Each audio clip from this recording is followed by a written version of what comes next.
Warfare in the American Homeland. Policing and Prison in a Penal Democracy. Edited by Joy James. 2. O Gun and O Shun. Neither slavery nor involuntary servitude, except as a punishment for crime whereof the party shall have been duly convicted, shall exist within the United States, or any place subject to their jurisdiction. 13th Amendment, Section 1, U.S. Constitution. As a slave, the social phenomenon that engages my whole consciousness is, of course, revolution. Contents. Preface, The American Archipelago 11. Acknowledgements 19. Introduction, Violations 3 Joy James. I Insurgent Knowledge. 1. The Prison Slave as Hegemony's Scandal 23 Frank B. Wilderson 3. 2. Forced Passages 35 Dylan Rodriguez. 3. Sorrow, The Good Soldier and the Good Woman 58 Joy James. 4. War Within, A Prison Interview 76 Doraba bin Wahad. 5. Domestic Warfare, A Dialogue 98 Marshall Eddie Conway. 6. Soledad Brother and Blood in My Eye 122 George Jackson. 7. The Masked Assassination 140 Michel Foucault, Catherine von Bülow, Daniel Deferred Translation and Introduction by Cyrene Harb. 8. A Century of Colonialism, 100 Years of Puerto Rican Resistance 161 Oscar Lopez Rivera. 2. Policing and Prison Technologies. 9. Racial Proling and the Societies of Control 197 Jared Sexton. 10. Jihadis in the Hood, Race, Urban Islam and the War on Terror 219 Hisham 80. 11. The Eeks of Repression on Women in Prison 238 Marilyn Buck. 12. Ponderings from the Eternal Now 250 Carol Gilbert, O.P. 13. Resisting the Ordinary 273 Laura Whitehorn. 14. Cultures of Torture 290 William F. Pina. 15. Katrina's Unnatural Disaster, A Tragedy of Black Swearing and White Denial 305 Manning Marable. Bibliography 315. Contributors 333. Permissions 337. Index 339. X. Preface, The American Archipelago. The contemporary world's work has become policing, halting, forming policy regarding, and trying to administer the movement of people. Nationhood, the very definition of citizenship, is constantly being demarcated and redemarcated in response to exiles, refugees, Gastarbeiter, immigrants, migrations, the displaced, the fleeing, and the besieged. The anxiety of belonging is entombed within the central metaphors in the discourse on globalism, transnationalism, nationalism, the breakup of federations, the rescheduling of alliances, and the fictions of sovereignty. Yet these figurations of nationhood and identity are frequently as race themselves as the originating racial house that defined them. When they are not race, they are imaginary landscape, never inscape, utopia, never home. Toni Morrison, Home. There is a question of voice or voices here. Perhaps this contestation over literary legitimacy is an issue of familiarity and validation, of comfort and recognition. Most readers will not recognize themselves or kin in these voices. Over time, those numbers will likely diminish. The voices most necessary for this intellectual and political project consider this anthology a manifesto, or something more lofty, or more debased, are not those best amplied in or by academe or government or corporate life, but those that occupy landscapes where practically no one wishes to walk, those only the most denigrated call home. These voices register here as desperately needed for clarification. Of what? Our demise as a quasi-democratic state predicated on slavery and subjugation. Why this desperation? This is not an easy death. Containment, police powers, state violence, global and imperial wars, and radiating rings of terror and counter-terror foster the disappearance of bodies and rights. They render the concepts of home or homeland as coherent spaces of safety worth occupying an irony. When warfare is present and pervasive, and political, intellectual, emotional, and spiritual survival seem fairly precarious, to read those possessing neither authoritative voice nor roosts among academic, government, or corporate elites constitutes an investment in voice as a political project. 12. Preface. The very project of elevating dismissed voices redeems the political functions of voice, writing and speaking. The political powers of narratives shared by prisoners and professors create a potential for either a mangled discourse of political performance and storytelling or a convergence of radical desire and will that crosses boundaries in a search for home, a democratic enclave, communities of resistance, a maroon camp. The request to explain the role of voices here suggests a search for justification for the stories of the displaced, the ing, and the besieged, and the revolutionary slave, as having significance that warrants our attention or, at least, equal attention or distracted or agitated attentiveness given to press, Pentagon, or public relations brands. The United States of America's democratic homeland diminishes as its police and prison archipelago grows. The voices that critically witness democratic delusions, demise, and change with perhaps the least romantic desires about the American homeland are found in narratives aired through the Voices of Katrina project organized by former Black Panther Party members in response to governmental devastation and abandonment in New Orleans. Or they are found in the Voices in the Black Genocide Project, which revisits the Civil Rights Congress's 1951 appeal to the United Nations in a book-length manuscript documenting crimes against black peoples in the United States. To charge and resist racial genocide or penal slavery require narratives that depart from conventions.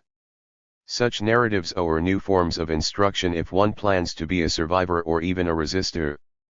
For instance, the shoot to kill edicts issued by the President and the Governor of Louisiana for Black Hurricane Katrina survivors overly determined as looters dictate that desperate, responsible, but not law-abiding mothers acquire bulletproof vests prior to taking bottled water, baby formula, and Pampers. Yet what instruction is to be taken from marginal voices if one plans to be a liberator in resistance to warfare and to survive uncaged as such? Perhaps instruction from political prisoners valued by conservatives would be useful. During the heyday of the Cold War, the United States waged domestic and foreign counter-revolutionary, or Contra, wars against movements in the United States, Latin America, Africa, and Asia, largely against those racially fashioned as minorities, as formerly colonized or enslaved people seeking greater democratic and economic freedoms. In the early 1970s, U.S. intelligentsia lauded a former political prisoner of the Soviet Union. Alexander Solzhenitsyn's The Gulag Archipelago, 1918-1956 was published at the onset of the current U.S. prison explosion and circulated in the United States and Western Europe as a valued testimonial against the former Soviet Union. Its literary power and political insights are a testament to the author, who writes of the Gulag, or prison, and police network scattered geographically in an archipelago but psychologically fused into a continent, an almost invisible, almost imperceptible country inhabited by the Zec superscript 1 people. And this archipelago crisscrossed and patterned that other country within which it was located, like a gigantic patchwork, cutting into its cities, hovering over its streets. Yet there were many who did not even guess at its presence and many others who had heard something vague. And only those who had been there knew the whole truth. Those seeking a more whole truth remain critically attentive to the American homeland, a democracy to which some pledge to give or take lives, and its archipelago, which encompasses some 700 U.S. military bases, with their attendant prisons and sporadic interrogation or torture chambers scattered throughout the world.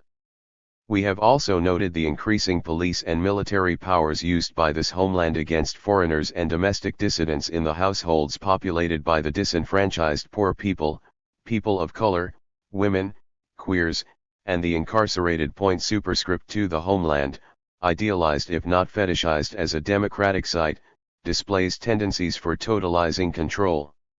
The numbers of incarcerated people in empires in evolutionary treks towards centralized police powers and penal democracies bear mentioning.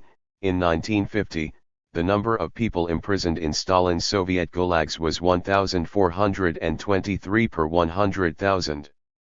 In 2000, the number of people under some form of penal control in the United States prison, probation, parole, or jail was 2,298 per 100,000 superscript 3. This in penal systems and penal societies that can function without adequate or meaningful civilian or judicial oversight.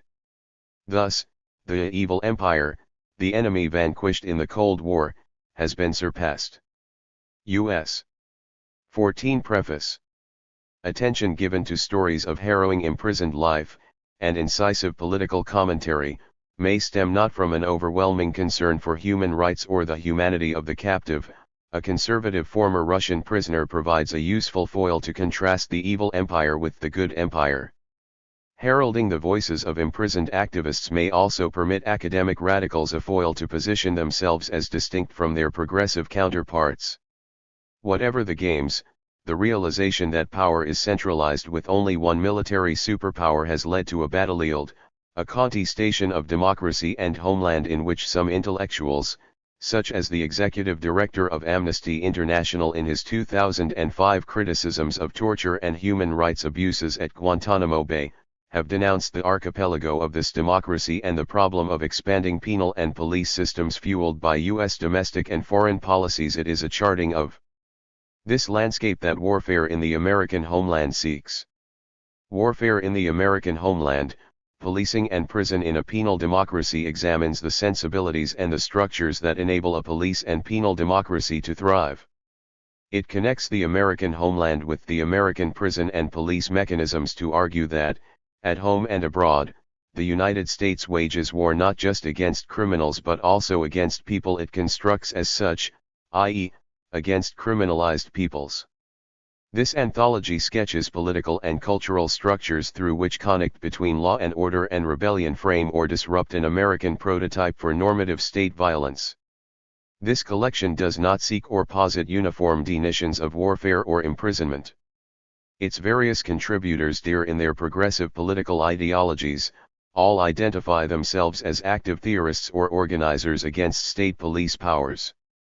In the absence of denotative dogma, theorizing about democracy and captivity when one considers the historical black and indigenous presence on American soil, this nation has never known democracy. In the absence of some form of institutional captivity, warfare and policing become more dynamic and, hence, more relevant to deciphering and rewriting the dominant political template. Influenced by both political crises and the political theory and writings of radical theorists, warfare in the American homeland seeks to register some relevant response to crisis and violent death, the carceral and the policing eeks of language that traces or maps over the racist and sexist aspects of warfare and social and state control. This book began in 2004 at what was then the height of the U.S. war in, and occupation of, Iraq and the scandals of abuse, torture, and killings in U.S. administered prisons in Afghanistan, Guantanamo Bay, and Iraq. Some contributors note the expanding domestic police and foreign military powers and state ambitions rationalized by the growing need for defense for or from a state that now, within its own borders, holds more than 2 million people captive in its jails, prisons, detention cells, juvenile facilities, mental asylums, and death rows. The vast majority of the detained are minorities, the marginalized people of the household, African Americans, Latinos, Native Americans, and Asians, and poor Euro-Americans. Essays in this volume revisit the works of theorists and literary or political icons and subaltern thinkers and activists who refashion and reinvigorate political language and meaning. The contributors occupy varied positions and locations in the household of an imperial democracy. The essays follow in two parts, I. Insurgent knowledge and 2. Policing and prison technologies. Many narratives, as noted in the bibliography, critique police powers. Fewer works or insights into the border crossings of the American homeland's police and penal wars. In dynamically divergent writing styles, the essays and chapters that follow use biographies, pamphlets, meditations, diary entries, and analytical critiques reviewing social and political life and repression since the early 1970s. The originality of this volume emerges from its conscientious content and from the ways in which the critical narratives are told. The chronology and cartography begin with the U.S. destabilization of one domestic liberation movement and progress to include a review of U.S. warfare against dissidents, suspect racially fashioned groups, and foreign national groups and states.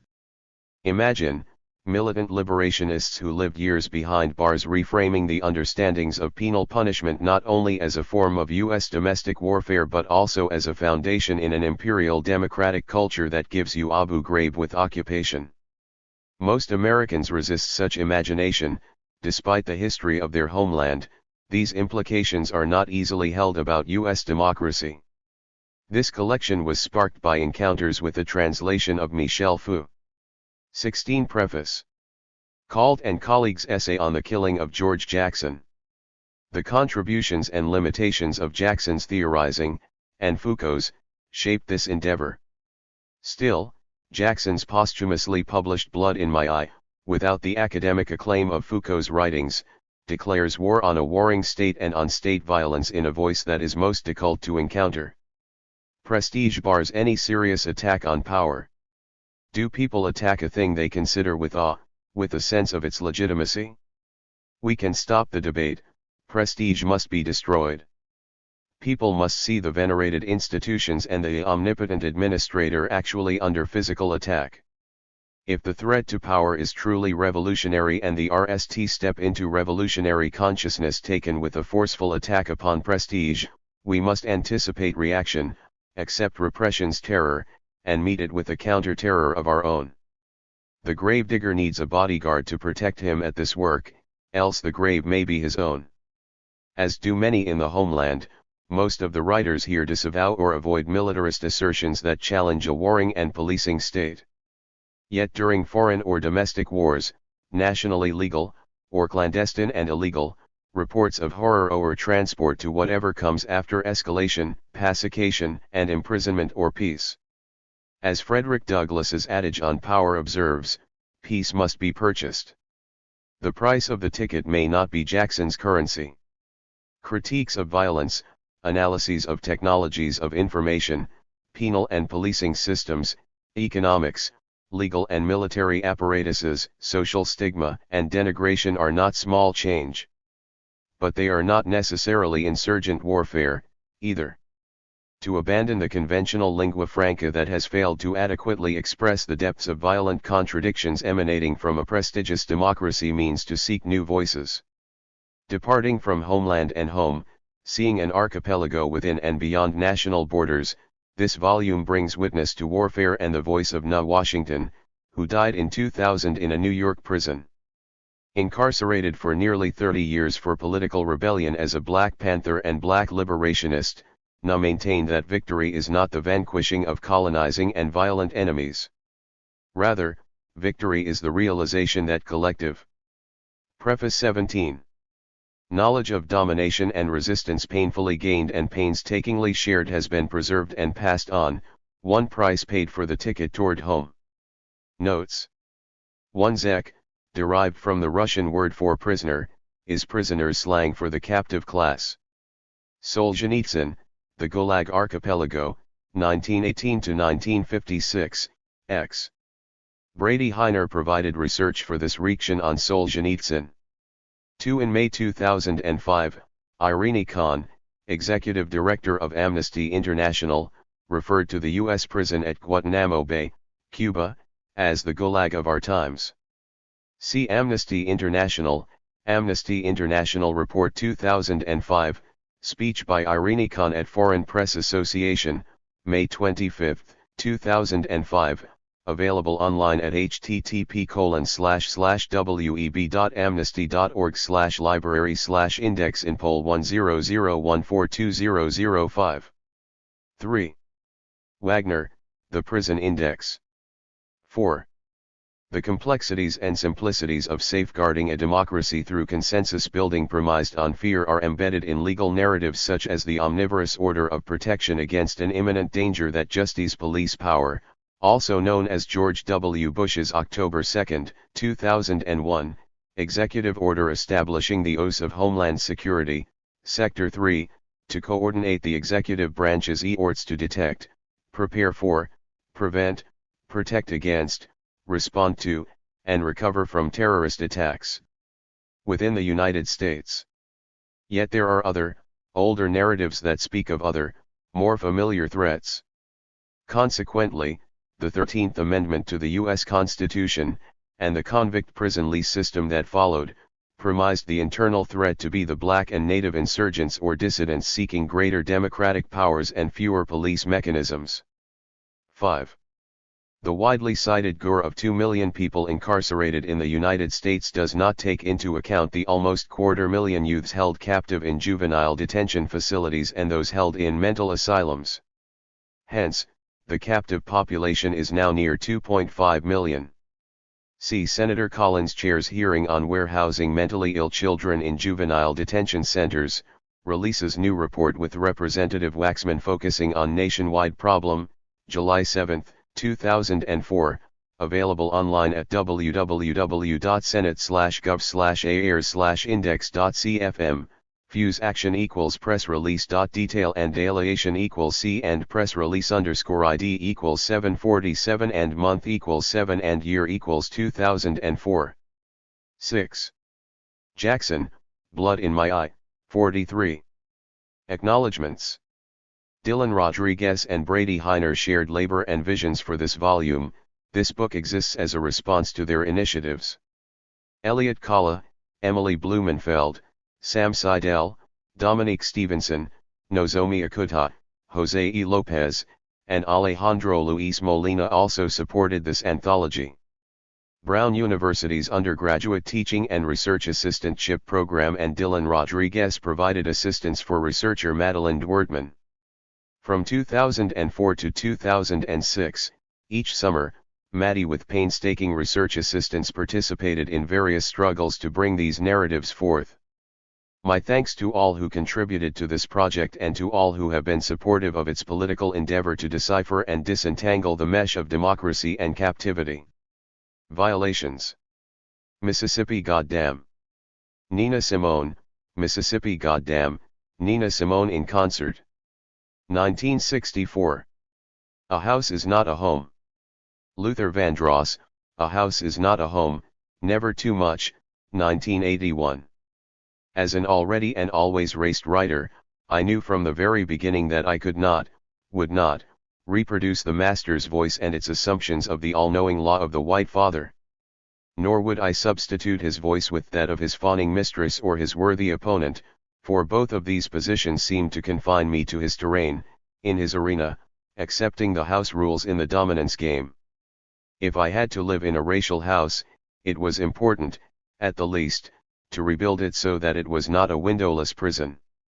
Toni Morrison, Home. There is something about violence and violations in the household that begs for silence. Superscript 1 and disavowal.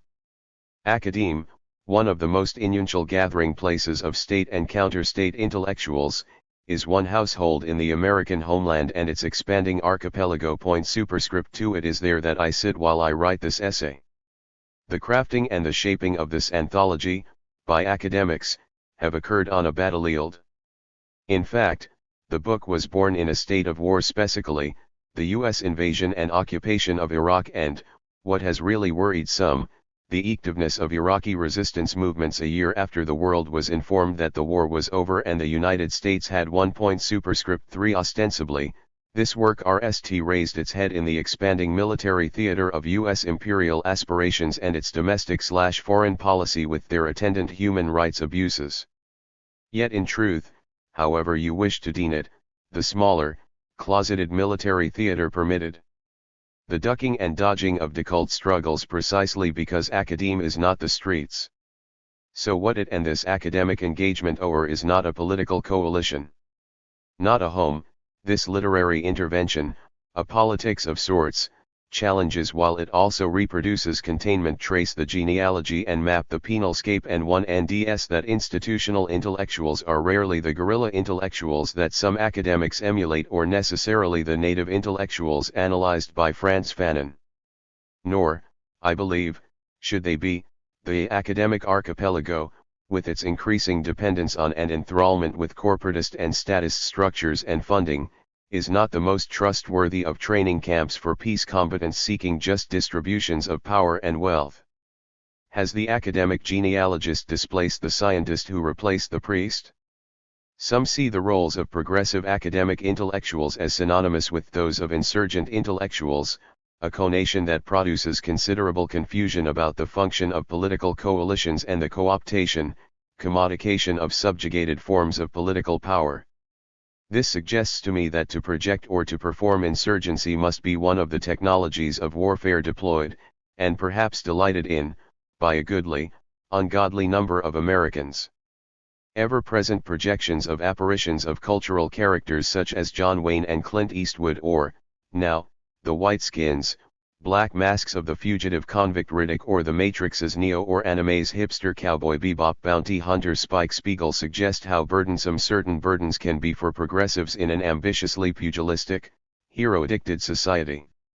When has the archipelago got you by the cojones, to quote Secretary of State Madeleine Albright's castigation of the Cuban government's downing of the Miami-based, anti-Castro brothers for the rescue planes as they violated Cuban airspace? The answer, when your jailer dons drag to become you and usurps and reproduces your voice and politics without taking your place in the cell.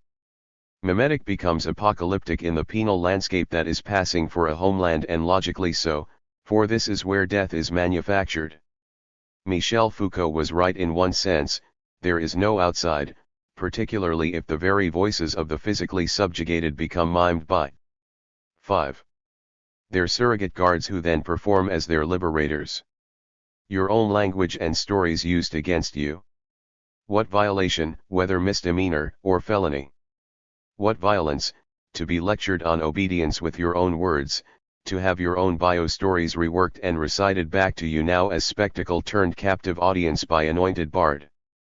Listen to the charge of reverse racism or sexism or class warfare that supplants articulations of non-light black, female, queer, or poor people's rage with the narratives of white victimization and racial or elite outrage, the verbal slippage of by any means necessary from the mouths of police and city or state officials in their assaults on and slaughters of black militants and their progeny, or witness the biopolitical power of the Pygmalion who projects media onto those who refuse to. Mammy.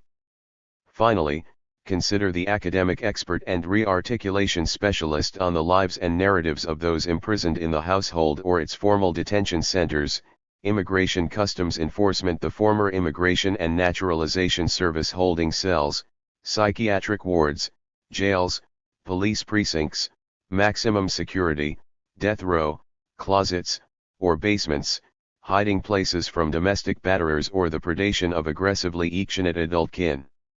Consider all these violations. Yet the very calling out or detailing or analyzing of violations perhaps at times reproduces new forms of erasure, distortion, and violence.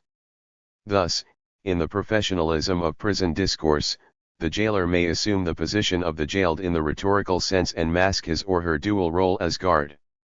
There is a reality of non-duality, one that reveals that penal territory is so massive, so intricate, and so internalized that it circumscribes and burdens all. Hence, everyone is incarcerated in some sense, and captivity and violation are carceral shared experiences.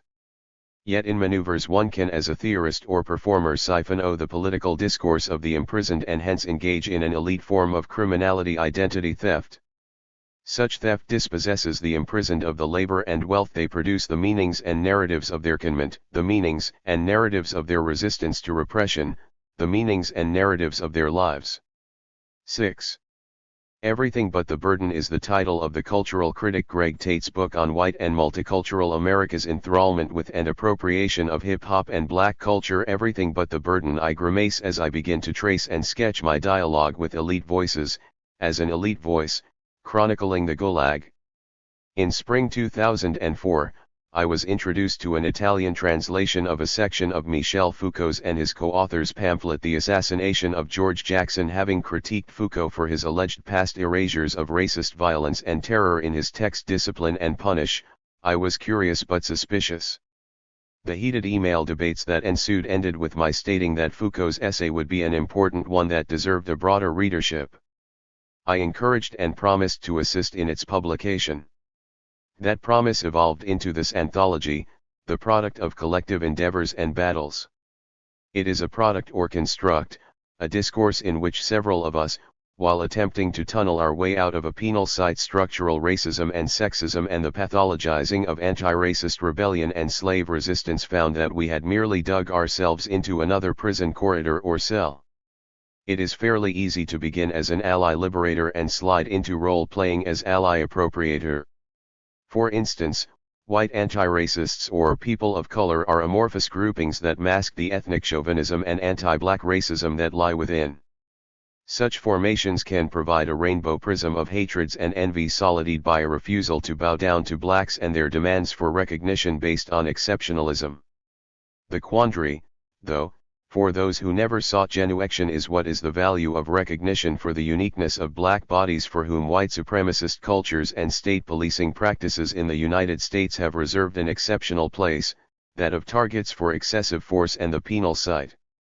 What does it mean when people of color or anti-racist whites wear the black body to exercise their grievances and outrage at white supremacy but maintain their distance for the antithesis of whiteness?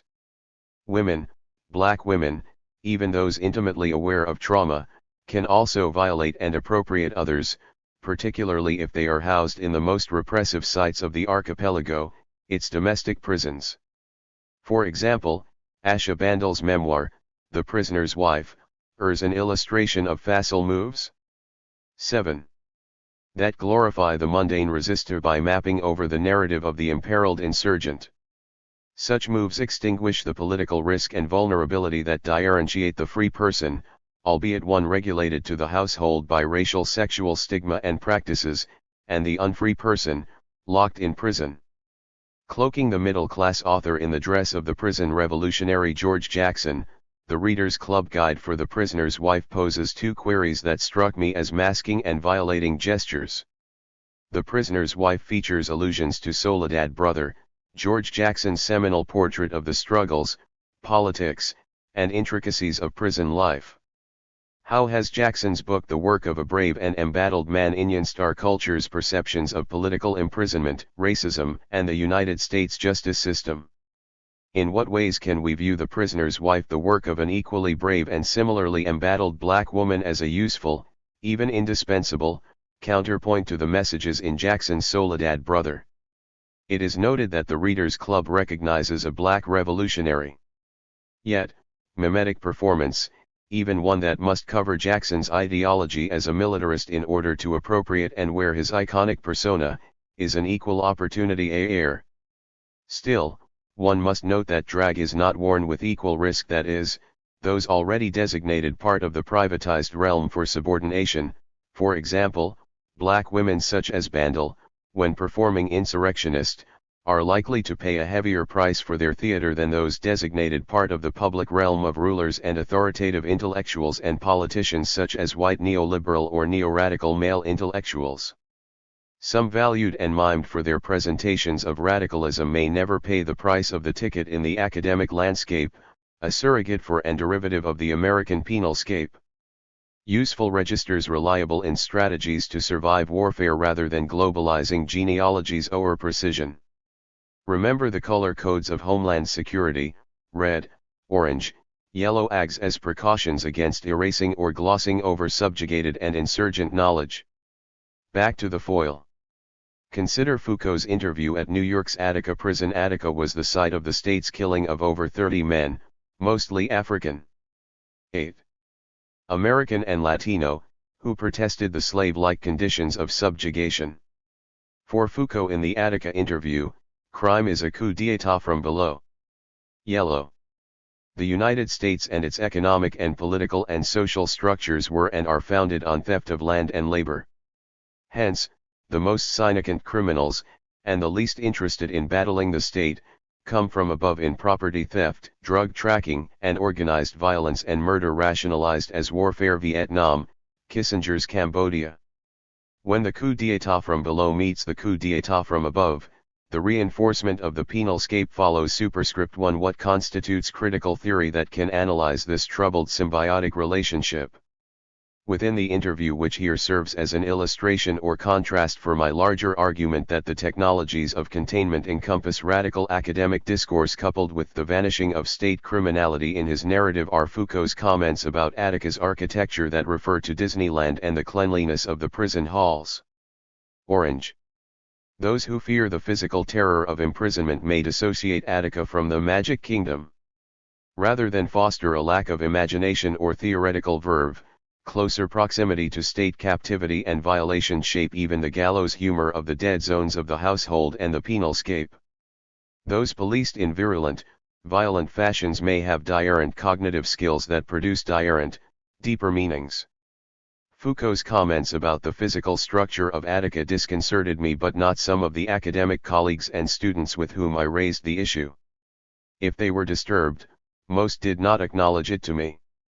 In fact, Foucault was usually vigorously defended against my ignorance of Foucault. Superscript 1. My animated or quiescent questions were met with silence.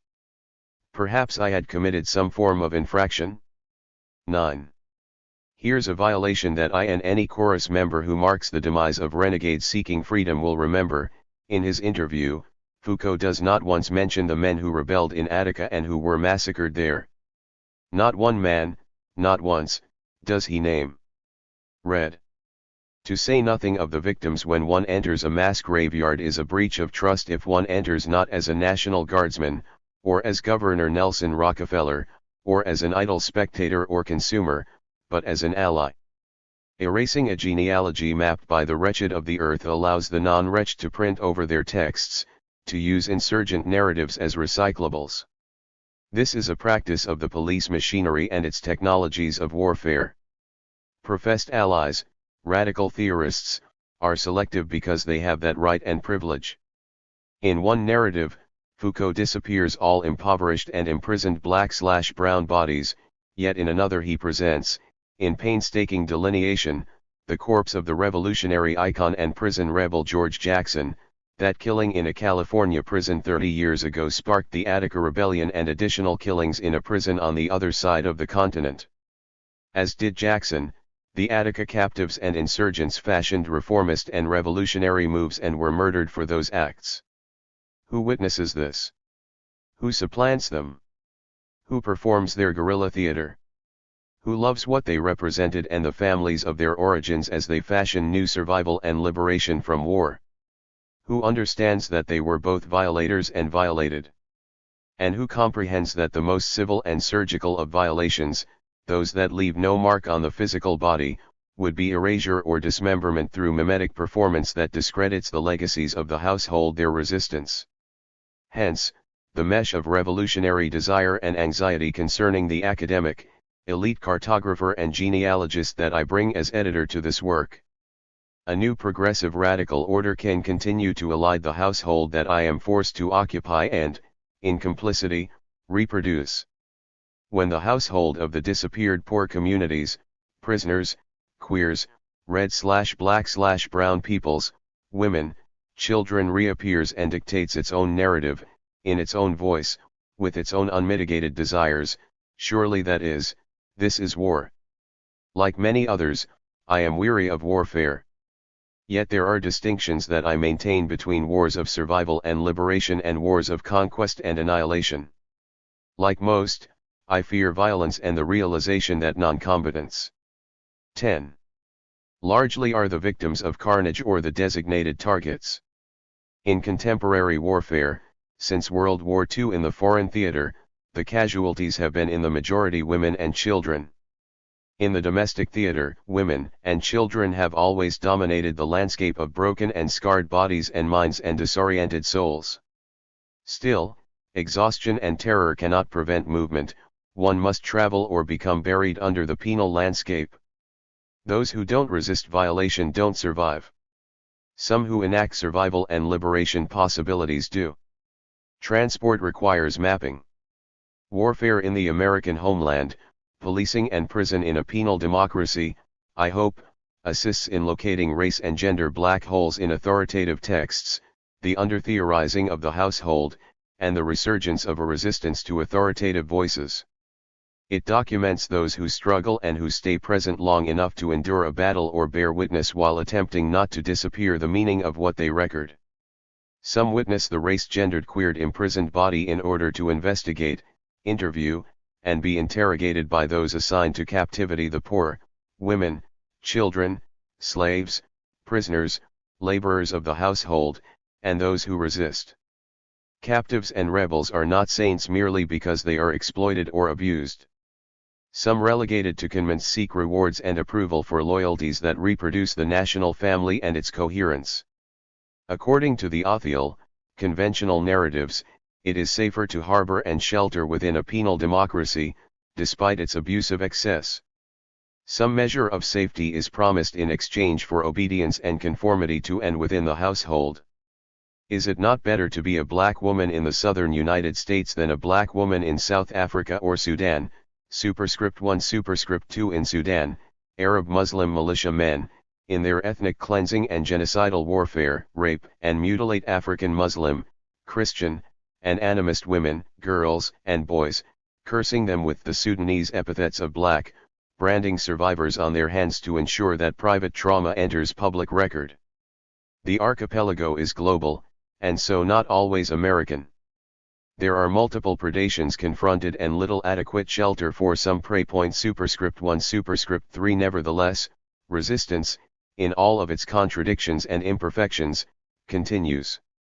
In the United States, anti-violence activists in the abolitionist movement embrace violent men rather than jettison them to a fatherly state that 11. Punishes and destroys. Such activists grapple with what to do with the rapists, torturers, and the killers of children and women. The anti-violence movement is multifaceted. In his essay Killers in a volume of writings by prisoners, Prince Imari A. Obadil describes and protests against virtual rape, male prisoners killing of female guards with their eyes, masturbating in front of them as a form of warfare known as taking the pussy. The women who do not report these violations are considered good women. Superscript 1 Obadil relates that he could care less about his female captors, yet he condemns the practice. Predators require prey, don't they, no matter what gender or on which side of the concertina wire. In a collection that contests the homeland as predaceous territory, we explore both repression and resistance to violations that are ever present. Warfare in the American homeland urges critical thought and political responsibility to the mapping of strategies based on peace and freedom as we imagine and GHT for them. Having received much, not being so foolish as to attempt to rival the gift givers, we contribute our best in this moment of warring and loving love and war, so aptly expressed by Georgia Jackson to the captive after the burial of her 17-year-old Jonathan. My dear only surviving son. I went to Mount Vernon August 7, 1971, to visit the grave site of my heart, your keepers murdered in cold disregard for life. His grave was supposed to be behind your grandfather's and grandmother's. But I couldn't ND it. There was no marker. Just mowed grass. The story of our past. I sent the keeper a blank check for a headstone and 2 extra sites, blood in my eye. Superscript 1 Joy James, 2004/2006 Insurgent Knowledge. The essays in part I emphasize the policing and imprisonment of the black body and the black rebel. Of the 2 million plus incarcerated in the United States, 50% are people of African descent. Overwhelmingly, this majority is detained largely due to racial and economic bias in racial proling and sentencing. Here, insurgent knowledge refers to the black or brown experiences of segregation, detention, surveillance, and policing in a white-dominated state and society, and the radical experiences of resistance in overt and controversial manners recognized as political rebellion. Addressing the peculiar institution of hyper and excessive policing of the black social body, and the social death that ensues, Frank Wilderson's The Prison Slave as Hegemony's Scandal references Frantz Fanon and Antonio Gramsci to explore the relationship between black positionality and civil society. Wilderson argues that this is an antithetical relationship, one that negates the black subject through material and symbolic violence perpetrated by the state. For Wilderson, Not only civil society but also radical and social movements mirror the undemocratic, racist tendencies of the state. He extends his analysis to the prison abolition movement and its claims to be in service to the prison slave. According to Wilderson, both slavery and the modern prison industrial matrix target the black body and are constructed on relations of direct force and terror, not of exploitation and capital. Thus, social movements that struggle for anti-capitalist hegemony, he argues, render black positionality inconsequential and marked for social death. Building on Wilderson's narrative, Dylan Rodriguez's Forced Passages analyzes how the prison regime has organized human immobilization and liquidation, extending its technologies beyond rituals of state executions and into the realm of a fatal biopoliticality.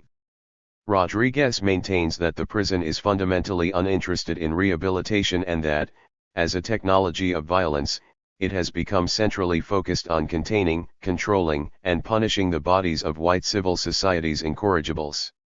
Rodriguez asserts that the prison proper manifests as a center for the reproduction of social formation, regiment. Ing a necessary site of antisociality and civic/social death. Forced Passages looks to the coercive transatlantic transfer of enslaved Africans in the Middle Passage for a genealogy to elaborate the social logic of this carceral formation of mass incarceration. In Sorrow, The Good Soldier and the Good Woman, Joy James reeks on the death of gender and the rebirth of terror in the bodies of revolutionary soldiers shamed and refashioned in warfare against a repressive state. Her narrative, with its disruptive and disconcerting split page of parallel text, focuses and disrupts the reader's attention. James's explorations into the place of visibility and invisibility of black women radicals and revolutionaries who soldier create a reference for discussions of gendered violence and social death, discussions that both complement and contradict other gendered narratives in this section. From the Black Liberation Movement, a number of incisive texts on U.S. warfare and imprisonment have emerged. The contributions of the former Black Panther Party leader and political prisoner Doroba Ben-Wahad are presented in War Within, an interview published in the early 1990s. Here, Ben-Wahad describes the deadly counterinsurgency program initiated by J. Edgar Hoover, former director of the FBI. Ben-Wahad's narrative illustrates that the assassination of George Jackson, imprisoned intellectual and Eld Marshal for the BPP, was not an isolated event. Rather, state violence against the Panthers, which led to the formation of the Black Liberation Army, and other black/brown/red revolutionary organizations, constituted unofficial government practice or policy. Through violence, manipulation of the media, and disinformation campaigns, the FBI waged warfare, destabilizing public support for the radical movements and removing leadership through exile, imprisonment, or death. Ben-Wahad's narrative of anti-black racism in domestic campaigns against liberation movements is updated and expanded in Domestic Warfare, a dialogue with Marshal Eddie Conway. A Black Panther political prisoner incarcerated for over 3 decades, Conway discusses the origins and legacies of COINTELPRO, encompassing a broader perspective. Referencing state violence from the FBI and police violence against poor blacks and other targeted populations vis-a-vis the alleged domestic wars on drugs and crime, Conway asserts that the absence of sustained radical resistance to state violence today is 21. Rooted in the trauma experienced by past revolutionaries and a growing, widespread fear of confronting the state. In his April 1970 letter to Faye Stender, originally published in Soledad Brother, the revolutionary icon, prison rebel, and martyr George Jackson chronicles the torture and abuse inflicted on African American prisoners by racist officials, guards, and inmates in California's Soledad prison. The aim of the abuse is the mental and physical deterioration and, ultimately, annihilation of deviant bodies, particularly black bodies in resistance to the prison structure. Jackson's letter is a response to his attorney, Stender, who toured and investigated Soledad prison after Jackson, Fleta Drumgo, and John Clutchette were indicted for killing the white prison guard Opie Mills. Jackson argues that the focus of any investigation must be the fascist aspects of the system itself, not the prisoners it produces.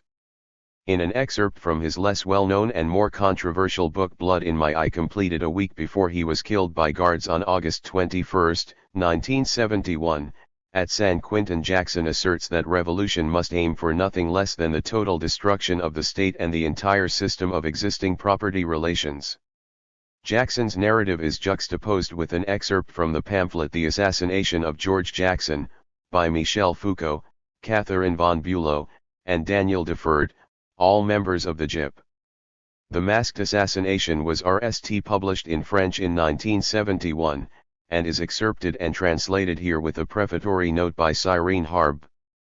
The Masked Assassination urges a sense of the far-reaching impact of George Jackson's death. Exploring the contradictions of mainstream U.S. media reports on the homicide of Jackson, Foucault and his co-authors argue that Jackson's death occurred at the moment that black and brown prisoners began to display a common front of resistance, and that his death was a premeditated murder on the part of prison guards.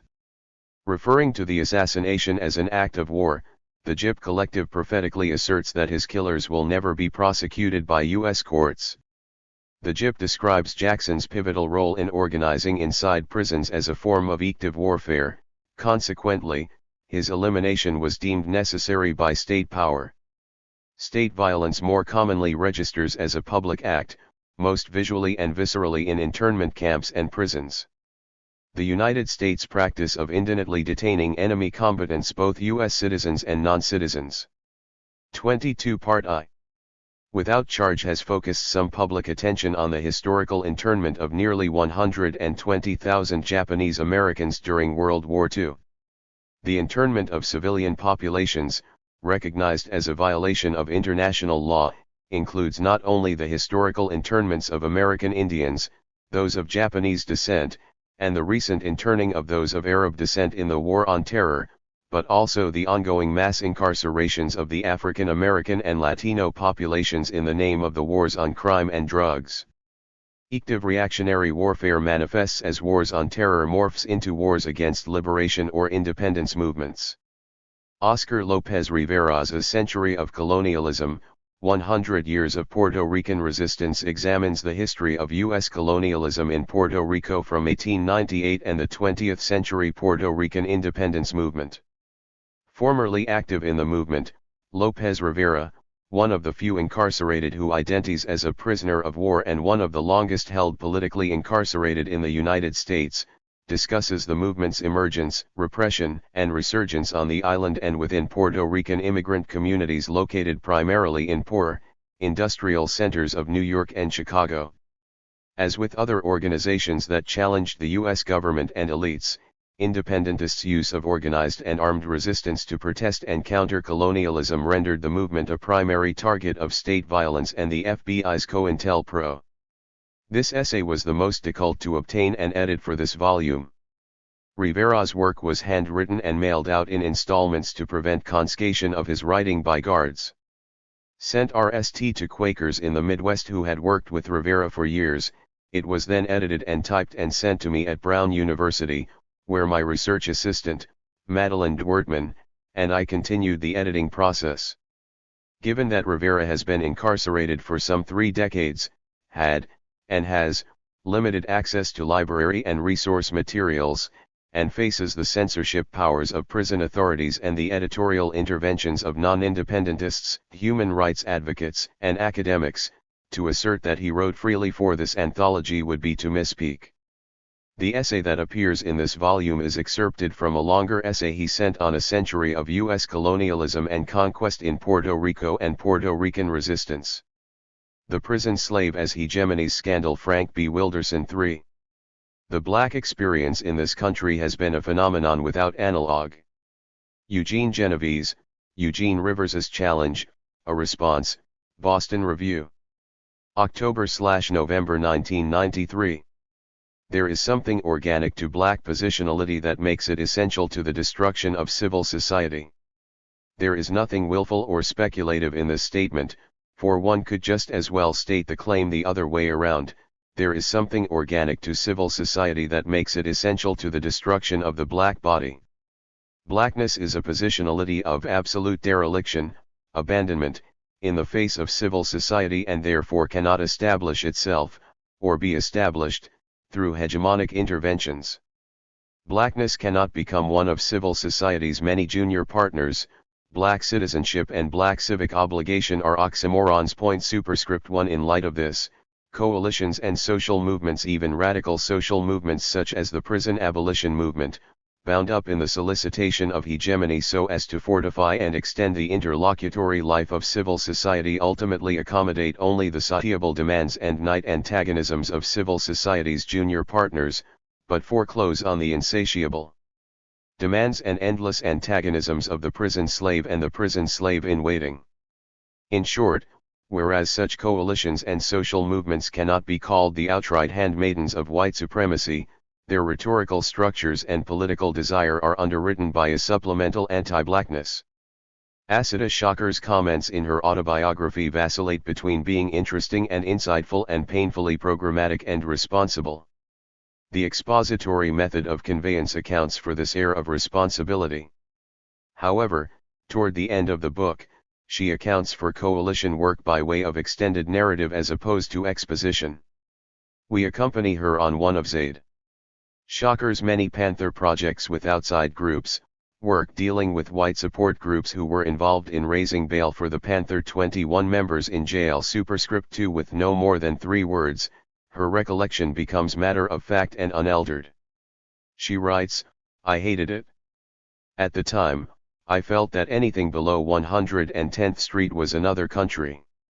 All my activities were centered in Harlem and I almost never left it. Doing defense committee work was definitely not up my alley. I hated standing around while all these white people asked me to explain myself, my existence. I became a master of the one-liner." Point superscript 3. Asada's hatred of this work is bound up in her anticipation, fully realized, of all the zonal violations to come when a white woman asks her whether Zaid is her panther. You know, is he your black cat, and then runs her fingers through her hair to cop a kinky feel. Her narrative anticipates these violations to come at the level of the street, as well as at the level of the body. Here is the moment in her life as a prison slave in waiting, which is to say, a moment as an ordinary black person, when she NDS herself among friends abolitionists, at least partners in purpose, and yet she feels it necessary to adopt the same muscular constriction, the same coiled anticipation, the same combative one-liners that she will need to adopt just 1 year later to steel herself against the encroachment of prison guards. The verisimilitude between Asada's well-known police encounters and her experiences in civil society's most nurturing nook, the Radical Coalition, raises disturbing questions about political desire, black positionality, and hegemony as a modality of struggle. In The Wretched of the Earth, Fanon makes 2 moves with respect to civil society. First, he locates its genuine manifestation in Europe, the motherland. Then, with respect to the colony, he locates it only in the zone of the settler. This second move is vital for our understanding of black positionality in America and for understanding the, at best, limitations of radical social movements in America.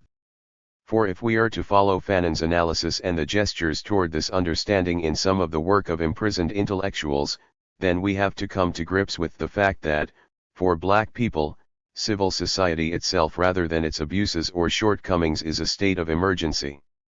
For Fanon, civil society is predicated on the monotheism of divided zones, which are opposed to each other but not in service of a higher unity.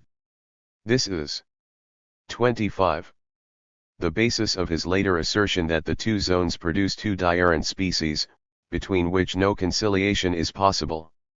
The phrase "not in service of a higher unity" dismisses any kind of dialectical optimism for a future synthesis. In The Avant-Garde of White Supremacy, Steve Martineau and Jared Sexton assert the primacy of Fanon's monotheism zones, even in the face of American integration facticity.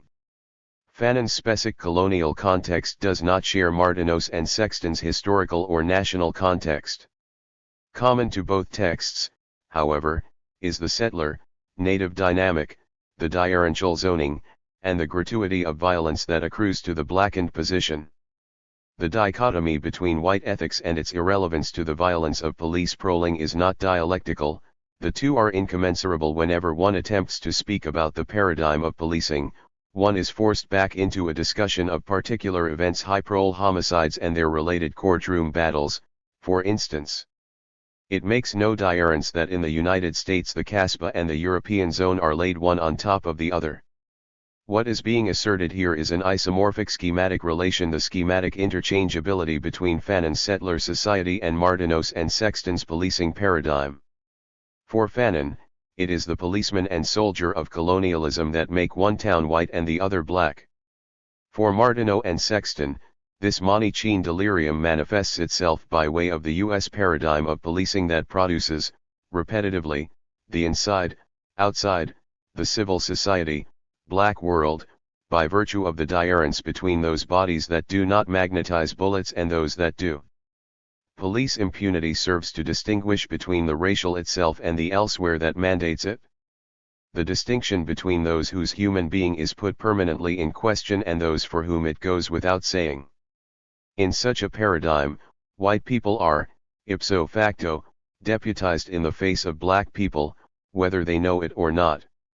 Whiteness, then, and, by extension, civil society cannot be solely represented as some monumentalized coherence of phallic sinears, but must be understood as a social formation of contemporaries who do not magnetize bullets. This is the essence of their construction through an signifying absence.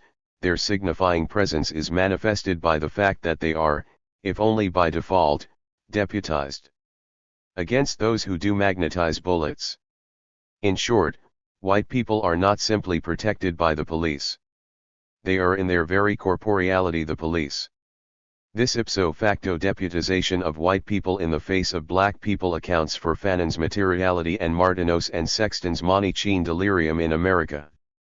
What remains to be addressed, however, is the way in which the political contestation between civil society's junior partners, on the one hand, and white supremacist institutionality, on the other hand, is produced by, and reproductive of, a supplemental anti-blackness.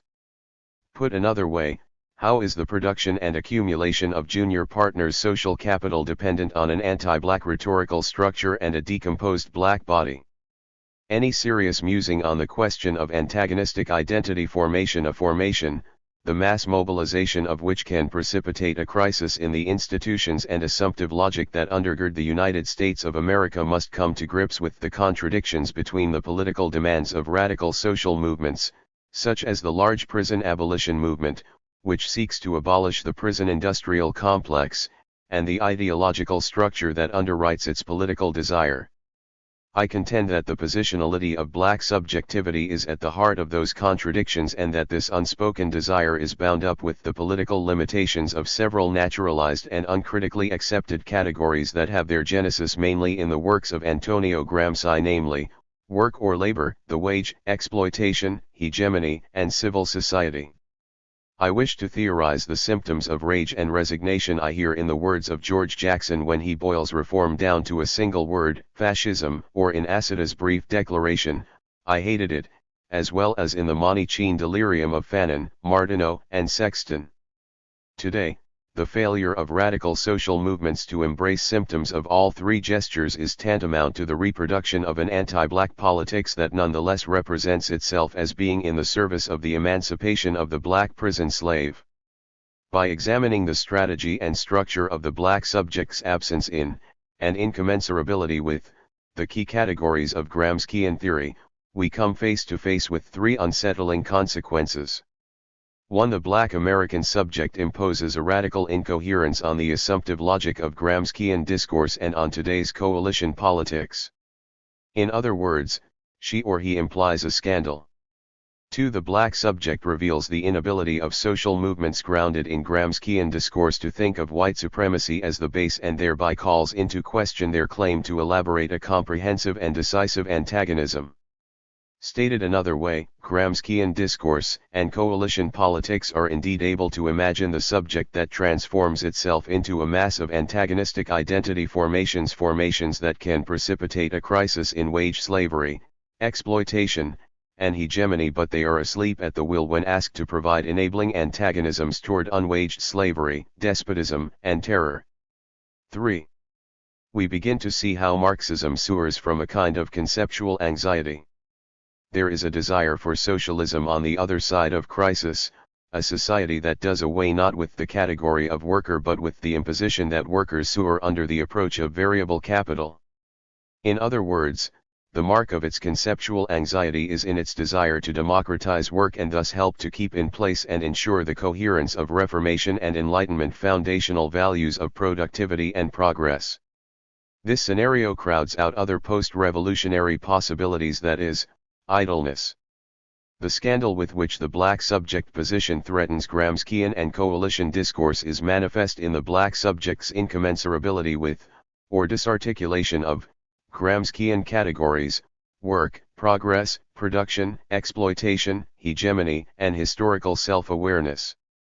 Through what strategies does the black subject destabilize emerge as the unthought, and thus the scandal of historical materialism? How does the black subject function within the American desiring machine differently from the quintessential Gramscian subaltern, the worker? Capital was kick-started by the rape of the African continent, a phenomenon that is central to neither Gramsci nor Marx. According to Lyndon Barrett, something about the black body in and of itself made it the repository of the violence that was the slave trade. It would have been far easier and far more profitable to take the white underclass from along the riverbanks of England and Western Europe than to travel all the way to Africa for slaves. The theoretical importance of emphasizing this in the early 20th century is twofold. First, capital was kick-started by approaching a particular body with direct relations of force, not by approaching a white body with variable capital. Thus, one could say that slavery is closer to capital's PRI 28 mal desire than is exploitation. It is a relation of terror as opposed to a relation of hegemony. Second, today, late capital is imposing a renaissance of this original desire, the direct relation of force, the despotism of the unwaged relation. This renaissance of slavery, that is, the reconfiguration of the prison industrial complex, has once again as its structuring metaphor and primary target the black body.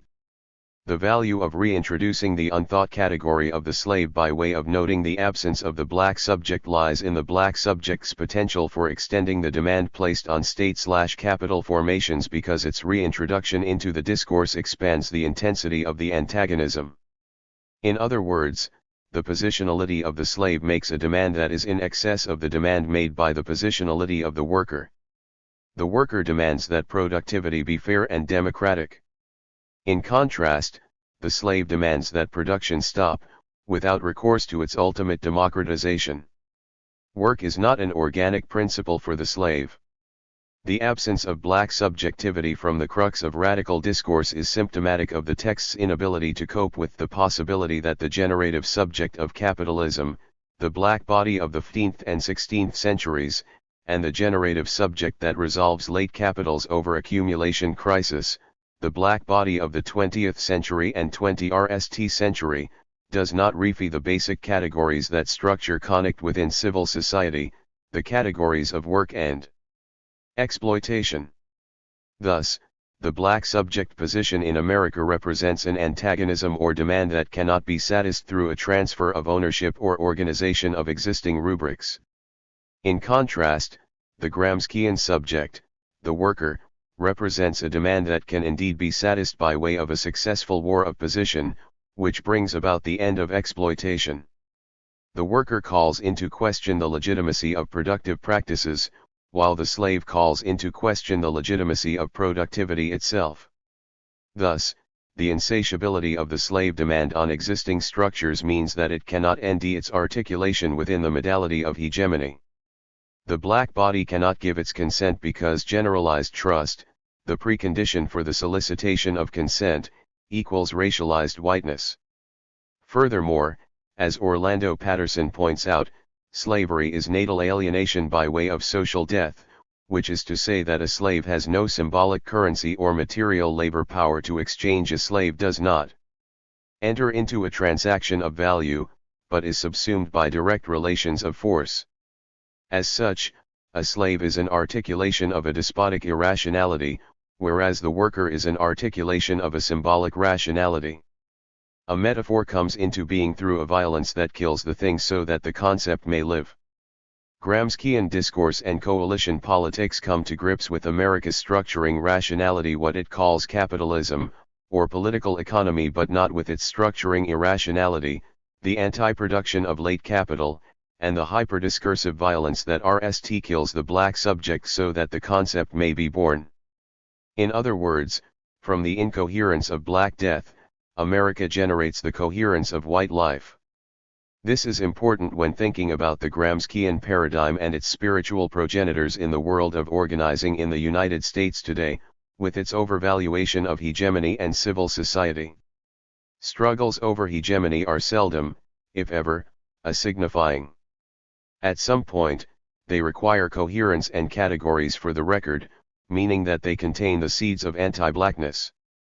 What does it mean to be positioned not as a positive term in the struggle for anti-capitalist hegemony, that is, as a worker, but to be positioned in excess of hegemony, to be a catalyst that disarticulates the rubric of hegemony, to be a scandal to its assumptive, foundational logic, to threaten civil society's discursive integrity? In White Writing, J. M. Coetzee examines the literature of Europeans who encountered the South African Khoisan in the Cape between the 16th century and the 18th century. Superscript 1. The Europeans faced an anthropological scandal, a being without customs, religion, medicine, dietary patterns, culinary habits, sexual mores, means of agriculture, and, most significant, character. Other Africans, such as the Xhosa, who were agriculturalists, provided European discourse with enough categories for the record so that, through various strategies of articulation, they could be known by textual projects that accompanied the colonial project. But the Khoisan did not produce the necessary categories for the record, the play of sinears that would allow for a sustainable semiotics. According to Coetzee, the coherence of European discourse depends on two structuring axes. A historical axis consists of codes distributed along the axis of temporality and events, while the anthropological axis is an axis of cultural codes. It mattered very little which codes on either axis a particular indigenous community was perceived to possess, with possession the operative word, for. These codes act as a kind of mutually agreed on currency. What matters is that the community has some play of diarence along both axes, sufficient in number to construct taxonomies that can be investigated, identified, and named by the discourse. Without this, the discourse cannot go on. It is reinvigorated when an unknown entity presents itself, but its anxiety reaches crisis proportions when the entity remains unknown. Something unspeakable occurs. Not to possess a particular code along the anthropological axis or the historical axis is akin to lacking a gene for brown hair or green eyes on an X or Y chromosome. Lacking a historical axis or an anthropological axis is akin to the absence of the chromosome itself. The RST predicament raises the notion, what kind of human? The second predicament brings into crisis the notion of the human itself. Without the textual categories of dress, diet, medicine, crafts, physical appearance, and, most important, work, the Khoisan stood in refusal of the invitation to become anthropological man. She or he was the void in discourse that could be designated only as idleness. Thus, the Khoisan's status within discourse was not that of an opponent or an interlocutor but, rather, that of an unspeakable scandal. His or her position within the discourse was one of disarticulation, for he or she did little or nothing to fortify and extend the interlocutory life of the discourse. Just as the Khoisan presented the discourse of the Cape with an anthropological scandal, so the black subject in the Western Hemisphere, the slave, presents Marxism and American textual practice with a historical scandal. How is our incoherence in the face of the historical axis germane to our experience of being a phenomenon without analog? A sample list of codes mapped out by an American subject's historical axis might include rights or entitlements. Here, even Native Americans provide categories for the record when one thinks of how the Iroquois Constitution, for example, becomes the U.S. Constitution. Sovereignty is also included, whether a state is one the subject left behind or, as in the case of American Indians, one taken by force and by dint of broken treaties. White supremacy has made good use of the Indian subject's positionality, one that forties and extends the interlocutory life of America as a coherent idea because treaties are forms of articulation. Discussions brokered between two groups are presumed to possess the same category of historical currency, sovereignty. The code of sovereignty can have a past and future history, if you will excuse the oxymoron, when one considers that 150 Native American tribes have applied to the Bureau of Indian Affairs for sovereign recognition so that they might qualify for funds harvested from lands stolen from them. Superscript 1 Immigration is another code that maps the subject onto the American historical axis, with narratives of arrival based on collective volition and premeditated desire. Chicano subject positions can fortify and extend the interlocutory life of America as an idea because racial conflict can be articulated across the various contestations over the legitimacy of arrival, immigration. Both whites and Latinos generate data for this category. Slavery is the great leveler of the black subject's positionality. The black American subject does not generate historical categories of entitlement, sovereignty, and immigration for the record. We are owed the map with respect to the cartography that charts civil society's semiotics. We have a past but not a heritage. To the data-generating demands of the historical axis, we present a virtual blank, much like that which the Khoisan presented to the anthropological axis. This places us in a structurally impossible position, one that is outside the articulations of hegemony. However, it also places hegemony in a structurally impossible position because, and this is key, our presence works back on the grammar of hegemony and threatens it with incoherence.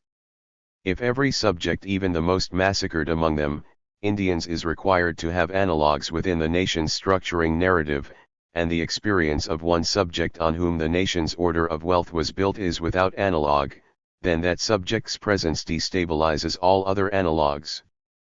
Fanon writes, decolonization, which sets out to change the order of the world, is, obviously, a program of complete disorder. Superscript 1 Superscript 2 If we take him at his word, then we must accept that no other body functions in the imaginary, the symbolic, or the real so completely as a repository of complete disorder as the black body. Blackness is the site of absolute dereliction at the level of the real, for in its magnetizing of bullets the black body functions as the map of gratuitous violence through which civil society is possible, namely, those bodies for which violence is, or can be, contingent. Blackness is the site of absolute dereliction at the level of the symbolic, for blackness in America generates no categories for the chromosome of history and no data for the categories of immigration or sovereignty. It is an experience without analog, a past without a heritage. Blackness is the site of absolute dereliction at the level of the imaginary, for whoever says rape says black, whoever says prison says black, and whoever says AIDS says black. The Negro is a phobogenic object. Superscript 1 Superscript 3 Indeed, it means all those things, a phobogenic object, a past without a heritage, the map of gratuitous violence, and a program of complete disorder. Whereas this realization is, and should be, cause for alarm, it should not be cause for lament or, worse, disavowal, not at least, for a true revolutionary or for a truly revolutionary movement such as prison abolition. If a social movement is to be neither social democratic nor Marxist in terms of structure of political desire, then it should grasp the invitation to assume the positionality of subjects of social death. If we are to be honest with ourselves, we must admit that the Negro has been inviting whites, as well as civil society's junior partners, to the dance of social death for hundreds of years, but few have wanted to learn the steps. They have been, and remain today even in the most anti-racist movements, such as the prison abolition movement, invested elsewhere. This is not to say that all oppositional political desire today is pro-white, but it is usually anti-black, meaning that it will not dance with death. Black liberation, as a prospect, makes radicalism more dangerous to the United States. This is not because it raises the specter of an alternative polity, but because its condition of possibility and gesture of resistance function as a negative dialectic, a politics of refusal and a refusal to arm, a program of complete disorder. One must embrace its disorder, its incoherence, and allow oneself to be elaborated by it if, indeed, one's politics are to be underwritten by a desire to take down this country. If this is not the desire that underwrites one's politics, then through what strategy of legitimation is the word prison being linked to the word abolition? What are this movement's lines of political accountability? There is nothing foreign, frightening, or even unpracticed about the embrace of disorder and incoherence.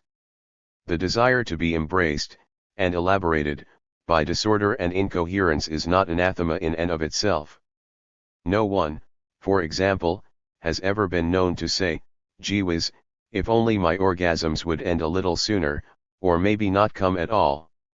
Yet few so-called radicals desire to be embraced, and elaborated, by the disorder and incoherence of blackness, and the state of political movements in the United States today is marked by this very negrophobogenesis. Gee whiz, if only black rage could be more coherent, or maybe not come at all. Perhaps there is something more terrifying about the joy of black than there is in the joy of sex. Perhaps coalitions today prefer to remain inorgasmic in the face of civil society with hegemony as a handy prophylactic, just in case. If through this stasis or paralysis they try to do the work of prison abolition, the work will fail, for it is always work from a position of coherence on behalf of a position of incoherence of the black subject, or prison slave. In this way, social formations on the left remain blind to the contradictions of coalitions between workers and slaves. They remain coalitions operating within the logic of civil society and function less as revolutionary promises than as crowding out scenarios of black antagonisms, simply feeding our frustration. Whereas the positionality of the worker gestures toward the reconfiguration of civil society, the positionality of the black subject gestures toward the disconfiguration of civil society. From the coherence of civil society, the black subject beckons with the incoherence of civil war, a war that reclaims blackness not as a positive value but as a politically enabling site, to quote Fanon, of absolute dereliction. It is a scandal that rends civil society asunder. Civil war, then, becomes the unthought, but never forgotten, understudy of hegemony. It is a black specter waiting in the wings, an endless antagonism that cannot be satisfied but that must, nonetheless, be pursued to the death. Forced Passages. Dylan Rodriguez.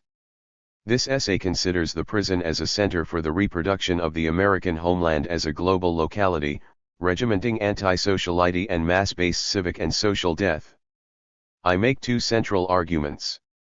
First, I contend that the epoch of white supremacist chattel slavery and its constitutive transatlantic articulation, the Middle Passage, elaborates the social and political logic of the current carceral formation that has been named and theorized as a qualitative prison industrial complex. There is a material and historical kinship between the prison as a contemporary regime of violence and the structures of racialized mass incarceration and disintegration prototyped in the chattel punishment and bodily disarticulation of enslaved Africans.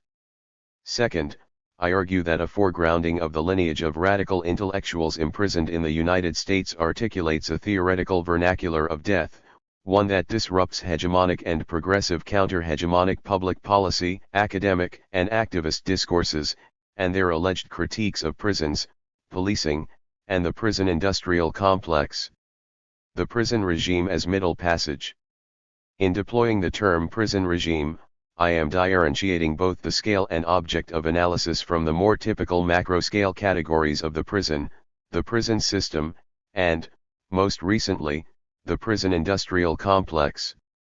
The conceptual scope of this term similarly exceeds the analytical scope of prison policy and the prison experience, categories that most often take textual form through discrete case studies, institutional reform initiatives, prison/prisoner ethnographies, and individualized biographical and autobiographical narratives. Rather, my working conception of the prison regime invokes a meso-dimension of processes, structures, and vernaculars that compose the state's modalities of self-articulation and rule, that is, its arrangement of autheal juridical as well as spatial dominion at the localized site of the prison. I consider the terms of dominion to include both the conventional deni. 2. 36. Tion of a discrete territory controlled by a ruling order/state, as well as its etymological meaning derived from the Latin root term dominium, a conception of power that posits absolute dominion in tangible things. The specificity of imprisonment as a regime of power is its racial chattel logic, or structure of non-humanization, to the extent that the prisoner or inmate is conceived as the fungible property of the state.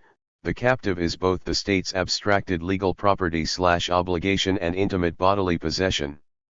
Orlando Patterson's explication of the roots of slavery is a useful framework through which to comprehend the root structure of this carceral punitive regime. The Romans invented the legal tion of dominium or absolute ownership, a tion that highlights their practical genius. By emphasizing the categories of persona and residential and by rigidly distinguishing between corporeal and incorporeal things, the Romans created a new legal paradigm. An object could only be a tangible thing. More important, property was no longer a relation between persons but a relation between persons and things. And this shunted perfectly its purpose, to deal one of the most rapidly expanding sources of wealth, namely slaves. Superscript 1.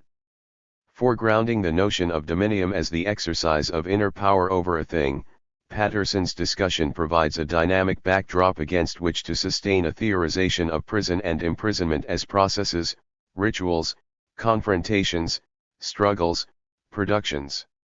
The prison regime constitutes an essential gur in the articulation of the state's intelligibility to its presumed audiences as well as to itself. Thus, to conceive a radical genealogy of the prison regime is to suggest that imprisonment, or captivity, encompasses a range of state and state-sanctioned practices, from the stridently ritualized to the arbitrary and informal, that manifest an otherwise abstracted sense and structure of authority. Patterson continues. Those who exercise power, if they are able to transform it into a right, a norm, a usual part of the order of things, must control appropriate symbolic instruments.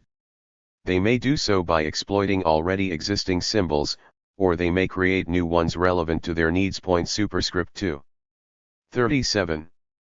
The prison regime, in the process of attempting control over the symbolic, works through the mediating material of the prisoner as an embodied subject.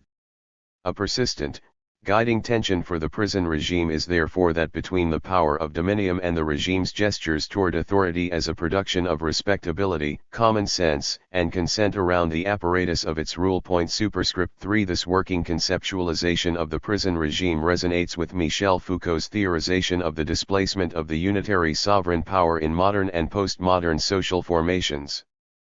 Foucault is famously concerned with the production of regimes of power through situated apparatuses and institutions. In his lecture of January 14, 1976, Foucault contended, "Our object is not to analyze rule-governed and legitimate forms of power which have a single center, or to look at what their general mechanisms or its overall effects might be. Our object is, on the contrary, to understand power by looking at its extremities, at its outer limits, at the points where it becomes capillary, in other words, to understand power in its most regional forms and institutions, and especially at the points where this power transgresses the rules of right that organize and delineate it, oversteps those rules and is invested in institutions, is embodied in techniques and acquires the material means to intervene, sometimes in violent ways. The prison's operative capillary sites, where it exceeds authial directive and juridical norm, are nowhere better excavated, documented, theorized, and centered than in the body of praxis generated by imprisoned radical intellectuals. Here, the theoretically conservative notion of the prison as a formal state institution, deemed by centralized protocols and rules, is displaced by a conception of the prison regime as a technology of power that works through the bodies of designated agents and performs and materializes on the bodies of an immobilized subject population. Foucault's capillary power may be recontextualized here as a literal designation for the materiality of the prison regime's method of violence as it manifests on the imprisoned subject's bodily capillaries, that is her or his viscerality, blood, skin, nervous system, organs. It is also a metaphoric designation for the 38. Manner in which power circulates, materializing through the form and movement of its outermost points. Capillaries, in the medical definition, are the tiny blood vessels that connect the arterioles and the venules. These blood vessels form crucial sites of passage for the transfer of the body's life-sustaining nutrients as well as for the spread of disease, infection, and impurities. Although minute, the capillaries are a site where much action takes place in the circulatory system. The prison, as a capillary site for the production and movement of power, exerts a dominion that reaches significantly beyond its localized setting. This is to argue that the emergence of a reformed and reconceived prison regime as a site where much action takes place in the circulatory system of power and domination, has become central to constituting the political logic as well as the material reproduction of the United States social formation. The prison regime, in other words, generates a technology of power that extends beyond and outside the institutional formality of the prison. Similarly, a radical genealogy of this regime must think significantly beyond and behind the current historical moment to comprehend fully the logic of its formation and sustenance. Scholars such as Angela Y. Davis, Alex Lichtenstein, David Oshinsky, and others have closely examined the material continuities between U.S. racial cattle plantation slavery and the emergence of the modern American penal system. These studies bring crucial attention to the centrality of white supremacist juridical, policing, and paramilitary regimes in the production of a carceral apparatus during the late 19th century that essentially replicated and, arguably, exacerbated the constitutive logic of the supposedly defunct slave plantation. Lichtenstein, for example, argues convincingly that the transition from chattel slave to black prison labor in the post-Civil War South exemplified the continual correspondence between the forces of modernization and the perpetuation of bound labor. He writes, in the postbellum South, at each stage of the region's development, convict labor was concentrated in some of the most significant and rapidly growing sectors of the economy. Initially, Southern prisoners worked on the railroads. This decisive shift from private to public exploitation of forced black labor marked the triumph of the modern state's version of the social and economic benefits to be reaped from bound labor, in the name of devil. 39. Opening a more progressive economy. Thus, from Reconstruction through the Progressive era, the various uses of convict labor coincided with changes in the political economy of Southern capitalism. By way of contrast, Davis, in an extended examination of Frederick Douglass's historical understanding of the post-emancipation criminalization of black communities, urges a theorization of how the prison system established its authority as a major institution of discipline and control for black communities during the last 2 decades of the 19th century, yielding a lineage of carceral regulation that arrived at crisis proportions a century later. Most important is Davis's foregrounding of the seamless linkage between the formal abolition of extant forms of racial chattel slavery in 1865 and the somewhat unheralded recodification and moral legitimization of a revised institution of enslavement, which would occur through the auspices of criminal conviction and imprisonment. When the 13th Amendment was passed in 1865, thus legally abolishing the slave economy, it also contained a provision that was universally celebrated as a declaration of the unconstitutionality of peonage. Neither slavery nor involuntary servitude, except as a punishment for crime, whereof the party shall have been duly convicted, shall exist within the United States, or any place subject to their jurisdiction. That exception would render penal servitude constitutional from 1865 to the present day. Tracing the contemporary prison regime's points of origin to the juridical and material developments of the post-Civil War South in particular, to its twinned and mutually constituting crises of economic modernization and managing/controlling a suddenly nominally free black population, is essential for a radical genealogy of the U.S. prison. To the extent that the post-Civil War Southern system of convict lease transferred symbolically significant numbers of black people from the prison of slavery to the slavery of prison, the formation of the U.S. prison must be seen as inseparable from the relation of white freedom and black unfreedom, white ownership and black fungibility, that produced the nation's foundational property relation as well an essential component of its racial ordering. In fact, the prison can be understood through this genealogy as one of the primary productive components of the U.S. nation-state's internal coherence. 40. And modernist expansiveness. I am interested in stretching both the historical reach and conceptual boundaries of this genealogical tracing, however. While there are always and necessarily forms of passage into the temporalities and geographies of death, such as those of the slave plantation and post-emancipation prison, the contemporary case of the prison regime constitutes a site and condition of death that is itself a form of passage. This is to say that the prison is less a destination point for the duly convicted than it is a point of massive human departure from civil society, the free world, and the mesh of active social bonds and relations that produce varieties of human family and community. Hence, labor exploitation, the construction of unfree labor, and the maskinment of a reserve labor pool are not the constitutive logics of the new prison regime, although these are certainly factors that shape the prison's institutional structure. Whereas forced labor was at one time conceived as the primary institutional tool for rehabilitating imprisoned white men, the proliferation of mass incarceration in the current era has reinscribed a logic of extermination. Sharon Patricia Holland's Meditations on the Entanglement, in fact, the veritable inseparability of death and black subjectivity, indicts the very formation of a white Americana and its accompanying social imaginary vis-a-vis the never-ending presence of racial chattel slavery. It is possible to make at least two broad contentions here: a, that the culture's dependence on the non-human status of its black subjects was never measured by the ability of whites to produce a social heritage, instead, it rested on the status of the black as a non-entity, and b, that the transmutation from enslaved to freed subject never quite occurred at the level of the imagination. Superscript 1. Extrapolating Holland's central theses, I would add that, indeed, what has occurred is an inscription of the black non-human non-entity through the category of the imprisoned, hence illegal/extra-legal/convict subject. This is to argue that while the white social imagination has been unable to assimilate the notion of a freed subject in its midst beyond cynical or piecemeal 41.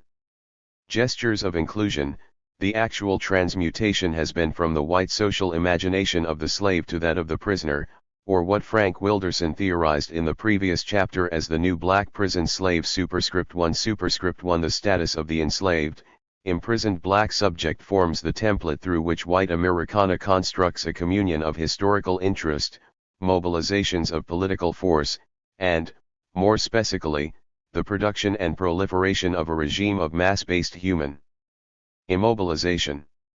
Thus, my theoretical centering of black unfreedom here is not intended to minimize or understate the empirical presence of non-black third world, indigenous, or even white bodies in these current sites of state captivity, but, rather, to argue that the technology of the prison regime and the varieties of violence it wages against those it holds captive is premised on a particular white supremacist module or prototype that is in fact rooted in the history of slavery and the social and racial crisis that it has forwarded into the present. The contemporary regime of the prison encompasses the weaponry of an institutionalized dehumanization. It also, and necessarily, generates a material rendition of the non and subhuman that structurally antagonizes and decenters the immediate capacity of the imprisoned subject to simply self-identify. Publishing in 1990 under the anonymous byline of Federal Prisoner, one imprisoned writer aired a schematic view of this complex process, which is guided by the logic of a totalizing disempowerment and social dissection. The RST thing a convict feels when he receives an inconceivably long sentence is shock. The shock usually wears off after about 2 years, when all his appeals have been denied. He then enters a period of self-hatred because of what he's done to himself and his family. If he survives that emotion and some don't, he begins to swim the rapids of rage, frustration, and alienation. When he passes through the rapids, he NDS himself in the calm waters of impotence, futility, and resignation. It's not a life one can look forward to living. The future is totally devoid of hope. Superscript 1. Superscript 2. The structured violence of self-alienation, which drastically compounds the act of formal social alienation, is at the heart of the regime's punitive carceral logic. Yet it is precisely because the reproduction of the regime relies on its own incapacity to decisively dehumanize its captives en masse that it generates a philosophy of the captive body that precedes the logic of enslavement. Thus, the regime's logic of power reaches into the arsenal of a historical apparatus that was an essential element of the global formation of racial chattel slavery while simultaneously structuring its own particular technology of violence and bodily domination. What, then, is the materiality of the archetypal imprisoned body through which the contemporary prison regime has proliferated its diverse and hierarchically organized apparatuses of racialized and gendered violence, most especially its technologies of immobilization and bodily disintegration? I am arguing that a radical genealogy of the prison regime must engage in historical conversation with the massive human departure of the transatlantic Middle Passage, an apparatus and regime of capture and forced movement that outlined its own epical conception of the non and subhuman, the prototyping of normative black punishment in a white New World, and the blueprinting of the abject black presence under the rule of Euro-American modernity. The Middle Passage foreshadows the prison as it roots and enacts chattel slavery, constituting both a passage into the temporality and geography of enslavement and a condition of existence unto itself in particular, a spatially specied pedagogical production of black slave ontology. I am especially concerned with the capacity of historically situated white supremacist regimes to prototype novel technologies of violence and domination on black bodies, articulating in this instance through what Eric Williams considers the overarching economic logic of a transcontinental tracking in enslaved Africans superscript 1, which in turn may yield technologies of power that become available to, and constitutive of, larger social and carceral formations, even centuries later. Thus, while the contemporary prison regime captures and immobilizes the descendants of slaves and non-slaves alike, I consider its technology of violence to be inseparable from a genealogy of transatlantic Black/African captivity and punishment. While the human volume of the Middle Passage has been a subject of empirical and methodological debate since the publication of Philip Curtin's The 43 Atlantic Slave Trade, a census, a loose consensus among historians has been attained since the 1999 release of the Cambridge University Press Transatlantic Slave Trade Database. David Eltis, drawing from a rigorous review of previous literature and elaborating from the Cambridge University data set, suggests a figure of about 11 million exports of slaves from Africa between the years 1519 and 1867. Superscript 1 Eltis, Curtin, Herbert S. Klein, Paul Lovejoy, David Richardson, Joseph Inakori, Stanley N. German, and others have further estimated that between 12% and 20% of the enslaved perished during the transatlantic transfer, with a total of between 10 million and 15 million of the enslaved eventually reaching the Americas. It is important to note, for the genealogical relation I am examining here, that the vast majority of the seaborne deaths were the result of conditions endemic to the abhorrent living conditions of the slave vessels. Many others committed suicide and infanticide in an attempt to defeat the logic of their gendered biological expropriation and bodily commodification, while unknown numbers were killed in the process of attempting to overthrow their captors. The scale of biological death during the Middle Passage was astronomical and clearly genocidal. Further, this process underwrote the innovation of a distinctive maritime architecture, literally, a seaborne and shipbound geography devoted to the accumulation, storage, and biological preservation of an enslaved human cargo. This technology of incarceration, famously portrayed by late 18th century British abolitionists in their lithograph stowage of the British slave ship Brooks, rendered a profoundly graphic conception of the racialized sub and non-human as the spatial and existential underside of an expansive European New World millennium.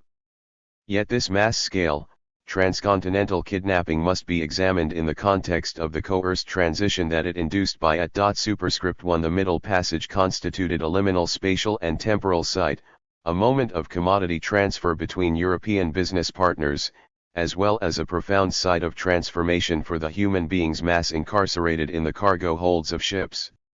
It encompassed a moment of transition between discrete conditions of subjection and domination as well as formed a condition 44 of existence unto itself.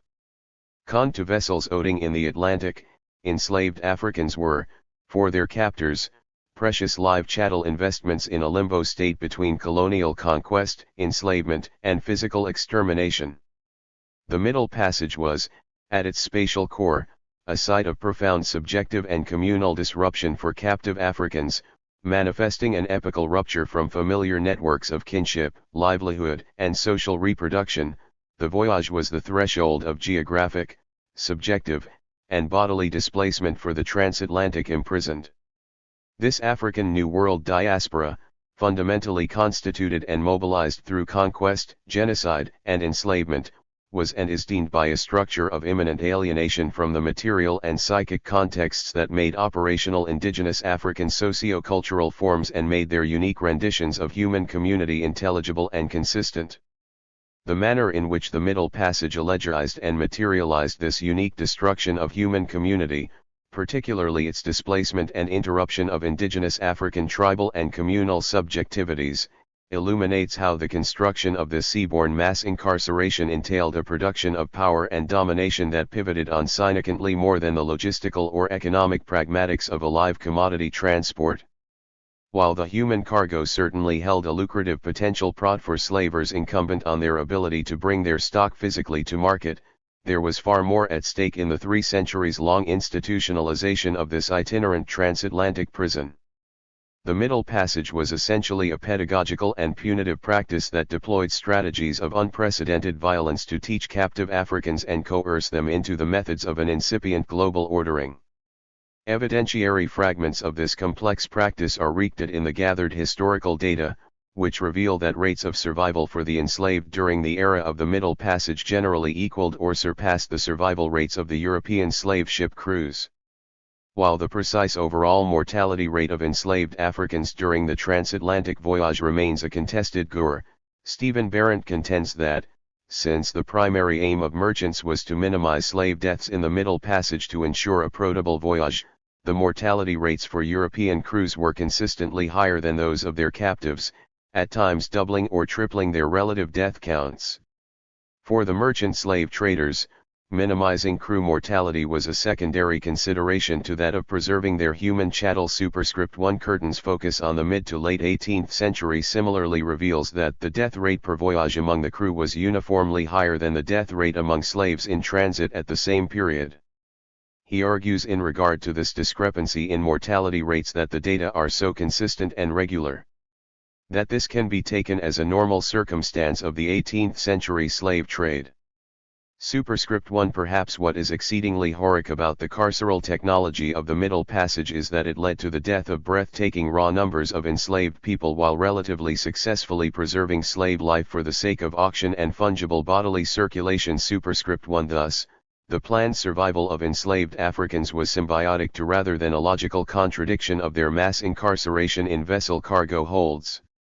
This structure of planned bodily preservation and mass bodily immobilization 46. Wreaks the peculiar technology of domination and violence that conceived and persistently regeared the Middle Passage as a primary, long-term labor for the emergent transatlantic European and Euro-American civilization. Establishing an epical precursor to the carceral technologies of the landlocked U.S. prison, the Middle Passage simultaneously remapped enslaved black bodies, prototyped the conception of the imprisoned/slave as the categorical embodiment of the sub or non-human, and reconfigured multiple scales of geography, constituting new conceptions of the continental and oceanic, while inventing new localities in the slave ship and plantation. Thus, the apparent commitment to preserving slave life on board the ships was more than an economic decision. Rather, keeping enslaved captives alive was integral to the production of the Middle Passage as a productive and socially constitutive modality of mass-based imprisonment that collapsed ontological violence into a regime of profound bodily punishment. Elaborating the slave ship as precisely such a capillary site of power, Vincent Harding's incisive analysis of the Middle Passage further elaborates the symbiosis between the incipient white supremacist racial formation of the transatlantic conquest and settlement and the ontological relation that characterized the capture, enslavement, and transfer of Africans. The ships were even more than prisons.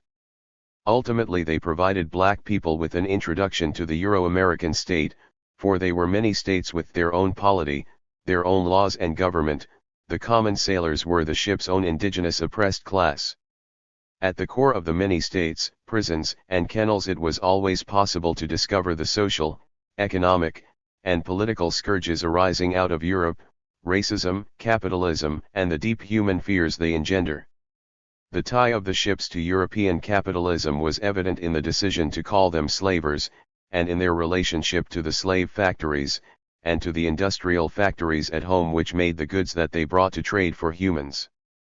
To maximize profits, the ships had to herd as many Africans aboard as possible, and to exploit their own white crews. Superscript 2.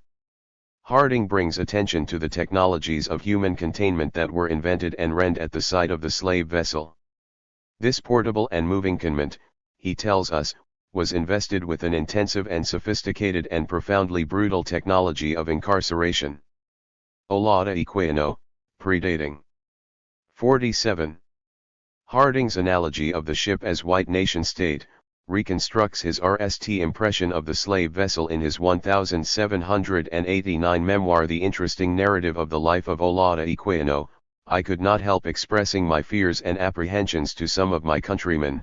I asked them if these people had no country but lived in this hollow place. Superscript 2. Superscript 1. It was within the logic of this power relation one that significantly exceeds the contained binary relation of torture as a structure of personalized violence and extracted swearing that bodies were respatialized and space was re-embodied. The width allowed for each individual was no more than 16 inches, and the passage between each of these rows of human packages was so small that it was impossible for a person walking by, however carefully, to avoid treading on them. Thus crammed together, like herrings in a barrel, they contracted putrid and fatal disorders, so that those who came to inspect them in a morning often had to pick dead slaves out of their rows, and to unchain their dead carcasses from the bodies of their wretched fellow swearers to whom they had been fastened. Superscript 2. Superscript 2. Such horrid European and Euro-American abolitionist descriptions of slave ship geography, and the white humanist outcry they superficially convey, might be usefully reread in the context of Harding's interpretive framing. The death space of the slave ship, and the genocidal epoch of the Middle Passage, conned and produced bodies that were ambivalently situated between the categories of labor value, social death, and biological death. Less ambivalent, however, was the constitution of enslaved Africans as an emergent ontological category lurking just outside and irreversibly, productively against the historical telos of the European Enlightenment and modernity's mankind. This ontological subjection, forged over a 3-century span through the carceral technology of the Middle Passage, foreshadowed the enduring labor of generating the racialized unfree as the condition of possibility for the civil society of the white and free. As such, the humanist sensibility expressed by elements of the 19th century European and Euro-American slavery and slave trade, abolitionist movements begs the question of who, figuratively and literally, was entitled access to the domain of the human. Maria Diedrich, Henry Louis Gates Jr., and Carl Pedersen, editors of the 1999 collection Black Imagination and the Middle Passage, or a Conceptualiza. 48. Of the transatlantic slave trade that can assist in complicating our temporal and spatial conception of the contemporary regime of imprisonment, the Middle Passage emerges not as a clean break between past and present but as a spatial continuum between Africa and the Americas, the ship's deck and the hold, the great house and the slave quarters, the town and the outlying regions. Superscript 2. Superscript 3. A genealogy of the contemporary prison regime awakens both the historical memory and socio-political logic of the Middle Passage. The prison has come to form a hauntingly similar spatial and temporal continuum between social and biological notions of life and death, banal liberal civic freedom and totalizing unfreedom, community and alienation, agency and liquidation, the human and the sub and non-human.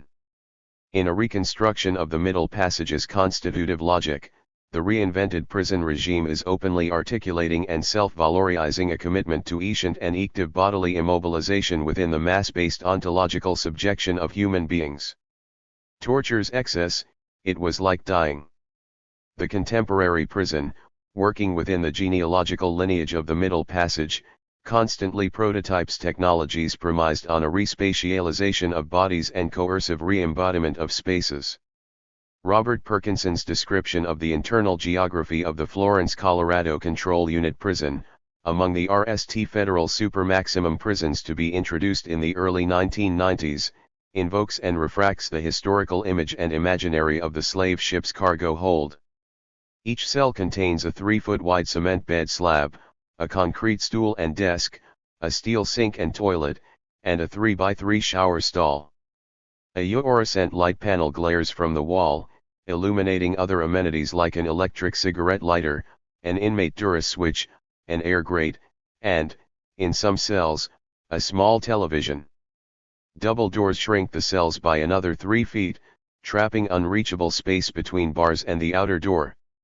Only 2 window slits allow external light into the cage, one on the steel door staring into the empty hallway and another body-length sliver facing an empty courtyard.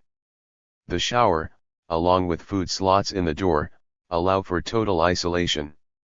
Thus, the Florence ADC's very layout determines that it can be nothing but a chamber of sensory deprivation, designed to press inmates to the brink. 49. Of insanity by its very architecture. Modern electronics allow constant surveillance and supervision while prisoners themselves remain physically invisible, locked away from any direct human view or contact in compartments of solid steel superscript 2. Extrapolating the immobilizing logic of the Florence ADCs, the September 2001 issue of Peacekeeper, the official publication of the California Correctional Peace Officers Association, urges a propaganda piece valorizing the supermax prison's evolution into more sophisticated carceral techniques. Imagine the ultimate big brother of the prison system tracking inmates 24 hours a day, 365 days a year. Well, guess what? It exists. Big Brother has arrived at Calipatria State Prison. Every inmate wears a wrist-worn transmitter called PASS unit, which stands for Personal Activated Security Sensor. When an inmate arrives at the facility, he or she is enrolled into the system database by the system operator. The information typically entered consists of the inmate's name, inmate identification number, housing/bed assignment and meal type. The transmitter is installed on the inmate's non-dominant wrist. It is secured with screws that are tightened with a special torque screwdriver. The clips can only be removed by breaking them. Officer A. Felty believes the system is a great deterrent. The inmates realize they are being constantly monitored and supervised, even when the officer's eyes are not on them. Basically, he knows that escape is not an option. The removal of the bracelet is not an option because he is being constantly monitored whether the officer is watching him or not. Superscript 2. The totalizing spatial logic of Calipatria's Big Brother conveys a peculiar convergence between high technologies of panoptic discipline and the banal normalization of ritualized and imminent physical violence. Disciplinary biopolitical state power re-articulates through the state's self-justifying monopoly on legitimate forms of coercive bodily disintegration. This is to argue that, far from simply inscribing a more invasive and comprehensive form of discipline over its captive civically dead subjects, Big Brother represents a multiplication of the potential sites and scenarios of subjection and physical punishment. This high technology remaps prisoners' bodies onto a virtual terrain, abstracting their 50 bodily movements and gestures into a computerized grid of obedience and disobedience, submission and violation. Such innovations eke a respatialization of the prison itself, marking the extension and veritable omnipresence of the state's capacity to practice a violent domination over its inmates. While such advanced technologies of imprisonment are an epical leap from the carceral practices of the Middle Passage, as a production of power and dominion they are constituted by an analogous and, in some places, materially similar social logic and historical trajectory. Located within an extended current genealogy of the slave vessel, there is a resurfaced familiarity in the prison's discursive emphasis and material production of active mass capture, immobilization, and bodily disintegration. It is worth invoking Hortense Spillers's meditation on the captivity of the Middle Passage as a manner of illustrating a central genealogical linkage between apparently discrete and epically distant carceral forms. On any given day, we might imagine, the captive personality did not know where he was. We could say that they were culturally unmade, thrown in the midst of a gurative darkness that exposed their destinies to an unknown course. Superscript 2. Echoing and recontextualizing Spillers, Jarvis J. Masters' account of his initial entombment in San Quentin's death row prison resonates. A spatial and bodily encounter with the prison's more common modes of isolation and circumscription. His narrative echoes those of imprisoned African survivors of the transatlantic transfer while supplementing the GPO's rosy tribute to the onset of the high-technology prison. Superscript 2. I will never forget when the steel cell door slammed behind me. I stood in the darkness trying to X my eyes and readjust the thoughts that were telling me that this was not home, that this tiny space could not be where I would spend more than a decade of my life. I spread my arms and found that the palms of my hands touched the walls with ease. I pushed against them with all my might, until I realized how silly it was to think that these thick concrete walls would somehow budge. The bed was bolted into the wall like a shelf. It was only 2.5 feet wide by 6 feet long, and only several feet above the gray concrete. Superscript 2. Old and new technologies of incarceration have collaborated in the emergence of the contemporary prison. Masters' description of the San Quentin cell reveals the constitutive logic that unites low and high carceral technologies in 51. The production of the prison regime while invoking the captivity of the Middle Passage as living and lived memory. To absorb the geographical breadth and technological depth of the prison regime's elaboration is to come face to face with the unprecedented levels of autonomy granted to and extracted by the prison to shape the social worlds. It is also to end an insurgent critique of imprisonment that moves from the sometimes eloquent, though consistently displaced, theoretical languages articulated by captive radicals and revolutionaries.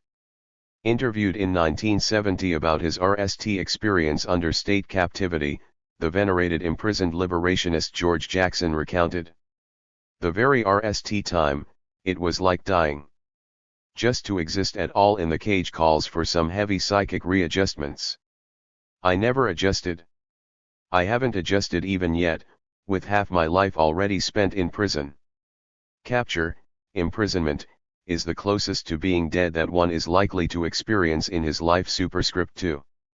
Speaking from the experimental high security unit in Lexington, Kentucky, some 20 years later, the political prisoner Susan Rosenberg echoed Jackson's language in a manner that reveals an essential though rarely elaborated facet of the prison regime.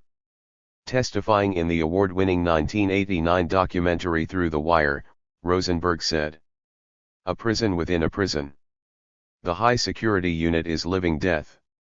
I believe that this is an experiment being conducted by the Justice Department to try and destroy political prisoners and to justify the most vile abuse of us as women and as human beings, and justify it because we are political." Superscript 3. Since the time of Rosenberg's testimony, the technology of the Lexington High Security Unit has circulated and metamorphosed, virus-like, through state and federal prisons across the country. On any given day, tens of thousands are held captive in these supermax prisons, while more than 2 million are incarcerated under the rule of Jackson's cage, that is, the venerable jail/prison/detention center. These various carceral forms have astronomically increased the numbers of both social and political prisoners held captive in conditions of low-intensity physical and psychological torture, as well as those subjected to high-intensity punishment and state-sanctioned mental or emotional disordering. Superscript 3. Superscript 1. In the meantime, the expansion of youth prisons, mental health facilities, 52, and Homeland Security and immigrant detention centers in the past decades has been accompanied by a proliferation of conditions easily likened to both traditional and revised definitions of solitary and mass-based torture. Jamal al-Harath, in the aftermath of his release from the U.S. prison camp in Guantanamo Bay, Cuba, in March 2004, concisely surmised the logic of his detention on IMSI suspicion of connection to Afghanistan's Taliban and the Al-Qaeda network. The whole point of Guantanamo was to get to you psychologically. The beatings were not as nearly as bad as the psychological torture. Bruises heal after a week, but the others too stays with you. Superscript 3 Superscript 2 Echoing Jackson's meditation on captivity as an approximation of death, and surfacing the indelible marks that existing in a cage permanently inscribes on body, soul, and psyche, Al-Harath illuminates a form of subjection that exceeds the formal temporal and spatial boundaries of imprisonment. The Guantanamo detention, he says, will always stay with him, even as he reassumes the formal status of the free person in his homeland of Britain. The notorious routines characterizing the rise of California's security housing unit prisons further extrapolates the particular white supremacist logic that persists within the spectacle of the tortured imprisoned body. The videotaped 1994 murder of the black prisoner Preston Tate at the Corcoran State Prison SHU by correctional officers, one of whom prefaced the fatal shooting by announcing, "It's going to be duck hunting season," obtained national attention in the mid to late 1990s, accompanied by widespread reporting of the Corcoran Guards' amused coercion of SHU prisoners into gladiator-style prison yard. GHTS. Superscript 3 Superscript 3 Perkinson, however, brings attention to the side of SHU's unseen, where regulated regimes of bodily violence are partnered with the application of sophisticated technology to control prisoners' routines, movements, and even thoughts more than ever before.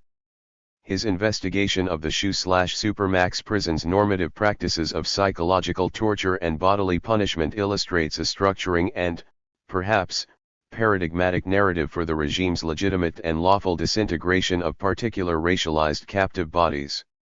On April 22, 1992, for example, Von Dorch was stripped naked and pulled out of his cell by a Pelican Bay SWAT squad. According to court records, prison guards then carried Dorch, 53, shackled and gagged to the infirmary, where 6 guards pressed him into a steel tub of scalding hot water for several minutes.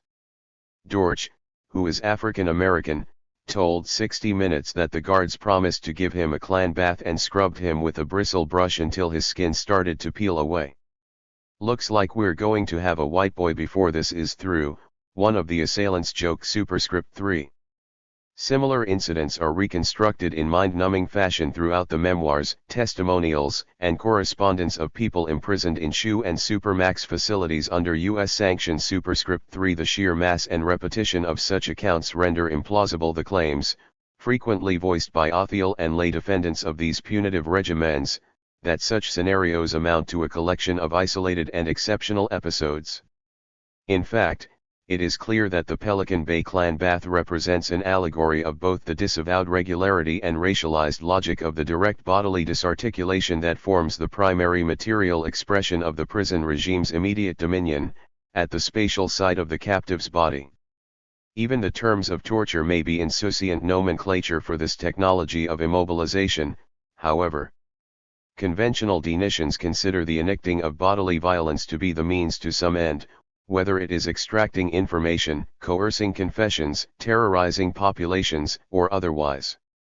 The United Nations Convention Against Torture and Other Cruel, Inhuman, or Degrading Treatment or Punishment, by way of prominent example, states, "The term torture means any act by which severe pain or swearing, whether physical or mental, is intentionally enacted on a person for such purposes as obtaining from him or a third person information or a confession, punishing him for an act he or a third person has committed or is suspected of having committed, or intimidating or coercing him or a third person, or for any reason based on discrimination of any kind, when such pain or swearing is enacted by or at the instigation of or with the consent or acquiescence of a public official or other person acting in an official capacity." Superscript 3. There is, however, no structuring exterior or ulterior motive to the state's technology of violence and domination in the Supermax prison or within the broader production of the prison regime. The structurally manifest political desire of the prison regime's technology of immobilizing violence. 54. Is, in the case of Jackson's inaugural imprisonment, Rosenberg's high-security unit, Tate's fatal SHU yard, and Dorch's Klan bath, intrinsic to the biopolitical technology of the torture itself, that is, the isolation, social liquidation, and immobilization of human beings on scales of exable magnitude. The organizing logic of the prison industrial complex writ large is echoed and embodied in the vernacular of death spoken by radical captives such as Jackson and Rosenberg. Both, among countless of their imprisoned cohorts, invoke a conception of the prison within a continuum of dying, or being dead, that crucially expands the historical scope of the prison regime's genealogical linkages to other forms of human domination and massively structured bodily violence. The prison has become, akin to the Middle Passage, more than simply a means to an end. It is, in objective and in fact, an end in itself. The logic of imprisonment in the age of the prison industrial complex involves a particular kind of social extermination that fundamentally alters the network of relationships in civil society. The prison, in the lineage of the slave vessel, has become essential to the production of a new social formation. The technologies of social reproduction, juridically formalized civil death, and mass-based social death converge and collapse as the durable geographic production of this regime. In turn, this spatialized intersection of oppressive technologies places and signees the blood work of white life and subjectivity, as it is insistently and fatally lived against black and third world death and ontological subjection. Sorrow, the good soldier and the good woman. Joy James. The enemy culture, the established government, exists first of all because of its ability to govern, to maintain enough order, to ensure that a cycle of sorts exists between the various levels and elements of the society. Law and order is their objective. Ours is perfect disorder. Our aim is to stop the life cycle of the enemy culture and replace it with our own revolutionary culture. This can be done only by creating perfect disorder within the cycle of the enemy culture's life process and leaving a power vacuum to be filled by our building revolutionary culture. Blood in my eye. It is with much sadness that I say my last goodbye to Safiya Bukhari. She was my sister, my comrade, and my friend. We met nearly 35 years ago, when we were both members of the Black Panther Party in Harlem. Even then, I was impressed by her sincerity, her commitment, and her burning energy. She was a descendant of slaves and she inherited the legacy of neo-slavery. She believed that struggle was the only way that African people in America could rid ourselves of oppression. As a black woman struggling in America, she experienced the most vicious forms of racism, sexism, cruelty, and indifference. As a political activist, she was targeted, persecuted, hounded, and harassed. Because of her political activities, she became a political prisoner and spent many years in prison. But she continued to believe in freedom, and she continued to fight for it. In spite of her personal suffering, in spite of chronic, life-threatening illnesses, she continued to struggle. She gave the best that she had to give to our people. She devoted her life, her love, and her best energies to fighting for the liberation of oppressed people. She struggled selflessly, she could be trusted, she was consistent, and she could always be counted to do what needed to be done. She was a soldier, a warrior woman who did everything she could to free her people and to free political prisoners. I have faith that the ancestors will welcome her, cherish her, and treat her with more love and more kindness than she ever received here on this earth. Asada Shakur, Havana, Cuba, August 29, 2003. Service women. Family is a middle passage, one repeatedly returned to and reconstructed, or reinvented and reenacted. So, too, is war a middle passage where hell is the birth canal. 3. State soldiers GHT in family units on battlefields. The enslaved refashion family with their kin. The imprisoned force its reappearance with manufacture gender roles. Revolutionary cotters forge family in underground armies. Youthful gangs reinvented in the street. The corporate state polices and ritualizes it with legalistic trappings. With notable mortality rates, the women part Greek chorus and part cyborg bear the brunt of this middle passage, this birthing. They create and are held captive by this primary social and political unit, one that reproduces and trains soldiers and so prepares society for life and killing. In the Greek chorus, women are maternal. In slavery and social death, Orlando Patterson narrates the role of the Greek chorus as a gathering of slave women who deemed freedom in juxtaposition to enslavement in the service of an elite and parasitical democracy, one built on the wealth and injustices that empire can imagine and fashion.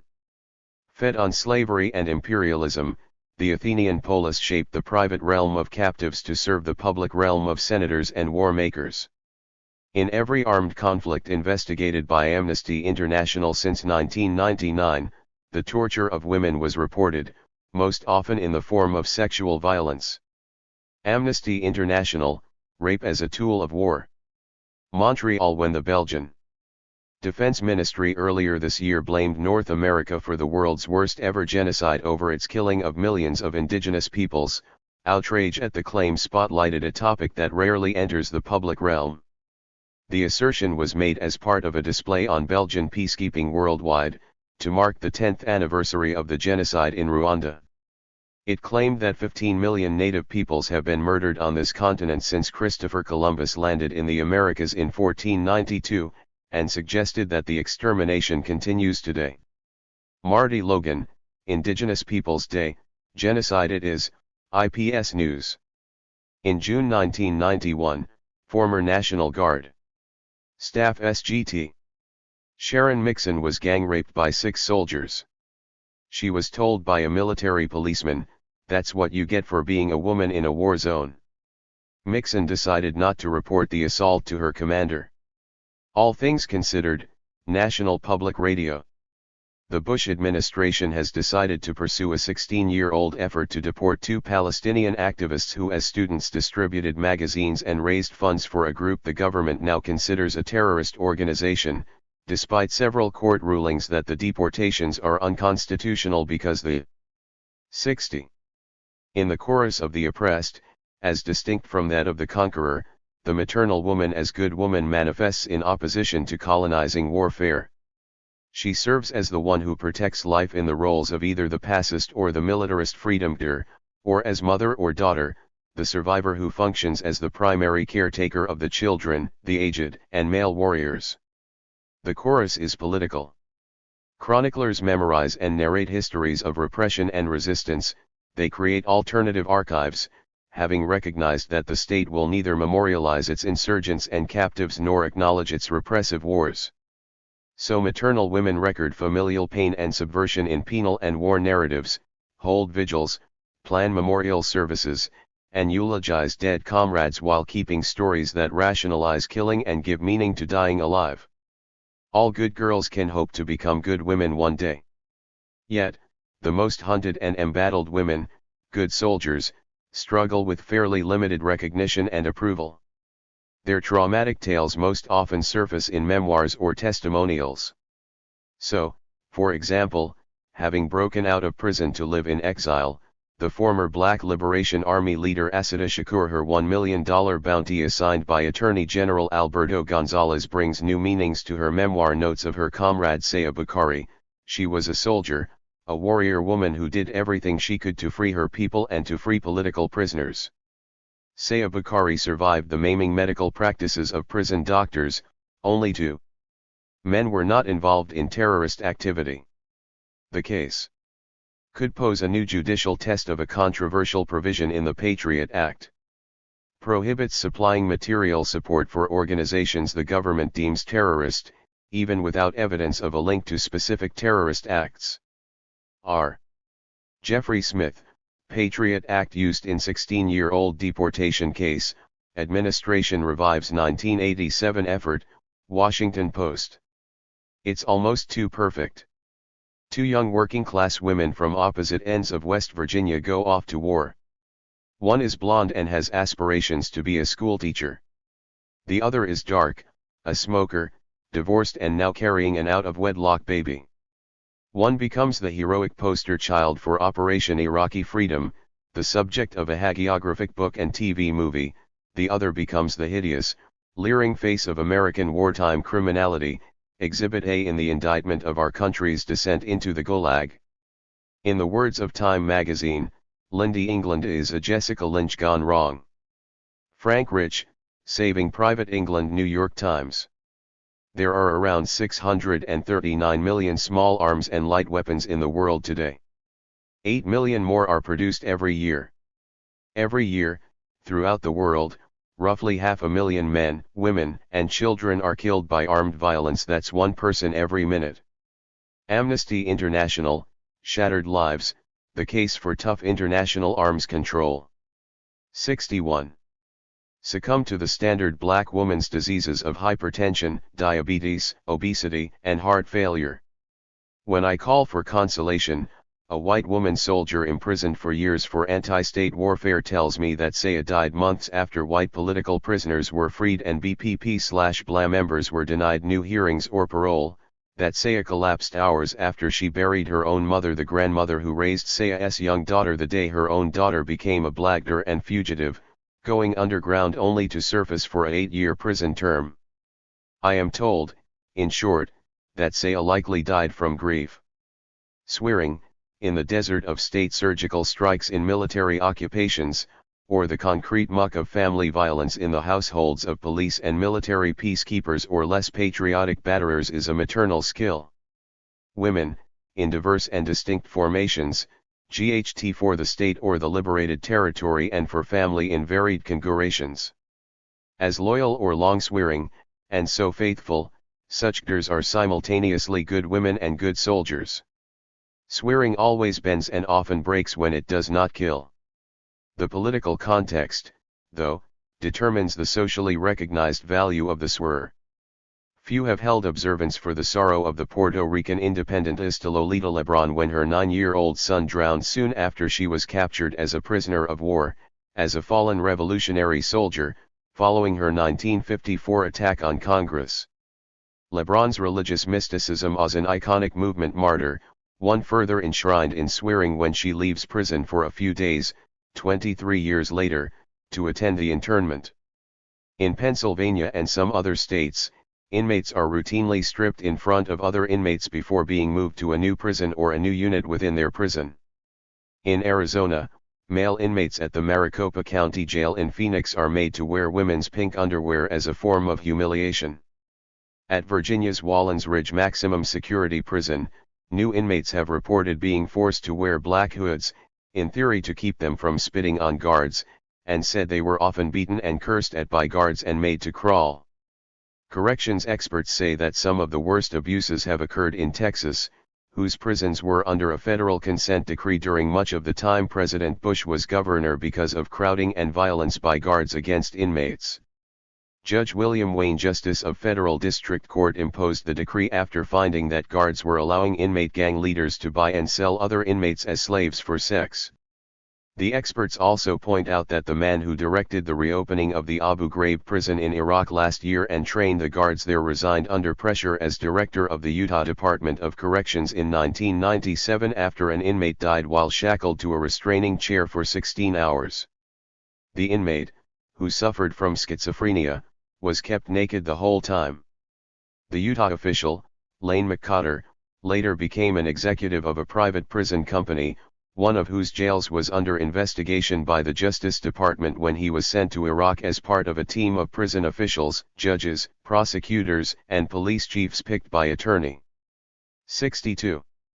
And to be visited by thousands in a cemetery following her daughter's suicide. Those who cannot read Lebron's emotional silence may attempt to read Asada, an autobiography, but not see Shakur in her skirmishes against prison abortionists and terror in her raging, desperate determination to have a live birth. Rarely does public discourse acknowledge pregnant Black Panthers battered bloody by traumatized vets and refugees from counter-revolutionary wars, rebel soldiers who father without admittance to Veterans Administration hospitals. Some have witnessed the grief sewers of Lila Lipscomb, in Michael Moore's LM Fahrenheit 9/11. Coping with the death of her soldier son who had denounced the Iraqi invasion in a letter home months before he was killed, she daily unfurls an American egg on the exterior walls of her suburban home. Embraced by U.S. nationalists and moviegoers, Lipscomb as a patriot is permitted public space, although a contested one, and visibly given respect for her sorrow in mainstream culture that rages against the state's betrayals but not against the state, which appears more familiar than alien, and usually never appears as enemy culture to be disrupted with perfect disorder. In contrast, another cadre of good women will have their stories preserved by political organizations and movements because their victimization comes at the hands of the penal democracy and its prison and police apparatuses, while they actively served the community or subaltern nation. This suggests that for most of the political public, it is not the privatized pain of women that gets recorded, retold, and raged against, but the torture and abuse of General John Ashcroft to rebuild the country's criminal justice system. Fox Butterfield, mistreatment of prisoners is called routine in U.S., New York Times.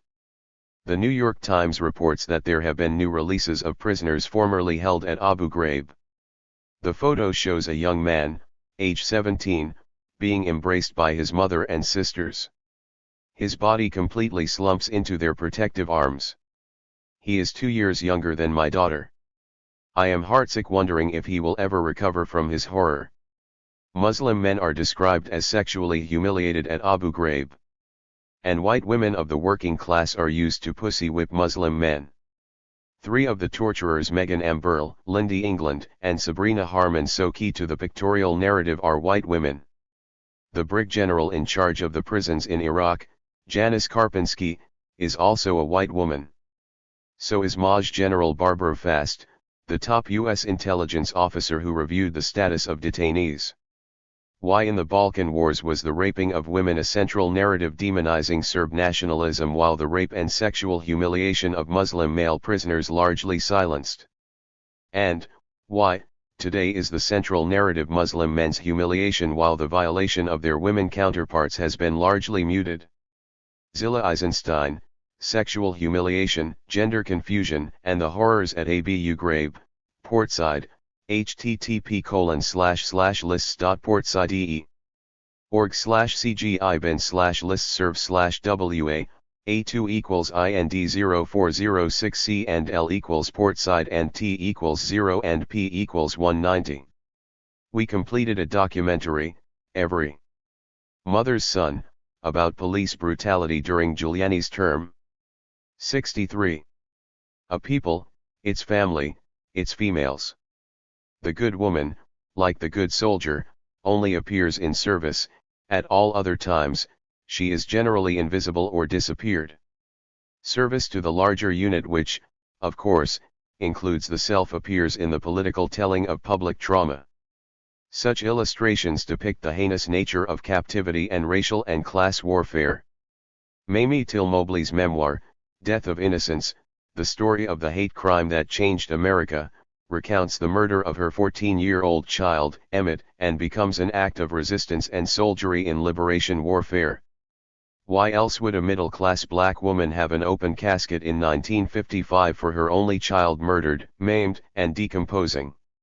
Why would a middle-class black woman instruct the undertaker not to improve on her son's appearances? The good soldier undertakes the public's demand to witness wounding and terror and to remember war victims, but to keep stoic silence, as well. Such a witness in 1955 took nearly 20 decades for public commentators to hear, and for them to correct political memory and genealogy by locating a funeral held months before Rosa Parks's civil disobedience aboard a Montgomery bus as the birth of a movement. It was the visual narrative that Miss Parks had witnessed months earlier that led to her refusal to give up a seat on public accommodations as an act of soldiery. As mayor of New York City, told through the eyes of 3 mothers who lost sons to police violence and who have become spokespeople for police reform. Iris Baez's son Anthony was killed during a pickup football game on the streets of the Bronx in 1994, when a police officer put him in an illegal chokehold after the football hit the officer's car. Kadiata Diallo's son Amadou was unarmed when he was shot 41 times in the doorway of his apartment building by 4 police officers. Doris Bush-Bosky's son Gary Bush was pepper sprayed, surrounded, and then shot to death by police while holding a small inscribed hammer, even though witnesses at the scene said it was clear he posed no threat. Kelly Anderson and Tammy Gold, in their own words, New York Foundation for the Arts. In 2005, 38.6 million people worldwide were living with HIV/AIDS, 24.5 million in sub-Saharan Africa. Women make up 51% of those suffering from HIV, and black women account for 72% of all new HIV cases among women. Over 25 million people have died since the first cases of AIDS were identified in 1981. On AIDS, 2006 report on the global AIDS epidemic, Lynette Clemetson, links between prison and AIDS affecting blacks inside and out, New York Times. According to the U.S. State Department, between 600,000 and 800,000 people are trafficked across international borders annually. Between 18,000 and 20,000 of those victims are trafficked into the United States. If trafficking within countries is included in the total world figures, official U.S. St. 64. In mind when she resisted segregation and en route to jail was the picture of Emmett Till, an image provided by the mother as good woman and good soldier, one who did government orders to keep the casket closed and refused to shield the public from the visual residues of law and order lynching for a whistle at a white woman. So, the good women present trauma to their own children, witnesses to a mutilated child's corpse and the failure to soldier. Tens of thousands came to the Chicago funeral for the burial, months before Miss Parks sat down. Hundreds of thousands saw the images of the mutilated body in black publications such as Jet. For those viewed as good women, good soldiers, their narratives and stories, their sorrow, have space in the political, public world for retelling and remembering as long as they remain good servants. It is service to the other, the non-self for or against the enemy culture as family domesticity and captivity suggest multiple enemy formations that makes the female a woman and a soldier, precisely laudable as a good woman and a good soldier. Good women protect and reproduce family. Good soldiers defend the nation-state or counter-state, the empire, or the liberated maroon societies.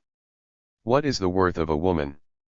Her service to nation formation or revolutionary formations, all of which is the refashioning of family. Who values a woman stripped of service? In a wartime perpetual time for an aggrandizing nation a woman. Mates are that 2 to 4 million people are trafficked annually. However, there are even higher estimates, ranging from 4 to 27 million for the total number of forced or bonded laborers. Francis T. Mico, Trafficking in Persons, the U.S. and International Response, CRS Report for Congress.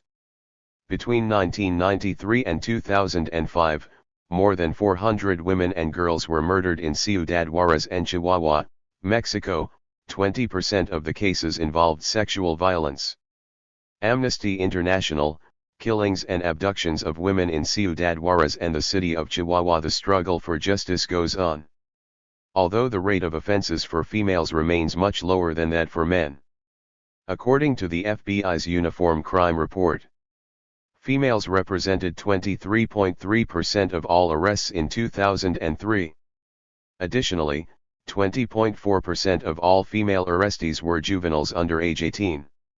Since 1995, the total number of female state and federal prison inmates has grown 5% a year, compared to the 3.3% average annual growth for male prisoners. National Criminal Justice Reference Services, Women and Girls in the Criminal Justice System, at http://www.ncjrs.gov. In Rwanda, between 250,000 and 500,000 women, or about 20% of women, were raped during the 1994 genocide. 10 years after the 1994 genocide, nearly all of these women have remained without legal redress or reparation. International Red Cross, report, in Amnesty International, Making Violence Against Women Count. 65. Who does not soldier for empire or revolution against imperial ambitions is an anomaly as a political woman. If such a woman claimed public space and war status, her soldiering would be treasonous, would it not? For it serves neither state nor counter-state formations. The good woman and the good soldier serve movements or entities larger than that of woman. That is, they mingle and merge as socially significant when subordinate. The burqa beauty of the female guard of Louis Farrakhan or Muammar Gaddafi pose in photo ops, a visual testimony of aggregates of service women willing to die or kill for male insurgency. Present photo ops of presidents greeting and speaking before troops. Display the black female serving bodies. It is that unity, that solidarity that assures of the formidable powers of law and order and ensures the long life cycle of enemy cultures. Bringing comfort to state or counter-state soldiers during times of war are women. Good soldiers birth and bury. Good women reassure and soothe. Females, exhausted by journeys and their attendant deaths and rebirths, who reinvent in hell the role of the midwife, simultaneously resist and replenish war. What would the traditional soldier, the male soldier, do without the good woman? Who would buttress battlefield horror by projecting real and symbolic antithesis, something to go home to, an ideal worth living and killing for? In turn, what would white women in their forays against the abject subjects of their fear and envy? One transsexual/transgender person is murdered in the U.S. each month. National Coalition of Anti-Violence Programs, report. There are an estimated 27 million slaves worldwide. MSNBC, modern-day slaves. The Pentagon still lies about Agent Orange. How did Iraq get weapons-specific agents? Who was shipping it over there? Clearly it was illegal. I do not think the Pentagon wants to get into any of that, so the cover-up goes on. Francis A. Boyle, Faculty Lecture on Bio/Warfare/Terrorism/Weapons, University of Illinois, Chicago. The Amazon rainforest in Brazil is home to over 60,000 plant species, 3,300 animal species, and 20 million people, including an estimated 180,000 indigenous people. In January 2001, the Brazilian government announced its plans for Avanca Brazil, AU's $40 billion plan to cover much of the Amazon rainforest with 10,000 of highways, hydroelectric dams, power lines, mines, gas and oil fields, canals, ports, logging concessions and other industrial developments. Scientists predict that these planned developments will lead to the damage or loss of between 33–42% of Brazil's remaining Amazon forest. Greenpeace, Amazon report. Marital rape is recognized as a crime in only 51 countries. Only 16 nations have legislation specifically referring to sexual assault, while only 3 have legislation that specifically addresses violence. 66.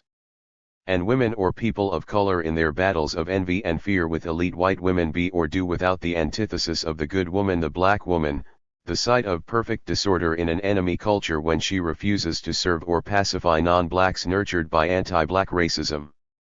What can an enemy culture not conceive and practice in familial, interpersonal, social, and international relations? Black female humanity. Nor can it envision the perfect disorder of association without coercion, the perfect order of democracy freed from police, law, parasitical relations to prison or slave bodies. In social political formations, where police as law dies, freedom as political liberation lives. Who soldiers for the death of law and the police? For the lives of those designated expendable or socially dead? Obviously few. Soldiers, like women, are captives, but captivity has specificity and rank, just like the military. A soldier's and woman's rank and status are determined not necessarily by acts but by their proximity to presence and distance from absence. Good women reproduce family law, and so the police. Hence, we reproduce law and order. The police disproportionately discipline and punish black and poor bodies, queer and female forms. Therefore, to seek to elucidate the meaning of the prison within the prison state, as George Jackson urged, requires considering what would have to disappear: predator-prey formations. Against women as a category of criminal activity in itself. Amnesty International, making violence against women count. Much of the evidence of abuse at the prison came from medical documents.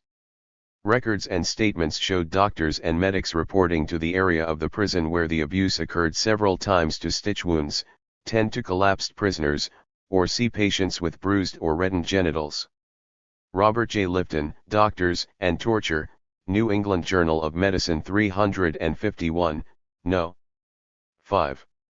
In 2000, a study of prisons in 4 Midwestern states found that approximately 1 in 5 male inmates reported a pressured or forced sex incident while incarcerated. About 1 in 10 male inmates reported that they had been raped. Rates for female inmates, who are most likely to be abused by male staff members, vary from 7% in some facilities to 27% in others. The Department of Justice's Bureau of Justice Statistics report found that the number of formal complaints of sexual violence filed in adult prisons and jails increased nearly 16%, from 5,386 in 2004 to 6,241 in 2005. More than one-half of these complaints concern staff sexual misconduct or harassment. Stop Prisoner Rape, The Basics on Rape Behind Bars, http://www.spr.org/n/factsheet/basics.asp, Stop Prisoner Rape, Government Prisoner Rape Study shows increase in sexual violence reports, raises concerns about correctional authorities follow-up, website. 67. The woman no longer beaten by man, the woman no longer servant to man, the black no longer servant or marked as prey and then castigated as predator, the black woman freed from the non-blacks and the non-women, and the child able to fend adult predation. All this disrupts law and order schemes. All of this may be more perfect disorder than most can handle. The perfect disorder that Jackson calls for seems to require a lot of dying, not just physical but intellectual and political deaths in which the definition of good, the cynier of the perfect functionary, is retired. Yet Jackson does not create the death or advocate for it. It is ever present. For the murderous gender misanthropes, the only good woman is a dead one physically or psychically. For religious misogynists seeking the maternal martyr, the good woman is a dead soldier of God. Ultimately, the dead good woman is the sacrificial lamb who RST gives life to, then gives up life for, a fetus, the null service from a reproductive body that stills its own life instinct. To abort a penal democracy and family captivity in all its forms would indeed be an obscenity, a transgression against man and God state. Good is elusive and mercurial as a prex to soldier, because soldiery is not an ontological state, it is a function.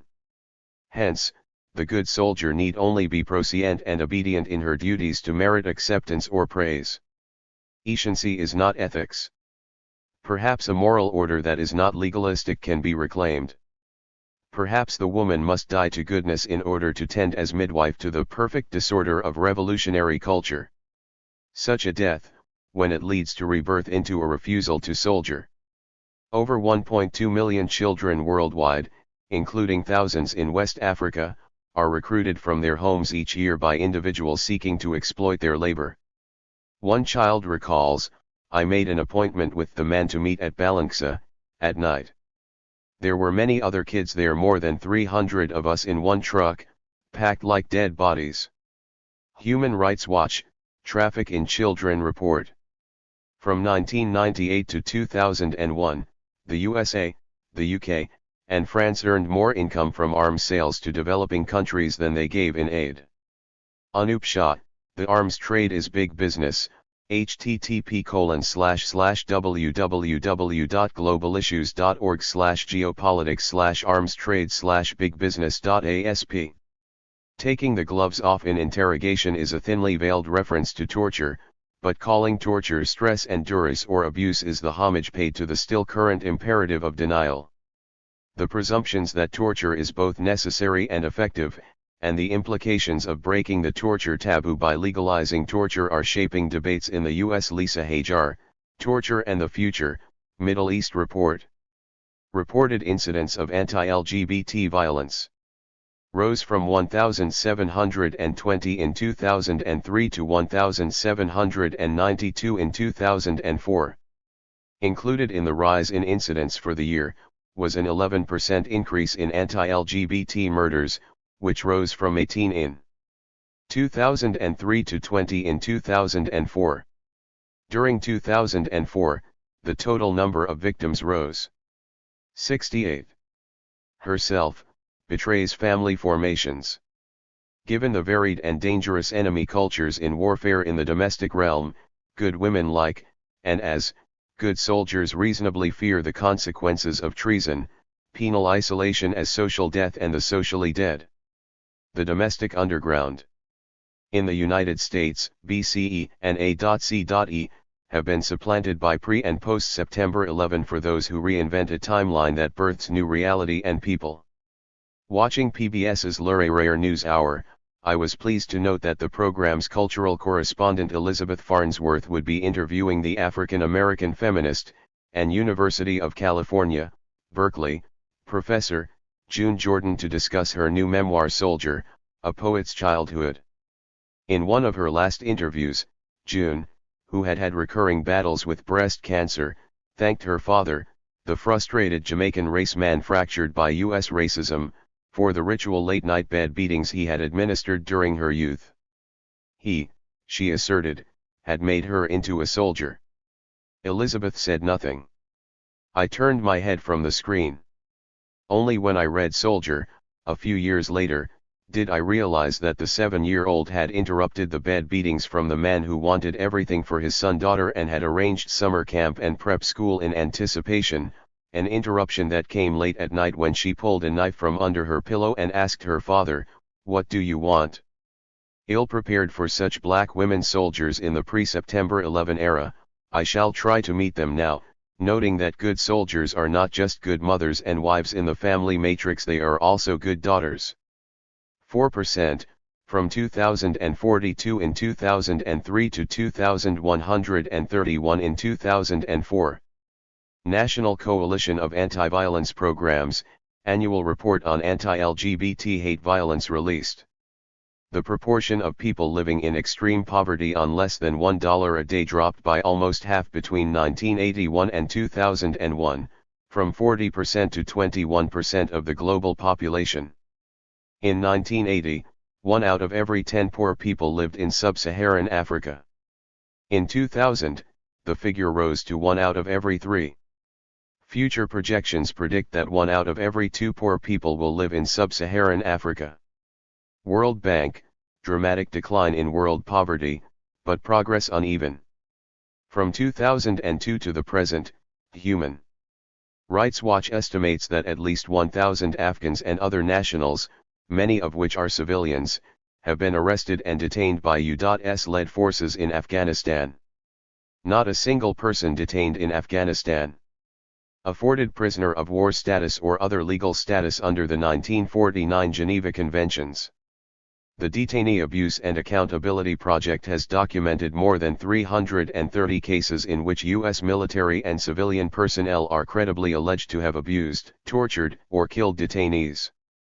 Only a fraction of the more than 600 U.S. personnel implicated in these cases, 40 people, have been sentenced to prison time. Human Rights Watch, Enduring Freedom, Abuses by U.S. Forces in Afghanistan, and U.S., more than 500 implicated in detainee abuse. The U.S. Department of Defense now spends half of its entire Bud 69. Some years before June's book was published, I fumed while vacuuming the townhouse of my father in a gated community in suburban Indiana. I rolled the upright Hoover over bullet shells and casings, noting the lack of suction to extract them from the carpet of his master bedroom. I struggled with plush pile for 20 minutes. Then I stopped. I realized from my own ROTC instruction and ring of weapons that vacuuming up live ammunition was potentially explosive. On my hands and knees I retrieved scores of bullets, around and under the king-size bed, and placed them in a container next to the 7 handguns and the shotgun that I had collected around the house. Checking to see that no bullets remained, I went to scrub the tub. Incapable of loading a gun and pulling a trigger, although amply trained as a career military officer and a Vietnam veteran, my father had succumbed to a heart attack. Father decomposed and waited. I was summoned to Indiana by police and lawyers themselves, summoned by the adjoining townhouse residents who had summoned police to break down his front door weeks after his death. I collected the body, I cleaned up after him and readied his house for sale and his corpse, in closed casket, for an 18-gun salute military burial. What are the stories that women will not tell about soldiers returning from wars of occupation or from state prisons? About cleaning and caring. Get on private military contractors. The top 50 contractors receive more than half of all the money. Morning edition, National Public Radio. Physical pain amounting to torture must be equivalent in intensity to the pain accompanying serious physical injury, such as organ failure, or even death. For purely mental pain or suffering to amount to torture, it must result in significant psychological harm, lasting for months or even years. We conclude that the statute as a whole makes clear that it prohibits only extreme acts. Even if the defendant knows that severe pain will result from his actions, if causing such harm is not his objective, he lacks the requisite specific intent even though the defendant did not act in good faith. U.S. Department of Justice, Memorandum for Alberto R. Gonzalez, Counsel to the President. Over 50,000 civilians died in the Darfur region of Sudan and over 1 million are internally displaced, while more than 170,000 have crossed the border into Chad. In over half of the towns burned, women reported rape as a tactic of warfare. The widespread rape of young boys has also been reported. Despite the signing of the Darfur Peace Agreement in May 2006, grave violations of international humanitarian and human rights law continue unabated in Darfur. Amnesty International, Distress, Denial and Disappointment in Darfur, Findings of Amnesty International Visit to Darfur, and More Killings as Peacekeeping Gap Threatens in Darfur. 70. For the emotionally and physically wounded, the suicidal, the violent and sadistic, the addicted, the manically depressed, the rape survivors and rapists, the misogynists whose stature as war casualties and tragic war heroes mitigates their excesses or at least their public condemnations.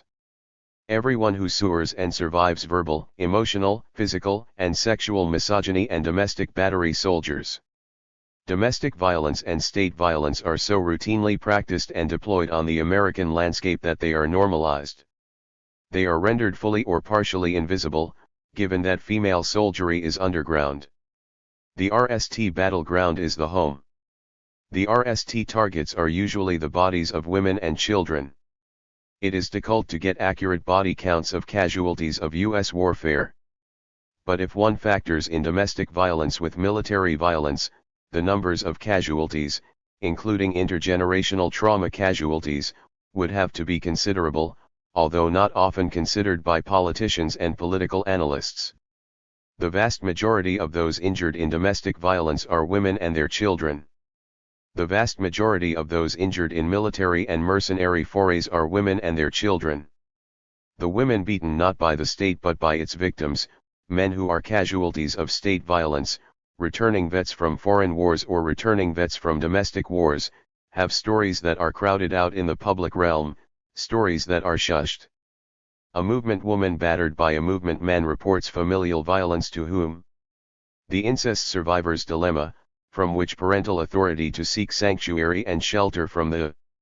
As of September 30, 2004, there were an estimated 517,000 children in foster care.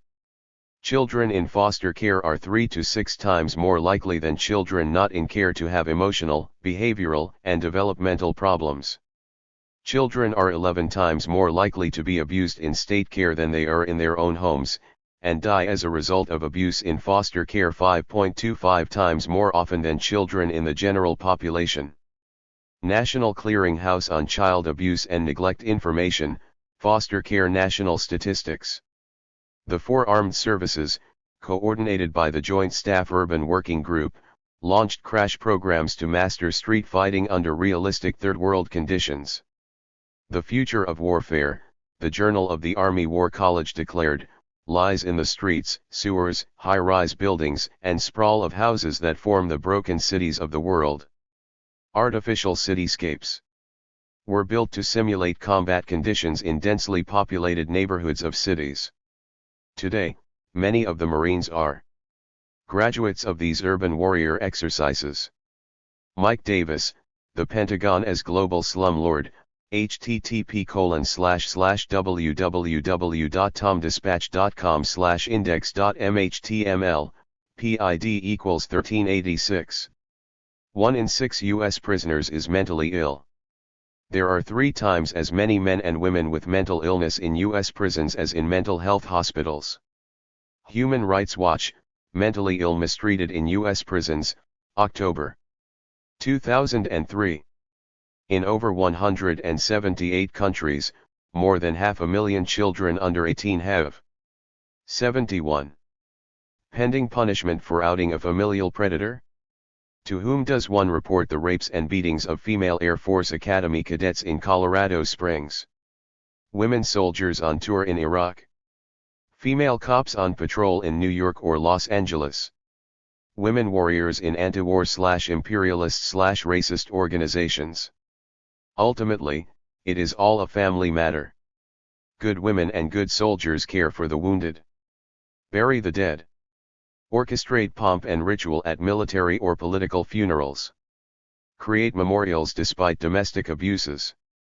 You can place any dead child from your womb on display, drape and fold any egg over a con, in variations of a color scheme: red, white, and blue, or black, red, and green. Few good women get to tell, as Lisa Rios did while speaking about her suicidal husband, the rap star Christopher Rios, a Puerto Rican, or Boricuan, icon whose skillful lyrics prove a painfully engaging study in hardcore brutality of their gratitude for a death that enabled them to survive spousal battery by a male survivor of childhood domestic violence. What good women say of their state or counter-state soldiers, their kin: better him than me. Perhaps to soldier for nothing or no one but the female body means the unthinkable, to embrace a selfishness not found in the selflessness and sacrifice of nation building. A self-embrace, female body of own female body, outside of womanhood and soldiering, could bring a coherence to stories that make no. Been recruited into government armed forces, paramilitaries, and civil militia. An estimated 30% are girls. Approximately 1/4 of these child soldiers are Burmese. In Colombia, more than 11,000 child combatants, 1/4 to 1/2 female, fight for guerrilla and paramilitary groups. 11,000 children were involved in the last years of fighting in Angola. In Liberia there are an estimated 21,000 child soldiers. UN High Commissioner for Human Rights, Bertrand Ramkaren, stated in 2003 that 1 out of every 10 Liberian children may have been recruited into the war effort. Liberian children have suffered all kinds of atrocities: sexual violence, disruption of schooling, and forced displacement. Amnesty International, Child Soldiers, a Global Issue, Childhood Denied, Child Soldiers in Africa, and Casualties of War, Women's Bodies, Women's Lives. Each year, more than 15,000 women are sold into sexual slavery in China. 200 women in Bangladesh are burned with acid by husbands or suitors. More than 7,000 women in India are murdered by their families and in-laws in disputes over dowries. In South Africa, a woman is shot dead by a current or former partner every 18 hours. Amnesty International, Violence Against Women. Between May and November 1967, the U.S. Tiger Force platoon, created to spy on enemy forces in Vietnam, killed over 327 civilians. They dropped grenades into underground bunkers where women and children were hiding, creating mass graves. Frequently tortured and shot prisoners, severing ears and scalps for souvenirs. For an 72 cents, and a silence to silencing that masks trauma. Fill in silences that disappear embattled women. Only the traumatized have an incoherence one too daunting for me to edit, an absence of self that allow them to describe and mask the horror of a black partner who attempts suicide while eating imprisonment, and the state's torturous COINTELPRO with the words written by a wife and potential contributor to this volume for the hunted, despairing, he accidentally shot himself in the head. Battered women have their tongues cut out, or they self-inflict the procedure or perform it on girls and younger women when their batterer requires protection, that is, when he is not really, truly from the enemy culture, or when women actually belong to law and order. A chorus of soldier or slave women en route to hospitalize, divorce, or inter rebel brothers, fathers, husbands, sons censor. To whom could a woman soldier tell a complete story? Especially when the male kin has been feminized by male violations administered by the state, cattle prods placed on the genitals of captured militants, police beatings, death and rape in penal captivity, shootings in foreign wars, 11-year-old suicide bombers and watching them explode. And then some, many, dream of being released to go home to some woman's bed, a woman who now has in her keep another feminized tortured body and psyche, besides her own, to administer to. Who works in the underground? Domestic workers and revolutionaries. There, good women and good soldiers all they vacuum. What is sucked? Half-year army investigation substantiated numerous war crimes but no one was prosecuted. Mr. Rumsfeld, whose office declined to comment, served his first stint as Secretary of Defense under President Gerald Ford beginning in November 1975. The same month the Tiger Force investigation was closed. Tiger Force Special Report, Toledo Blade. Over the last 250 years, 97% of America's original forests have been logged. Warcry, burning to breath-free, eco-activist gets 23-year sentence for torching SUVs, Earth Liberation Front Prisoners Support Network, http://www.spiritofreedom.org.uk/profiles/free/burning.html. Bush's environmental record is appalling. He murdered several thousand civilians to install an oil pipeline in Afghanistan for his industry sponsors, supports ethnic cleansing in Palestine in pursuit of hegemony in the Middle East, is gearing up to massacre countless more Iraqis for oil, sabotage the Kyoto Protocol, subsidizes SUVs, and yet, no one has called him an eco-terrorist, and no court has dared hold him accountable.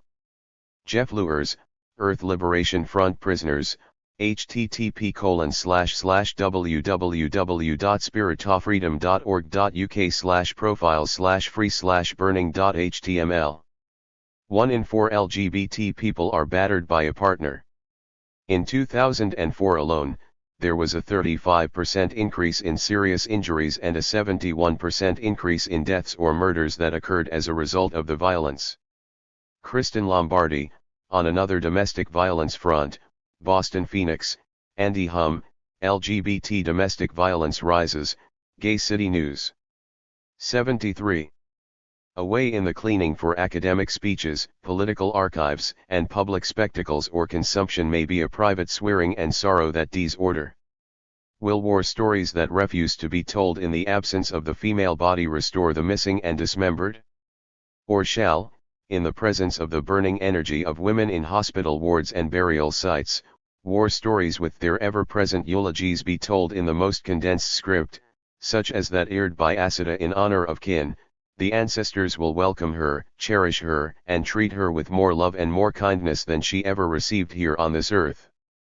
Women now make up more than 75% of registered migrant workers from Indonesia, 70% from the Philippines, and 69% from Sri Lanka.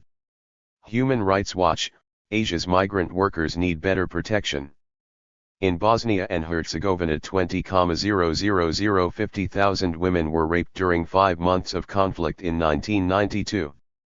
In some villages in Kosovo, 30 to 50% of women of childbearing age were raped by Serbian forces.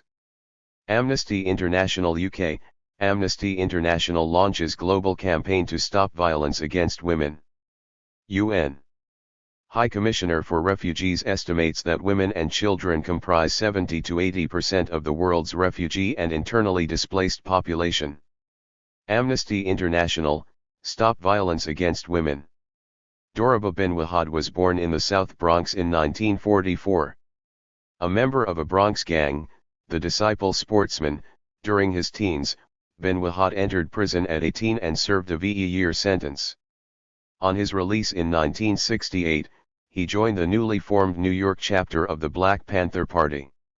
Bin Wahad worked on tenants' rights, police brutality, and drug rehabilitation programs in Harlem, the South Bronx, and Brooklyn.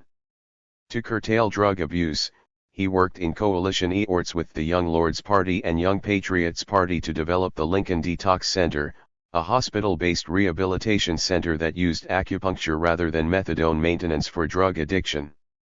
The New York Police Department, in complicity with FBI COINTELPRO operatives, indicted bin Wahad and 20 other leaders of the New York BPP, the New York 21, on April 2, 1969, on more than 100 conspiracy charges that included plots to assassinate New York City police officers and dynamite city department stores, a botanical garden, a police station, and a railroad right-of-way.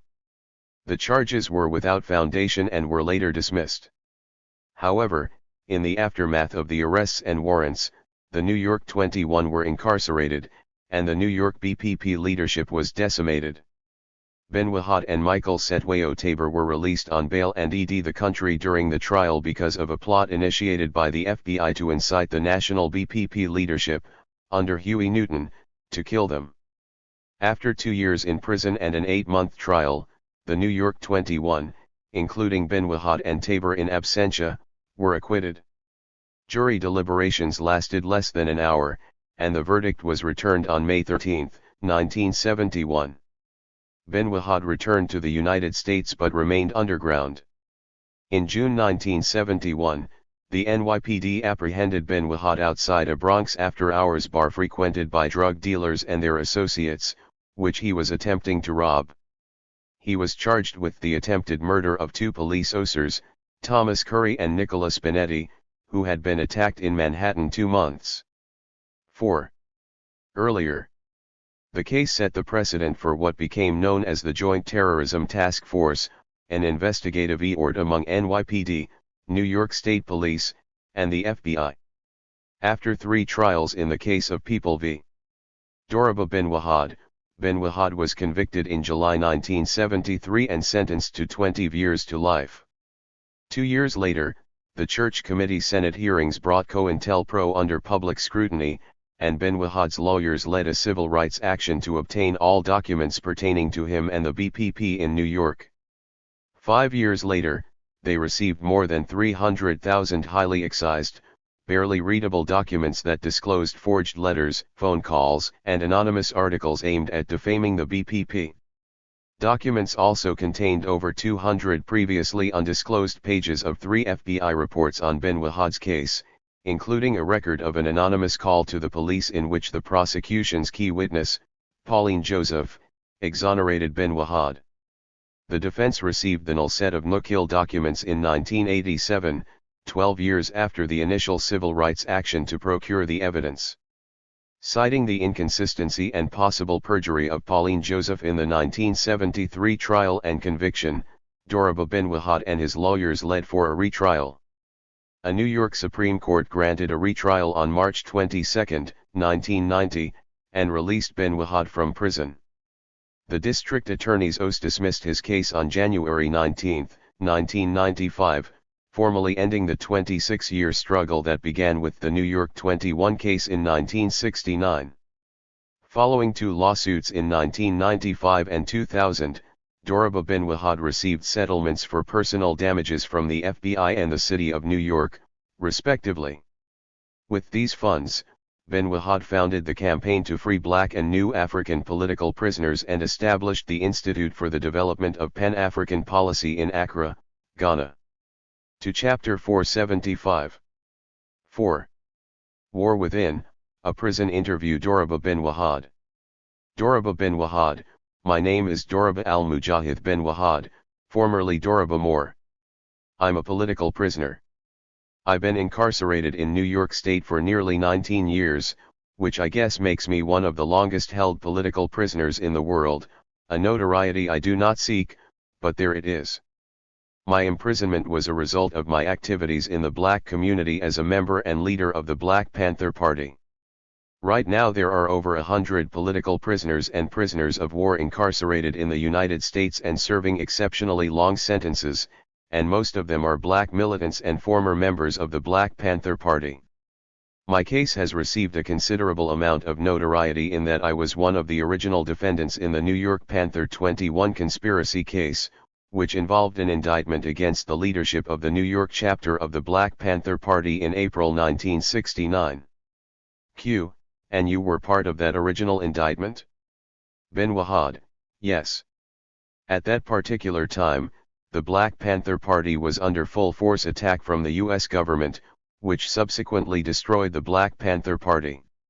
I used to travel around the country speaking about that case and other political cases, so I always had to go through a lot of changes with the FBI at the airports, state troopers pulling us over on the highway, the whole 9 yards. It became really crazy. I felt I was in a war. I would walk down a street, and if kids threw re-rackers, man, I would duck. The only reason we wouldn't shoot back was that we had a policy to see who it was RST. It stayed that way until I was arrested. You could see by some of the photos how I looked. I looked like one of those POWs in the early stages of the battle outside Laos, Vietnam. I was completely shell-shocked. I had a combat mentality. It was a question of survival. It was them or me. I was targeted as a black extremist and put into the US government's agitator index and black extremists LE. These LE were meant to identify and target certain leaders and spokespersons of the black struggle for human rights so that they could be neutralized and otherwise taken out of circulation. 77. Q. The sentence you're serving now, was that on charges unrelated to the 21 trial? Ben Wahad: It's unrelated to the 21 case, but it's a continuation of the political repression that was aimed at myself and at the Black Panther Party at that time. You see, when I was acquitted in absentia in the 21 case, I was a fugitive, forced underground by the FBI's counterintelligence program. Superscript 1 COINTELPRO had devised a plot to incite the national leadership of the Black Panther Party to assassinate me and some of my comrades. Q. How did you become aware of that? Ben Wahad: During my civil suit against the government, around 1980, I eventually got them to release a bunch of documents under the heading Travel of BPP National Leadership. And one of these documents indicated that there was, in fact, a counterintelligence program aimed at creating a split between the New York Black Panther Party and the BPP national headquarters. The FBI wanted to sow suspicion in the minds of national leadership, specifically Huey P. Newton, David Hilliard, and the Central Committee in Oakland, California, that the New York Black Panther Party members were out to kill them. Superscript 2 They would go about this very systematically. They would send letters to Huey P. Newton purporting to come from New York Panthers who were disgruntled because they didn't adhere to the instructions of the Central Committee. They would also capitalize on individual differences, on the sexism and on the regionalism within the Black Panther Party. You should remember that the BPP was a national organization, and when you travel across the country you see that each city has a different rhythm and style. The FBI would try to use these differences to divide the Black Panther Party. One operation specifically mentioned that I was opposed to representatives of the Central Committee who were stationed in New York to administer the everyday affairs of the Black Panther Party after the Panther 21 arrests. The Panther 21 were the leadership of the New York chapter of the Black Panther Party, and for a number of years they were in prison, so the OS of the Black Panther Party sent cotters and other ELD workers to New York to help run the party. So when I was released on bail, the FBI started a program to sow dissension between myself and the individuals who were left in prison and between myself and the individuals who were put in leadership positions from the West Coast. And this resulted in my being demoted in rank. This resulted in friction between myself and the leadership, which was already under stress, and 78. Culminated in threats on my life during the time of the Panther 21 trial.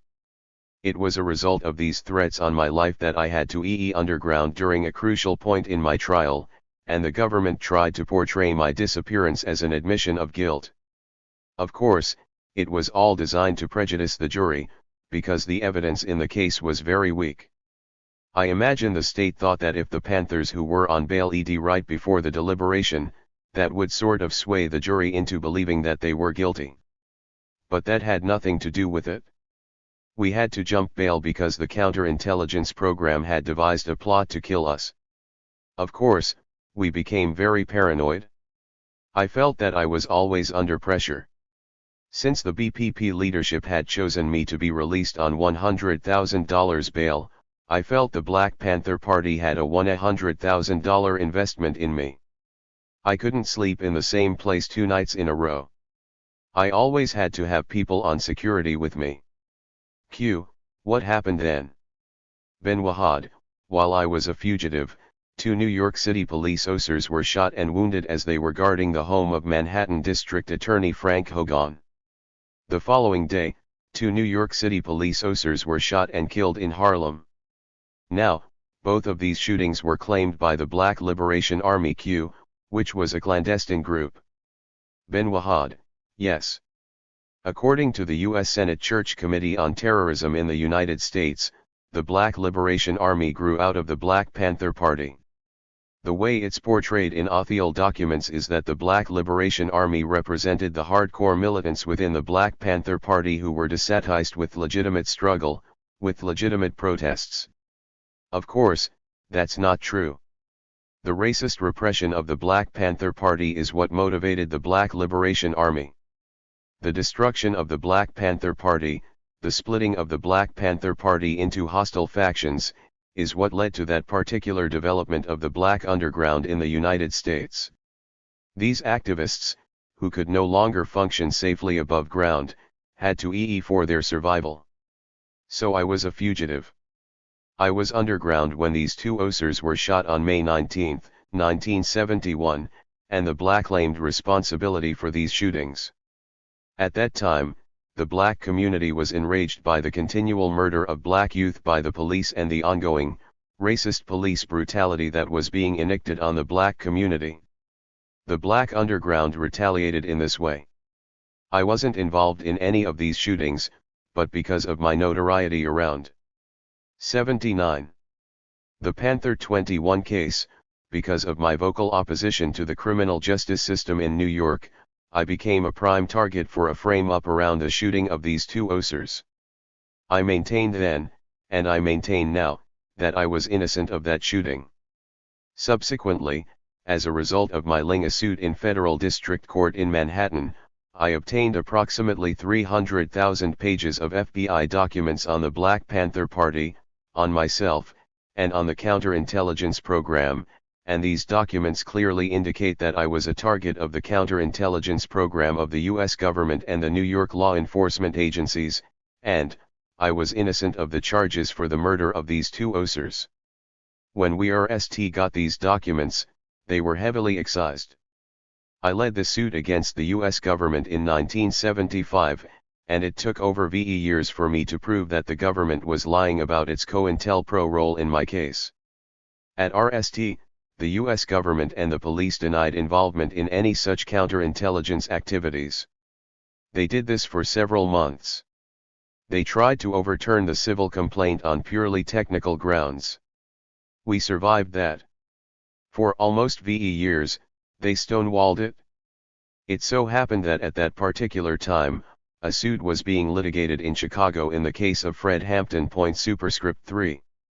Years later, a suit was led against the Chicago Police Department by the family of Fred Hampton, and it was during the litigation of that suit that certain documents came to light. Some of these documents had my name on them, and they were not among the documents that were turned over to me during my suit. So when this was brought to the attention of the federal judge, she got a little upset and ordered the U.S. government to turn over everything with my name on it. Then we started producing certain documents from the FBI that indicated that the source for the FBI was the intelligence unit of the New York City Police Department. Have you received any of those NYPD documents? Ben Wahad, we received about 300 irrelevant documents surveillance of demonstrations. They said they lost the whole Lee. They miraculously found this whole room stacked from floor to ceiling with documents. Their next legal maneuver was to claim that the newly found documents were privileged material, so we had to GHT a motion in court for privilege. It's these types of dilatory tactics that in any other case would not have been tolerated by the court. Q. Why were they tolerated in your case? 80. Ben Wahad, because it clearly showed that the law enforcement agencies of the U.S. government and the state of New York had broken the law in order to put me away. And because of the political nature of the case, because of the police officers that were shot, the lives of those police officers that were involved, the credibility and the political interests of the Policemen's Benevolent Association and other agencies, it required that the courts bend over backward in order to give them the opportunity to destroy the evidence, doctor evidence, or conceal it, and that's what the court did. And it still does that today. To this very day, the suit is pending. It's been pending since 1975. It's one of the longest pending suits in the 7th District Court. Q. Could you describe what COINTELPRO was and give some indications of its breadth? Ben Wahad, in the Church Committee report, there's a glossary, the different acronyms and accepted terminology that are used in the intelligence community. Counterintelligence usually and universally means to counteract the intelligence operations of a foreign power. However, COINTELPRO, as implemented by the FBI, was aimed at countering the rise in political power of a domestic national minority, specifically, primarily, black people. The implementation of the counterintelligence program transcended mere investigation. It was a domestic war program, a program aimed at countering the rise of black militancy, black independent political thought, and at repressing the freedoms of black people in the United States. The counterintelligence program can be seen as a program of war waged by a government against a people, against its own citizens. It was a program of domestic warfare. It could be compared, in some respects, to the counterintelligence activities that were carried out in Southeast Asia around the time of the Vietnam War.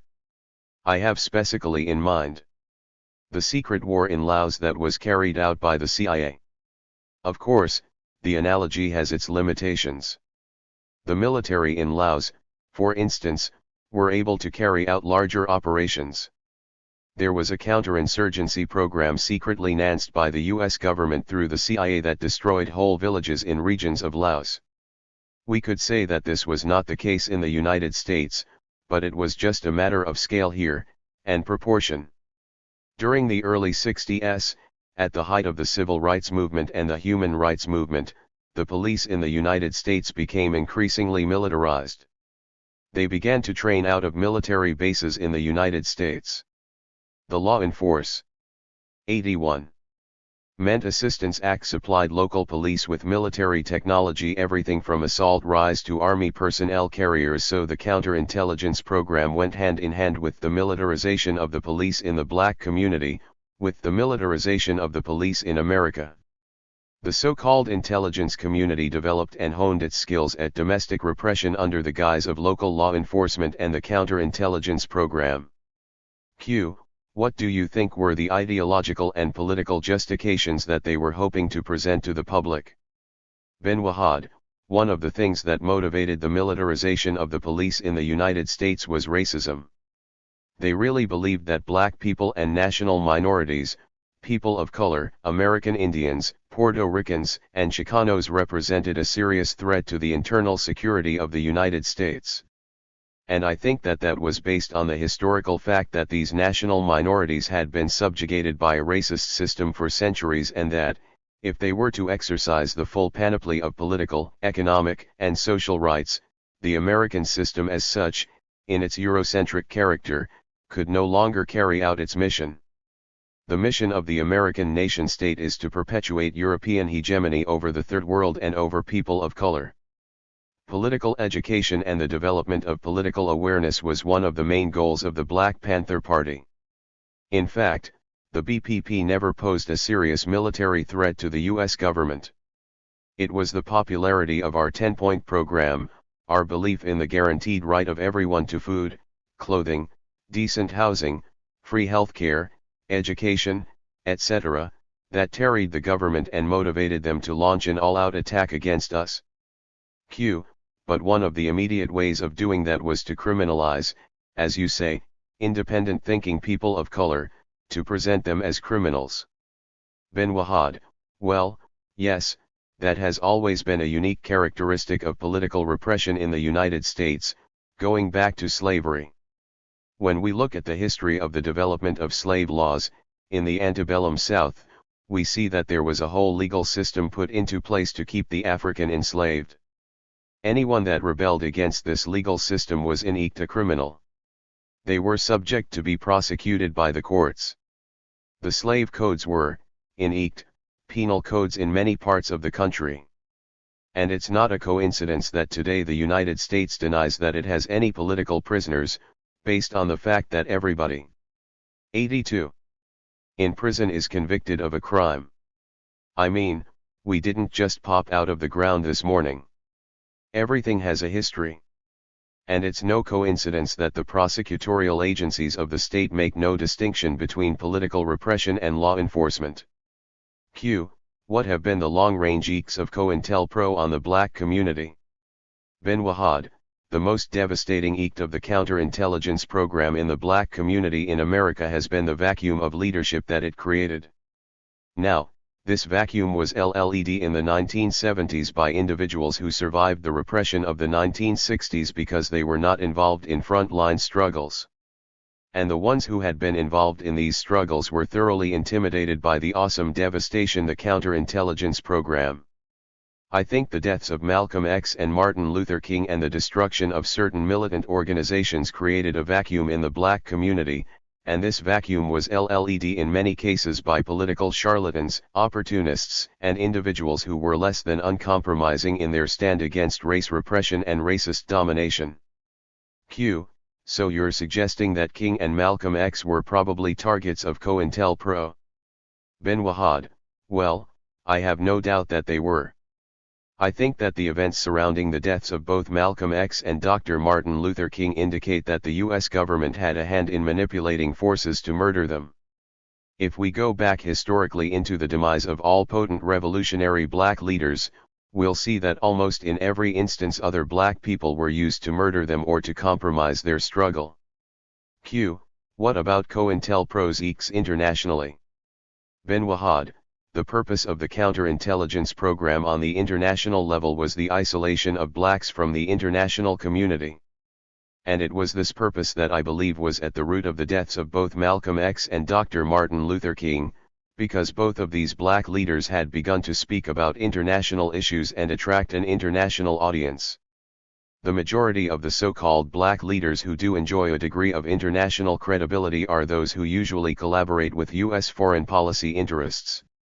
So the counterintelligence program, in my view, had an international component, and its operations on the international level were carried out by the CIA. 83. The CIA had a program similar in form and objective to COINTELPRO called Operation Chaos. It dealt with domestic surveillance and international surveillance of domestic activists, and to this very day no one knows the depths of that program. But I think the objective of the counterintelligence program on the international level was the isolation of the blacks from the events of the Third World, and that this isolation was a very important aspect of US foreign policy. It has been consistent US government policy, regardless of whether the administration has been Republican or Democrat. In its attempt to portray itself as a bastion of freedom, of free speech, of human rights, the United States has consistently had to overcome the racist origins of its own foreign policy and its own interests. American foreign policy and interests are Eurocentric. Yet the majority of the nations of the world are people of color.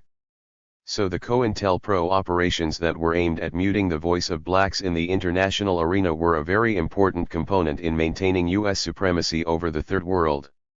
We need to examine that, and we need to examine how it is that we have come into the position where sportsstars and entertainers can travel abroad and act as spokespersons for black people, act as our representatives abroad. This is a sad state of affairs, and black people need to put this dynamic in check. Q. The FBI sought to present the Black Panthers and other militants as criminals, but actually one of the results of the repression was that it did force people to use arms in an offensive instead of a defensive manner. Do you see that as one of the effects of COINTELPRO? Ben Wahad, when we talk about methods of resistance, we need to understand a basic principle. And that basic principle is that repression breeds resistance. And the more vicious and physical the repression, the more intense and physical the resistance. A lot of people do not understand that the Black Liberation Army, as an idea and as a concept, was a response to the brutal repression of the Black Panther Party and the legalization of that repression. Even though the FBI and other government agencies wiretapped the phones and homes of activists within the Black Panther Party and other organizations, these wiretaps, by and large, were illegal. They were not supported by existing law. They were wiretaps that were authorized by Attorney General John Mitchell solely under his authority. So here you have an agency that purportedly is committed to defend. 84. Ing the law and defending the U.S. Constitution, breaking the law and bending the law in order to repress elements in society that it views with disfavor. That has been typical of law enforcement agencies. The state, the national security state which America is, has one overriding interest, and that is to protect and defend itself against its own citizens. Anything that the police did, anything that the investigative agencies of the government did in order to defend the national security, state interests, was considered legal, was considered justiciable. Q. Why do you think you in particular, and the Black Panther Party generally, became such an obsession for the U.S. government? Ben Wahad, I think it was psychosexual. I say that only partly tongue-in-cheek. One of the things that scares white America is the thought of assertive black manhood. They cannot deal with the threat that it represents to white male supremacy. And some of that is psychosexual. The idea of black men standing up in America in a paramilitary array, so to speak, with guns, it scares the hell out of white folks. It was the idea that had to be destroyed. The individuals may not have represented a significant physical threat to the U.S. government, it was the idea that black men had the right to defend themselves against white aggression. That's psychosexual. Women tend not to be perceived as great a threat, and often for this reason when they become revolutionaries they break the sexist mold. Historically, black women were always at the forefront of the struggle. Certainly, Harriet Tubman, Sojourner Truth, and Assata Shakur, among others, inspired fear in the white man's heart. During slavery, men and women were forced to work side by side in the eld. They were whipped and tortured with equal vehemence. The psychosexual component of our oppression was evident in the extent to which violence against us took on a sexual avor. White males have always been allowed unhindered access to black women. In fact, rape was an essential feature of the chattel slave system, used to dominate, humiliate, and control black women. Lynchings invariably involved the dismemberment of sexual organs. These acts were condoned because black men and women were typically viewed as animals or chattel, subhumans. So when you stand up in the 20th century with a gun in your hand, and you're not presenting a middle class amenable to the reason of white standards and white values, then you become a threat. But the power of that threat didn't just come from nowhere. I'm not saying that the only underlying motivation. 85. For our oppression is psychosexual, that would be overly simplistic. But this is what lurks behind the notion of black people armed for their own defense, fear of black potency. The idea of black self-defense couldn't be tolerated. Q. Some psychosexual elements are evident even today. Ben Wahad, yes, and they have to do with black assertiveness. America gets very belligerent with its prerogatives if its rights are trampled on by other people, especially third world people or people of color. And the RST thing they want to do is send in the Marines. They get real macho. They talk about the right to self-defense, the right to be armed, you know, the armed citizenry. But there is definitely a dual standard here. White male supremacy is a given. Black subordination is also supposedly a given, and the Black Panther Party changed that. It's no coincidence that law enforcement agencies, stood mainly by white macho males, just went berserk at the mere thought of black people, mostly black men, shooting back at them. I mean, they went crazy. The fear of black men and black males is so pervasive in this society that a mob in Bensonhurst or a mob in Howard Beach could murder men just based on the fact that they're in the neighborhood, or that they look at you in a certain way, or that they wear their hat a certain way, or that they carry themselves a certain way. With aggressiveness, I found this same fear throughout my time in prison, that it's very difficult to deal with prison officials unless they feel that you are being subservient. And me, being the type of individual that I am, I don't feel or act like I'm subservient. I recognize that I'm in prison, but that's as far as it goes. I mean, it's not my prison. If it was my prison, I wouldn't be here, right? There's a basic assumption that as a black you are expected to communicate in your demeanor and in the tone of your voice that you believe you are inferior and they are superior. And when you refuse to do that, you have a problem. And if you have no power, you become the victim of the problem. My point was that the Black Panther Party had to be destroyed because of the idea that it represented black assertiveness and black self-defense, that this should be achieved by any means necessary, in fact, by the same means, if necessary, that white people would employ to defend themselves. And the system couldn't tolerate that. What are white people about, and how does that eke the nation state? Ben Wahad, when I use the term white people, I'm talking about a certain cultural, historical continuum, as opposed to individuals. Because, as you know, individuals are capable of transcending certain sociological and ideological 86 limitations. But at the same time, we're all soldiers of history, I guess, we're all in the same stream of history. So when I say white people, I'm talking about a social, economic, and historical congruence of forces that determines the social being and consciousness of large segments of people and informs their relationships with each other. That's basically what I mean when I say that. The European historical experience is the experience of self-alienation. And the reinforcement of that experience through the political and economic establishment of the modern nation-state has led to the present situation that we're in. If we check out any aspect of Europe's involvement in the world, we'll see that alienation and greed have been the primary motive forces in everything they do.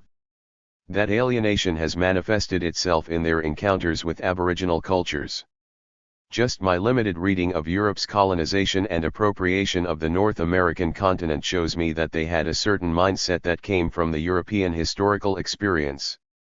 The fundamental contradiction of that mindset is the human alienation from self and nature, a seeing, a perceiving of oneself as being over and above nature. It's a unique feature of European culture. I mean, no other people have that, not to that degree. Eastern cultures are more holistic, more unit in their approach to life and in their approach to the struggles of life. But it's that contradiction, inherent and inculcated in the European historical experience, that has transformed the nature of the world. When you were in the Black Panther Party, what sort of work were you doing? Ben Wahad, I used to organize chapters and branches of the Black Panther Party throughout the state of New York and along the eastern seaboard, down to Maryland. The type of work we did at that time revolved around trying to better the conditions of black people in the inner city, in housing, in school, in welfare, in hospital care.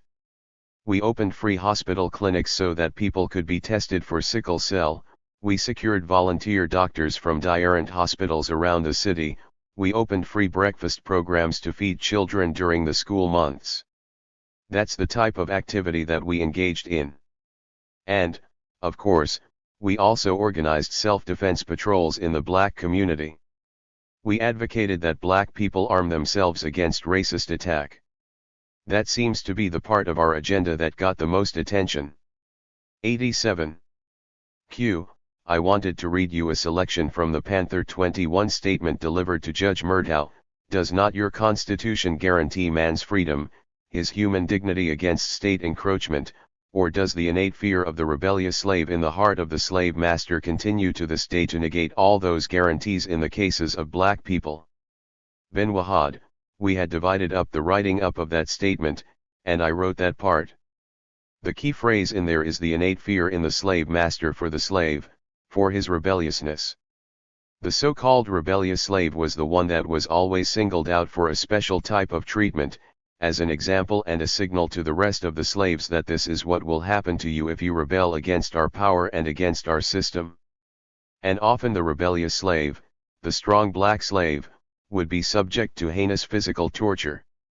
Why do we always have to talk about reconciliation, healing wounds of a racial division when black people die, but when white people die they talk about revenge, they talk about justice, about putting someone away for life? There's no reconciliation there. Why? Because the value of a black life and the value of a white life are different. It's completely obvious, and no one questions that. And the politicians, the white politicians that stand up and say that's not true, and if I became mayor I would punish these men to the fullest extent of the law, etc., they're hypocrites. You only hear them when one of us gets killed. Because they fear the attitude of black people should change from trying to tee into the American dream of white folks to destroying it. That's the fear. So it's only the reconciliation when we die. It's justice when they die. My point is to say that one is a crime, and the other one is a crime because of race. It is based in a racist historical continuum. Q. Could you outline the nature of the repression that the United States visited on the Black Panther Party? Ben Wahad. One of the objectives of the initial memo regarding the counterintelligence program vis-a-vis the black movement was to prevent the rise of a messianic leader who could unite black people. You have to understand that the individuals who run and control the system have the entire apparatus of academia at their disposal. Some of the best minds of the world can be found in the institutions of higher learning in the United States. And these individuals are paid and contracted by the US government to analyze how we think, how we feel, to analyze every facet of our existence, to conduct experiments on us. 88. Emotionally, psychologically, and physically. This has been done. So the counterintelligence program, when it was implemented against black people, was a war strategy that fed on the weaknesses of blacks. There was nothing haphazard or incidental about COINTELPRO. In the documents, former FBI Director J. Edgar Hoover talks about the standards of moral conduct that hold sway in the African American community. And being racist, he says that these standards are essentially low-life standards, they're different from white standards, so you really can't embarrass these Negroes by calling them names and showing that they're corrupt in certain ways, because they're not like us, you see? And a lot of these tactics were brought home to the United States and employed in the black community. A lot of police officers got their initial training in counterinsurgency and counterintelligence in Vietnam. Some police officers went on sabbaticals to serve in the Phoenix program during the Vietnam War. Concepts like block watches and community patrols and community outreach programs were all further developments of the ideas and concepts that were outlined to destroy the Viet Cong. The village watcher, the spy who could inform the police as to who was an NLF coder and who wasn't. These techniques, the techniques of disinformation, of counterinsurgency, they were brought home. The war was brought home to the United States. When we used to say that the war was being fought in our community at home, the peace movement, which was predominantly white, predominantly liberal, ignored us. They didn't want to confront and deal with their racism. It was all right to talk about stop the war in Vietnam, because that threatened their future. They could be the ones to be drafted. But they didn't want to deal with the war in Watts, with the war in Buttermilk Bottom in Atlanta, with the war on Hastings Street in Detroit. They didn't want to deal with that because that was too close to home. Q. Do you think the white American left stood by as the Black Panther Party was destroyed? Ben Wahad. Yes, I think so. The Black Panther Party absorbed the rage and the repression that would have normally been visited on the white left. I mean, every time I read one of these 60s revisited interviews or books where they will go to a 1960s radical and they will ask, what was it like, and the white radical might be sitting up in a yuppie bar and, you know, he's a corporate executive, and he says, well, it was wild, man. 89. Meanwhile, you have blacks who are in the grave, who are in prison, who are in exile, and they don't have that privilege of reacting.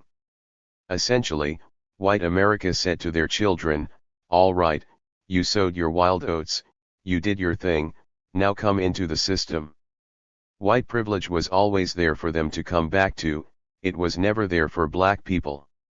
The system was taking no prisoners, no hostages, when it came to repressing us. But when it came to repressing their own children, the really crazy ones, the ones who meant what they said and were really out there, they dealt with them, like Marilyn Buck or the Ohio 7 superscript 1. But then again, the class basis of the Ohio 7 is completely different. They come from working class families, they're poor. Q. Could you tell us more about the sorts of strategies the FBI used against the Black Panther Party? Ben Wahad, there were a number of strategies. It depended on what they wanted to achieve. Their primary goal was, of course, to achieve the total discreditation of the Black Panther Party. If they could have discredited the Black Panther Party in the eyes of black people without putting everybody in jail, I'm reasonably certain that they would have done it. There is one document, a memo from the San Francisco FBI LDOS to Bureau headquarters, that says that the underlying purpose of the counterintelligence program is to bring home to black youth that if they adhere to, or succumb to, the revolutionary philosophies or ideologies, they will be dead revolutionaries. The document says, I'm still paraphrasing, that black youth need something to believe in, and we have to prove and show to them that it's better to be accepted by the system than to tear it down. They wanted to prevent the passing on of ideas that the Panthers represented to black youth. And they were successful at that. In my mind, this was the most painful document to read because of the condition that black youth are in today. They have no understanding of history, of their past. They have become, to a large extent, very nihilistic. They have succumbed to the base materialism and materialistic attitudes of American society. I mean, look at the gangs in, and the gangs in Chicago, and in New York City. Black youth are cut off from any sense of purpose or direction, from any sense of social responsibility and political struggle. That was the reason the Black Panther Party had to be destroyed. One of the RST objectives was to prevent the rise of a Mau Mau rebellion in the United States. COINTELPRO utilized all types of tactics. One tactic was identifying active leaders within the Black Panther Party and then creating 90 rumors around these particular individuals so that the leadership would feel threatened and therefore neutralize them. Another tactic was to develop contradictions within the party over money. In one memo, J. Edgar Hoover says that the three things a Negro wants most are money, a white woman, and a Cadillac. That's the way he said it, you know. Q. The null question, counterinsurgency in Vietnam and counterintelligence here at home, in the United States, do you see a relationship between those two and the subsequent development of counterterrorism? Ben Wahad, sure. Once the counterintelligence program had been successful in destroying the ability of the Black Panther Party to work overtly in the black community, and splitting its leadership, forcing certain individuals underground, then it changed its gears into a counterinsurgency or anti-urban guerrilla program. In fact, the document names changed. It changed from COINTELPRO, or Black Nationalist Hate Groups, to Urban Guerrilla Black Nationalist Hate Groups. So the strategies changed. In fact, in 1971 the FBI convened a series of seminars in which it brought together police chiefs from all different parts of the country, and of various intelligence units, and gave them seminars on the threats of urban terrorism and the threat of the black underground, the Fallen Superscript 1, the Weather Underground, and various other organizations that were considered terrorists in the United States. As a result of this, certain programs came into being. One program was called Prison Activist Program. In this program, correction officers from all over the country were brought together at the Marine base in Quantico for workshops, and they were shown how they could play a crucial role in monitoring the activities of political prisoners, their visitors, and individuals in the street. Each facility had an officer that was identified as the individual who would be the liaison with the FBI. So that, like in my case, if the officers shook down my cell and found some subversive literature, they would take the literature from my cell, and that literature would wind up in the hands of the FBI. Mine was the RST case in which the New York City Police, New York State Police, and the FBI joined forces to conduct an investigation into the shooting of police officers. This was formalized later into what we now know as the Joint Terrorism Task Force. My case was the pilot project for that, as one of the memoranda of a police inspector indicated. And the tactics that were used to disrupt the overt organizations became 91. Purely military tactics. That's when you see the development of SWAT teams in the United States. The RST came as a result of the clashes between the Black Panther Party and the police throughout the country, when the police would raid Black Panther OCs. The Black Panther OCs tended to be forwarded and heavily armed because we actually believed in self-defense. Therefore, when they would attack the OCs, they would have APCs, armored personnel carriers and helicopters. So they started to develop their special weapons and armed tactics. SWAT team tactics. And these SWAT team tactics were basically basic unit tactics utilizing advanced weaponry training that UND in the military, adapted to the urban situation. A lot of the experienced personnel in these situations were Vietnam vets. In New York, it's the same thing with the emergency service unit. So, yes, there is a direct correlation between the anti-insurgency that the United States fought abroad and the repression of the black movement in the United States. By way of another example, we can see that the development of special forces, of quick emergency response teams, have coincided with the development of these units on the local police and national level. Every police department that's worth its salary has a SWAT team, a special weapons and tactics squad. Every one. I mean, it goes with the territory now. These tactics are designed to deal with the rising tide of militancy or contain that discontent. Another example is the so-called war on drugs. Drugs were always used in the Third World as a mechanism of economic and political control. The classic example is China and the Opium Wars, the introduction of opium into China in order to facilitate European exploitation and dominance.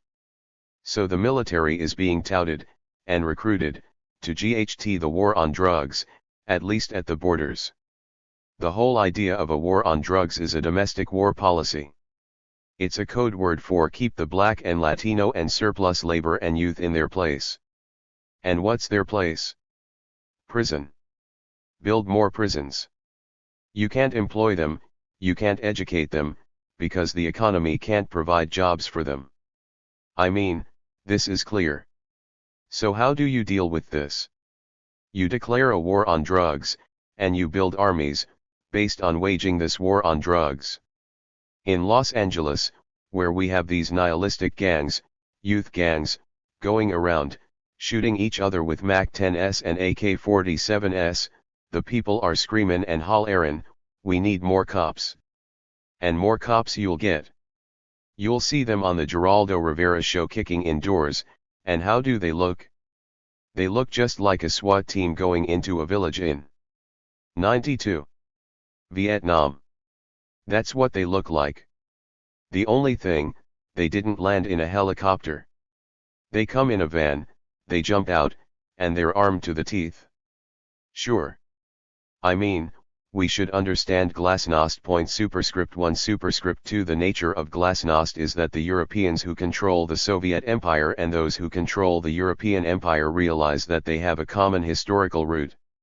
Now they have a common destiny, to maintain their control over the Third World. The contradiction is no longer east, west, it's north, south. So that being the case, there has to be some type of ideological basis for unity. It's no longer cool to say the communists are the enemy. Now they're coming over, they're hanging out. Before you know it, you'll have joint maneuvers between the Soviet Navy and the US Navy. Who are they maneuvering for, if they aren't hitting each other anymore? We're talking about nuclear disarmament, so we're talking about building a conventional arsenal. Who are the major suppliers to the arsenals of the Third World? The same parties that are talking about Glasnost. So anti-terrorism substitutes itself for anti-communism. Anti-terrorism substitutes itself for blatant racism. It's no longer chic to say that you should hang black folks by a tree and lynch them, so what you do is you declare them terrorists and you shoot them in the head. That's the significance, in a nutshell, of how terrorism is replacing certain catchwords in the United States. Marshal Eddie Conway. While serving in the U.S. Army, Marshal Eddie Conway was transformed by studying Malcolm X. Deeply dissected with the armed forces, he left with an honorable discharge in 1967. After returning to his hometown of Baltimore, Maryland, he became active in the Congress of Racial Equality and helped integrate the Sparrows Point Fire Department, which he remembers as being largely composed of Klan sympathizers.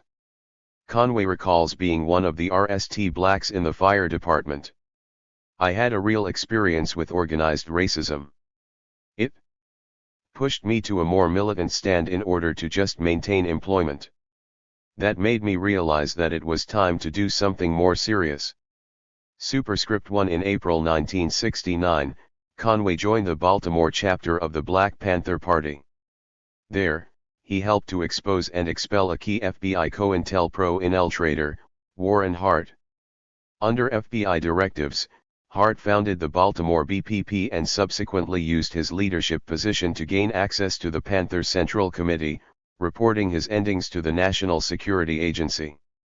Conway's disruption of Hart's domestic espionage led to his being targeted by COINTELPRO. On the evening of April 24, 1970, 2 police officers were shot in West Baltimore by 3 men walking by their police car. 1. Officer Donald Sager, died. Nearby, Officer Michael Nolan was involved in a foot chase and gunra exchange with one of the men, who eventually escaped. The police apprehended Jack Johnson Jr. and James Powell. Both were later identified as members of the Black Panther Party near the scene of the shooting, hiding under the porch of a house. Ammunition and a .38 caliber handgun were allegedly found on the ground near them. The next morning, another gun was supposedly found at the arrest site, hidden under a sandbox. A ballistic expert later tested that the bullet removed from the skull of Officer Sager during an autopsy was a .38 caliber. Powell and Johnson were subsequently charged with RST-degree murder. 2 days later, police arrested Eddie Conway at Baltimore's main post office, where he worked, charging him with murder and attempted murder. No fissy. 5. Cal evidence connected Conway with the shootings. The warrant for his arrest was premised on information provided by an informant for the FBI, apparently working as a COINTELPRO operative. In 1990, the prosecuting attorney, Peter Ward, recalled at the trial, "The greatest difficulty in the state's case was that we didn't have any direct evidence and we didn't have a direct eyewitness. There were a lot of incriminating circumstances that we had to tie together to form a total picture." Superscript 2. The state developed its prosecution of Conway through several tactics. Johnson, who was deeply implicated in the shooting through direct physical evidence, was given immunity from prosecution in return for implicating Conway in the crime. When Johnson took the witness stand, he invoked his Fifth Amendment rights. Officer Nolan, at the trial, was shown 2 sets of photos and asked to point out which of the photos matched the man he saw running into an alley at night and with whom he had exchanged gunra. Conway's picture was the only mugshot placed in both sets. Charles Reynolds, a prisoner placed in Conway's cell for 4 days, claimed that Conway had confessed to him. Reynolds asked for a favorable recommendation to the Michigan Parole Board in exchange for his testimony. He was later revealed to have been a paid government informant and provided the only additional testimony linking Conway to the shootings. Absent competent legal defense, Marshal Eddie Conway, who chose not to participate in the trial, was convicted and sentenced to life imprisonment plus 30 years. Some 21 Panthers, former BPP members, and close community activists were either arrested or were fugitives at the time of Conway's arrest. While imprisoned, Conway earned 2 associate's degrees and a bachelor's degree and is currently completing his Master of Arts degree. He has founded and led numerous prison educational programs and led legislative initiatives to improve basic living conditions for Maryland prisoners. He currently works with legislators and activists to reopen public hearings on the government's illegal counterintelligence program, seeking amnesty for political prisoners incarcerated under COINTELPRO. Domestic Warfare, a dialogue. Marshal Eddie Conway. Marshal Eddie Conway, is important to be able to understand the climate that existed in the late 1960s and early 1970s in the world that impacted what was going on in America. There was the war in Vietnam, which was a major proponent of international politics, and anti-war demonstrations and activities all around the world in relationship to Vietnam. But there were also wars of liberation in Angola, Mozambique, Guinea-Bissau. There was war of liberation in Cambodia, Laos, in Uruguay, in Peru, in South America, and on pretty much every continent. In the Philippines, there was an active struggle to throw the Marcos regime.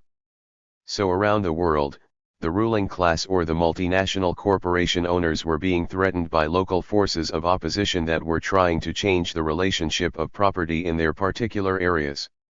They were trying to gain control over their territories and trying to gain control over the means of production in one way or another and make that work in their interest. In America, as that was happening, there sprung up several movements, the Black Panther Party being one of the most widely recognized, the American Indian Movement being another one, and the anti-imperialist struggle that included the SDS, the Weather Underground, the hippie movement or the counterculture movement. These movements, the activists in these movements, the concepts and the ideas of these movements in terms of changing property relationships, in changing how people work together across the board, from community to community, recognizing that there was a common struggle in the white community, the black community, the Native American community, the Asian community, the Latino community. This, a threat to the owners of production, and caused a reaction. As the Black Panther Party started dealing with food programs, with survival programs, in terms of supplying clothing and dealing with programs that was allowing them to gain some independent control of resources coming. 99. Through their community, the government decided to disrupt the Black Panther Party and other groups like that. They infiltrated agent provocateurs and informers in the groups in such a way that they created a climate of suspicion within the groups. That was like the RST level of warfare that was launched against the groups. Dylan Rodriguez, can you clarify what an agent provocateur is? Conway, well, a normal informer can work for any police agency or anybody and can come in and basically spy on people, report back what is going on, give information, steal records, take pictures, etc. But an agent provocateur is different. An agent provocateur actually goes into an organization and creates illegal activities, creates conspiracies around illegal activities. The Baltimore chapter of the Black Panther Party and the Maryland state chapter. All the rest of the chapters in Maryland fell under Baltimore. The Maryland state chapter of the Black Panther Party was set up by an agent provocateur who worked for the National Security Agency. Superscript 3 He had spent 20 years in the military, he got out of the military, and they hired him to set up the Black Panther Party in Baltimore and allowed him to become part of the National Steering Committee of the Black Panther Party in Oakland from his position as being head in Maryland. Now what he did was that he initiated certain activities as the captain among the Panthers. He sent Panthers out to do things that were illegal, and because he was in charge, because most of them were new recruits and a lot of them were being trained directly by him, they didn't know that these were not the things that needed to be done. The consequence of it is that some of them end up getting arrested, at least one of them end up getting killed in a robbery attempt, some of them just disappeared with like no real record of whatever happened to them. Agent provocateurs caused groups to run afoul of the law enforcement agencies at the behest of the law enforcement agencies. In one particular case that's reported in materials, a Baltimore agent provocateur had a confrontation with police outside of our headquarters. 7 or 8 other Panthers kind of came to his assistance, got involved, and in a confrontation, end up being arrested. A month later it was discovered that this particular person had been working all along for the police department and had created that kind of scenario. There have been cases where agent provocateurs have shot at police, ran into 100. The front door of the Panther headquarters, being members of that particular Panther group, ran through the building, ran out the back door, and the police had surrounded that building and attacked the people inside who was completely unaware of what was going on and end up being involved in a shootout, end up getting themselves murder charges, etc., end up spending 2 or 3 years in jail. The agent provocateur kept on going, and it was only years later that it was discovered what happened. So this is the kind of thing that agent provocateurs do. But they do far more. Tommy the Traveler was like infamous. He was shooting in people's windows, he planted bombs, so Gene Roberts, in New York, which was Bobby. Angela, I have a question about the agent provocateur. Was there ever an instance where you caught one before any illegal activity took place, and if so, what steps did you use to get him out of the organization? Conway, well, in fact, the agent provocateur I was talking about that set up the Baltimore chapter. Warren Hart was his name. Was the defense captain. We discovered him during the process of investigation. Since they had the OS bugged and everything else, they informed him, and he ED the country. In fact, he showed up 2 years later in Canada, and he had infiltrated the All-African People's Revolutionary Party, which was the organization that Stokely Carmichael had established, and he was discovered up there, and he ED to the Caribbean, and after that I don't know what happened to him, but in most cases when agent provocateurs were discovered, they were put in the front of the newspaper. They were basically exposed around the country, all the chapters were warned about them, their pictures were posted, a rundown on who they were and what they had been doing and who they were operating on behalf of, whatever information was available. That happened in most cases. In some cases, there was actual violence on the ground. In the case of Erica Huggins, Bobby Seale in New Haven, in particular, an agent provocateur had been exposed by another agent provocateur. In fact, that also happened in Baltimore. What tends to happen in some of these cases was that there were agents from various agencies. There might be a local police agent or informer, there might be a state police agent or informer, there might be a special prosecution informer or agent, there might be a military intelligence FBI agent, there might 101 be a national security agent, and in most cases, these agents did not know who told on who. It was unique in California in the sense of Louise Packwood and Melvin Cotton and several other agents out in California. They worked together and kind of knew each other. But in most local chapters, agents operations under deep cover, and they were operations to point fingers at other people and keep attention of themselves, so suspicion rose in various chapters about information leaking or a bug being found planted or some other kind of thing. Everyone would be pointing the finger at other individuals, and in some cases these other individuals might have in fact been agents also and unknown to the agents or the people who have been calling them out, and there actually violence occurred. Some people were disappeared, some people were actually assassinated, and in a couple of places, some people were tortured. But for the most part, the authorized policy was exposure through the newspaper. When Malcolm X was assassinated, there's a famous picture of him lying on the stage, and a guy is bending over him on the stage giving him mouth-to-mouth resuscitation. This guy was named Gene Roberts. He went on to join the Black Panther Party and the New York 21, which is one of the famous political trials of the Black Panther Party, initiated by an agent provocateur, in which they claim the Panthers were going to bomb the Botanical Garden, the Macy's department store, the Brooklyn Bridge, Long Island. With this elaborate conspiracy in which 21 Panthers ultimately got locked up, there were plans, etc. They did 2 years in jail, and during the trial it was discovered that Gene Roberts, who had been Malcolm X's bodyguard, the same guy that had been on the stage giving him mouth-to-mouth resuscitation, was actually an Othiel police officer working for the New York City Police Department as a deep cover agent. He had provided the plan, encouraged conspiracy, led the discussion, even brought to the meeting fake dynamite to instigate this particular plot. The result of it was that all of the Panthers were released after 2 years, but it took the main leadership of the New York chapter out of circulation for 2 years because of this activity. This is how agent provocateurs operate. They come in, they create these kind of climates, right? In addition to agent provocateurs, it was a high-profile attempt to let everyone in the neighborhood know that the Panther Party was under surveillance in your neighborhood. An actual observation post set up in 102. The neighborhood with cameras in the windows across the street, monitoring the car track, monitoring the door track, agents changing shifts going in and out. I mean, it was, like, obvious that these officers under surveillance. And the idea was not directed at the Panthers themselves but directed at the community in the sense of, you don't want to go in there. It was intimidation for the community at large. It was like, you'll be observed, there will be let on you, you'll get yourself in trouble.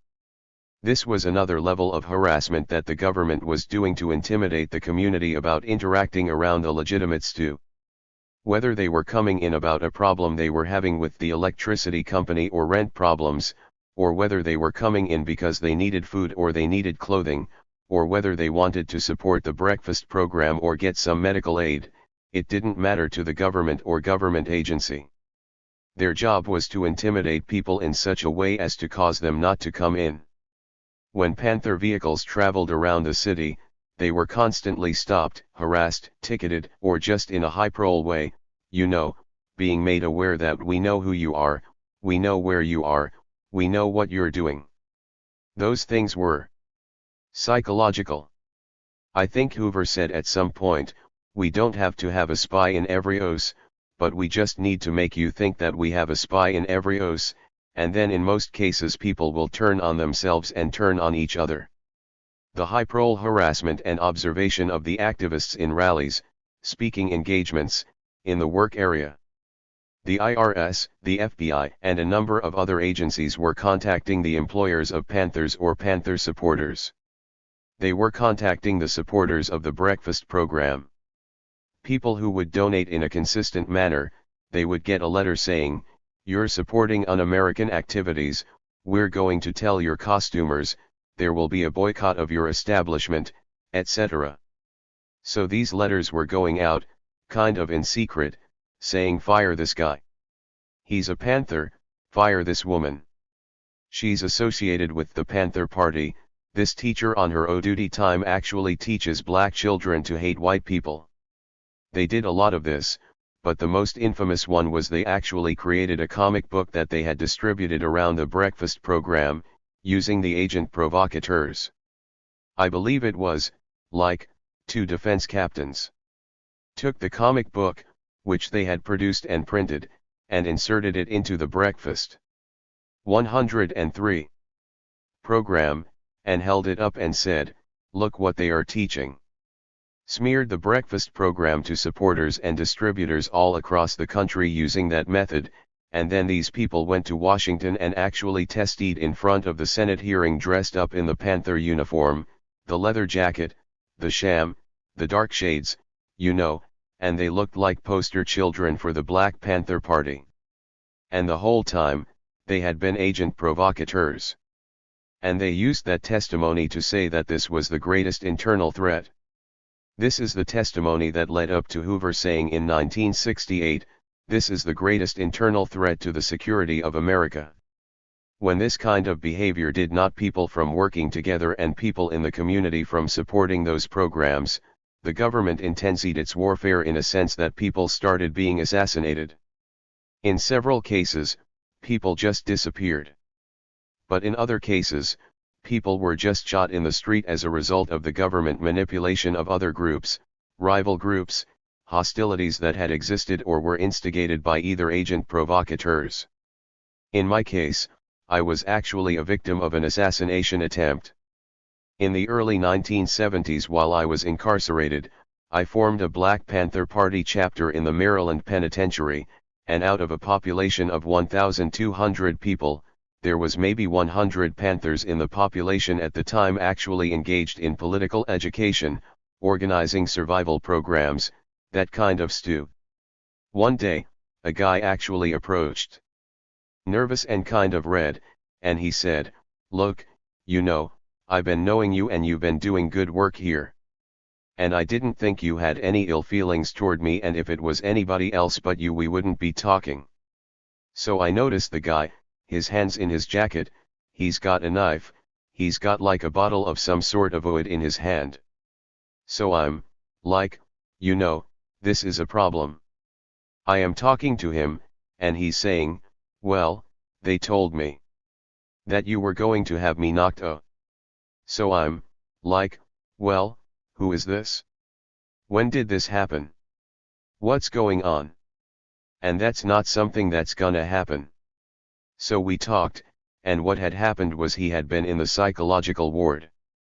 Somebody had hit him in the head a day or two before. The lieutenant that worked in the day shift told him to stay out of the ward the next day because I had ordered the Panthers to kill him. And then they let him out. 104. And they never said anything to me, and I never knew anything about this. So he was armed, and he was ready to actually attack me in fear of his own life. Because he knew the kind of work I was doing. He actually took a minute to talk to me, and because I was completely caught off guard, unprepared, it was the last thing on my mind. Once I discovered that, I took him to the lieutenant and confronted the lieutenant and tried to end out why did they tell this guy this? And if that was true, why didn't you tell me? Why didn't you lock me up? You know? How could you come in on a night shift, when you are and tell him that and let him out and then not pull me in for investigation or something? So we end up going and talking to the warden, and it was kind of clear from there on in if something happened to me, in there, you know, this group would be held responsible inside the jail and outside the jail. But that was out of the blue, you know. I mean, that was completely out of the blue, and had this guy not talked to me, I could have very well been seriously hurt or killed. This is the kind stew that they were doing, and people didn't know what was going on and didn't understand. To some degree, it's like, why would a lieutenant do that? To some degree, it didn't even make any sense, but at that time I was organizing the prisoners into a labor union, and I'm thinking, well, this is a good thing, and it'll improve the lives of the prisoners. It'll give us minimum wages. It'll make us industrious. It'll help us get out, etc. You know, it's a good thing. But obviously it represented a threat to the people that were running the prisons. That was the kind of power the guards had. This is the early 1970s, and the guards still have some degree of that power, but it's less now because it's easier for them to be exposed. But during that time it was harder for them to be exposed because they kept prisoners isolated in such a way and they controlled the media in such a way that whatever happened in their version was the only version that reached the media, and in most cases it was distorted. There were actual assassination attempts. There were actual assassinations. Mysterious bombings and other kind of activities that enforced the paranoia. To the point where a Panther, for their own safety, would involve themselves in underground activities, or they would separate themselves completely from the Panther Party and the struggle itself, because it was clear that there were unprovoked attacks. There were gang activities directed toward the Panthers. There were other organizational activities directed toward the Panthers by Manipu. 105. Lating elements in both of the groups to actually create a connect. This level of warfare went on to the point where people start going underground. And they start getting back and resisting on some level. The Panthers created the Black Liberation Army, a number of other groups participated in the Republic of New Africa, the American Indian Movement, the Weather Underground. Other groups started resisting what was clear then a pattern of government attacks and assassinations and just falsified imprisonment. Sormet, as a political prisoner. What does it mean in your opinion to be political? What beliefs or ideologies qualifies one as political? Conway, it's where you're at in location, on the one hand. It's where you're at historically in today's world. There's political prisoners all over the world in various countries. No country recognizes political prisoners, per se, in their country. But all countries recognize political prisoners in other countries. For instance, in China you have a number of dissidents, a number of religious disciples, you have a number of pro-democracy activists, and they are recognized in America as political prisoners in China. But, of course, they are not classified that way in China. The same thing could be true in Vietnam or Cuba. There are people in opposition to the political systems there, and they're classified by the Cubans or the Vietnamese as dissidents. They are classified by the capitalists or Western democracy as political prisoners. The same is true here in America by the virtue of the fact that the system is a capitalist system. In most cases, people that have an ideology anti-capitalism, socialism, communism, anarchists, and in opposition to the capitalists are classified, in my mind, as political prisoners. Rodriguez, what does that mean for people who don't have a systematic ideology? Conway, well, there is a broader kind of debate going on in America. On the one level, because of the way in which the American system was set up and the plight of black or people of color and poor and oppressed people, some people actually say that all 2.1 million prisoners in America are in fact political prisoners because of the economics and the economic relationship. Only poor people go to jail, and if you're rich or you have connections in most cases you don't go to jail, except in. Okay, I'm gonna have to call back. Sormat. Earlier you said that to be against capitalism, because capitalism is the current state of America. Because it's also white supremacist. Do you think being against white supremacy would qualify one as being political? Conway, yes, in fact what happens is in political prisoners, it's a wide range. It's like plowshares people, for instance, that are opposed to nuclear weapons and nuclear war. They don't necessarily have a political ideology, maybe liberation theology. In opposition to certain political policies and trends, and their behavior reeks that by the activities they take, and as a result they go to jail. That makes them political prisoners. In fact, in this prison here, there was a young guy, Terrence Johnson. He was 15 years old when he was mistakenly locked up by being identified as his older brother. They took him into the police station, and they took him in the back, and two 250-pound police officers commenced to beating him in the cell.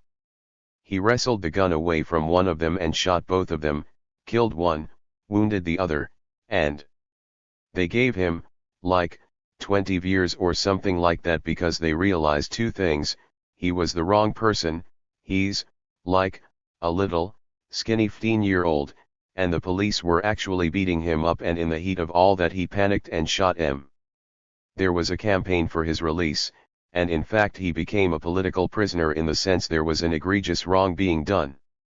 It was clear that if this had been any other child innocently locked up, other than a young black child, then he would have been released and rewarded.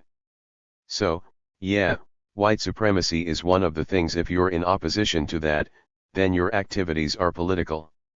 If you're an environmentalist, if you're concerned for the well-being of the planet, if you're concerned about the well-being of the globalization trend, those things cause people to protest the policies of the multinational corporations, and so that makes them, if they get locked up as a result of that, whether collectively or singularly, political prisoners. But that's also true in Russia. The people that opposed the Russian system, for whatever reason they opposed it, are in fact political prisoners in that environment, and they are anti-socialist or anti-communist. So, it's where you're at and it's what you do and it's also what happens to you. Rodriguez, talk a little bit more about what a political prisoner would be in the current context, where we don't have a viable set of liberation movements that people would be attached to. What does it mean to be a political prisoner? 107. Without organization and without widespread, activist ideologies taking hold among different kinds of people who are in liberation struggles? What's a political prisoner without a liberation struggle?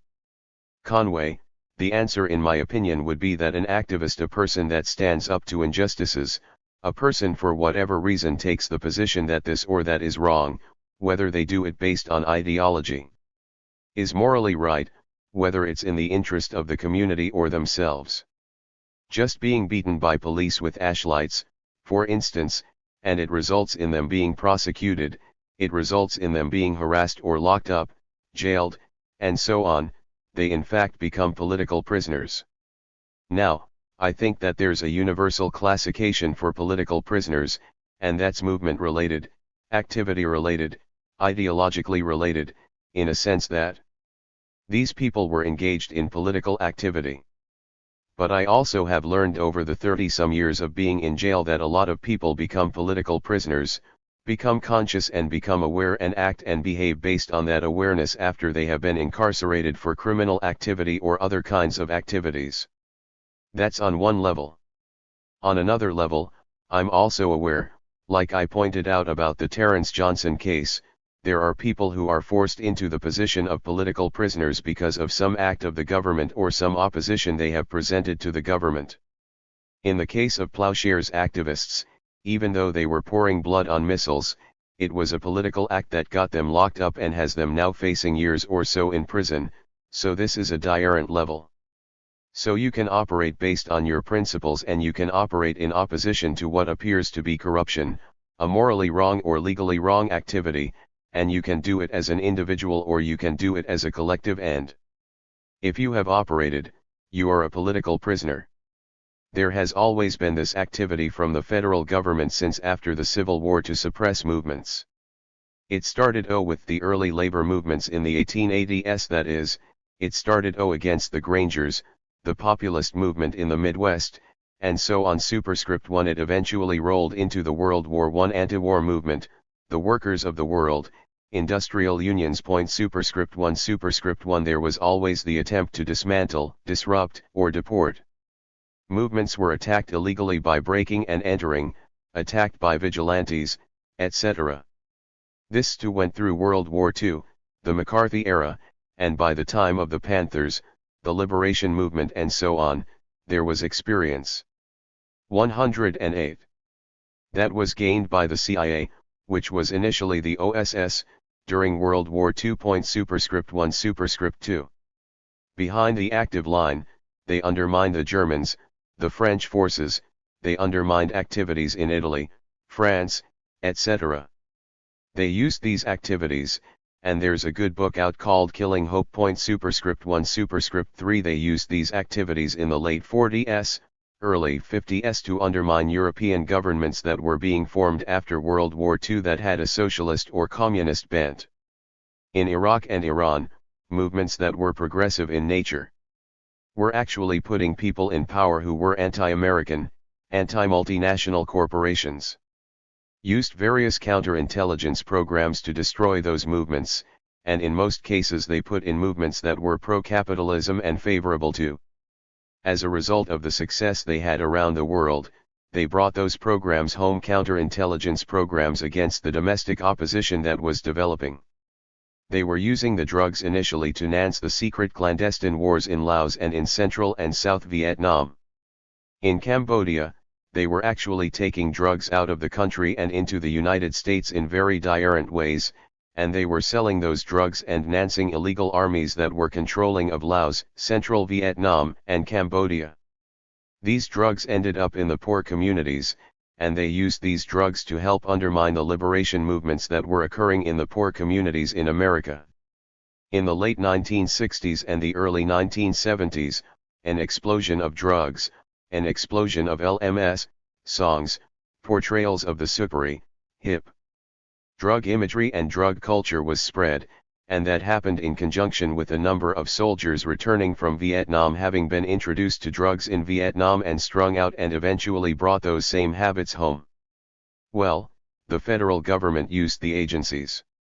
They took the stew that they were doing against the Black Panthers, they turned it to some degree into DIA activity, and they used surveillance, informers, agent provocateurs, the IRS, and other agencies to wage a war against the larger community. The relationship to that and unemployment is key. We talk now about runaway jobs and runaway factories, but that's too started in the 1970s. At some point, the industrial bases, the manufacturing base of America, was shipped overseas to low labor markets where they had $2 a day workers. They moved their plants out, but as a result of moving those plants out, there was mass 109. Civ unemployment in the urban areas. Then the only viable means of economic gain was to sell drugs, distribute drugs, or get caught up in the drug economy and the drug culture. The mainline manufacturing jobs were gone, so that's a relationship there. Use those drugs to come into the communities, to empty out who was doing what in the communities, to actually turn those drug dealers, drug users, drug informers against the liberation movement and the liberation movement people. At the same time they were doing that, there was a third type of activity going on, and it was basically known as model cities. It was in relationship and in conjunction to armative action. They used those model cities programs to take away the middle-class professional, intellectual elements in the community that would buy into this program or that program, and in terms of small businesses running the center or running that shop. They used that to take away. It's really like a pacification program to take away elements that might have been instrumental in building a solid liberation movement for black independence or black self-determination. So the relationship between the jobs being gone, the drugs coming in, COINTELPRO actually becoming coded and authiel, because that's what happened with the DIA and so on, these things became legal.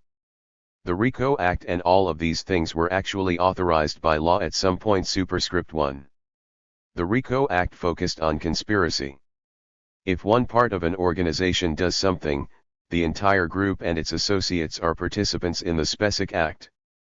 They used RICO then. Now the Patriot Act has actually coded those things that were illegal activities, like the illegal entry of the so-called black bag operations that the FBI would do. They would break in, photograph stew, they would steal stew. In fact, it's against the Bill of Rights. Illegal search and seizure actually authorizes that activity for 60 to 90 days without even informing anybody that that kind of activity has occurred. From COINTELPRO, from those days, they build on that stew, legal coverage for that stew. They actually turn those kind of activities into laws, and now those are impacting on everybody, from the point of reading your health records to checking your business stew. They have the right to go in the library and request the materials that you're reading, the right to go into your computer database and look at what websites you visit with the program. They have the right to monitor your telephone if you are associated with 110. Somebody that's under investigation, even if you're not under investigation and you're not accused of anything. It's a roving surveillance now. Say VE years ago you donated money to a Palestinian charity that's now been classified on the terrorist list. You can be subject now to investigation for something that was not illegal VE years ago that you did. The government has, without the American population fully appreciating it, actually established, in my mind, a level of fascism that's so sophisticated that it's almost invisible, but it exists. Jolly, in your thesis, you provided a number of factors for the downfall of the Black Panther Party. One of them is the overemphasis on recruiting of the underclass. So when you were talking about drugs in lower class neighborhoods and the importance of the middle class element and the model city thing, why do you think that the emphasis of the underclass was a negative factor? Was it because they were more vulnerable to agent provocateurs? Why do you think the middle class is such an important element for the movement?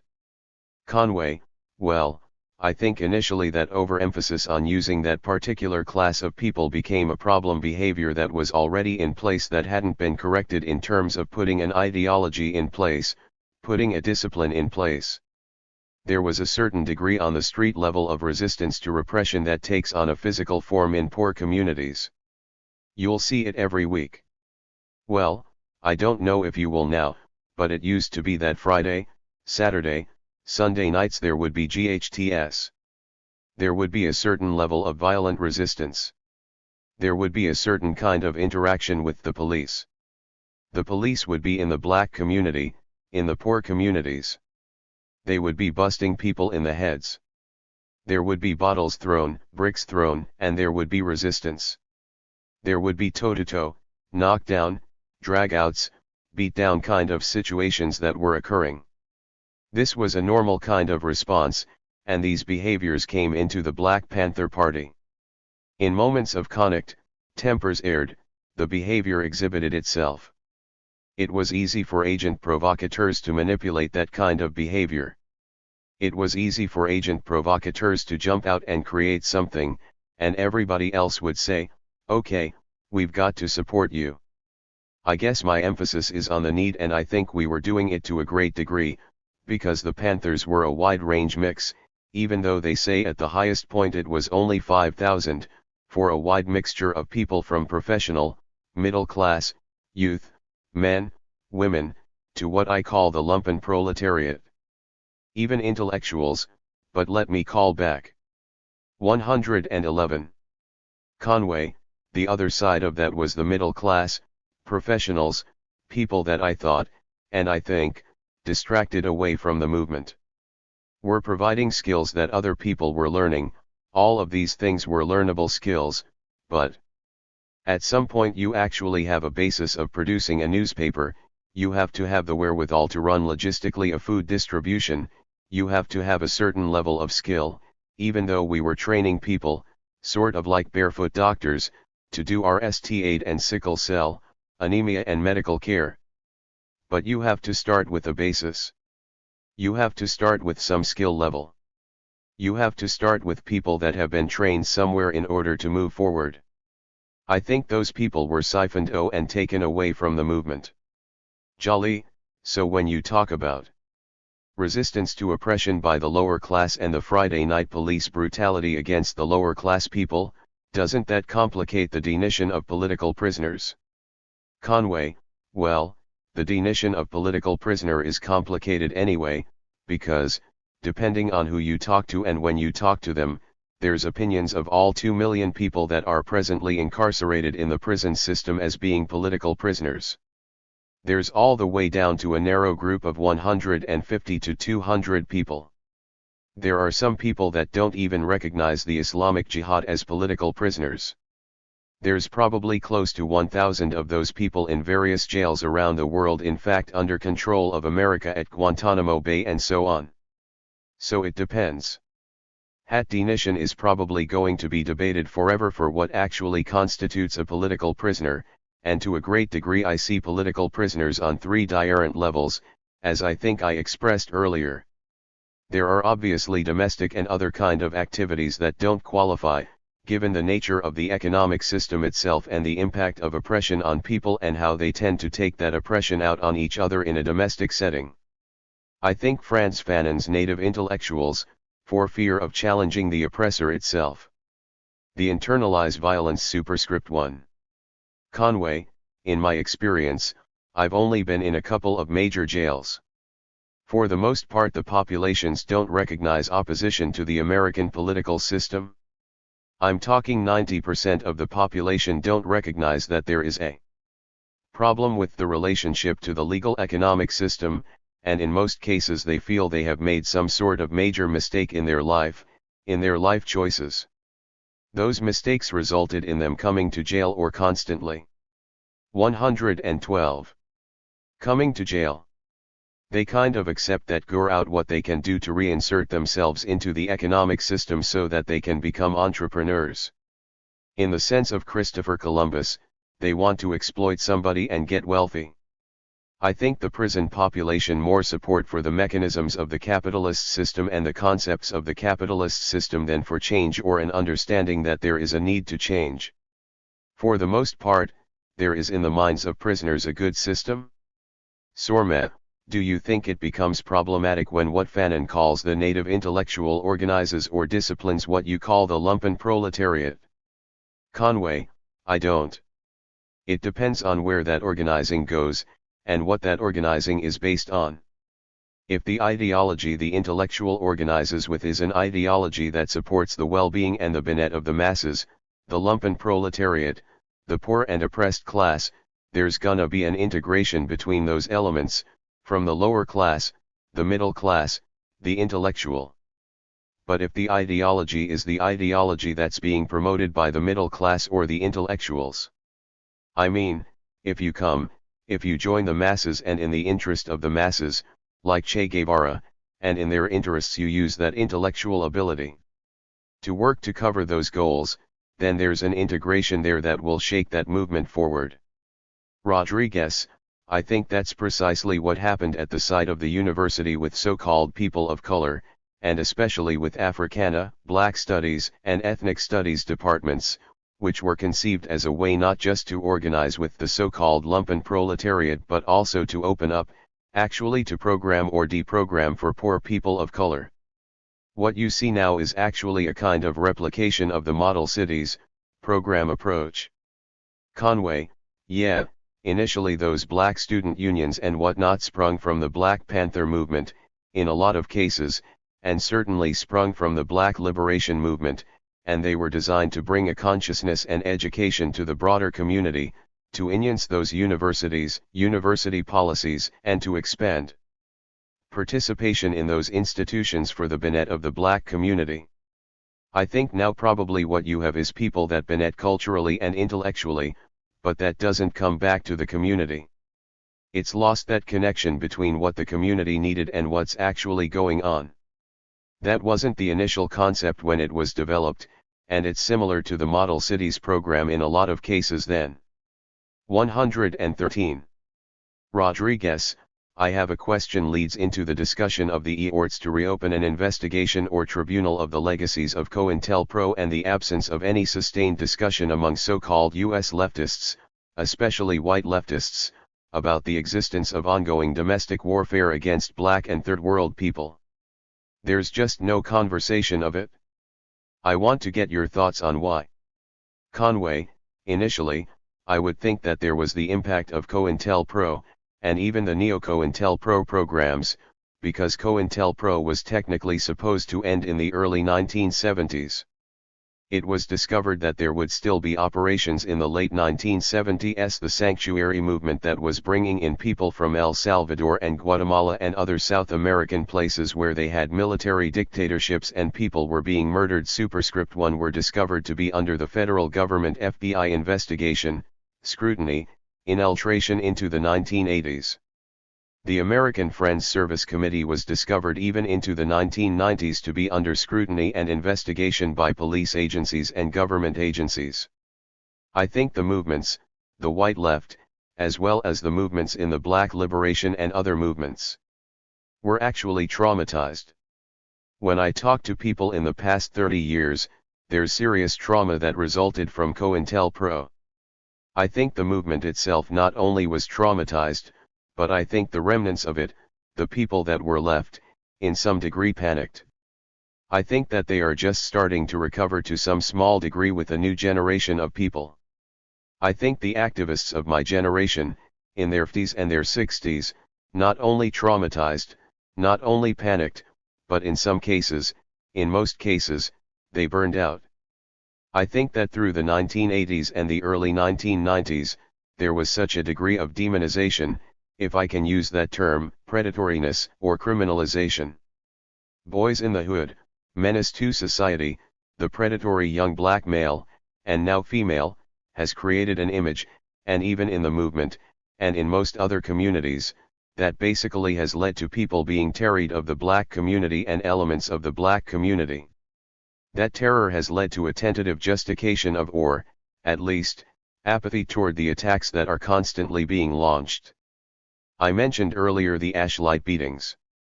That still goes on in our community all the time. Everywhere across the country, there's a low-intensity warfare going on.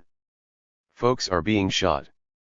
But the mass media has created that imagery and the feeling of insecurity among the American population. 114. It's accepted those images as the prevailing image. In other words, it's hell down there, and whatever's going on down there is going on down there, and we don't want to get involved. There's drugs, criminal activity. They deserve it. It's dangerous. It's because of the low-intensity warfare that exists between the haves and the have-nots. It's easy to fall into the pattern, into the belief, that these people are detrimental and need to be controlled, and whatever's being done to control them is acceptable, and there's no point in speaking out about it because we are at risk in our community if they are not controlled. Young people are getting to overcome these stereotypes now. It's small pockets of protests here and there, but for the most part you don't have any kind of staying activity around the military occupation of the community, because a lot of the people in the community feel threatened, feel at risk, feel insecure because of the economics and the connect between the haves and the have-nots. You start supporting things that are in your neighborhood, you actually have to get down there, you actually have to put your body on the line, so to speak. It becomes uncomfortable. And I think to a great degree, that's part of it. You can't discount the fact of white supremacy, and don't for any reason think that white supremacy means that's just what white people think, because there's actually a number of people of color in here with me that are white supremacists or influenced greatly by that whole concept. They are pro-American, pro-war, they're brought into that whole concept. It's easier to do things that you can do and say if you don't have to confront the ruling class, you don't have to confront the forces of oppression that's down on the street. You don't have to confront the opposition. Maybe I'm taking a leap here, that's kind of how fascism is. It's always easier on the fascists to protest things that are distant, but it's unacceptable and dangerous to involve yourself in domestic activities. There's a penalty, there's a sanction about domestic involvement, and there's just a tentative okay if you're talking about South America, or policies in China. It gives the appearance of freedom of speech, freedom of opposition, but if that opposition or that speech takes on concrete conditions and contradictions that are internal and domestic, then there's a violent swift reaction against those elements that's bringing that to attention. On the one hand, you have consciousness, whether 115. It's anarchist, whether it's socialist or communist or environmentalist, or whatever, you have this interest to make changes and so on. But on the other hand, you have privilege. You have not just privilege, but you have a perspective of the world. Your paradigm is influenced by different factors. In other words, you don't know, you don't see, you don't feel, you don't experience the violence that occurs and the repression and the opposition that occurs in the black community, with the police forces keeping the black community under tight rein. In your community, you don't experience that. You don't understand that officer-friendly in your community turns into a stormtrooper in poor communities. You don't understand when people say they experience racism. They can't get a job, they can't get loans, they can't get things. You don't experience it because there is a certain amount of comforts and material accumulation that has resulted from white supremacy and of colonizing the world that has insulated you in a sense that you're comfortable. Even if you don't have privileges, you can recognize opportunities exist throughout the community. If you're talking socialist, whatever leftist politics, you still see reform, electoral reform, and other kinds of reform as a method by which you can achieve your ends. Things can be changed. We can move forward with this. There is no need for a radical confrontation with the system. Things can't be that bad. There's a tendency to blame the victim. Well, they just don't have the skills. Well, they just don't behave in the right way, they don't take the opportunity. So there's a different paradigm at work based on material, based on historical accumulation of wealth, based on institutional protections, based on a psychology that basically says, look, we made great advances in the last 200 years, and look at the rest of the world.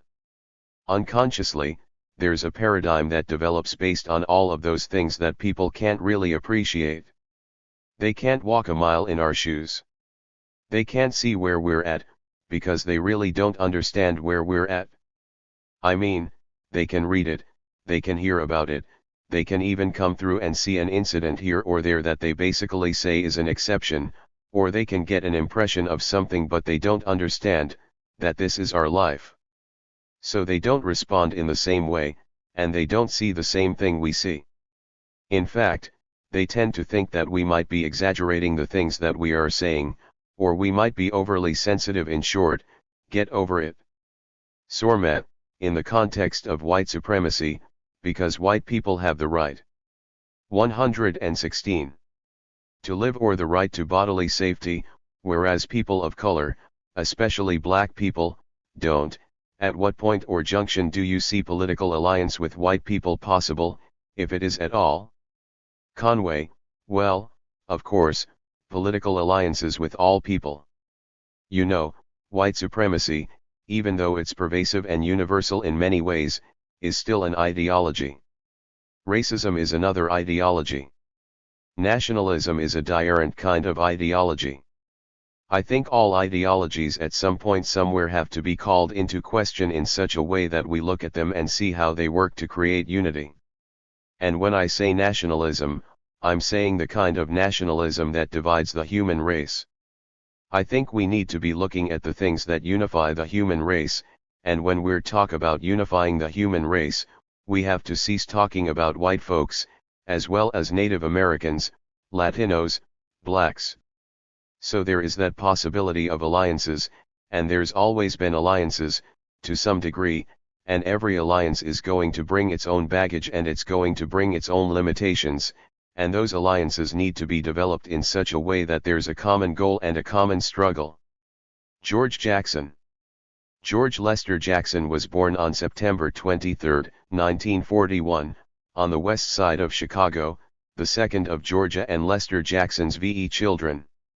The family settled in the Troop Street projects, where truancy and connects with the police became routine for George Jackson. In 1956, seeking to protect his son, Lester Jackson transferred his post-OS job to Los Angeles. Yet soon after settling in Los Angeles, George began to have serious confrontations with the law. After an attempted burglary and possession of a stolen motorcycle, he was sent to Paso Robles School for Boys, an institution of the California Youth Authority.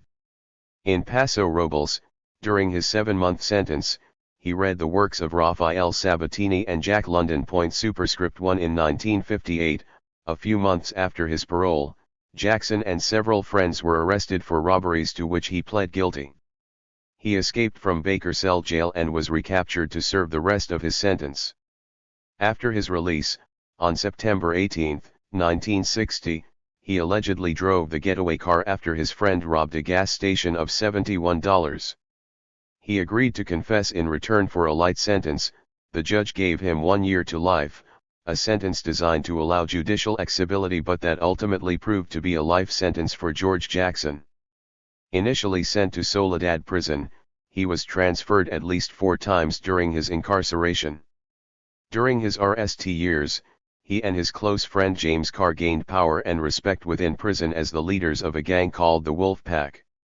Each year, Jackson was denied parole because of infractions. W. L. Nolan, a major figure in the Black liberation movement, was the RST to introduce Jackson to radical philosophy. As Jackson's disciplinary record grew, he was forced to spend up to 23 hours a day in solitary confinement. There he read Karl Marx, V.I. Lenin, Leon Trotsky, Friedrich Engels, Mao Zedong, and other political theorists. In 1968, Jackson, Nolan, David Johnson, Carr, and other revolutionary convicts began leading ethnic awareness classes study groups on radical philosophy. These meetings led to the formation of the Black Guerrilla Family, a revolutionary organization that proclaimed black prisoners' rights to self-defense. In January 1969, Jackson and Nolan were transferred to Soledad Prison, notorious among racist prisons. In the O Wing, which housed Soledad's most dangerous captives, racial tension led to the closing of the exercise yard. Nolan and VE other black inmates were preparing civil suits against the O Wing guards for their complicity in creating a dangerous and racially divisive atmosphere. On January 13, 1970, guards reopened the O Wing exercise yard and released a racially mixed group of prisoners, fully aware of the potential for violence. Superscript 2. The GHT that began was ended by the marksman O.P. Mills, who read 4 shots, killing the African-American inmates Nolan, Jackson's mentor, Cleveland Edwards, and Alvin Miller, and wounding a white prisoner. Superscript 3. 3 days later, a Monterey County grand jury ruled the deaths justiciable homicide. Following the publicizing of the ruling, a guard, John V. Mills, was thrown to his death from the third tier of Y-Wing, George Jackson's cell block. 1 month later, with no physical evidence, Jackson, Fleta Drumgo, and John Cluchette were indicted for killing Mills. Huey P. Newton requested that his attorney, Faye Stender, meet with Jackson.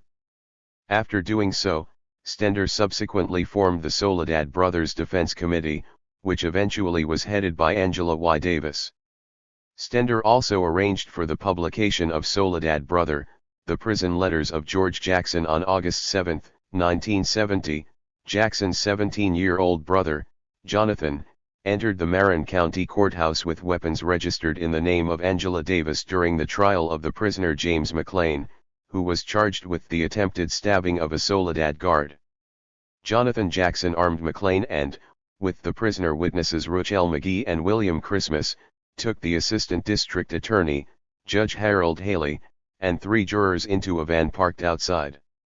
Following state procedure on escapes, law enforcement officers read on the parked van holding Jackson, the prisoners, and their hostages, killing Judge Haley, Christmas, and McLean, and Jonathan Jackson, and wounding McGee and several hostages. During an escape attempt on August 21, 1971, guards shot George Jackson in the back. The exact events still remain unclear. Blood in My Eye was completed a week before Jackson's death. To Chapter 6 121.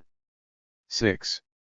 Soledad Brother and Blood in My Eye George Jackson. Letter to Faye Stender. Dear Faye, on the occasion of your and Senator Dimilly's tour and investigation into the affairs here at Soledad, I detected in the questions posed by your team a desire to isolate some rationale that would explain why racism exists at the prison with particular prominence. Of course, the subject was really too large to be dealt with in one tour and in the short time they allowed you, but it was a brave scene.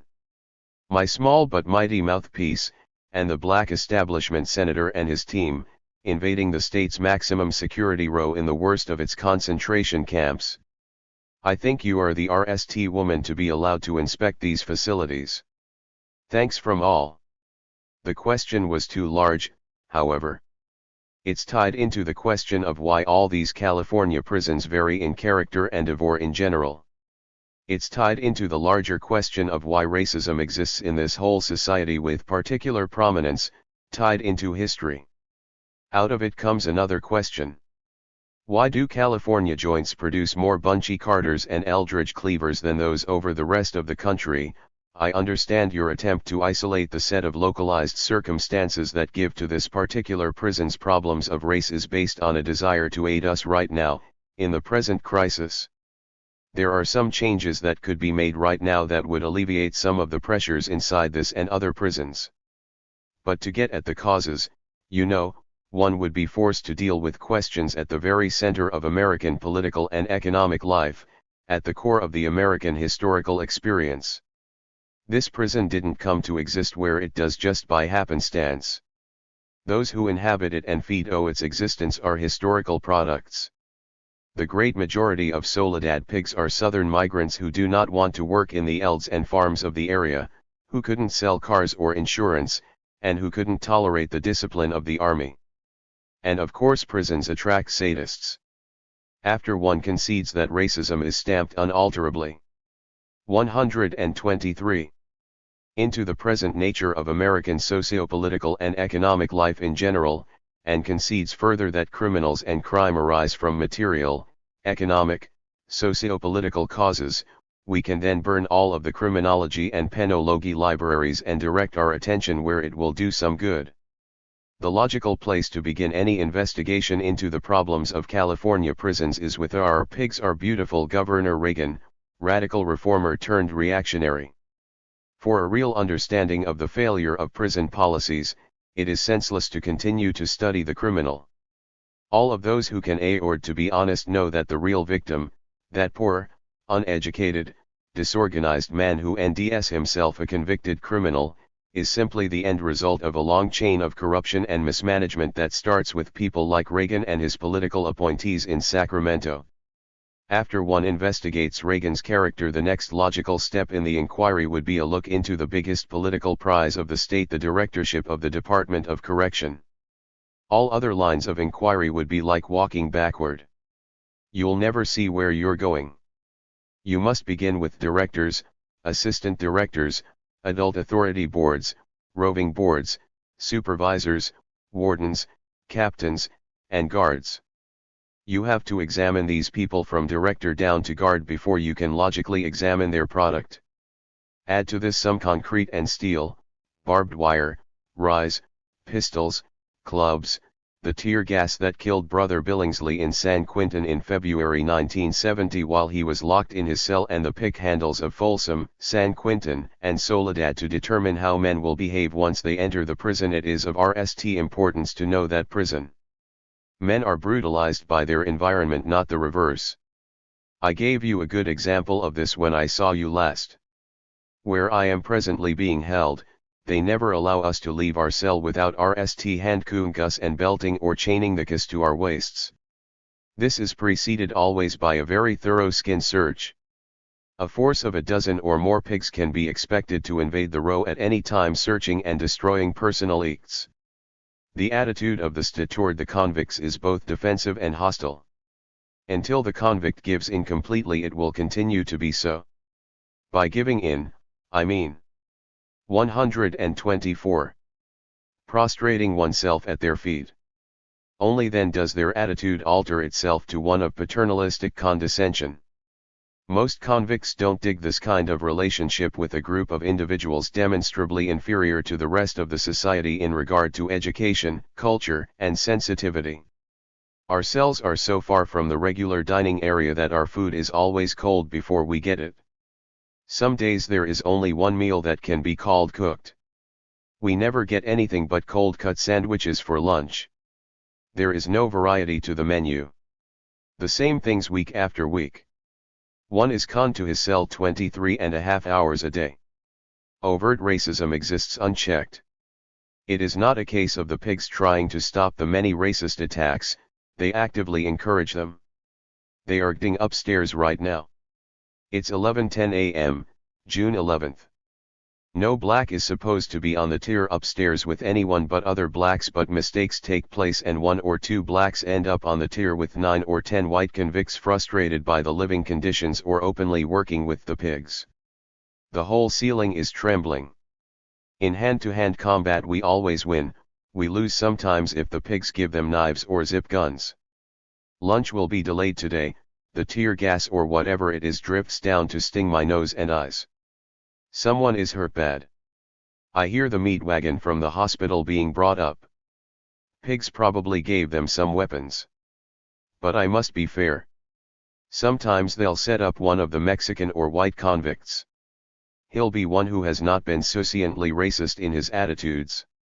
After the brothers kick on this white convict whom the Othiels have set up, he'll fall right into line with the rest.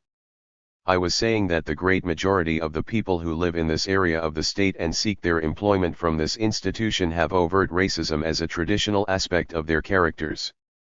The only stops that regulate how far they will carry this thing come from the fear of losing employment here as a result of the outside pressures to control the violence.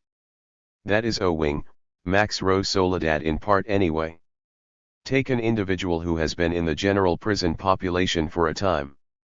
Picture him as an average convict with the average 12-year-old mentality, the nation's norm. He wants out, he wants a woman and a beer. Let's say this average convict is white and has just been caught attempting to escape. They may put him on max row. This is the worst thing that will ever happen to him. 125. In the general population facility there are no chains and cuffs. TVs, radios, record players, civilian sweaters, keys to his own cell for daytime use, serve to keep his mind off his real problems. There is also a recreation yard with all sorts of balls and instruments to strike or thrust at. There is a gym.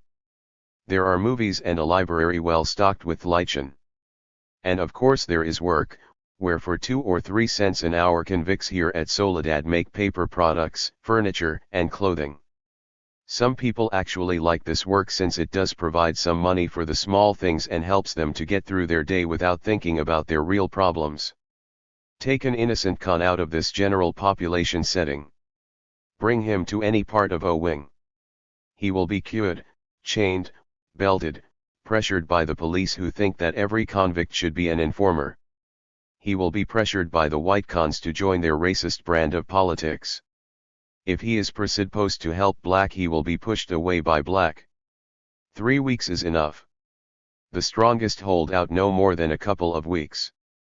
There has been one white man only to go through this O-Wing experience without losing his balance, without allowing himself to succumb to the madness of ribald, protrusive racism. It destroys the logical processes of the mind.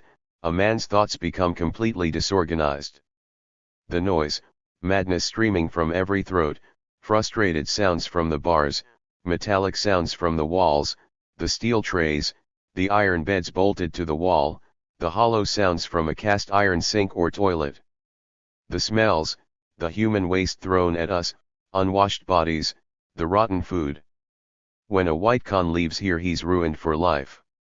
No black leaves Max Rowe walking. Either he leaves on the meat wagon or he leaves crawling licking at the pig's feet.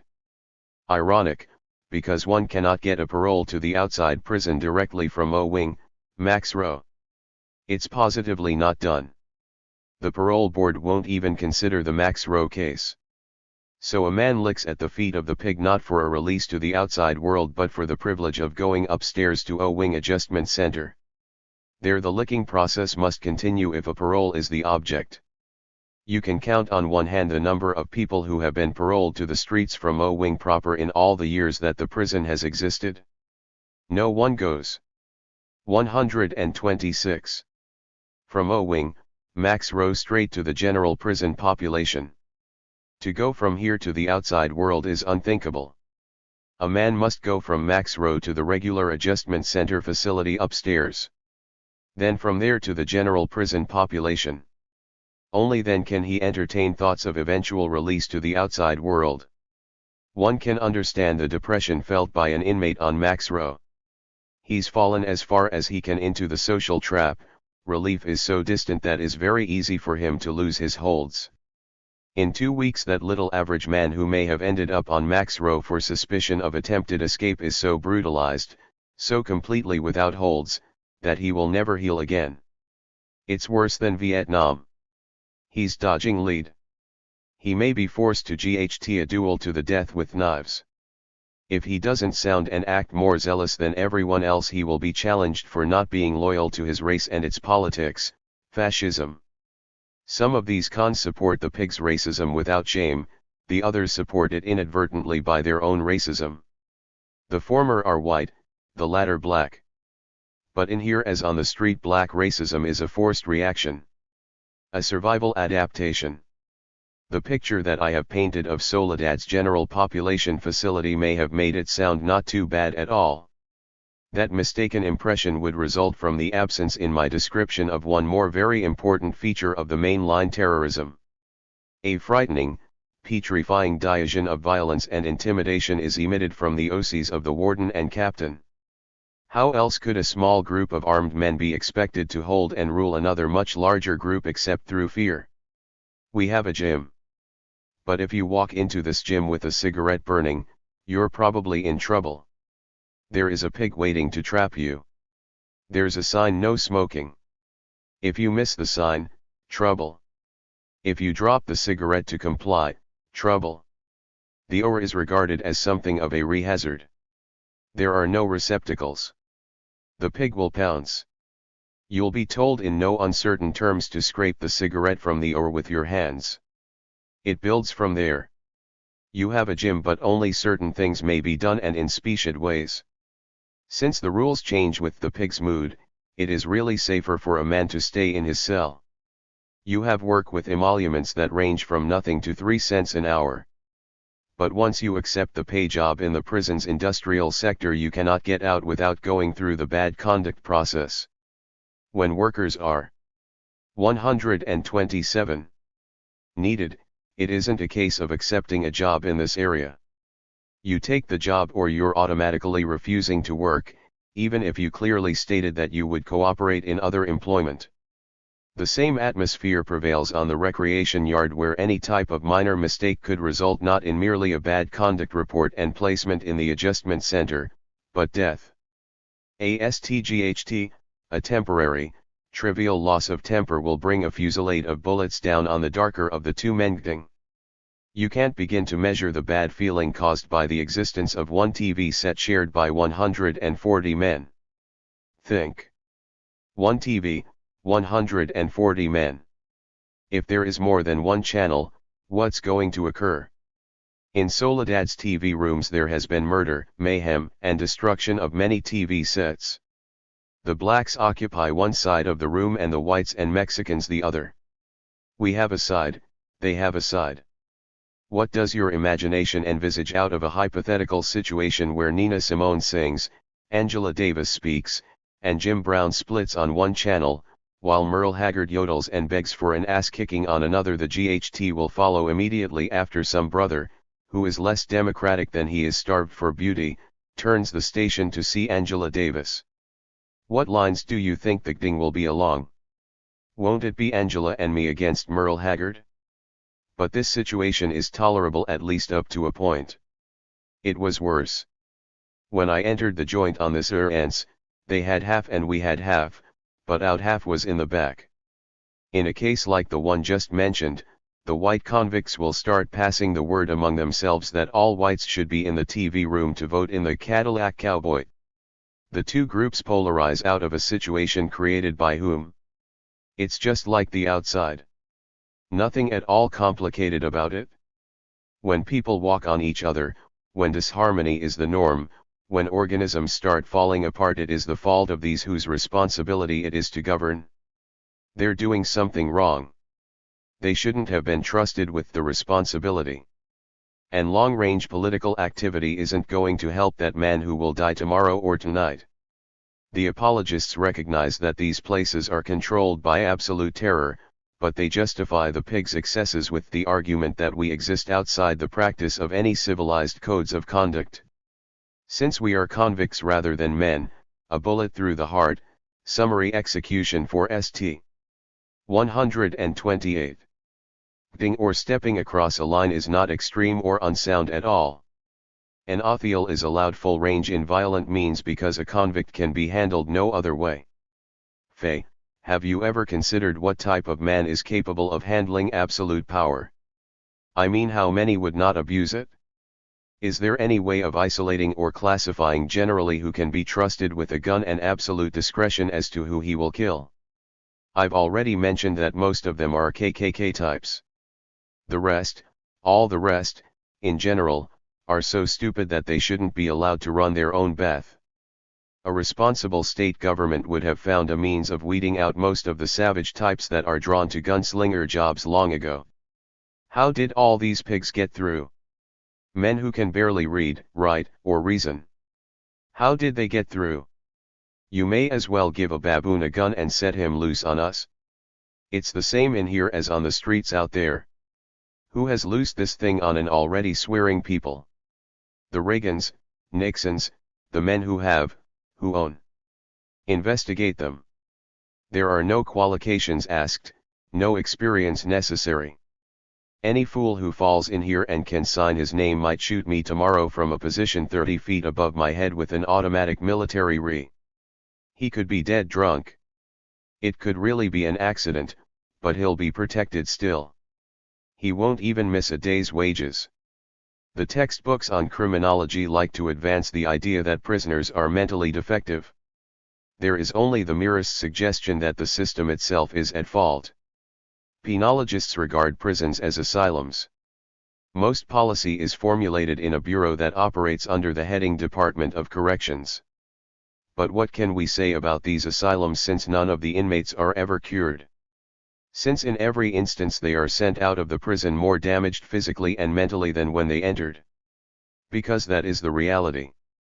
Do you continue to investigate the inmate? Where does administrative responsibility begin? Perhaps the administration of the prison cannot be held accountable for every individual act of their charges, but when things lie apart along racial lines, when the breakdown can be traced so clearly to circumstances even beyond the control of the guards and administration, investigation of anything outside the tenets of the fascist system itself is futile. Nothing has improved, nothing has changed in the weeks since your team was here. We're on the same course, the blacks fast losing the last of their 129 strengths. Growing numbers of blacks are openly passed over when paroles are considered. They have become aware that their only hope lies in resistance. They have learned that resistance is actually possible. The holds are beginning to slip away. Very few men imprisoned for economic crimes or even crimes of passion against the oppressor feel that they are really guilty. Most of today's black convicts have come to understand that they are the most abused victims of an unrighteous order. Up until now, the prospect of parole has kept us from confronting our captors with any real determination. But now, with the living conditions of these places deteriorating, and with the sure knowledge that we are slated for destruction, we have been transformed into an implacable army of liberation. The shift to the revolutionary anti-establishment position that Huey P. Newton, Eldridge Cleaver, and Bobby Seale projected as a solution to the problems of America's black colonies has taken hold of these brothers' minds. They are now showing great interest in the thoughts of Mao Zedong, Nkrumah, Lenin, Marx, and the achievements of men like Che Guevara, Jip, and Uncle Ho superscript 1. Some people are going to get killed out of this situation that is growing. That is not a warning. I see it as an unavoidable consequence of placing and leaving control of our lives in the hands of men like Reagan. These prisons have always borne a certain resemblance to Dachau and Buchenwald, places for the bad niggers, Mexicans, and poor whites. Superscript 1, but the last 10 years have brought an increase in the percentage of blacks for crimes that can clearly be traced to political economic causes. There are still some blacks here who consider themselves criminals, but not many. Believe me, my friend, with the time and incentive that these brothers have to read, study, and think, you will end no class or category more aware, more embittered, desperate, or dedicated to the ultimate remedy revolution. The most dedicated, the best of our kind, you'll end them in the Folsoms, San Quintins, and Soledads. They live like there was no tomorrow. And for most of them there isn't. Somewhere along the line they sensed this. Life on the installment plan, 3 years of prison, 3 months on parole, then back to start all over again, sometimes in the same cell. Parole officers have sent brothers back to the joint for selling newspapers. Their official reason is failure to maintain gainful employment, etc. We're something like 40 to 42% of the prison population. Perhaps 130 more, since I'm relying on material published by the media. The leadership of the black prison population now definitely identifies with Huey, Bobby, Angela, Eldridge, and anti-fascism. The savage repression of blacks, which can be estimated by reading the obituary columns of the nation's dailies, Fred Hampton, etc., has not failed to register on the black inmates. Superscript 1 Superscript 2 The holds are fast being broken. Men who read Lenin, Fanon, and Che don't riot, they mass, they rage, they dig graves. When John Cluchet was accused of this murder, he was proud, conscious, aware of his own worth, but uncommitted to any specific remedial action. Superscript 1 Superscript 3 Review the process that they are sending this beautiful brother through now. It comes at the end of a long train of similar incidents in his prison life. Add to this all of the things he has witnessed happening to others of our group here. Comrade Fleta spent 11 months here in O Wing for possessing photography taken from a news weekly. It is such things that explain why California prisons produce more than their share of Bunchy Carters and Eldridge Cleavers. There are only 2 types of blacks ever released from these places, the Carters and the broken men. The broken men are so damaged that they will never again be suitable members of any sort of social unit. Everything that was still good when they entered the joint, anything inside of them that may have escaped the ruinous eeks of black colonial existence, anything that may have been redeemable when they entered the joint is gone when they leave. This camp brings out the very best in brothers or destroys them entirely.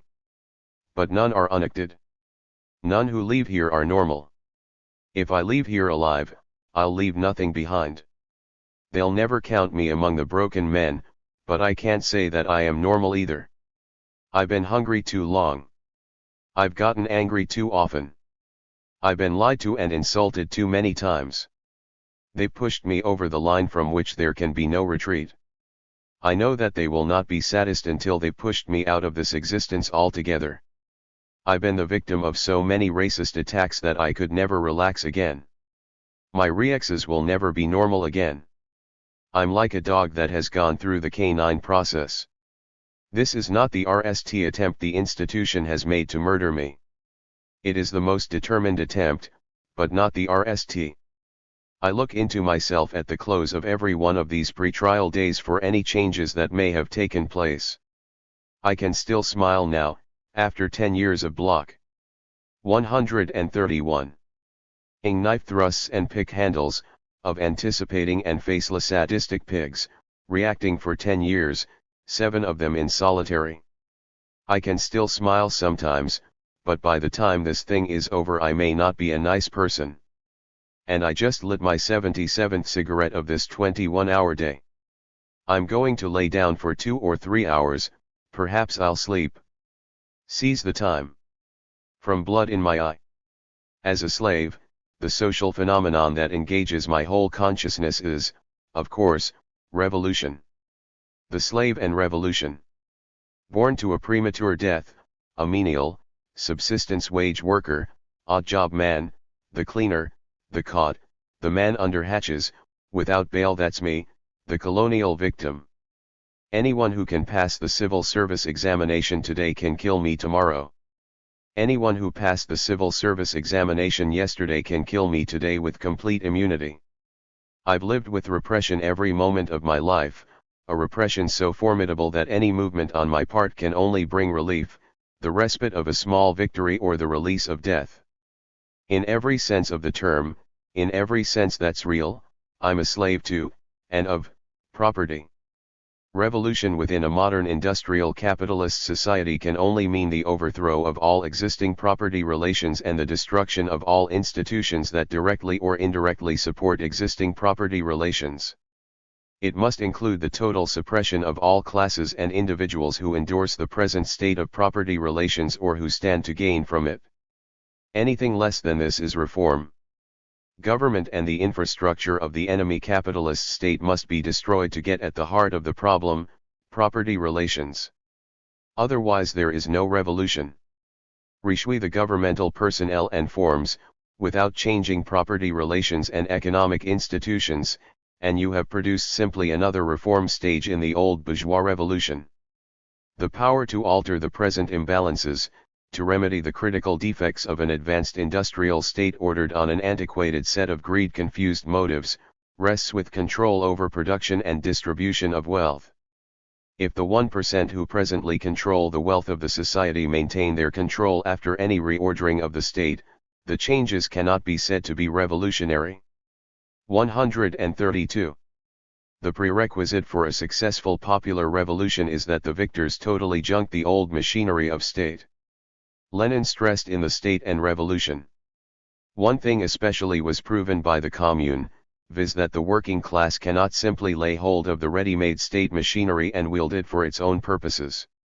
And again, the working class must break up, smash the ready-made state machinery, and not conne itself merely to laying hold of it. The reason is simple enough: a popular revolution means a revolution by and for the popular classes. Its ultimate aim is to bring all classes into one, that is, destroy the class state. Superscript 1. Revolutionary change means the seizure of all that is held by the 1%, and the transference of these holdings into the hands of the remaining 99%. If the 1% are simply displaced by another 1%, revolutionary change has not taken place. A social revolution after the fact of the modern corporate capitalist state can only mean the breakup of that state and a completely new form of economics and culture. As slaves, we understand that ownership and the mechanics of distribution must be reversed. The problems of the black colony and the brown colony, those of the entire 99% who are being manipulated, can never be redressed as long as the necessary resources for their solution are the personal property of an extraneous minority motivated solely by the need for its own survival. And that extraneous minority will never consider the proper solutions. We have this on record from a voice speaking from inside the Fourth Reich, a lieutenant governor of California orating in public on poverty. 1/3 of the population will always be ill-housed, ill-clothed, and ill-fed. Many urban problems are really conditions that we cannot change or do not want to incur the disadvantages of changing. His 1/3 statement was a calculated understatement. To the slave, revolution is an imperative, a love-inspired, conscious act of desperation. It's aggressive. It isn't cool or cautious. It's bold, audacious, violent, an expression of icy, disdainful hatred. It can hardly be any other way without raising a fundamental contradiction. If revolution, and especially revolution in America, is anything less than an active defense/attack weapon and a charger for the people to mount now, it is meaningless to the great majority of the slaves. If revolution is tied to dependence on the inscrutabilities of long-range politics, it cannot be made relevant to the person who expects to die tomorrow. There can be no rigid time controls attached to the process that errs itself. 133.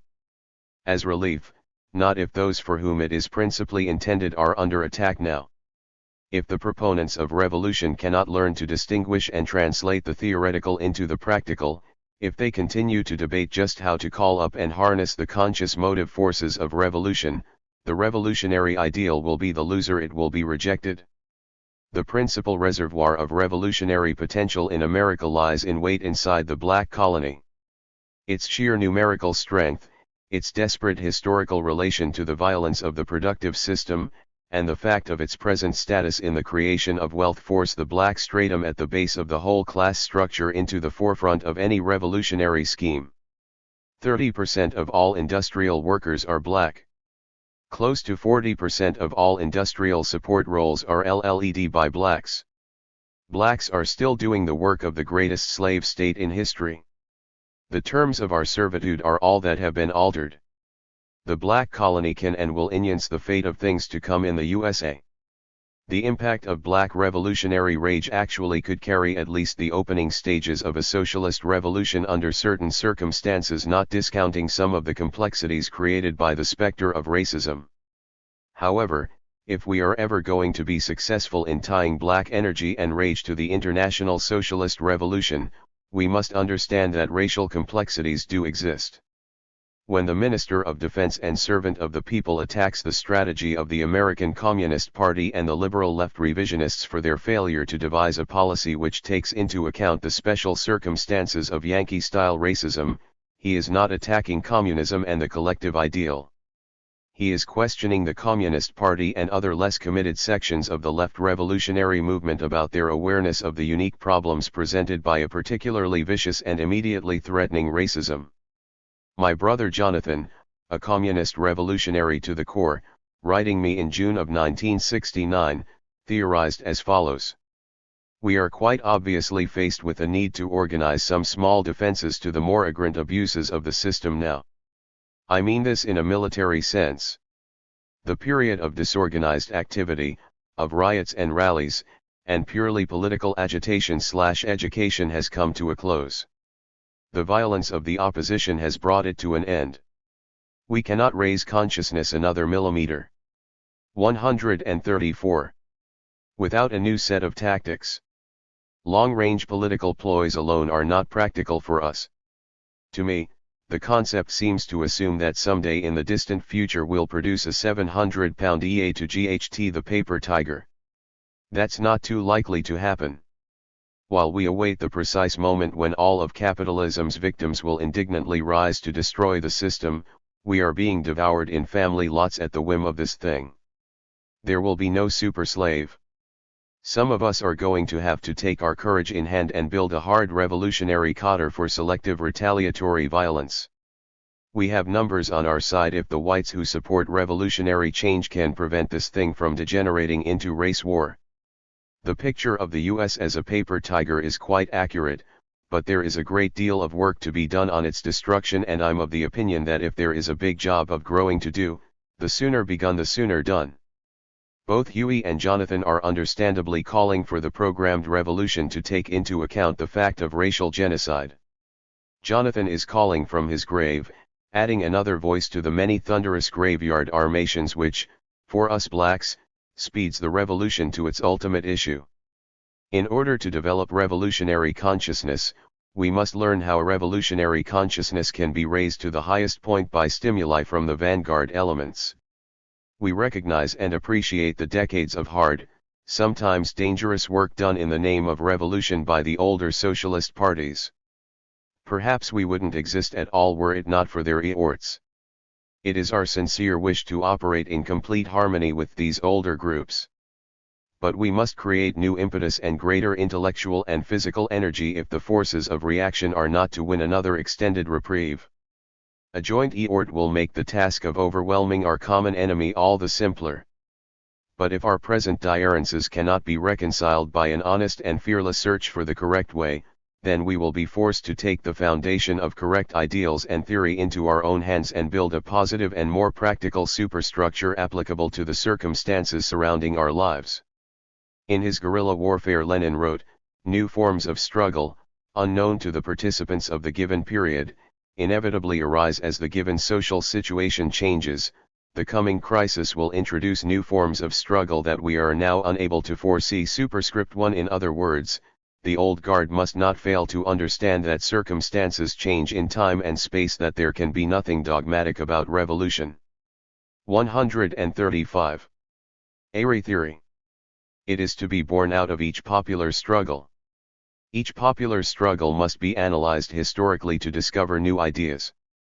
In the words of John Garrissy, building from one to the other, eventually the revolutionary cadre would become equipped with a theory rooted in experience, broadened by historical knowledge, tested by combat, and forded by reaction. Superscript 1. After 10 or 15 generations of laboring on a subsistence level, after 140 years of political agitation and education, we grow impatient, not that we fail to understand the risks and complexities of anti-establishment warfare.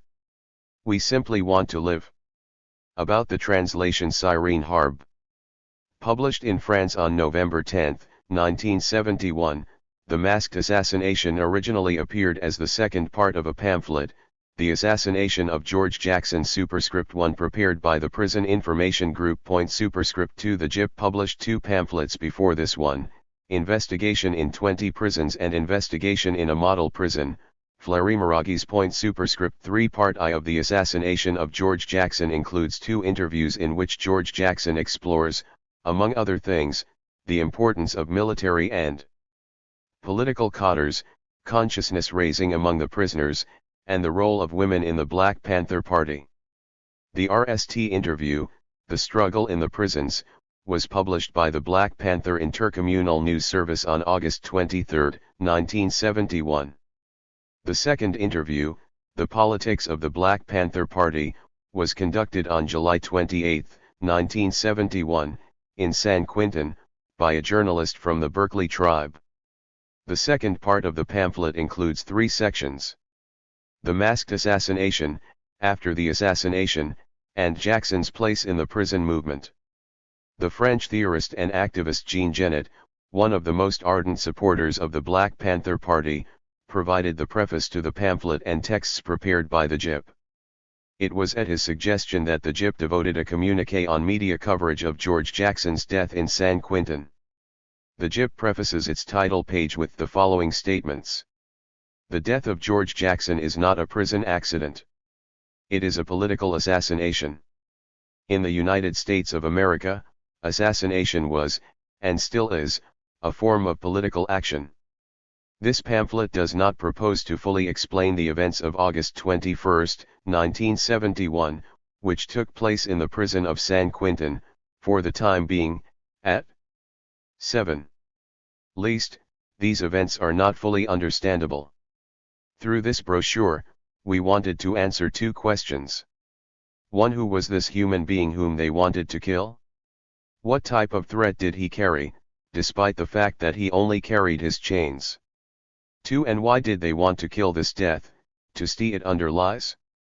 Why was it still perceived as a form of threat? To answer the RST question, we have chosen to present some of the most recent interviews in which George Jackson examines the revolutionary function of the movement in prisons. To answer the second question, we have analyzed some pieces of information and some documents that were published directly after the death of Jackson. 7. The Masked Assassination. Michel Foucault, Catherine von Bülow, Daniel Deferred. For a number of weeks, American newspapers have published articles about Jackson's death. Many divergences exist between all, or almost all, of these articles. Impossibilities and contradictions appear at every stage. One article claims that the events started at 1510, another at 1425.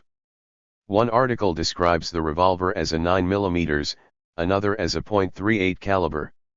One article reports that Jackson wore a wig, another claims he did not.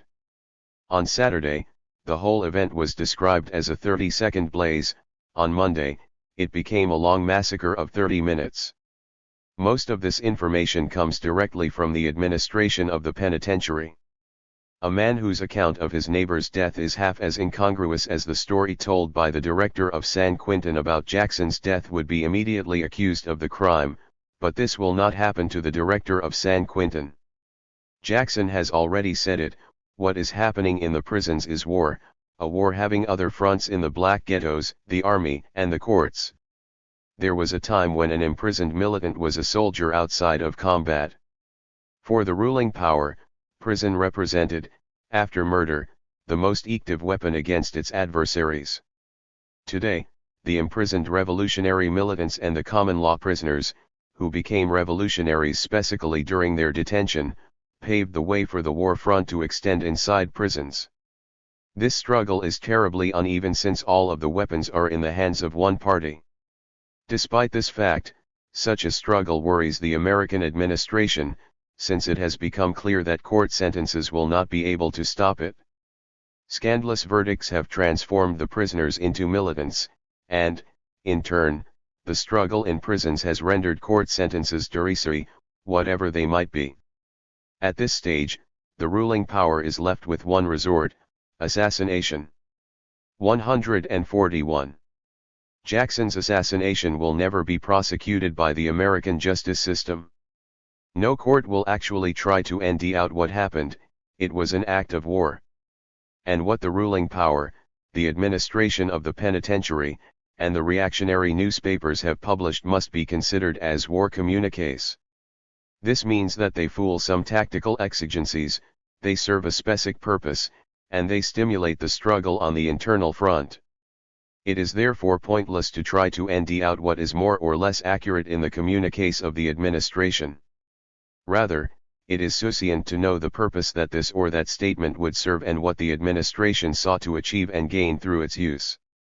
A few hours after Jackson's death, Jim Park, associate warden of the prison, gave the RST version of the events. Everything took place in 30 seconds.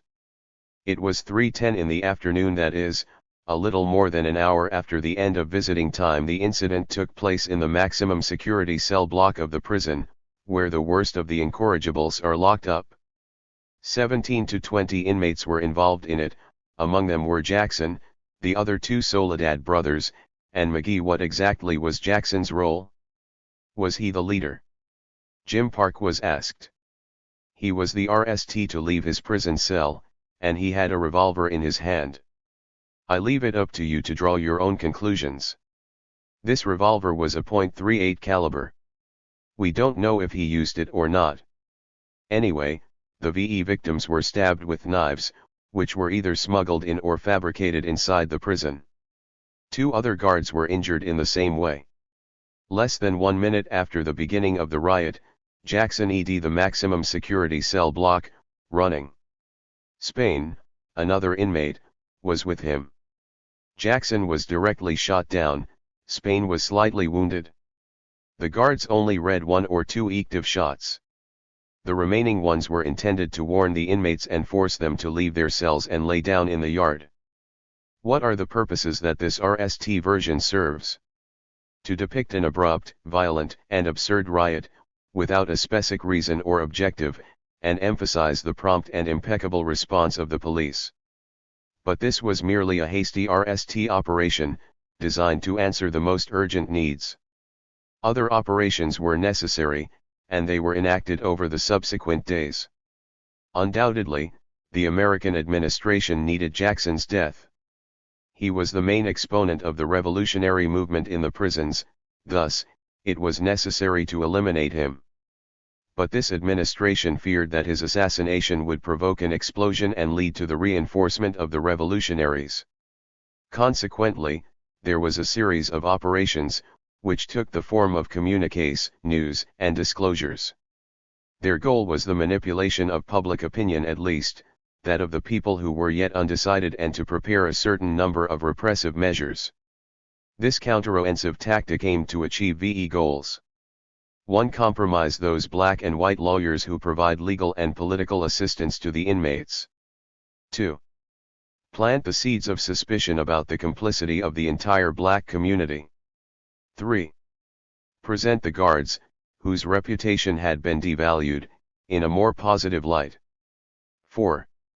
Destroy the unit front of resistance formed by black and white prisoners. 5.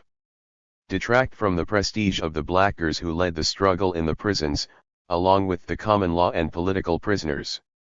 First operation, the suspect lawyer. The outline of the events imposes its logic.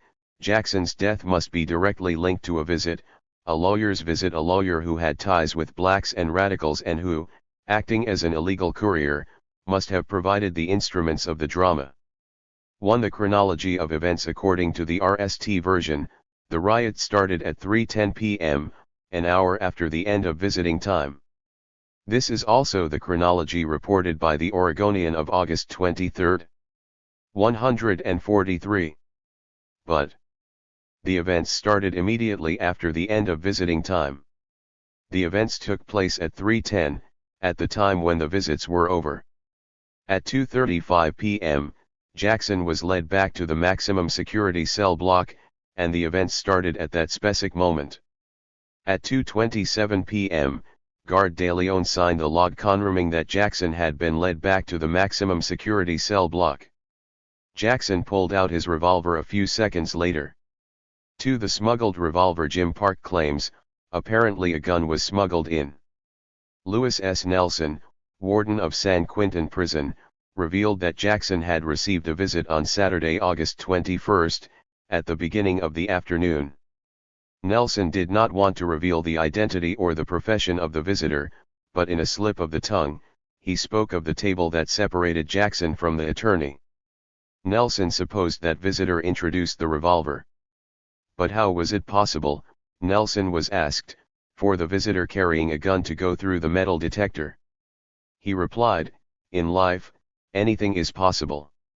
The officials disclose the name of the lawyer, Stephen Bingham. He is young, white, and progressive.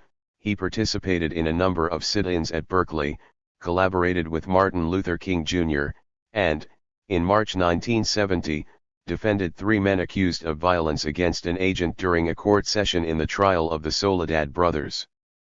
Bingham arrived at San Quentin at 2 in the afternoon, with a young woman who registered under the name Anderson. The young woman had a briefcase. Since she was denied access to the visiting area, she gave the briefcase to Bingham.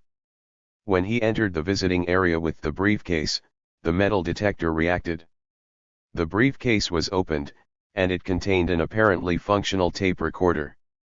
Some working parts had 144 been taken out of the machine to conceal a gun. Bingham and the young woman entered the visiting area together and spoke with Jackson. It is noted that the young woman is in communication with a female lawyer from the East Bay. The address given by the young woman is that of the Black Panthers in Oakland. The address of the young woman is 2230 10th Street, Berkeley. The revolver had been acquired by the Black Panthers in Reno. Bingham and his companion had arrived at San Quentin at 10:15 in the morning. Since Bingham was not Jackson's official defense attorney, he had to get a visit permit, but Miss Anderson was denied one.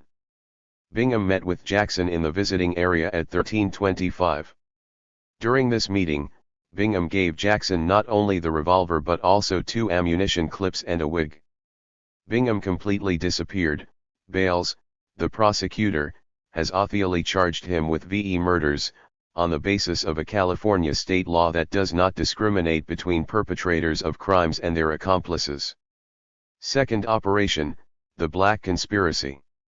In what will follow, the objective is to demonstrate that, in this war waged in prisons, the whole black community must be considered suspect. Women and children are combatants masked as civilians. Officials disclosed information about an escape plan that they had discovered. A former prisoner who was Jackson's cellmate sent Jackson a letter through a lawyer. Jackson had written a response on the back of the letter. The former prisoner slipped the letter in his pocket. During the pressing, an employee found the letter and gave it to the officials, who, to avoid raising his suspicion, made a copy of it and then put it back in the pocket. In this letter, Jackson asked his sisters to hide some pistols in the heels 145 of their shoes. He enclosed a diagram to show them how to get past the metal detector. Furthermore, the women must have hidden tubes of explosives in their vaginas. Jackson also indicated how one could interrupt the prison's electrical current, and he requested that he be picked up in a 4-wheel drive vehicle. On August 1, Jackson received a visit from 2 sisters with 3 children. Jim Park, associate warden of San Quentin, thinks that the purpose of the visit was to test and measure the effectiveness of the detector. In fact, one of the children was discovered to have metal buckles on his shoes and his belt. The 3 of them carried concealed toy pistols. Officials made no public disclosure of the escape plan and the suspicious visit of the family because, they claim, they did not want to prejudice Jackson's position prior to his trial, which was due to take place soon in San Francisco. In fact, next to Jackson's body in the San Quentin yard, they found not only a gun and 2 ammunition clips but also a bottle containing explosive substance. Third operation, the nonviolent guards. The inmates were in possession of all of the weapons, resorted to all sorts of tricks, and were the source of all of the violence. Confronting them were the guards unarmed, impotent, and distracted.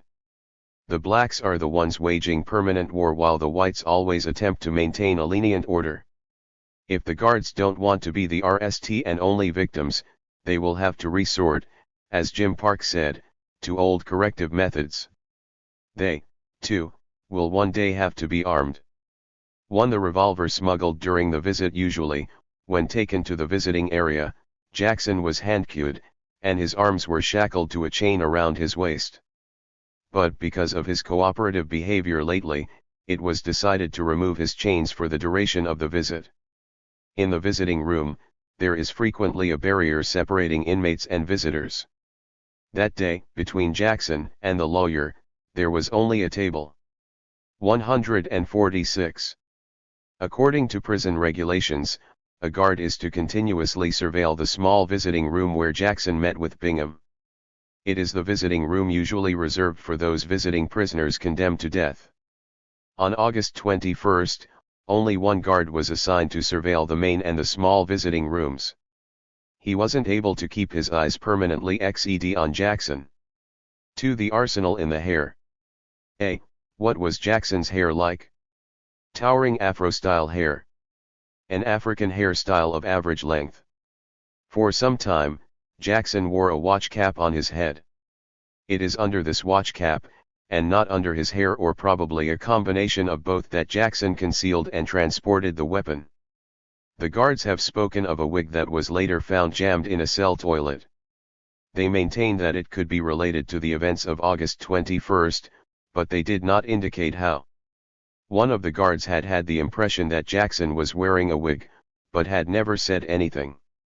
He did not disclose this piece of information until after the wig had been discovered. B. Of what did the arsenal consist? A .38 caliber revolver. A 9mm revolver of foreign origin. A 9mm Spanish-made Llama. An Astra M600. A short 9mm Llama, ve inches long, not a standard llama, which is 8 inches long. A revolver which is 8 inches long, ve inches tall, and 1.5 inches wide. In addition, under his wig, Jackson carried 2 full ammunition clips. 147. 3. The discovery of the revolver. After his return to the maximum security cell block, Jackson pulled out his revolver and shot the man who was frisking him. The guard who was frisking Jackson noticed in his hair something that resembled the point of a pencil. The guard asked him what it was and, instead of responding, Jackson pulled out the revolver. According to some sources, the revolver was not loaded, so Jackson loaded it and then overpowered the surprised guards, who stood helpless. When the incident was taking place, there was, on the ground floor of the cell block, a total of 6 guards, one of whom was non-commissioned. 3 guards were in the corridor that leads to the cells.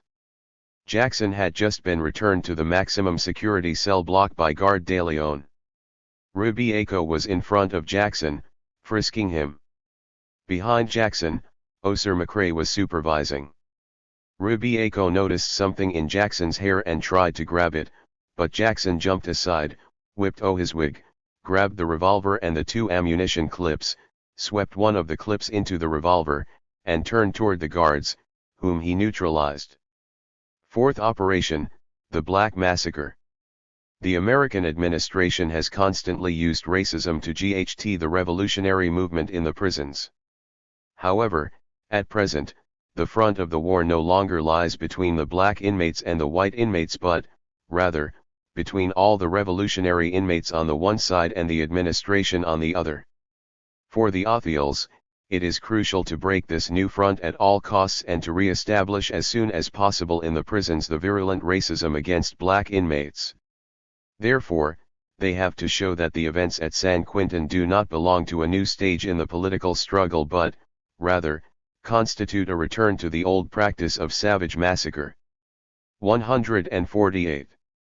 1. Jackson's participation. Jackson ED from the cell block 30 seconds after having brandished the revolver. Jackson pulled out his revolver and forced the guards to open all of the cells on the ground floor. Immediately after, he exited the building and was killed.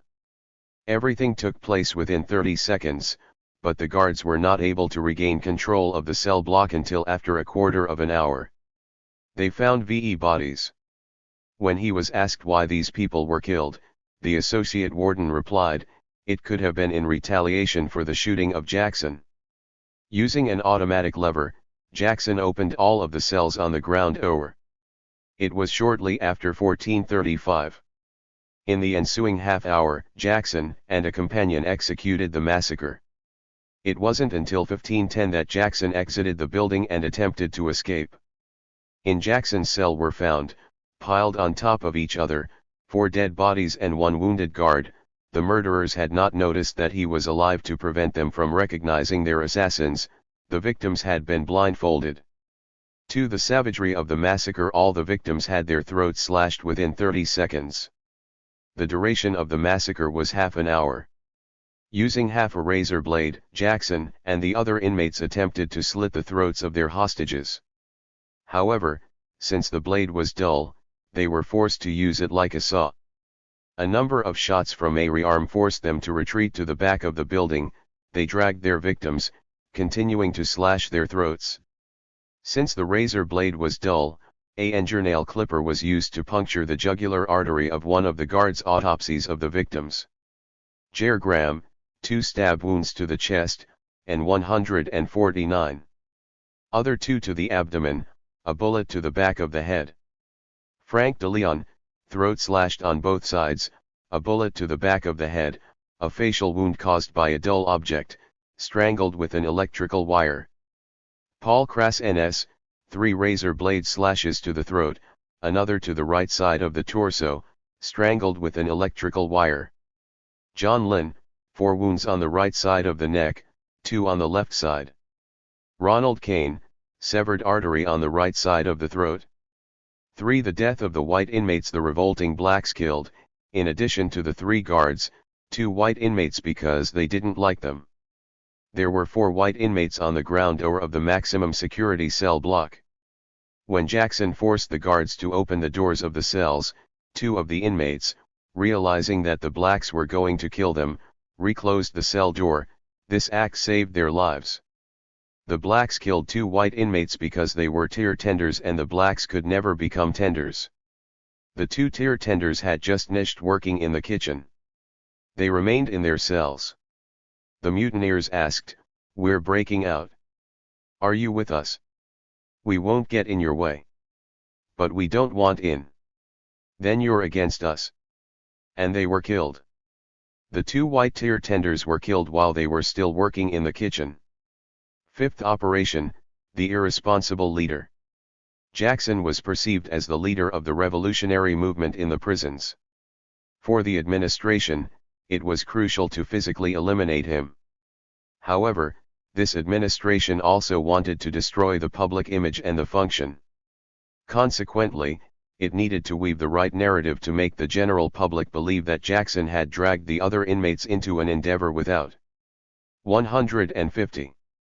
An exit strategy, and that this endeavor aimed to achieve his exclusive, personal goals.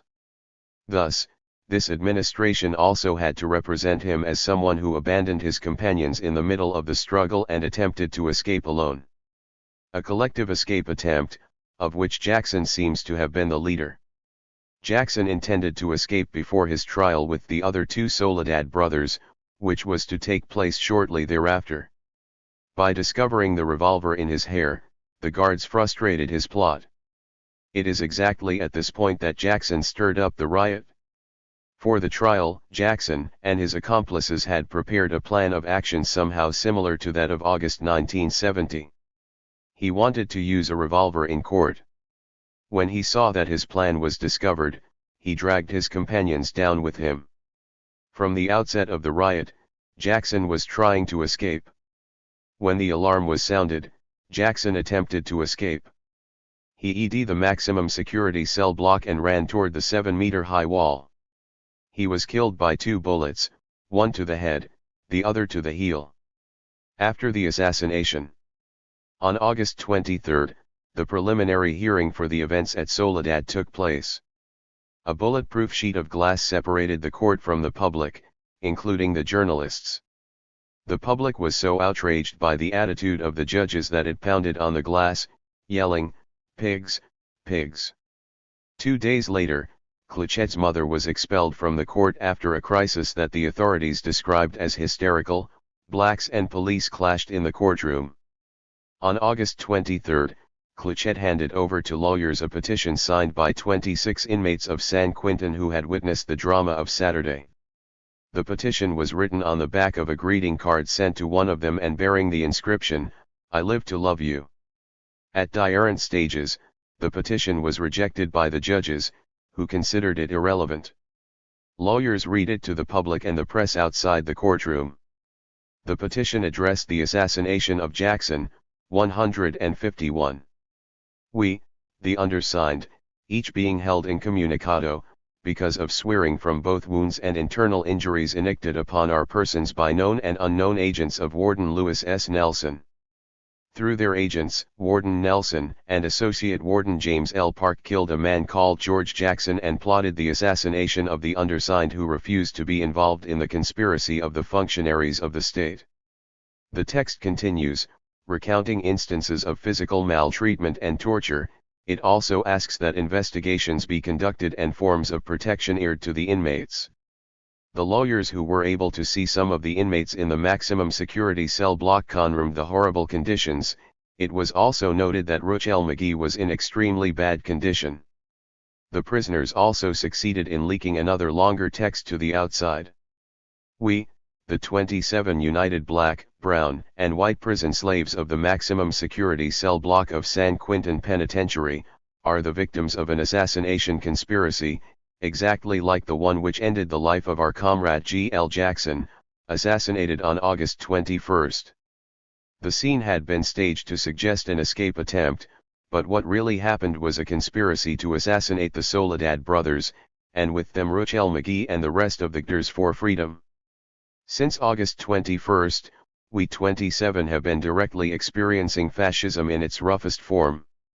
We have been subjected to every form of brutality, we have been kicked and beaten with clubs, tortured with lit cigarettes and pins, we have been abused, spat on, dragged on the ground, etc.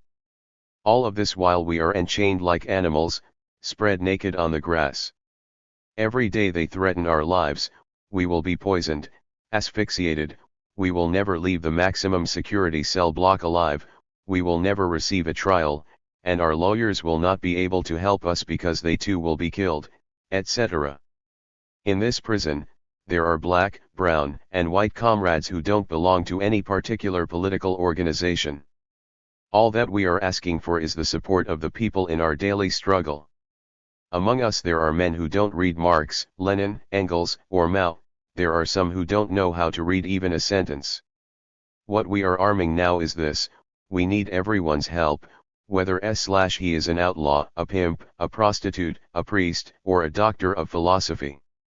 We are not grieving, we are not crying over the death of our beloved comrade George. 152. Jackson. He brought courage to our hearts and spirits, and he taught us how to pursue his ideals. He made the ultimate sacrifice, and his black blood is the nourishment that gives us the resolution to GHT against the crushing forces of oppression. We will vindicate him, because we are the ones who knew him best and loved him the most. It is clear that there was no escape attempt but, rather, an assassination, a premeditated crime against Jackson. For some time, the director of the California Department of Corrections, R.K. Percunier, had been spreading rumors that trouble might break out at San Quentin. The guards wanted to kill Jackson and other dangerous prisoners, to make people believe that there was a collective escape attempt. Jackson, who knew very well that the guards wanted his skin above all, succeeded in reaching the yard, where he was killed.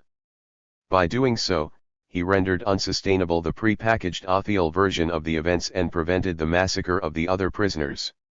This explains why the lawyers and the other inmates said that George Jackson had sacrificed his life. It is possible, then, that the guards and the two prisoners were killed in a brief battle following Jackson's assassination. Park, associate warden of the prison, stated that some of the murders probably happened in retaliation for the shooting of Jackson. Jackson had known for some time that he was constantly under the threat of death. On the one hand, it might come from an inmate conditioned by racism and lured by the promises or tarried by the threats of the guards. On the other hand, it might be directly engineered by the guards themselves.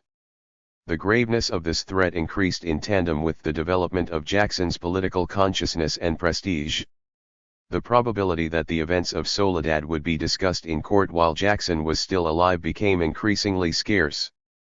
There were numerous attempts to eliminate Jackson, and his letters from prison are a testament to this.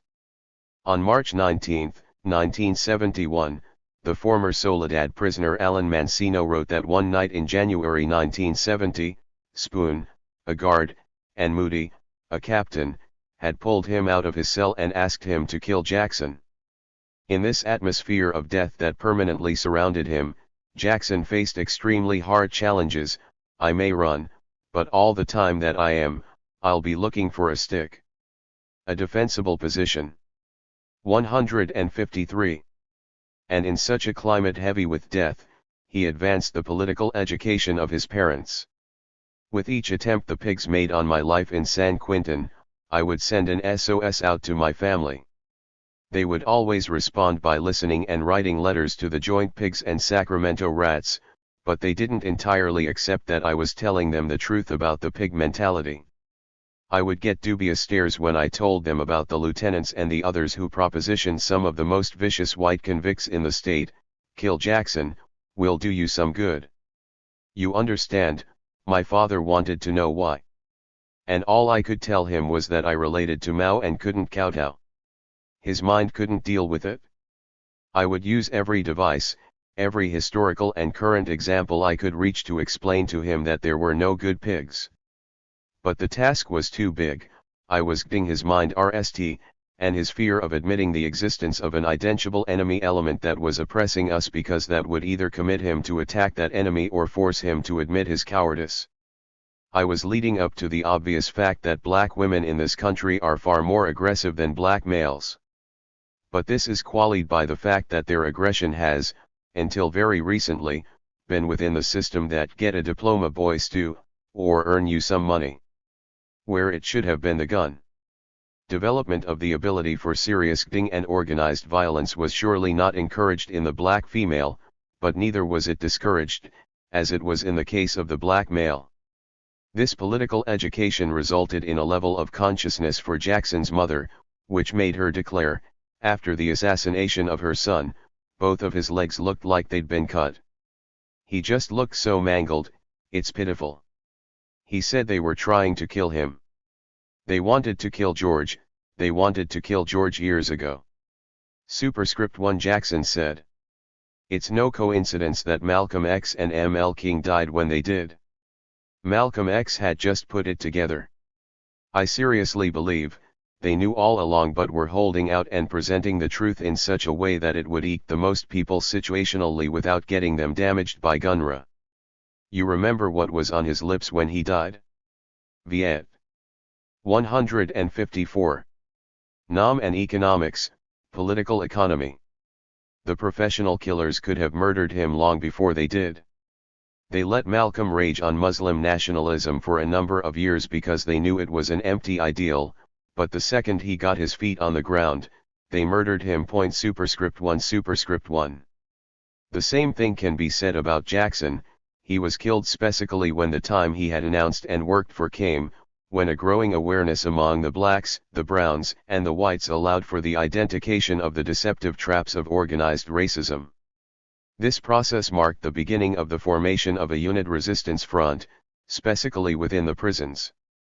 There is something inside us that often pushes us to believe that the interventions of the ruling power, when they aren't just, are at least diabolical and well calculated.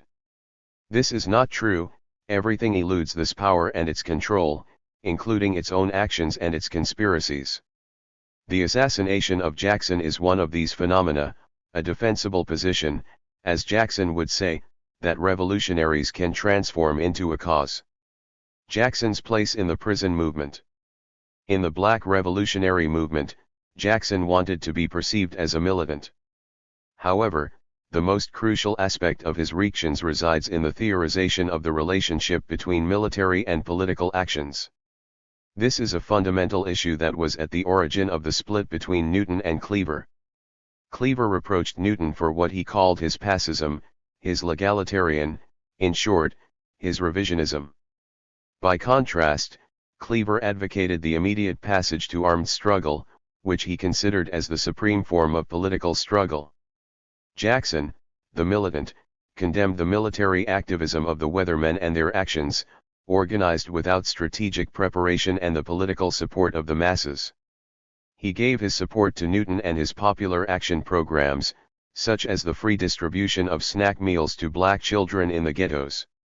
These programs will be increasingly threatened by fascist repression specifically because they enable the black community to organize itself. Such a causal relation informed Jackson's belief that these programs will soon become inconceivable without a military cadre. For at least 2 years, Jackson was in charge of the preparation of this military protection, and specifically from within the prisons, where disarmed and 155 heavily shackled men trained for war. This is Jackson's grand initiative. Two profoundly connected facts made it possible. On the one hand, the entire black avant-garde lives under the threat of prison, and many of its leaders are held there for long periods of time. On the other hand, under the influence of this presence, other prisoners, in turn, become politicized. One of these prisoners, for example, when asked about his plans for after his release, answered, "To help my people." Hence, it is not only in the ghettos, in the factories, in the rebellions in the military, but also in the prisons that solid nuclei of resistance, elements of the armed cadre, are forming and being formed.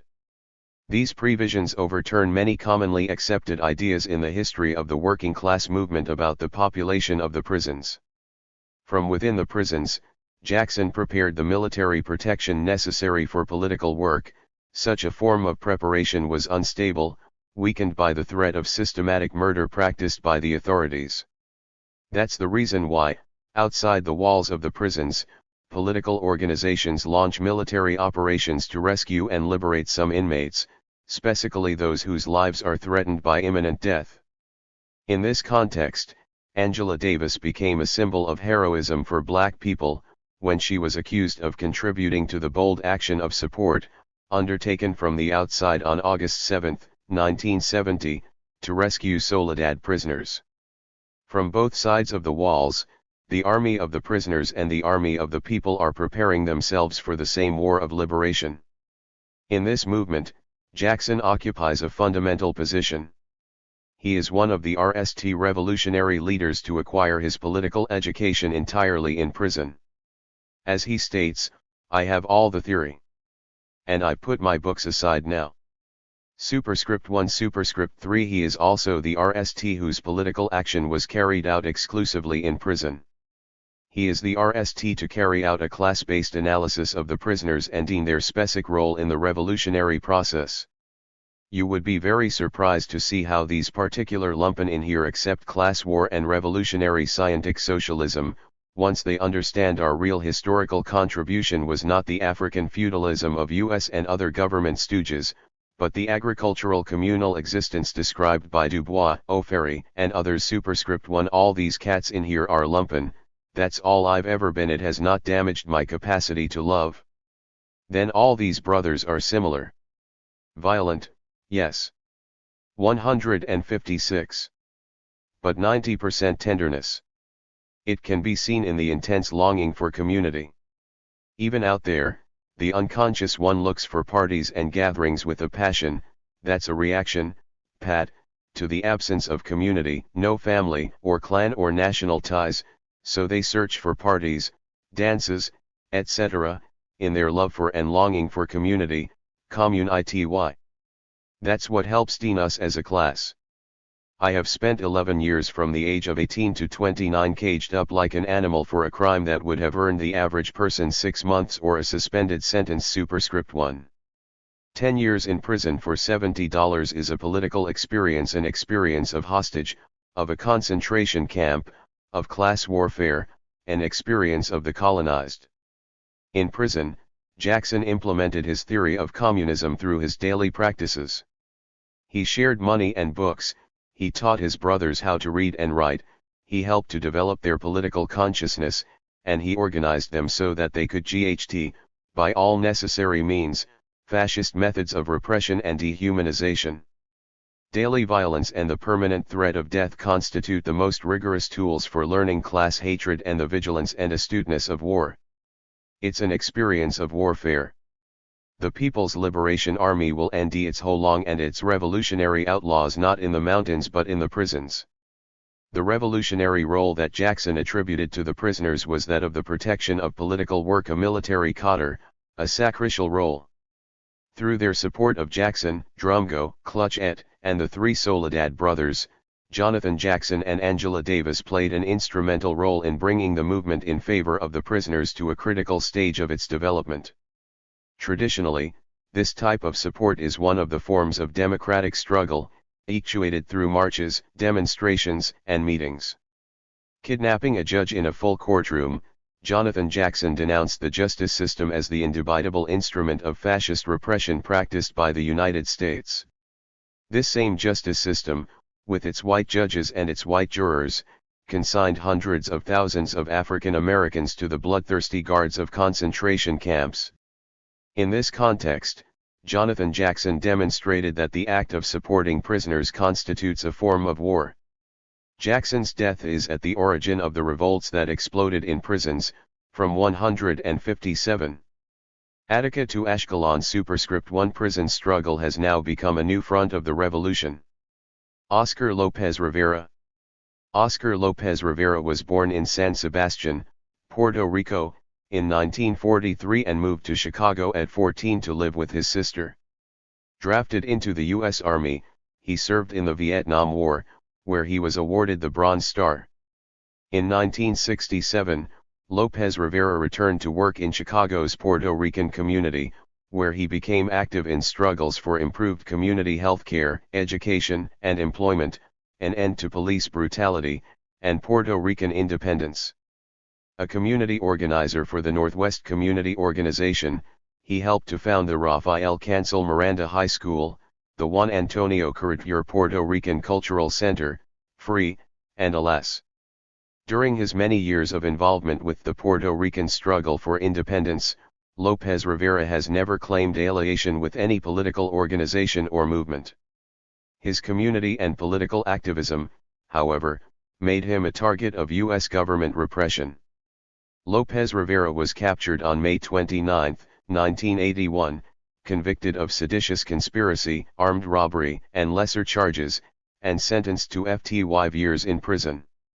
In 1988, Lopez Rivera was given an additional 15 years for conspiracy to escape and sent from Leavenworth to the maximum security prison in Marion, Illinois, before his transfer to the ADX in Florence, Colorado. He is currently incarcerated in the U.S. Penitentiary in Terre Haute, Indiana. President Bill Clinton eared leniency to 12 Puerto Rican political prisoners/prisoners of war in 1999. Due to his political principles, Lopez Rivera rejected Clinton's offer of a pardon to reduce his sentence to 10 years. During his incarceration, Rivera has written many short stories and articles for Libertad and Patria Libre. In the unabridged essay, written from his prison cell, Rivera describes colonization and resistance in Puerto Rico. The excerpted ver. 8. Zion presented here recounts, when the United States invaded and occupied Puerto Rico in 1898, how it installed a military governor who was unfamiliar with the country, its culture, and its language, and began an Americanization process that would alter a national economy and create an auto of émigrés seeking relief from colonization. Sovereign prior to the U.S. invasion, with self-determination decreed by Spain's Charter of Autonomy, Puerto Rico changed radically into a new formation, in which policing and punishment for dissidents would become routine aspects of nation-building. Superscript 1. The Jones Act of 1917 eared a hybrid citizenship to Puerto Ricans, according to Rivera, imposing the responsibilities of citizenship without political or legal representation. Superscript 2. When Puerto Ricans became eligible for the draft following the passage of the Jones Act, the U.S. Selective Service called thousands for military duty. Those who refused the draft or challenged the act became targets for imprisonment. FBI Director J. Edgar Hoover used COINTELPRO to destroy the Puerto Rican independence movement, as he would use it decades later to destabilize the civil rights movement and destroy the Black liberation movement. A Century of Colonialism, 100 Years of Puerto Rican Resistance. Oscar Lopez Rivera. The U.S. invasion and its aftermath, assimilation, repression, and resistance.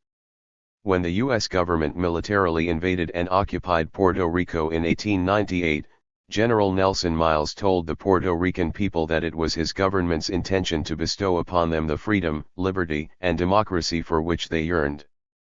But the government's actions and measures had nothing to do with freedom, liberty, or democracy. It named and installed a governor, plucked from the military, who knew nothing about Puerto Rico nor even spoke Spanish. It devastated the native economy by devaluing the Puerto Rican currency by 60% and imposing the US dollar. It forced the peasants of the land, including emigration to faraway places like Hawaii, in order to make room for agribusiness and the military, and to bring down the native population. It attacked everything Puerto Rican, especially the culture and the national identity, imposing English as the language of public instruction and introducing the Protestant Church in order to accelerate the assimilation process. In less than 3 years, Puerto Rico had been transformed from an autonomous nation with its own government to a colony of the USA. Before the invasion, the Puerto Rican people had forced Spain to grant them a charter of autonomy.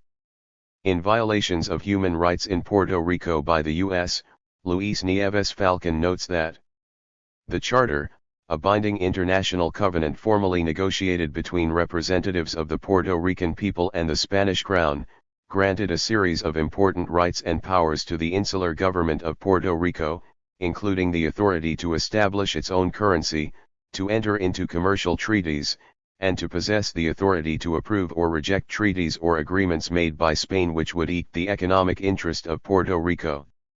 Most significant, Article 44 provided that the Charter could 162. Not be amended except upon the request and approval of the Puerto Rican people. Colonialism was the perfect status for the U.S. imperialistic designs, and the government did whatever it took to keep it that way. As soon as Puerto Ricans began to criticize the occupation, the latter's immediate response was to repress, persecute, criminalize, and imprison those who dared to challenge it. These repressive and punitive measures have been part and parcel of the U.S. colonial rule from the moment of the invasion to the present. The RST Puerto Ricans to be attacked by the U.S. government were journalists who owned small newspapers and had published articles critical of the military occupation and the absence of freedom and democracy. Evaristo Iscoa Diaz, owner of the newspaper La Bomba, was the RST victim. He was sentenced to 1 year of hard labor in prison and his newspaper was confiscated. This experience devastated his health. He died soon after he was released from prison, at the age of 36. Other journalists, such as Manuel Guzmán Rodríguez, Tomás Carrión Maduro, Julio Medina González, and Felix Medina González, faced similar punishment and abuse. Although they were a bit luckier than Iscoa Diaz, the U.S. government never stopped harassing and persecuting them. So much for the freedoms of speech and the press. Other Puerto Ricans who were persecuted, repressed, and even imprisoned soon after the invasion and occupation were those who opposed the imposition of the English language for public education and U.S. government's other efforts to assimilate Puerto Ricans. Along with journalists, the anti-assimilationists became the RST Puerto Rican political prisoners. Ever since then, the U.S. government has continued to send Puerto Ricans to prison for wanting freedom, independence, and democracy. World War I, forced citizenship, and cannon fodder. Because the U.S. government intended to keep Puerto Rico as its colony and to use it for its own ends, it decided to use Puerto Ricans as cannon fodder as it prepared to enter World War I. In order to achieve this goal, it invented and imposed, through the adoption of the Jones Act of 1917, a hybrid form of U.S. citizenship against the expressed wishes of the Puerto Rican people. This hybrid citizenship imposed on Puerto Ricans all the responsibilities of U.S. citizenship but without any political or legal representation. Its purpose was not to make 163 Puerto Ricans U.S. citizens, but to make them eligible for the draft. Only 3 months after the Jones Act was passed, the U.S. Selective Service called thousands of Puerto Ricans for military duty. Puerto Ricans who refused the draft or condemned the hybrid citizenship became the new targets of U.S. repression, persecution, criminalization, and imprisonment. According to José Che Paralatasai, at least 70 Puerto Ricans were imprisoned for refusing to serve in the U.S. Armed Forces during the lifetime of the military draft from World War I to after the Vietnam War. Some served prison sentences as long as VE years. During the same period, more Puerto Ricans per capita had served in the U.S. Armed Forces than U.S. citizens from any of the states of the Union. The Puerto Rican Nationalist Party, popular support and government repression. After the RST 3 decades of colonial rule, the Puerto Rican masses were fed up with their colonial status and dire economic conditions. Along came the Puerto Rican Nationalist Party, led by Don Pedro Albizu Campos, a charismatic Harvard-trained lawyer, leader, and organizer. In 1934, his success in leading 125,000 sugarcane workers on strike frightened the sugar barons and shook the political establishment. The U.S. government and North American business interests weren't willing to allow the Puerto Rican Nationalist Party to continue winning the hearts and minds of the Puerto Rican people, especially those of the workers. So, in response, a group of U.S. officials, Governor Blanton Winship, Cole Francis Riggs, Cecil Snyder, Robert Cooper, and from Washington, J. Edgar Hoover hatched a plan to slam the brakes on the Nationalist Party and silence the demand for freedom, liberty, and democracy. Their plan was to criminalize the leadership of the Nationalist Party, and all the political activities dealing with the issue of Puerto Rico's independence. Under Riggs, the police became an agency of provocateurs, torturers, and murderers. According to Ronald Fernandez, it was under Riggs' authority that 4 members of the Nationalist Party were killed by the police in what became known as the Rio Piedras massacre. The PRNP people could not let such a heinous crime go unpunished, and on February 23, 1936, Hiram Beecham and Elias Rosado executed Riggs. In return, the police killed both of them after arresting and taking them to police headquarters. Riggs's death emboldened U.S. 164. Attorney Cecil Snyder to bring criminal charges against the top leadership of the PRNP. Don Pedro Albizu Campos, Juan Antonio Carretero, et.al., were charged with seditious conspiracy, a law used during the U.S. Civil War. Since the jurors couldn't come up with a unanimous guilty verdict in the RST trial, U.S. Attorney Snyder decided to bring the Nationalists to trial again. But for the second trial, he handpicked the members of the jury to ensure a guilty verdict. In a letter in support of clemency for the Nationalist prisoners, one of the jurors, Mr. Elmer Ellsworth, wrote to President Roosevelt. In making this statement to you concerning the jury's deliberation, I can't refrain from saying that my associates on the jury all seemed to be motivated by a strong if not violent prejudice against the Nationalists and were prepared to convict them regardless of the evidence. 10 of the jurors were North American residents in Puerto Rico, and the 2 Puerto Ricans were closely associated with North American business interests. This jury found Don Pedro Albizu Campos, Juan Antonio Carretero, Luis E. Velázquez, Clemente Soto Velez, Erasmo Velázquez, Julio H. Velázquez, Pablo Rosado Ortiz, and Juan Gallardo Santiago guilty of seditious conspiracy to overthrow the U.S. government in Puerto Rico by force. Judge Cooper's role in the plan was to instruct the jurors so that they would have no alternative than to end the Nationalists guilty. This was confirmed by Mr. Ellsworth's letter, quoted above, where he described the judge's response to his question regarding whether Albizu Campos' published articles could be used as the sole basis for a guilty verdict. The judge expressed himself on the question in such language that I was obliged to arise in the jury box and ask him whether he meant yes or no. Confronted with the necessity for a denied answer, he nally replied in the affirmative. The other role Judge Cooper played was to give the Nationalists the maximum possible sentence, without regard for justice or the U.S. system of jurisprudence.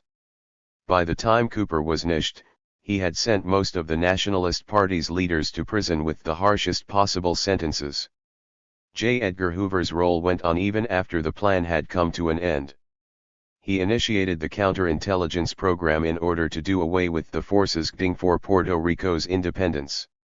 Hoover never stopped investigating and persecuting Don Pedro Albizu Campos, and continued to keep lead on him even after Don Pedro Albizu Campos had died. The plan and 165.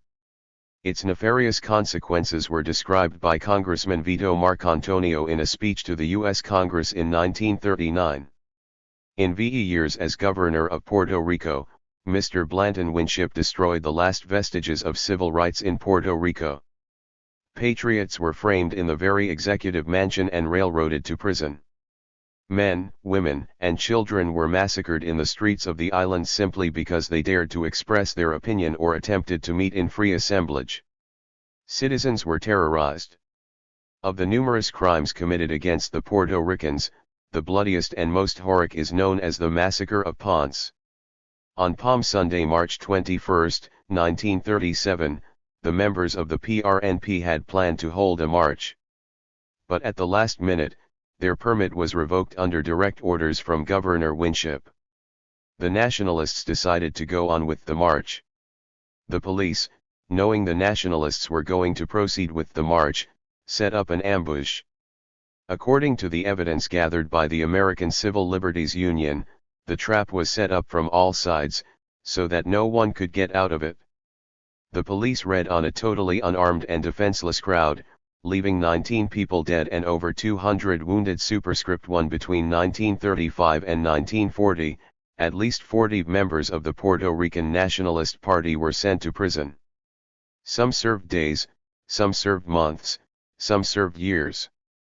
Some were sentenced to life in prison, and after serving some years were found innocent. The harshest sentence was the one given to Don Pedro Albizu Campos. Even after completing his sentence in the United States Penitentiary of Atlanta, he was not allowed to return to Puerto Rico until 1947. World War II, softer colonialism, and more cannon fodder. When the U.S. government was getting ready to enter World War II, it eased its chokehold on the Puerto Rican liberation movement and began some reforms in order to gain more Puerto Ricans for cannon fodder and to obtain the support of the Latin American nations for the war. It even went as far as to owe the governorship of Puerto Rico to Don Pedro, as long as he would not raise the issue of Puerto Rican independence. Don Pedro refused it. The most obvious change the U.S. government instituted was to allow the people to elect a governor for the RST time, in 1948, after having governors from 166. The U.S. imposed on them for FTY years. Another major change was the transformation of a mono-agriculture economy to one based on light industry and tourism. What it didn't change was its colonial domination. The U.S. Congress still retained absolute power over Puerto Rico. Neither did it stop repressing, persecuting, and criminalizing Puerto Ricans who wanted freedom, justice, and democracy for their homeland. The decade of the 40s ended with more than 80 Puerto Ricans having experienced prison because they refused to serve as cannon fodder for the U.S. Armed Forces. The Jaywaya insurrection and massive repression. The decade of the 50s began ominously for the Puerto Rican forces struggling for Puerto Rican freedom, justice, and democracy. Puerto Rico felt the weight of the Cold War and McCarthyism, which were denting the politics of U.S. imperialism. The new colonial administration, headed by Governor Luis Muñoz Marin, was a farce. Following the orders of its master, it got ready to smash any opposition to the colonial regime by passing laws, setting up the courts, and preparing the police and the National Guard. The main target was the Puerto Rican Nationalist Party, which had been reorganizing and rebuilding itself after the return of Don Pedro Albizu Campos. It also got ready to create a political structure, which in 1952 became known as Estado Libre Asociado de Puerto Rico, the Free Associated State of Puerto Rico, in order to get Puerto Rico on the United Nations list of non-governing countries. For the Nationalist Party, the new colonial administration was even less acceptable than the previous one. The Nationalist Party, conscious of what was at stake, had no other choice than to call for insurrection.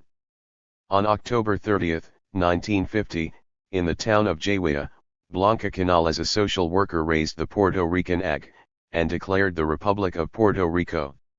The insurrection had begun. The town of Jaywaya had been taken over by members of the Puerto Rican Nationalist Party.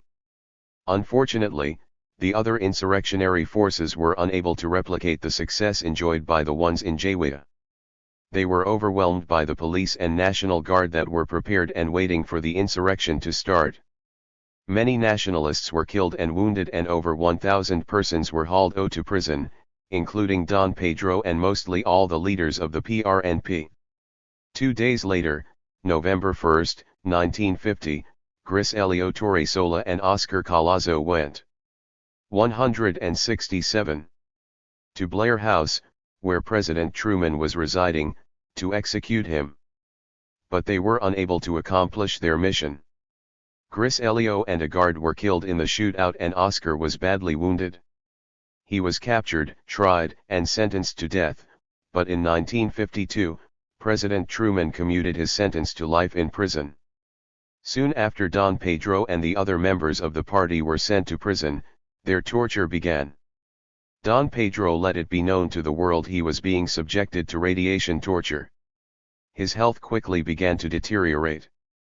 But the government's official response was that his charges were the rantings of a demented man.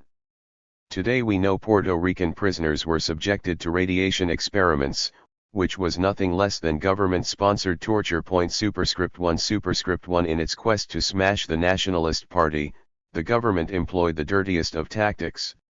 Whole families were sent to prison. Wives were given long sentences for preparing food for their husbands and children. No one identified as a supporter of Puerto Rican independence could get jobs in the public sector. And in the private sector, it often only took a visit to the employer by the FBI or the police and he or she would end up getting red. People who owned their own businesses lost them. It really was an all-out attack. The government was not going to allow any opposition to take root and flourish. In December 1953, the U.S. government forced the UN to remove Puerto Rico from the list of territories and colonies.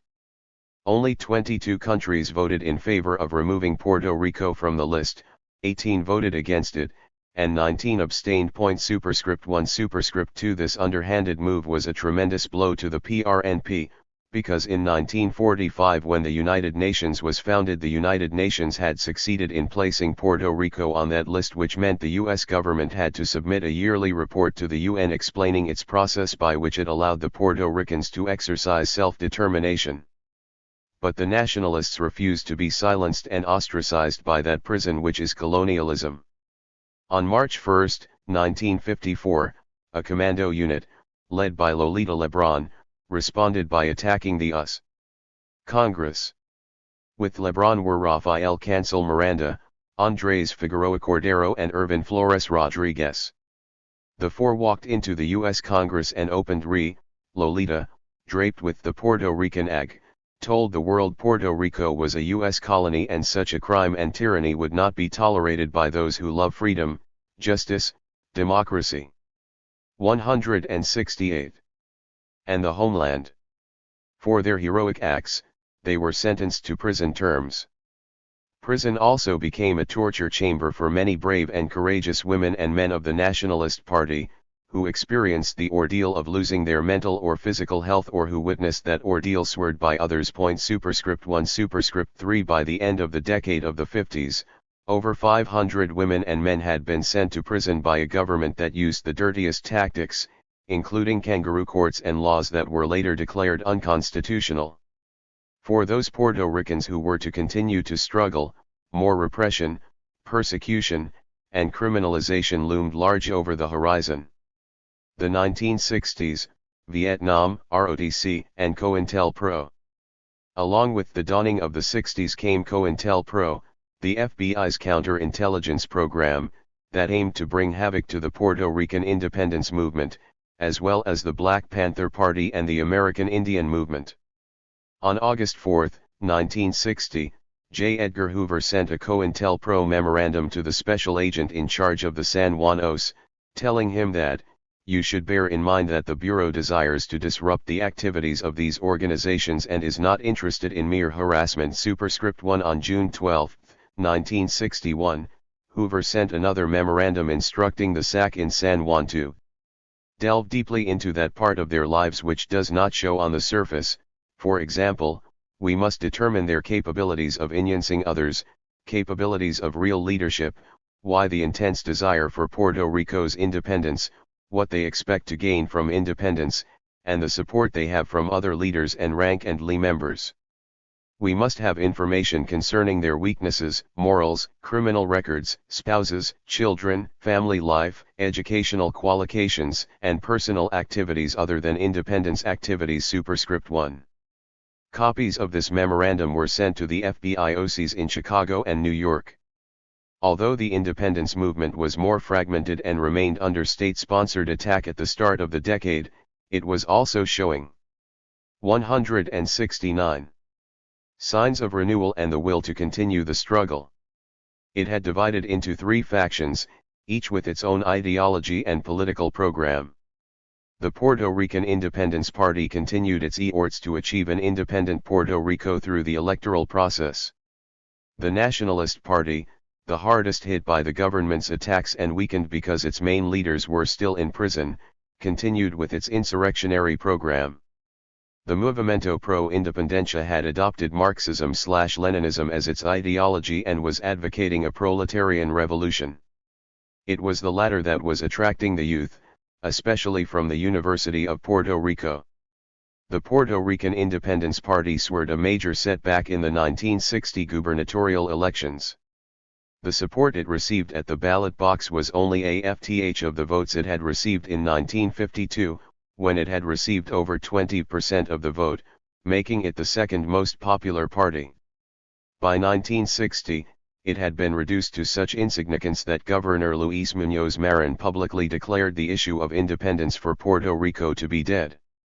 Within this political environment, the FBI unleashed its criminal activities, implementing J. Edgar Hoover's instructions.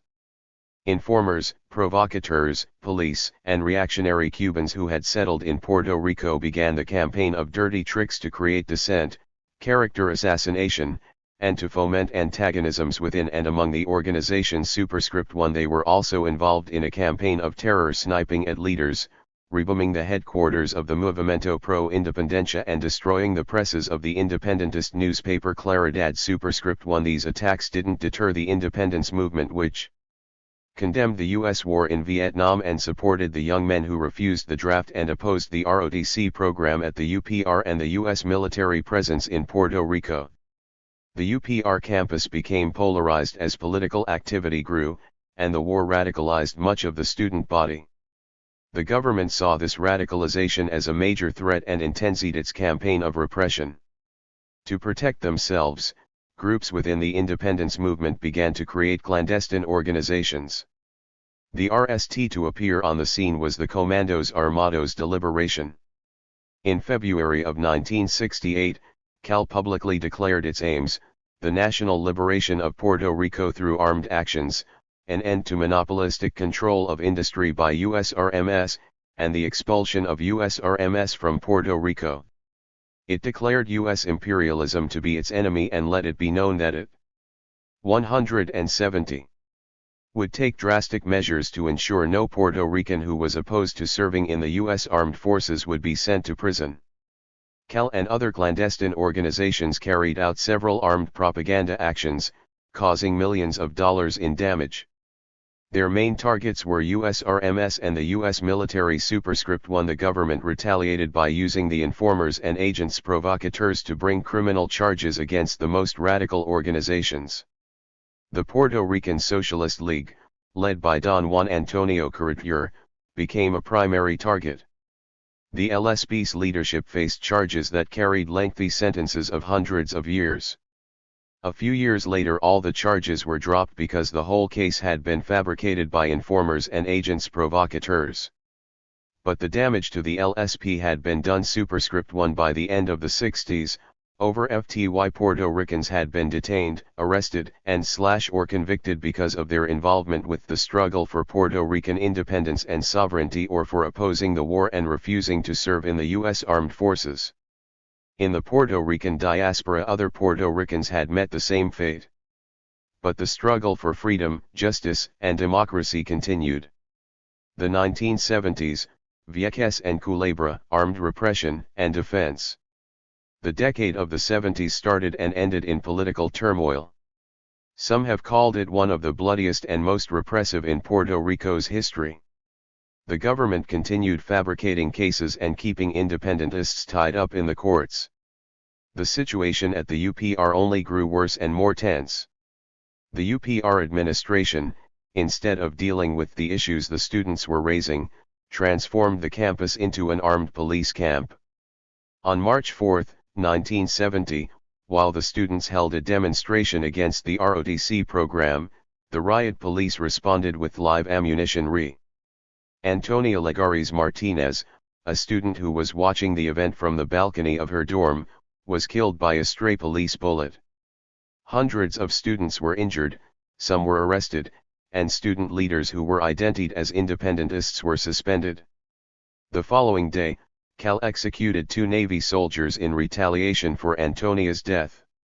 In a communique, Cal gave notice to the government that none of the repressive measures used against Puerto Ricans would be tolerated. From that moment on the campus became a tinderbox waiting to explode. On March 11, 1971, while the students were commemorating Antonia's death, the riot police, members of the ROTC program, and right-wing forces opened on the students. It became a pitched battle and at the end 3 policemen had been killed, including the commander of the riot police. The right-wing forces burned the OCs of the PIP and businesses of independentists. At police headquarters, the students who had been arrested and their lawyers were assaulted. The UPR was shut down for a month and many of the students were suspended for life. Umberto Pagan was charged with the killing of the police commander. He was released on bail and went to Canada in fear for his life. The US government demanded his extradition, but the Canadian government refused. In 1973, he returned to Puerto Rico to face trial and was acquitted of all charges because there was no evidence linking him to the killing. At the same time that the UPR students were protesting against the ROTC program, another group was protesting against the Navy's use of Culebra as a target range and for other military exercises. For decades, the U.S. Navy had been using the islands of Vieques and Culebra without any respect or regard for the health and safety of the residents or the environment. In January of 1971, the independence movement started a civil disobedience campaign and occupied the restricted areas of the Navy's Ring Range in Culebra. They built a chapel and set up a camp. The courts ruled the activists had to leave the restricted area controlled by the U.S. Navy or be evicted. A group of about 20, including Ruben Barrios, were arrested. Most were imprisoned for up to 3 months. But the civil disobedience activities continued until 1975, when the Navy Nally left Culebra. By the middle of the decade, the independence movement showed signs of strength and rejuvenation. It was mobilizing more people, waging a better organized struggle, functioning at both the public and clandestine levels, and getting bolder. Not only were these signs visible in Puerto Rico, but also in the diaspora. The FBI then declared the Puerto Rican independence movement a primary threat to the country's internal security. Right-wing terrorists began to operate. And from within the ranks of the police a death squad emerged, consisting of policemen with close ties to the FBI. On January 11, 1975, while the Puerto Rican Socialist Party was commemorating the birthday of the Puerto Rican independentist leader Eugenio Maria 172. De Hostas, a bomb placed by a right-wing terrorist group killed a 28-year-old independentist and an 11-year-old boy, both of whom were attending the ceremony. 2 weeks later, another clandestine organization, the Armed Forces of National Liberation, placed a bomb in France's tavern in response.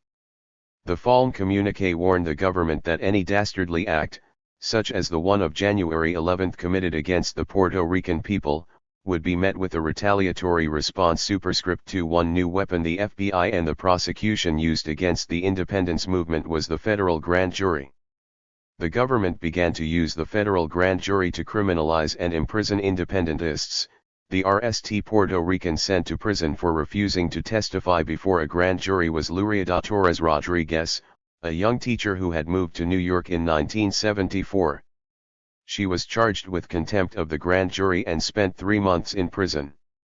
Between 1976 and 1979, 11 independentists or supporters of the Puerto Rican independence movement were imprisoned for contempt because they refused to be part of any witch hunt of the U.S. government.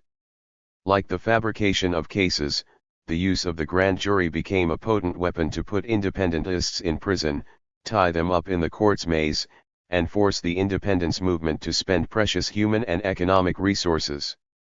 After years of using these weapons, the individuals targeted and the independence movement were going to sewer exhaustion. And that exhaustion was a victory for the government. The year 1978 was marked by several events: the return home of Andrés Figueroa Cordero, the takeover of the Chilean embassy in Puerto Rico by Pablo Marcano and Nydia Cuevas, the capture of William Guillermo Morales in New York after he was injured when a bomb he was making accidentally exploded. There was also the appearance in Puerto Rico of at least 2 clandestine organizations claiming support for Puerto Rico's independence but in reality having been organized by the police.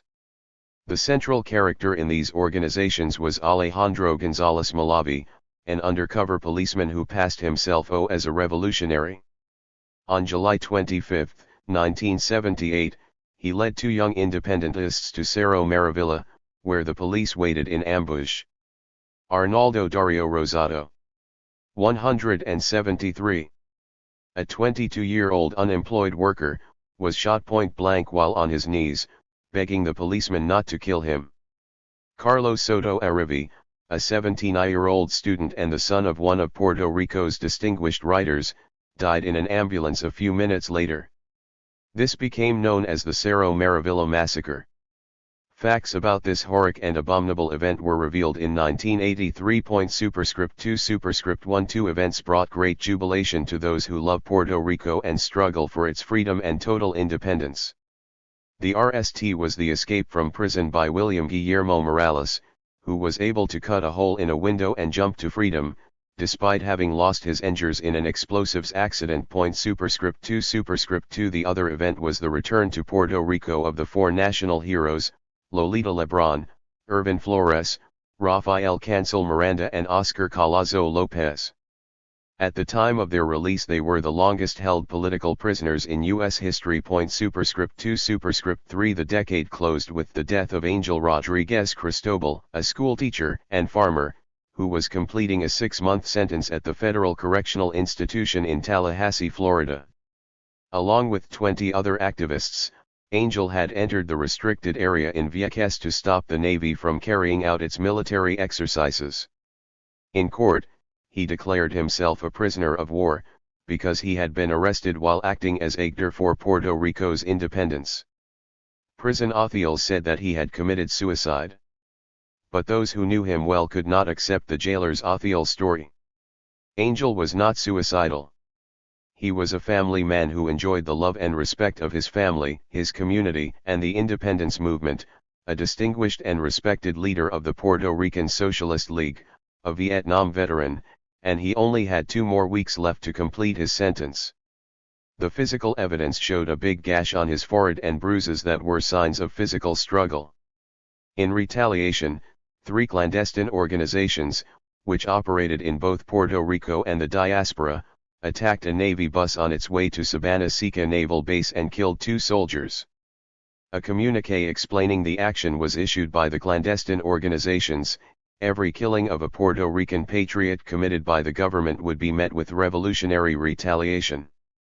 By the end of the decade, 98 independentists in Puerto Rico and in the diaspora had 174 been imprisoned, and over 1 dozen independentists had been killed by the police death squad, by the regular police, and by the right-wing terrorist group assisted by the FBI. Superscript 2. The 1980s, capture of a new generation of Puerto Rican political prisoners, revelations of gross colonial abuses.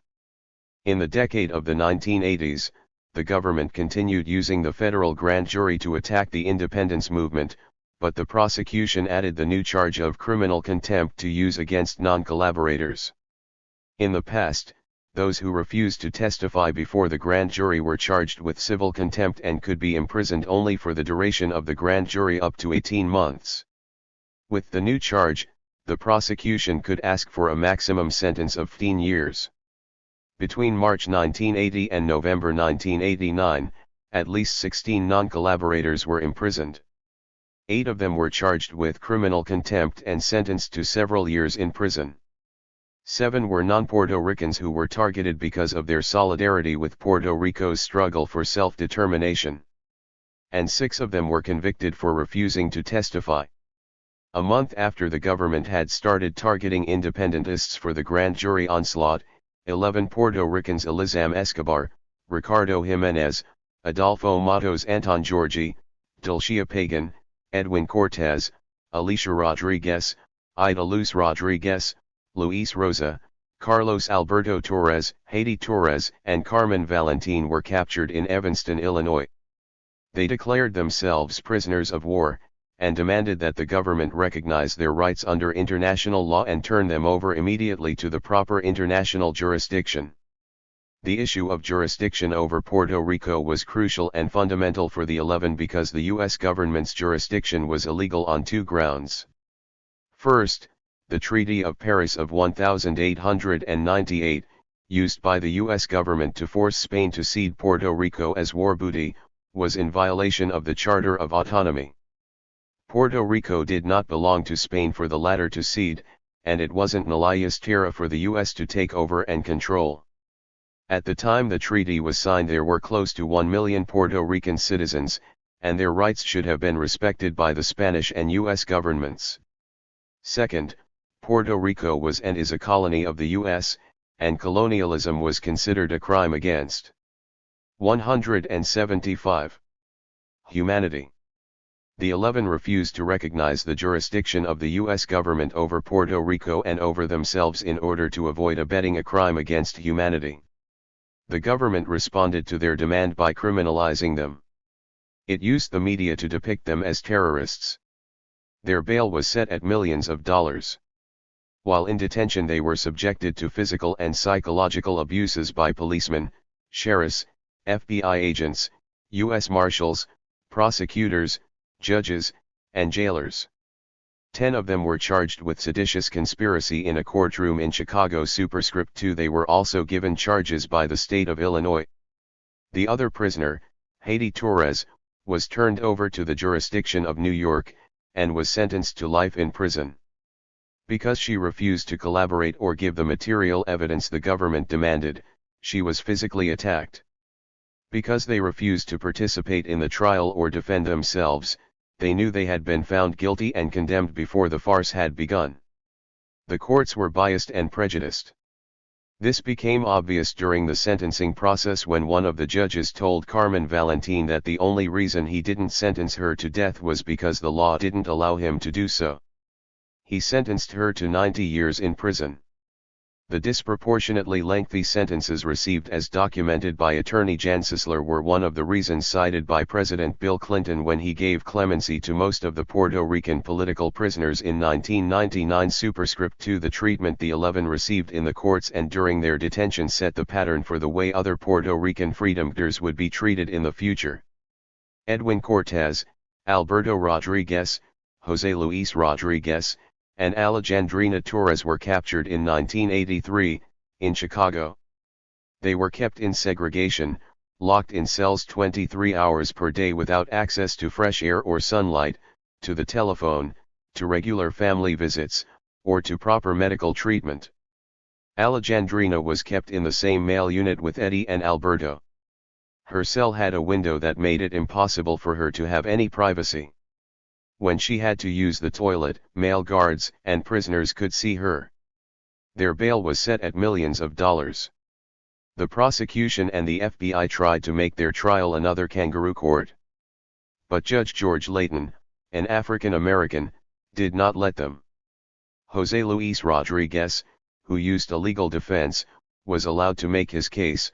The judge sentenced him to 20 years probation.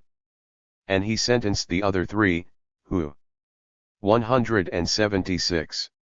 Assumed the same prisoner of war position as the 11, to 30 years each. Cruel and unusual punishment continued to be used against the political prisoners, especially against Alejandrina. In one of the gulags, she was sexually assaulted by the jailers. And when the special housing unit was opened in Lexington, Kentucky, she along with other female political prisoners were kept there to break their spirit and will. The shoe conditions were so outrageous a court in Washington, D.C. ruled the prisoners were being subjected to cruel and unusual punishment.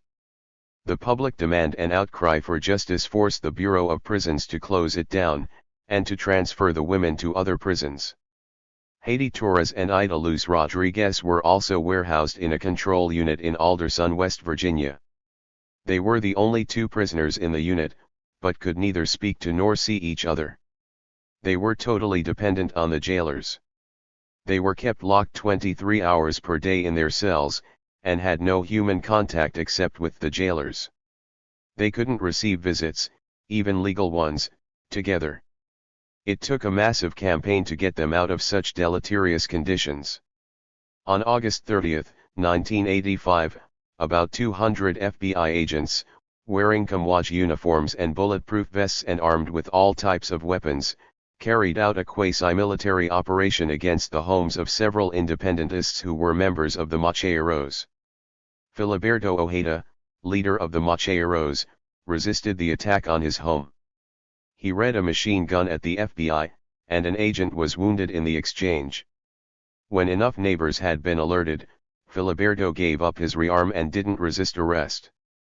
At least 14 people were arrested in Puerto Rico, and at least 3 others were arrested in the US and Mexico. Superscript 2. At the same time the FBI was carrying out the raids in Puerto Rico, agents were arresting Juan Segarra Palmer in Texas, and Gasson in Boston, and in Mexico, the Mexican police were arresting Luz Berrios and her 2 small children.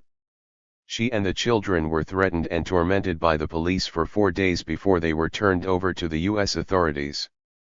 The 14 who had been arrested were taken to a courtroom in Hartford, Connecticut, where it was impossible for an impartial trial to be carried. 177. Out. The scene in Hartford was very similar to the one in Chicago in 1980. The prisoners had been stigmatized by the media, and the public had been poisoned with hatred and fear. In Prisoners of Colonialism, The Struggle for Justice in Puerto Rico, Ronald Fernandez explains. When they newly entered a Connecticut courtroom on September 3, 1985, authorities shaped public opinion in Fort Hartford, Connecticut totally unprecedented fashion. Main Street looked like Beirut or Bosnia. Dogs, machine guns, sharpshooters, jackets, and one fellow wearing as many bullets draped over his chest as Rambo in Vietnam. Superscript 2. The 14 faced charges related to the $7 million expropriation of a Wells Fargo armored car. In 1983, Victor Jarina, a security guard working for Wells Fargo, drugged and put to sleep 2 of his co-workers and took $7 million. After the expropriation, according to the government, he moved to Cuba and has lived there since. In an unprecedented move, the court refused to set bail for some of the prisoners. As a result, Filiberto Ojeda Rios and Juan Segarra Palmer became the longest-held detainees without bail in U.S. history. At least 3 others whose charges were later dropped were kept in detention for up to 16 months. The Macheros opted for a legal defense but with much political content. Throughout the proceedings, the issue of colonialism, the abuses the government had committed, and the crimes committed by the FBI were publicly aired. 3 of the defendants had the charges dropped and the others were given sentences ranging from 1 to 60 years in prison. Filiberto Ojeda Rios was tried in absentia and given a 5-year sentence. Because Ojeda Rios was facing charges in Puerto Rico for preventing the FBI from invading his home, that case took precedence. Judge Carmen Vargas Cerezo allowed him to defend himself and to do so in Spanish. He successfully presented his case, arguing that he had the right to defend his home from an illegal invasion. A Puerto Rican jury agreed and found him not guilty. After the trial, the court allowed him to remain in Puerto Rico under house arrest, wearing an electronic bracelet until the trial in Hartford. A year later he took the bracelet and sent it to the media with a message about his decision to go underground again. Ever since then, the FBI has been trying to 178. Capture him. A reward of $1 million has been aired for information leading to his arrest, but there have been no takers. Between 1980 and 1989, about 9 independentists and supporters of the Puerto Rican independence movement were imprisoned. But conspirators and assassins like Governor Carlos Romero Barcelo and the FBI agents responsible for the Cerro Maravilla massacre were never brought to justice. The 1990s and beyond, dirty tricks, partial victories, and continuing struggle. During the decade of the 90s, the government focused its attack on the Juan Antonio Carretero Puerto Rican Cultural Center in Chicago. The center had earned a solid reputation for its work with the Puerto Rican community and for its support of Puerto Rico's independence. It was where the campaign to free the Puerto Rican political prisoners was started and where much of the work was being done. The FBI had attempted to close it down in the mid-1980s, but the Puerto Rican community thwarted the attempt by giving the center the support it needed. After failing to shut down the center, the FBI planted an informer and agent provocateur there named Rafael Marrero. He had moved to Chicago from Puerto Rico, and established a relationship with the sister of political prisoners Alicia and Ida Luz Rodriguez to gain legitimacy. He started working at the center and projected the image of a dedicated worker. Once established, he began to advocate for more radical politics and armed struggle. He also criticized the work being carried out at the center and labeled it reformist. Dr. Jose Solis Jordan and his family moved to Chicago in 1992. He was a professor at DePaul University. Marrero began to befriend him, and soon their two families became close. On December 10, 1992, an organization called the Frente Revolucionario Boricua took responsibility for bombing a U.S. Army recruitment center in Chicago. Marrero mailed letters with newspaper clippings about the bombing to some of the Puerto Rican political prisoners, and started trying to recruit people for the new clandestine organization. The work of the center came under Marrero's attack. He started employing the same tactics the FBI had used in Puerto Rico during the decades of the 60s and 70s: character assassination of the leaders, fomenting dissent, and sowing confusion. As part of his smear campaign, he also published a tabloid, El Pito 179, which mysteriously appeared at Puerto Rican businesses just before key community celebrations. Then, suddenly, he disappeared. Soon after Marrero's disappearance, the center's work came under a media attack, especially from the Chicago Sun-Times and the Tribune. Superscript 2: The center had established a working relationship with the Roberto Clemente High School. According to the media, massive fraud was being committed. The money assigned for poverty programs, the media alleged, was being spent by the center to fund the campaign to free the Puerto Rican political prisoners. The media used Rafael Marrero as the source for their allegations. The FBI and the U.S. Attorney for Chicago called for an investigation. The CEO of the Chicago Public Schools seized the opportunity to attack the programs the center and Clemente High School had instituted. And the Illinois state legislature began to hold hearings. Marrero testified about the alleged fraud. But after all the media red baiting and fear-mongering, the attacks by the FBI and the U.S. Attorney, and the hearings, there wasn't a scintilla of evidence of any fraud. As an informer and agent provocateur, Rafael Marrero had wreaked havoc on the hard community work the center had carried out at Clemente High School for years. Many relationships were destroyed. The distrust and hatred that had been sown deeply eated the work of the campaign to free the Puerto Rican political prisoners. In 1997, the FBI arrested Dr. Jose Solis Jordan in San Juan, Puerto Rico on charges of participating in the December 10, 1992 recruiting station bombing. During the arrest, the FBI asked him to incriminate others, particularly the executive director of the center, my brother Jose Lopez. Solis Jordan refused and was forced to go to Chicago to face trial. Rafael Marrero was the star witness. Under oath, Marrero testified that he had worked for the FBI, and that he made and placed the bomb. But it was Solis Jordan who was found guilty and sentenced to FTY 1 month in prison. After completing his sentence, Dr. Solis returned to his wife and VE children in Puerto Rico and to his job at the University of Puerto Rico. Superscript 3: The destruction caused by the government in its quest to destroy the Puerto Rican independence movement cannot be quantified or redressed. But there are examples that reveal how blatant and rampant the abuses and destruction were. The case of Eric Rodriguez Garcia, who was released from prison after serving a 12-year sentence, is very illustrative. Judge Hiram Sanchez Martinez, in the resolution exonerating Eric, wrote 180.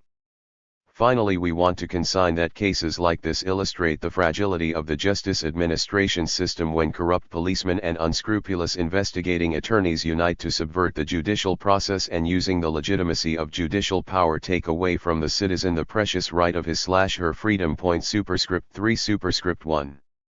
In a lawsuit that Eric Rodriguez Garcia led for wrongful conviction and for damages caused to him and his family, he alleged that the police, the Colonial Department of Justice, FBI agents, and the U.S. Attorney for Puerto Rico were aware that the evidence used against him had been planted and the case fabricated, yet they allowed him to be imprisoned for 12 years. When the government started the case against him, he was 20 years old, married, and with an infant daughter. He will never be able to make up for what he lost. On September 10, 1999, 11 Puerto Rican political prisoners were released from prison. President Clinton, granting clemency, acknowledged the political nature of the case and the disproportionately lengthy sentences received.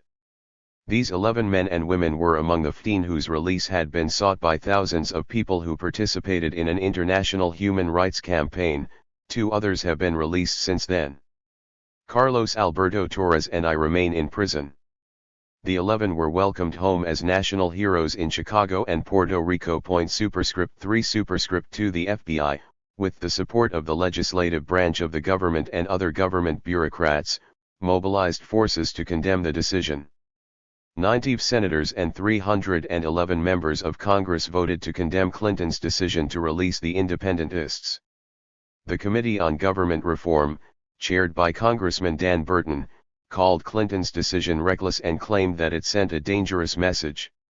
In its report, the committee concluded that the offer of clemency to unrepentant terrorists who have done nothing to discourage violence or solve unresolved crimes diminishes our moral authority in the GHT against international terrorism. Superscript 3 If Congressman Burton and his committee were so concerned with the U.S. authority to GHT international terrorism, then why didn't they condemn President George H.W. Bush, who in 1992 used his clemency power to pardon Dr. Orlando Bosch, the Cuban American responsible for the bombing of a Cuban plane that killed all 73 passengers on board?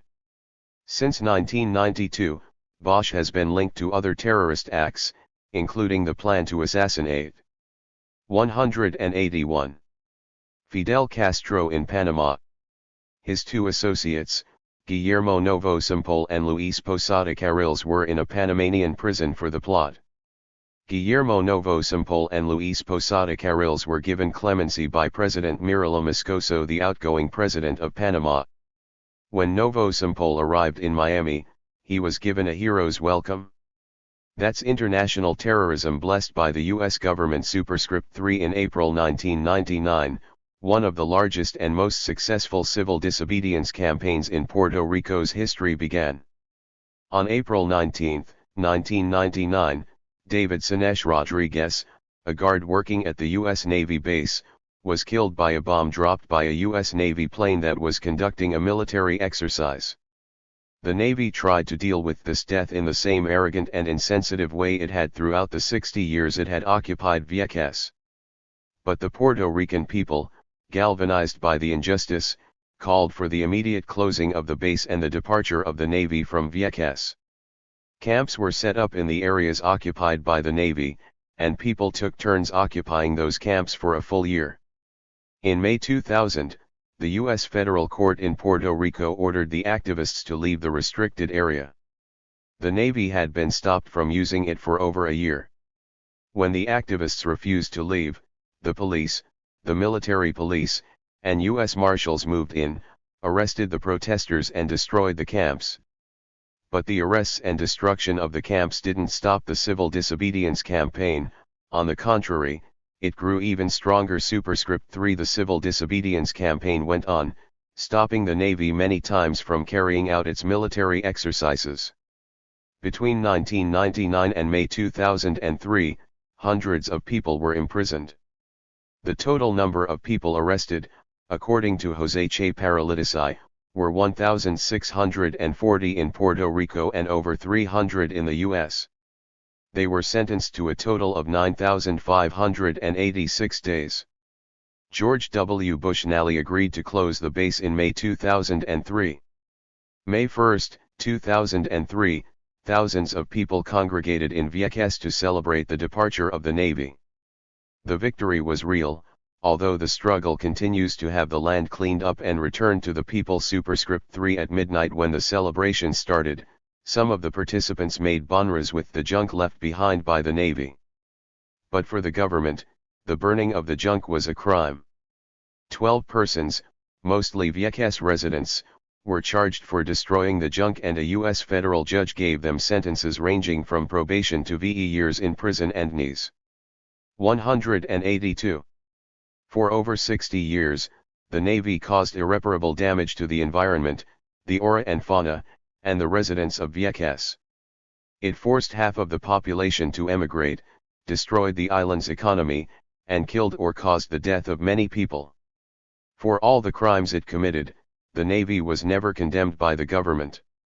But, thousands of Puerto Ricans were criminalized and imprisoned for wanting Vieques to be free of any military presence and for its residents to live in peace, in a clean and safe environment, and to develop their economy. Conclusion. For over 100 years, Puerto Rico has been a place of U.S. colonialism and Puerto Rican resistance. Our nation has been invaded, our language and culture attacked, and we have been forced to be U.S. citizens in order to serve as cannon fodder. Our leaders and their supporters have been persecuted, smeared, imprisoned, tortured, and killed. Our territories have been bombed, poisoned, and violated. Yet, our people have resisted, and continue to resist. After 100 years of colonialism, it's time for Puerto Rico to exercise its right of self-determination, to be a free, sovereign, and democratic nation, and to take its place in the community of nations. Policing and Prison Technologies. The essays in Part 2 explore the penal conditions and police surveillance directed in the free and penal worlds at blacks, whites, women, Muslims, Asian Americans, Puerto Ricans, and Native Americans. This part begins with the proling of suspects in organized campaigns for racial control, as explored in Jared Sexton's Racial Proling and the Societies of Control. Sexton discusses the relationship between state-sanctioned racial proling in the United States and the contemporaneous re-articulation of what we might term martial common sense after the Cold War. Sexton traces linkages between the consolidation of the prison industrial complex as a racial project of mass incarceration and the emergence of an authentic discourse of rising international terrorism and proliferating rogue states supposed to present a post-political threat to the stability of global civil society. He explores the connections between domestic policing and militarism abroad, specifically with respect to the ideologies of racial diarrhence fabricated in each domain. Sexton maintains that these parallel trends construct a new historical bloc that forges an uneasy alliance against the menace of an atavistic black population, even as the United States mobilizes citizen soldiers against new enemies in theaters of foreign war or in the crosshairs of local counter-terrorist campaigns. Alongside racialization, religion has merged in U.S. policing and military campaigns as acceptable criteria for excessive force and repression. Hishamadi's Jihadis in the Hood, Race, Urban Islam, and the War on Terror argues that, since the capture of John Walker Lind, the Marin County black nationalist turned Taliban, and the arrest of the would-be terrorist Jose Padilla, a Brooklyn-born Puerto Rican ex-gang member who found Islam while in prison, terrorism experts and columnists have warned of the Islamic threat in the American underclass and alerted the public that the ghetto and the prison system could supply a FTH. Column to Osama bin Laden. 80 argues that assessments of an Islamic threat in the American ghetto are sensational and ahistorical. Critiquing the campaigns to stem the Islamic tide, 80 reviews prison and hip-hop culture to explore why alienated Black and Latino youths gravitate toward an Islam that functions as a culture of resistance. Prison repression fosters various cultures of resistance. The voices of women. Prisoners appear in Maryland Buck's The Eeks of Repression on Women in Prison. Prisons, according to Buck, an anti-racist white revolutionary incarcerated for her work with black liberation movements, function as small city-states, in which the denizens' prisoners are subject not only to society's laws but also to the ever-changing, arbitrary power of the overseers and keepers.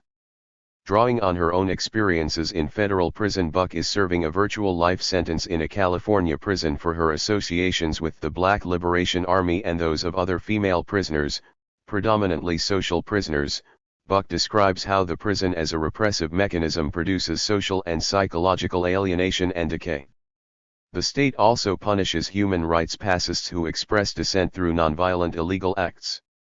Sister Carol Gilbert's Ponderings from the Eternal now presents her sentencing statement and collection of letters written as diary entries between October 2003 and July 2004 while she was incarcerated at Alderson Penitentiary. Gilbert, a Plowshares activist and member of the Jonah House community, has twice been found guilty of depredation of U.S. government property and served time in prison for actions taken to oppose U.S. manufacturing of nuclear warheads. She discusses the United States' violation of international law and subsequent criminalization of individuals who act to uphold these laws.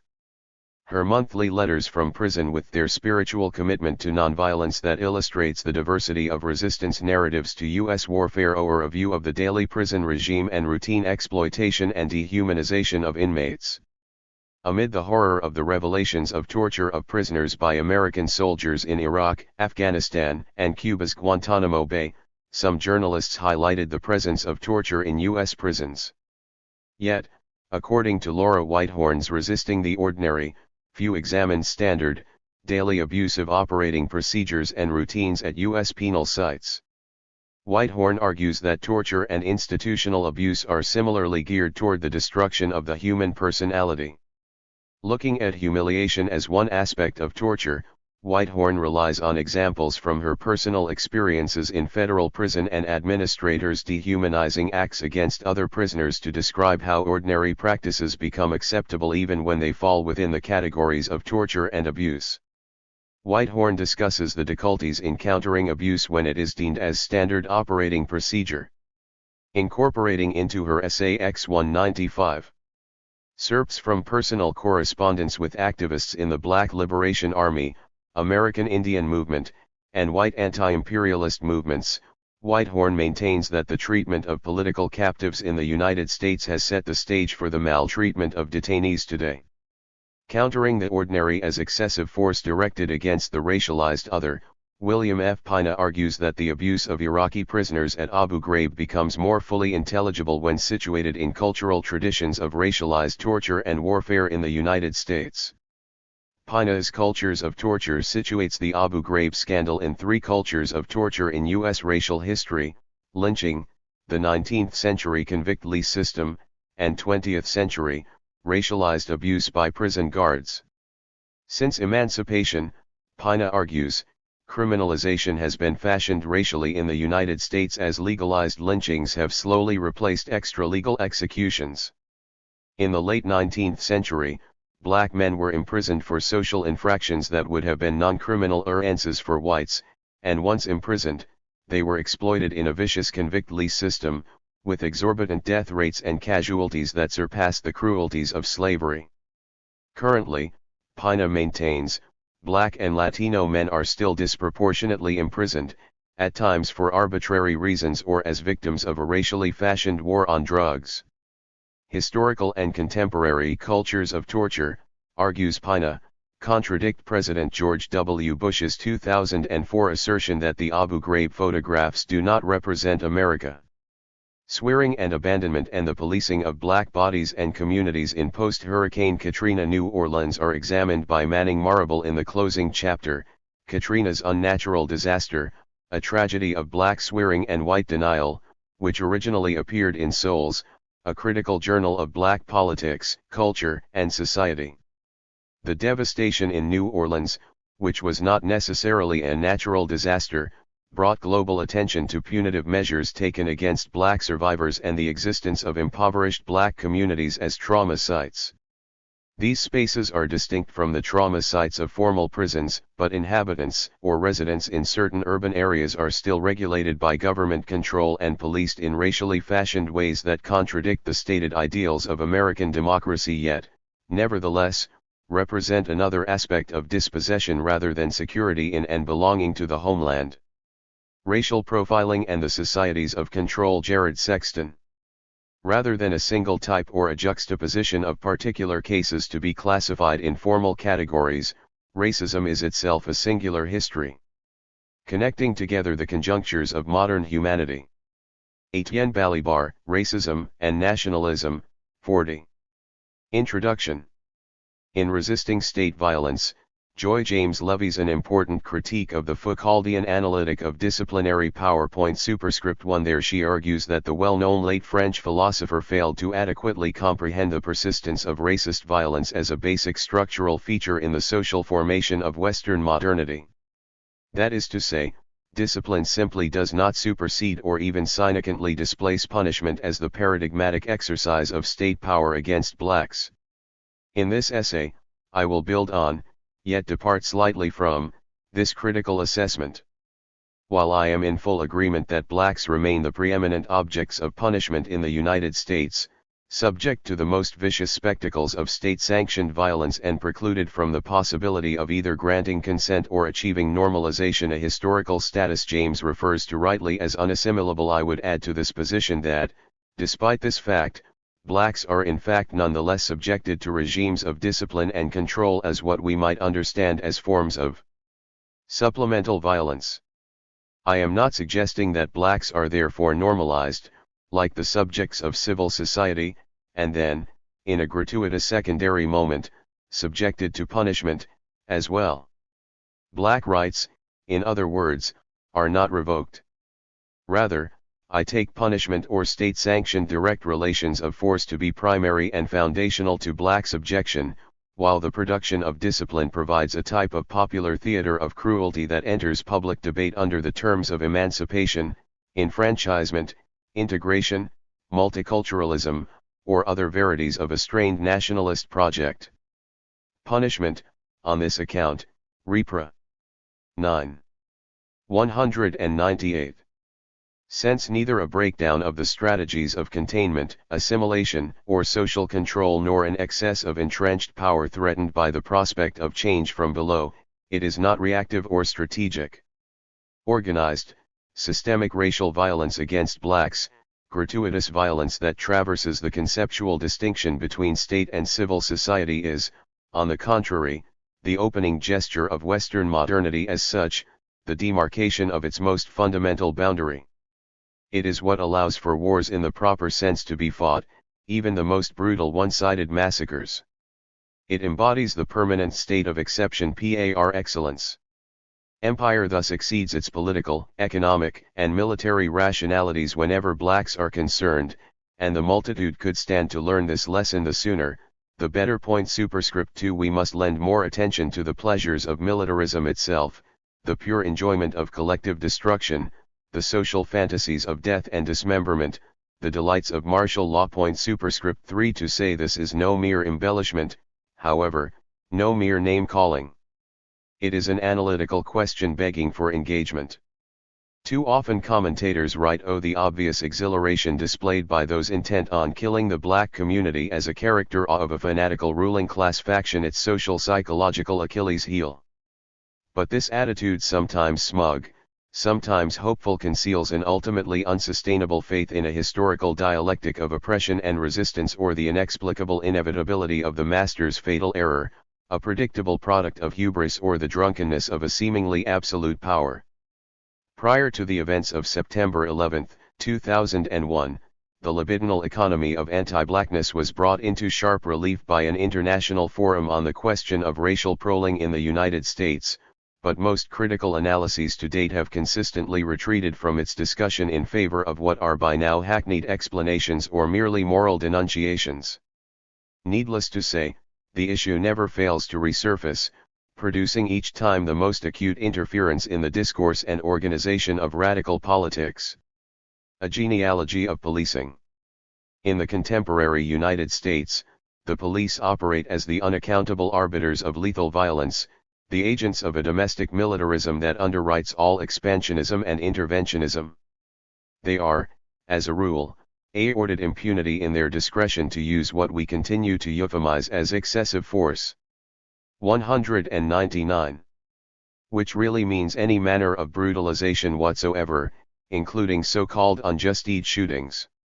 In each case, the police enjoy a virtual immunity from prosecution and rarely experience even interruptions in salary.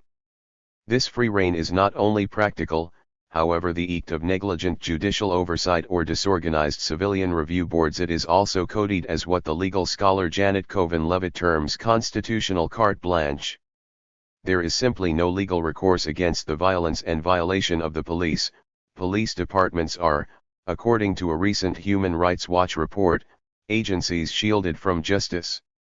At this point of extremity, the power of life and death rests clearly in their hands, granted by Othiel decree. Before the police, we do not live under constitutional protection of any sort. We are, in short, naked before the state. Under such conditions, it should surprise no one that racial proling as an institutionalized practice of the agencies of the police is not only possible or pervasive but entirely legal. There is nothing hyperbolic about my argument here. Reading the legal scholarship on racial proling, one gets a distinct sense of vertigo. What one NDS there is an innate regress around the standards of probable cause set forth in the Fourth Amendment protection against unreasonable searches and seizures. A number of scholars have amply demonstrated how, for instance, the recent cases of Illinois v. Wardlow and United States v.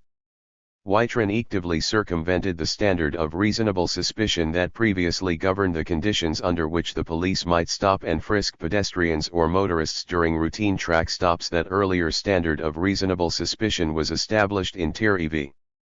Ohio, the case from which the well-known Terry stop takes its name. However, on even cursory examination, one sees that Terry itself instituted a loophole around the Fourth Amendment definition of probable cause, all of which enabled the police greatly during its war on drugs.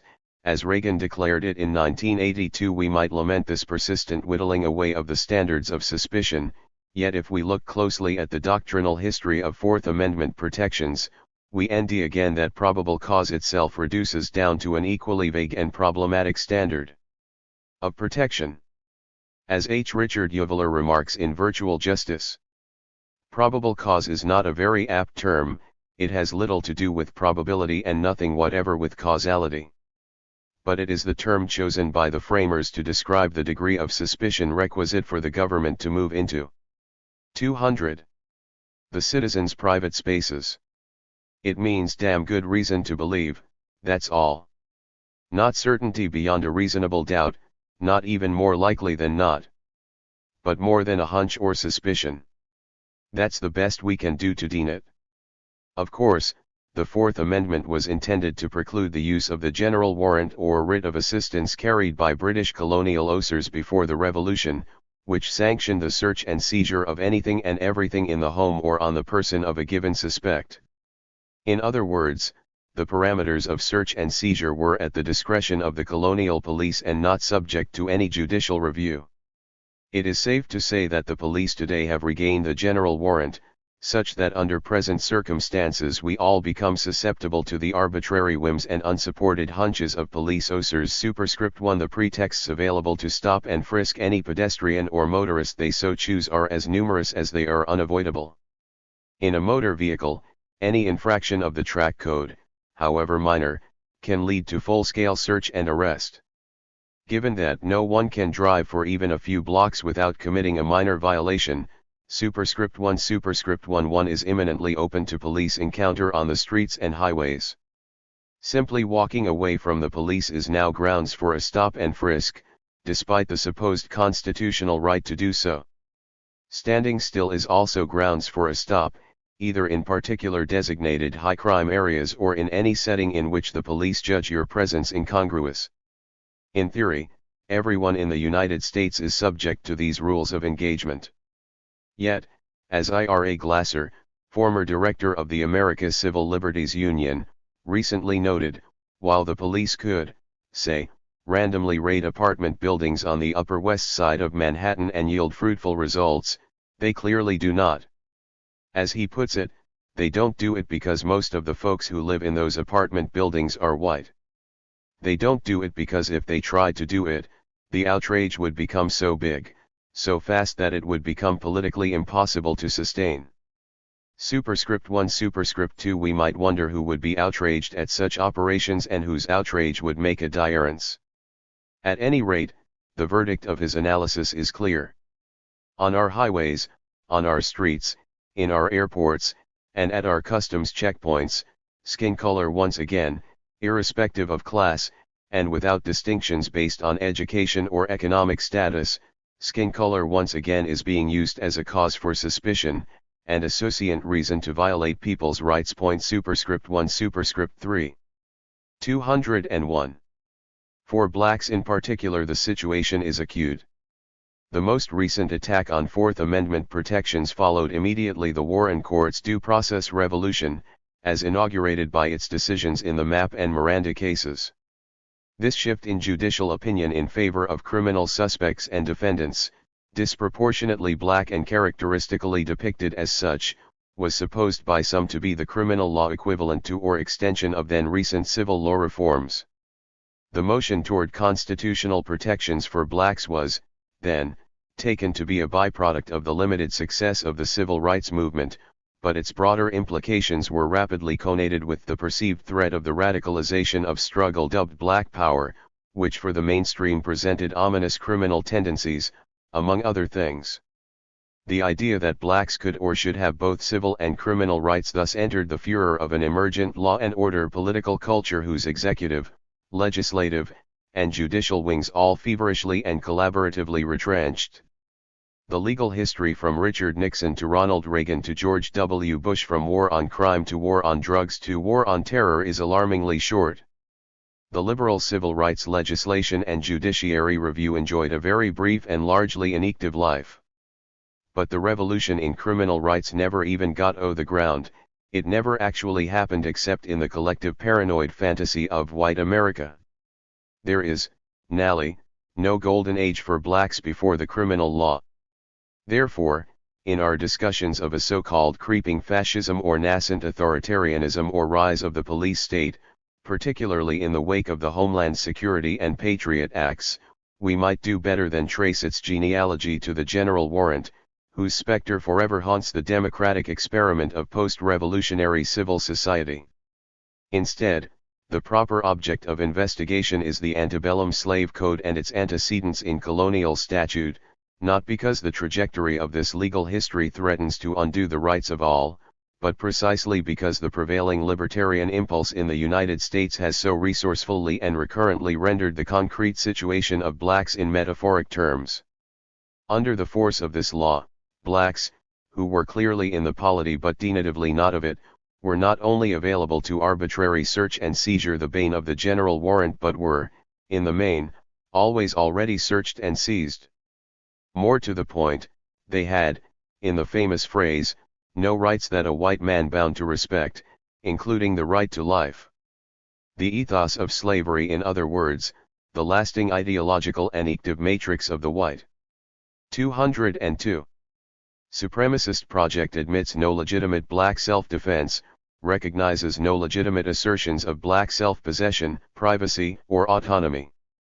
A permanent state of theft, seizure, and abduction orders the heirs of the captive community and its progeny. Structural vulnerability to appropriation, perpetual and involuntary openness, including all the wanton uses of the body so neatly detailed by scholars like Setiya Hartman and Hortense Spillers, should be understood as the paradigmatic conditions of black existence in the Americas, the Denning characteristics of New World anti-blackness. Superscript 1. In short, the black, whether slave or free, lives under the commandment of white. Superscript 1. Policing blacks in the colonial and antebellum periods was, we recall, the prerogative of every white, and was only later professionalized as the modern prison system emerged out of the ashes of Reconstruction. Superscript 1. Without glossing the interceding history, suffice it to say that such policing was organized across the 20th century at higher orders of magnitude by the political, economic, and social shifts attending the transition from welfare to warfare state. Superscript 1. Racial proling, then, is a young term, but the practice is centuries old. In other words, the policing of blacks whose repression has always been state-sanctioned, even as it was rendered a private affair of property management, remains a central issue today. It has not recently emerged. Amnesty International's public hearings on racial proling, the stalled federal legislation termed H.R. 1443, the ACLU's Driving While Black campaign, and the problematic reworking of the issue of racial proling after September 11 all unfold against the backdrop of this long history of policing black people. The eeks of crude political pragmatism, legalistic single-mindedness, or historical myopia enable us to identify the unleashing of the police with the advent of the war on drugs or the xenophobic panic around the new immigration or the emergence of Homeland Security against the threat of terrorism. Superscript 1. The end of the post-civil rights era. On this score, Michael Moore's LM Fahrenheit 9/11 comes immediately to mind, an unmitigated failure as political cinema, regardless of having won the Palme d'Or at Cannes, having achieved unprecedented box office success, and having enjoyed a warm reception in certain quarters of the liberal and progressive press. Superscript 1. This failure issues not so much from the many compelling REA 203 sons that various critics have already noted as from the LMS desertion of the only line of investigation that might have yielded a meaningful critical analysis of both the war on terror and its domestic corollary in Homeland Security. Superscript 2. I am referring, of course, to the opening scene in which is depicted the well-known controversy of the 2000 presidential election. The specific focus of this account is the blatant disenfranchisement of some tens of thousands of black voters in the state of Florida and the notorious connection suggested between the suspected oversight of that operation by Governor Jeb Bush, brother to the current heir, and the equally dubious appointment of George W. Bush by a conservative majority Supreme Court that superseded the results of the popular and electoral vote. With all of Moore's characteristic sloppiness, it is implied that the road to the White House was paved over the eviscerated institution of black citizenship. In other words, despite the fact that judicial decree would ultimately render the electoral process moot, it seems as if there was something necessary about the systemic proscription of black civic participation to the full-scale inauguration of the new American century. Superscript 2. Superscript 1. This single insight still suspended in the nonsense of debate around the LM is the sole contribution of Moore's latest work, and it is one that he makes despite his preoccupation with the waning integrity of relations between white middle America and its government. This observation is a curious thing, however, since, in the last instance, it cannot be argued, as most of the left continues to do, that the black vote or lack thereof in any way provided the crucial margin for the Bush campaign, either in Florida in particular or in the United States more generally. I am claiming, to the contrary, that the election did not come down to a dirty GHT in this corner of the nation, to these several counties of predominantly black communities with strong sympathies for the Democratic Party. It is clear that the purging of voter rolls was a premeditated and well-coordinated endeavor and that its eeks were intended to erode whatever advantage Gore might command in the state. It is also clear that this erosion was supposed to come at the expense of the disproportionately black segment of the electorate directly eked by the so-called ex-felon exclusion rule. However, the important point not to be missed is that there was no way that the Bush campaign could have known, in advance and with such precision, that the presidential race would have played out in the 204 way that it did. There is simply no sampling instrument sophisticated enough to yield such predictive capacity. Even if this were the case, nothing mandated the voter gap be remedied by these particular methods. Nothing, that is, that rendered it strategically necessary to do so. Resources could have been diurnally allocated, the campaign could have targeted more intensely key swing vote regions of Florida, the electoral votes potentially lost in Florida could have been made up in other states that were neglected or forfeited, etc. Superscript 2, and all of this could have been done without the risk of the political scandal that eventually broke across the bow of the Bush regime when its tactics came to light. Why pursue this agenda, then, when its potential costs are so high and its probability for success so low? The answer to this question is to be found in a moment captured by Moore in a montage of found footage from C-SPAN. What it reveals is the collective response of the U.S. Senate to the challenge of the Congressional Black Caucus to the inauguration of George W. Bush, an impassioned petition of objection by House Democrats to the inclusion of Florida's disputed electoral votes, ridicule, disregard, and mockery. The point cannot be overstated. This was not a rearguard Republican liebuster resulting in a narrow partisan defeat. It was, rather, a unanimous refusal to co-sponsor the petition of their black colleagues on the matter of black disenfranchisement. Not only were these black elected officials not able to block or even delay the ratification of the election, they were not even able to voice the basis of their objections. In fact, their eorts were met with raucous shouts of impatience from those in attendance, and this might seem bizarre if it did not make sense. A series of adly condescending remarks from the presiding official, the vanquished Al Gore himself. Superscript 2 Superscript 3 The entire gesture of the CBC was, as a result, not recognized and therefore rendered non-existent. The record. Although control of the highest oaths in the land hung in the balance, and their party's loss of the 43rd presidency would consolidate Republican dominance in all three branches of the government for the foreseeable future, Democrats became accomplices, the real coalition of the willing in the conspiracy of silence, tacitly agreeing to sway the national leadership. How could this jovial closing of ranks have followed on the heels of the most bitterly disputed election in more than a century, nearly 6 weeks of belligerent suspense, all the way to the Supreme Court, and why does the left 205 remain so painfully inattentive to this profound peculiarity? Superscript 2 Well, prior to the congressional goose-stepping that rubber-stamped Bush's post-September 11 policy package, there was this all-too-familiar embrace across the aisle on what has been, since before the Declaration of Independence, the issue of national division: blacks, subjects or objects, citizens or chattel. This was the true political lesson of the year 2000. Gore's winning the race under the circumstances would have required the Othiel defense of black citizenship, a proposition that appears to have been entirely unacceptable to every member of the upper chamber of Congress in the spirit of reconciliation, as it were.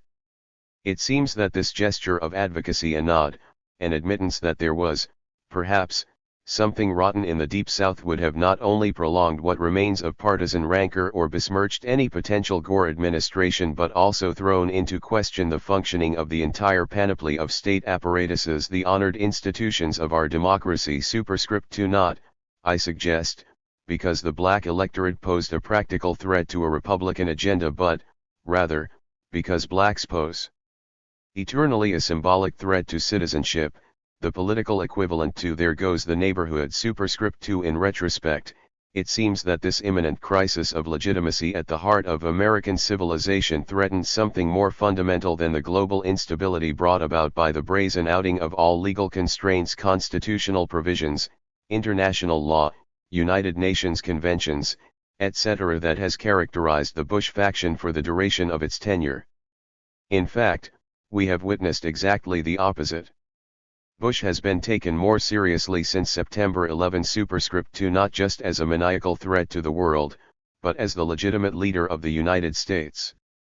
He is, to be sure, considered by most on the left to be dangerous, idiotic, and fanatical. However, he is not taken to be a usurper. For evidence of such, we need look no further than the fever-pitched center-left campaign to vote him out of office, as if he attained the position democratically, as if the position President of the United States can ever be attained democratically. Those who truly believe him, and the government over which he presides, to be a fraud must call 206 for his immediate deposition, not demand his censure or impeachment, much less pray for his defeat at the polls. The latter posture simply yields to patriotism. Regime change begins at home has been a frequent rallying cry at anti-war demonstrations across the United States. To those who sport such slogans, we can only say, let it be changed then, as Bush and company have changed so many others.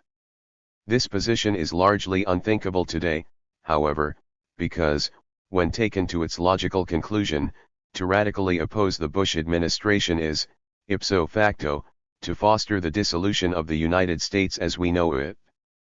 This specter of complete disorder has always been essential to any prospect of black liberation in the United States. Superscript 2 Needless to say, few on the left are willing to conscience as much.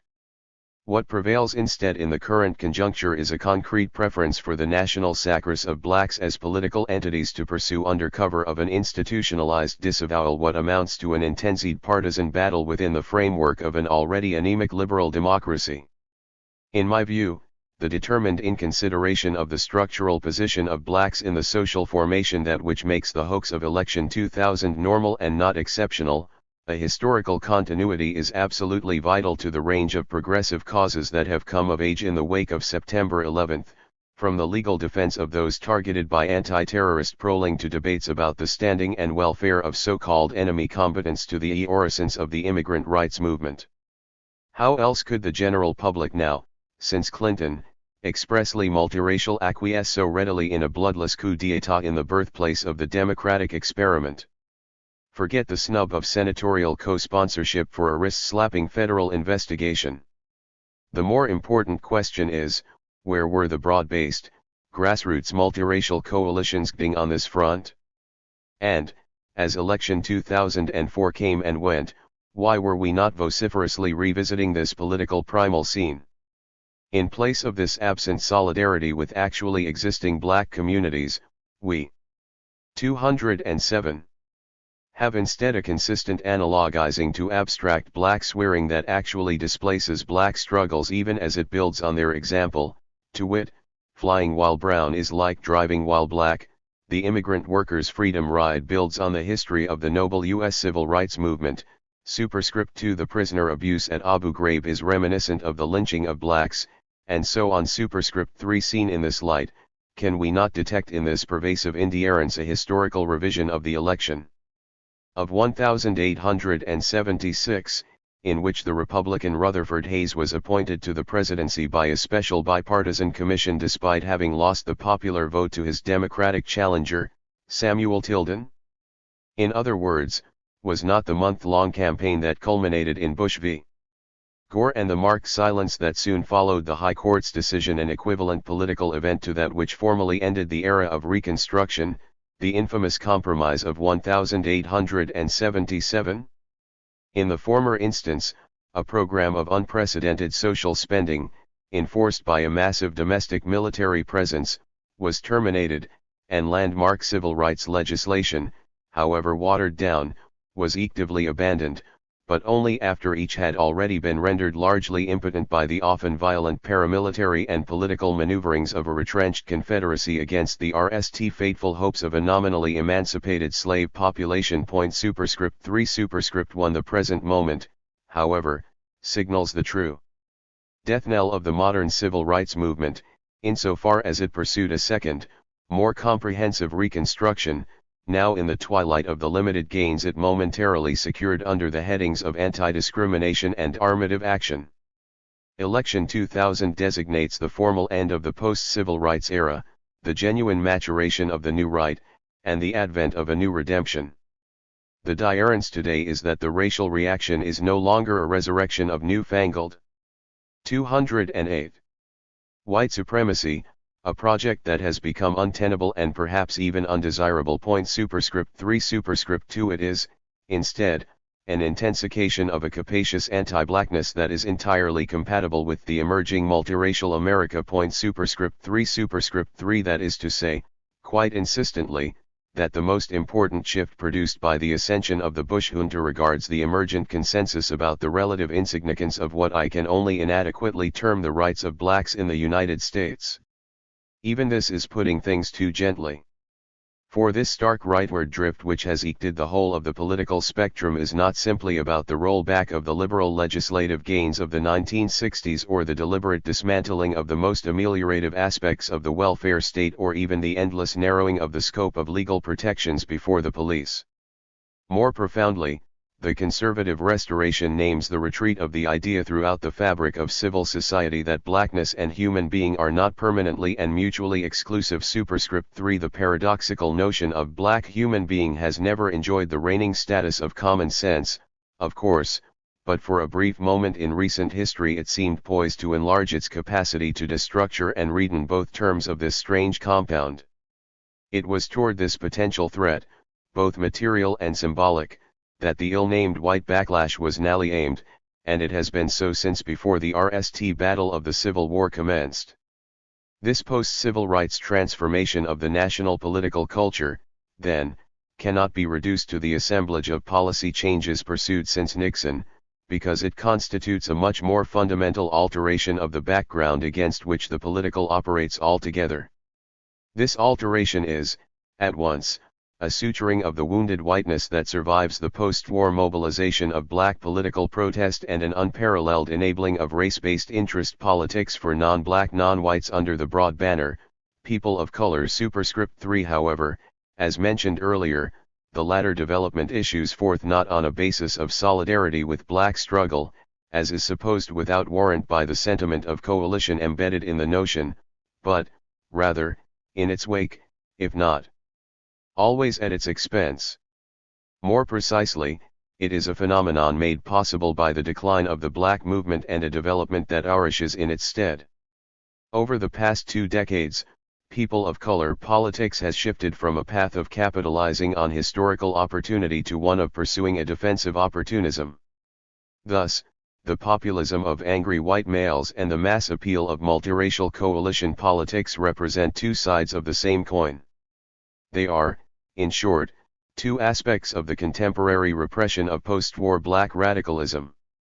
The former operates a frontal attack, twinning immense state-sponsored violence and overt propaganda against a civilian population, while the latter displaces the insatiable demands and impossible questions posed by the specter of black liberation through absorption and redirection. Superscript 3. It no doubt strikes one as counterintuitive to think about the proliferation of multiracial coalition politics or, rather, the political mobilization of non-black people of color as either an index of black powerlessness or, worse, a component of an active black disempowerment instituted via large-scale domestic structural adjustments.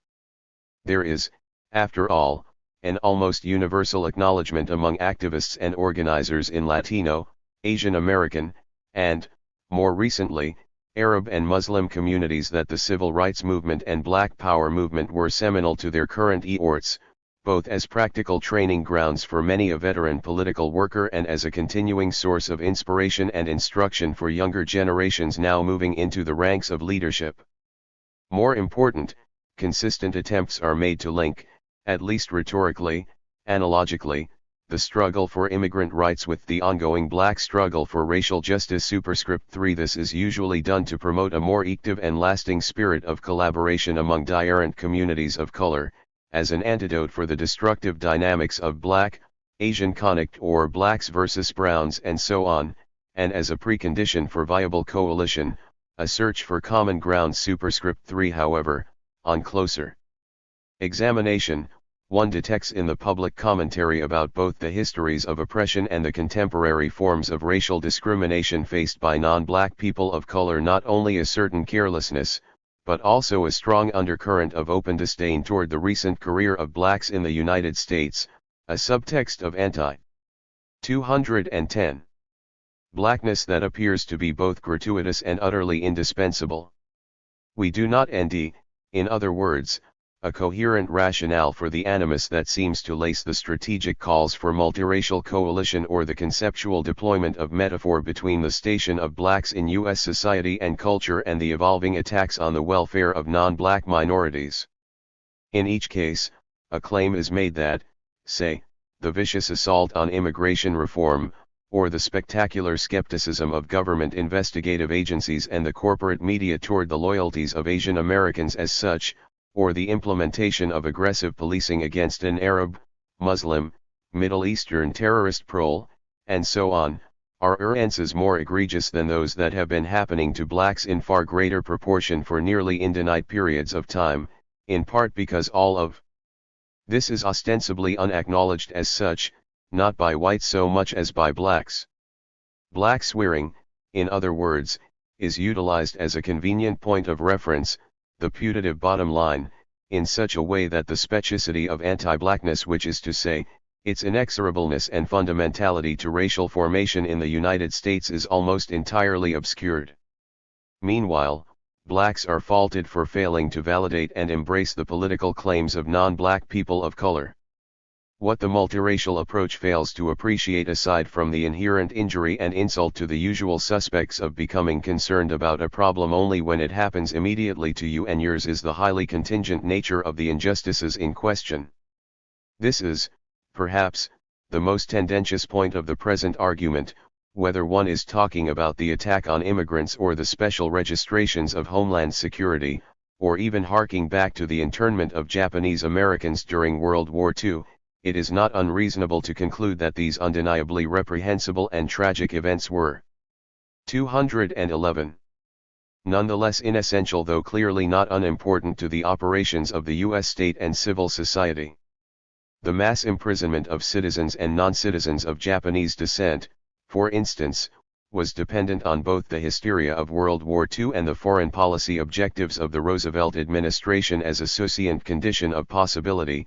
The necessary condition was, to put it crudely, the history of anti-Asian racism in the United States. The harassment, deportation, and demonizing eked by Homeland Security is fully entangled in the geopolitics of the United States post-Cold War grand strategy and the unabated warfare required for capturing outstanding oil reserves, illicit drug markets, and natural resources that are becoming absolutely scarce. Superscript 1. The anti-immigration movement likewise must be understood as a key component of the regional integration of the Americas and Pacific Rim, and wreaks not only political concessions to the obsessions of hardline white supremacy but also the dominant tendency a disciplinary apparatus to regulate the migration of tractable labor pools, secure trade relations, and so on. Superscript 2. We see this contingency at work again in the fact that racial proling, to return to our central point, is operative for blacks anywhere and anytime, whereas for Latinos or certain Asian Americans it is more or less confined to poor or working class neighborhoods. Superscript 3. Residential segregation,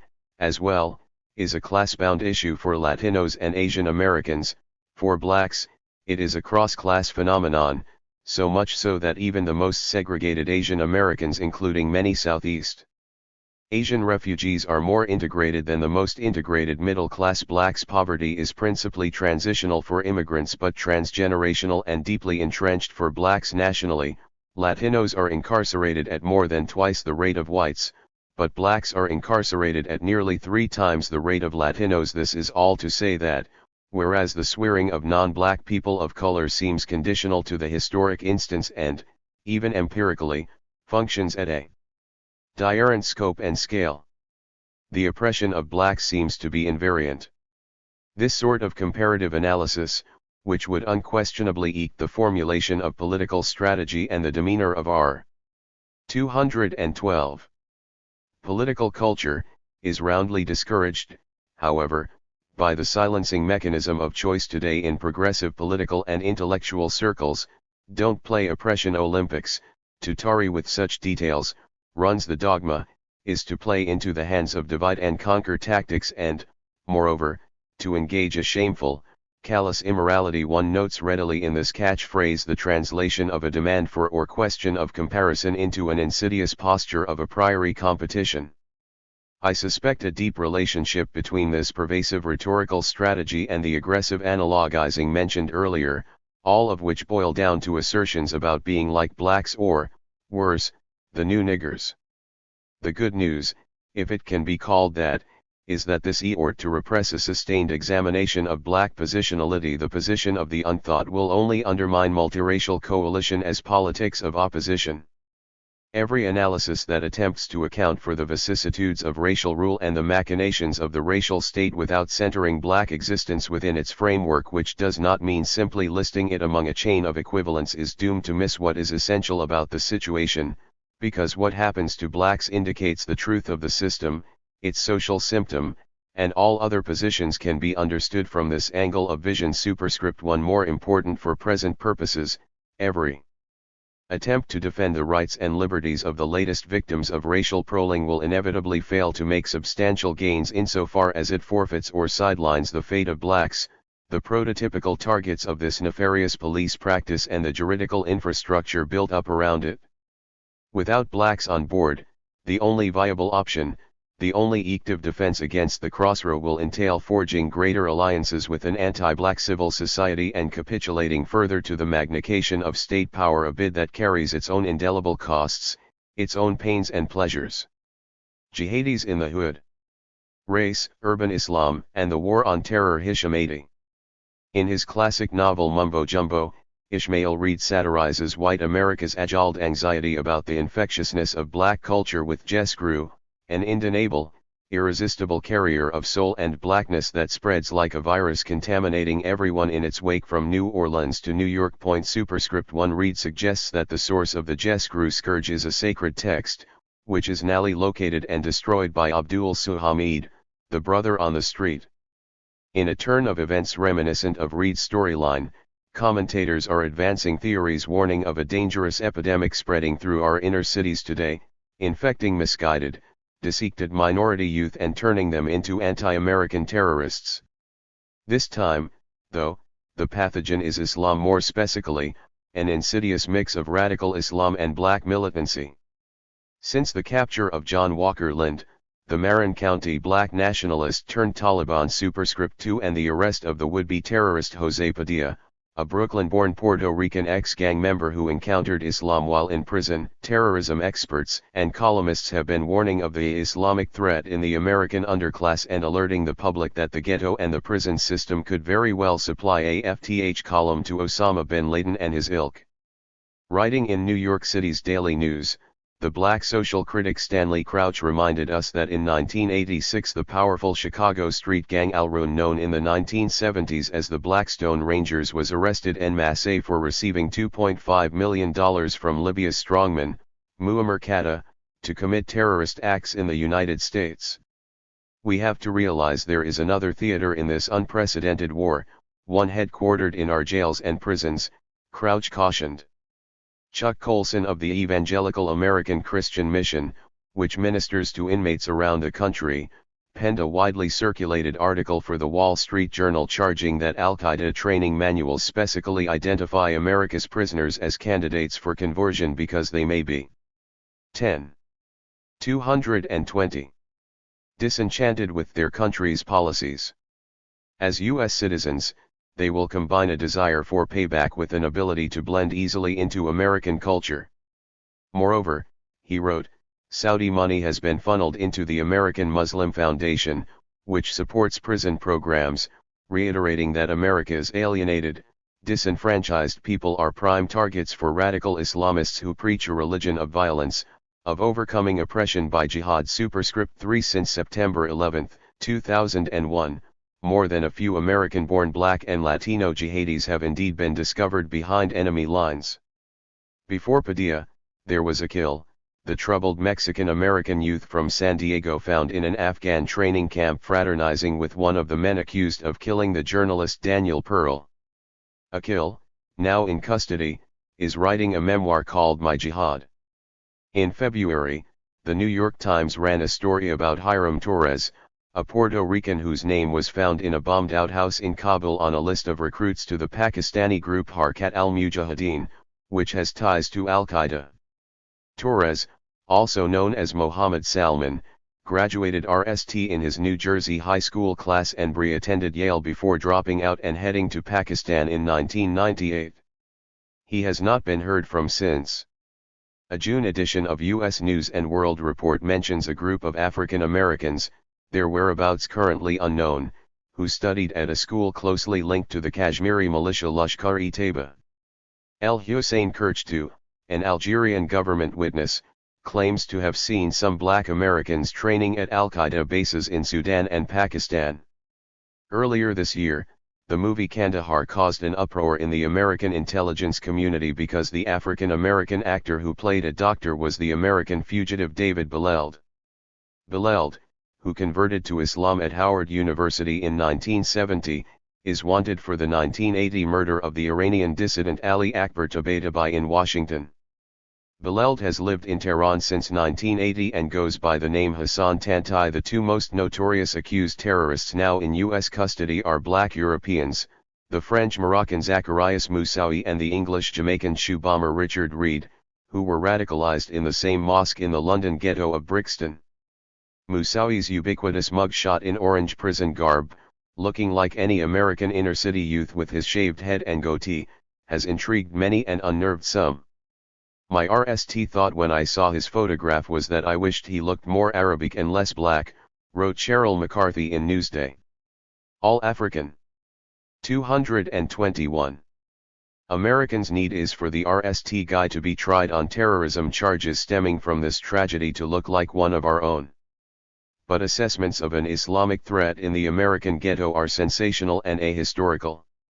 As campaigns are introduced to stem the Islamic tide, there has been little probing of why alienated black and Latino youth might gravitate toward Islamism.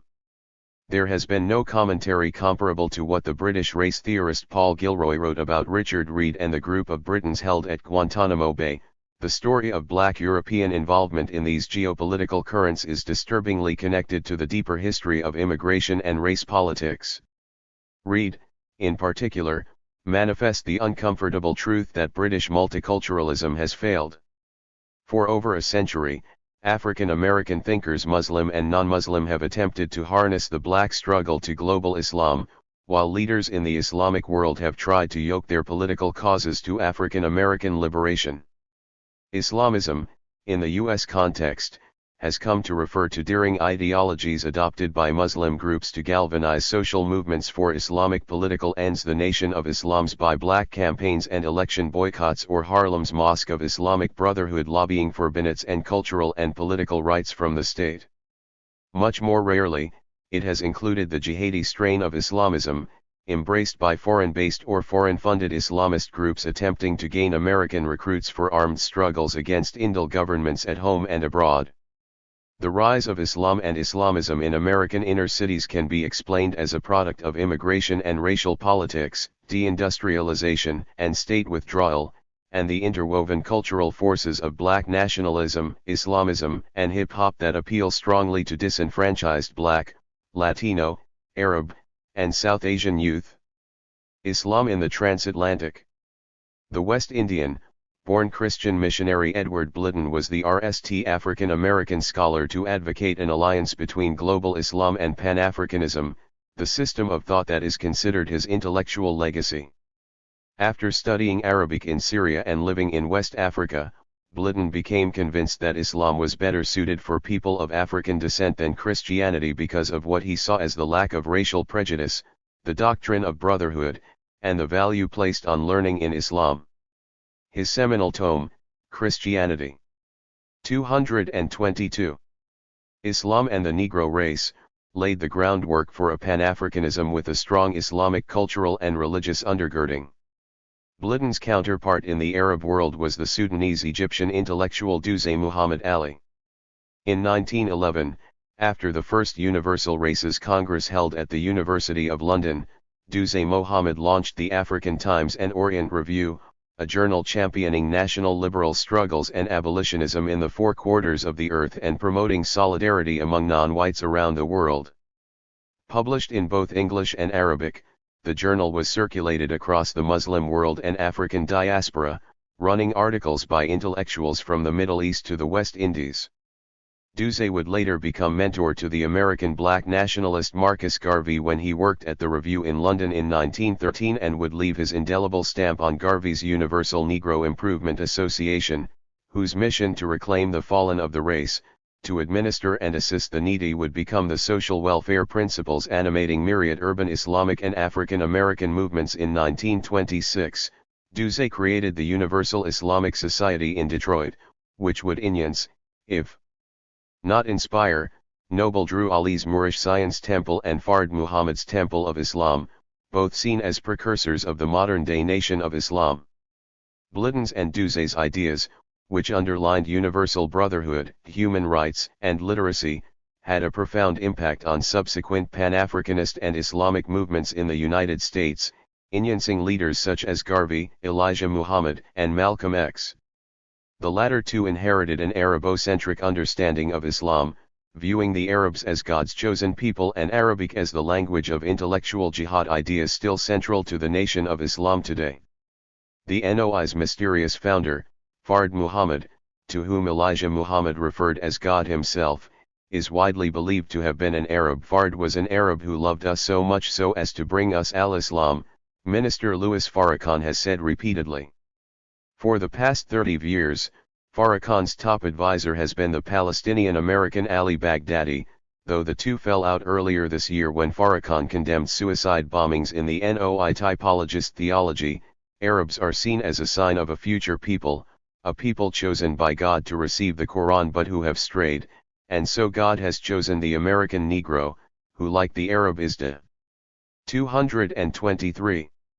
Despised and rejected with a history of ignorance and savagery, to spread Islam in the West. Malcolm X was probably the most prominent African American Muslim leader to place the civil rights movement not just in a pan-Islamic and pan-African context, but also within the global struggle for Third World independence.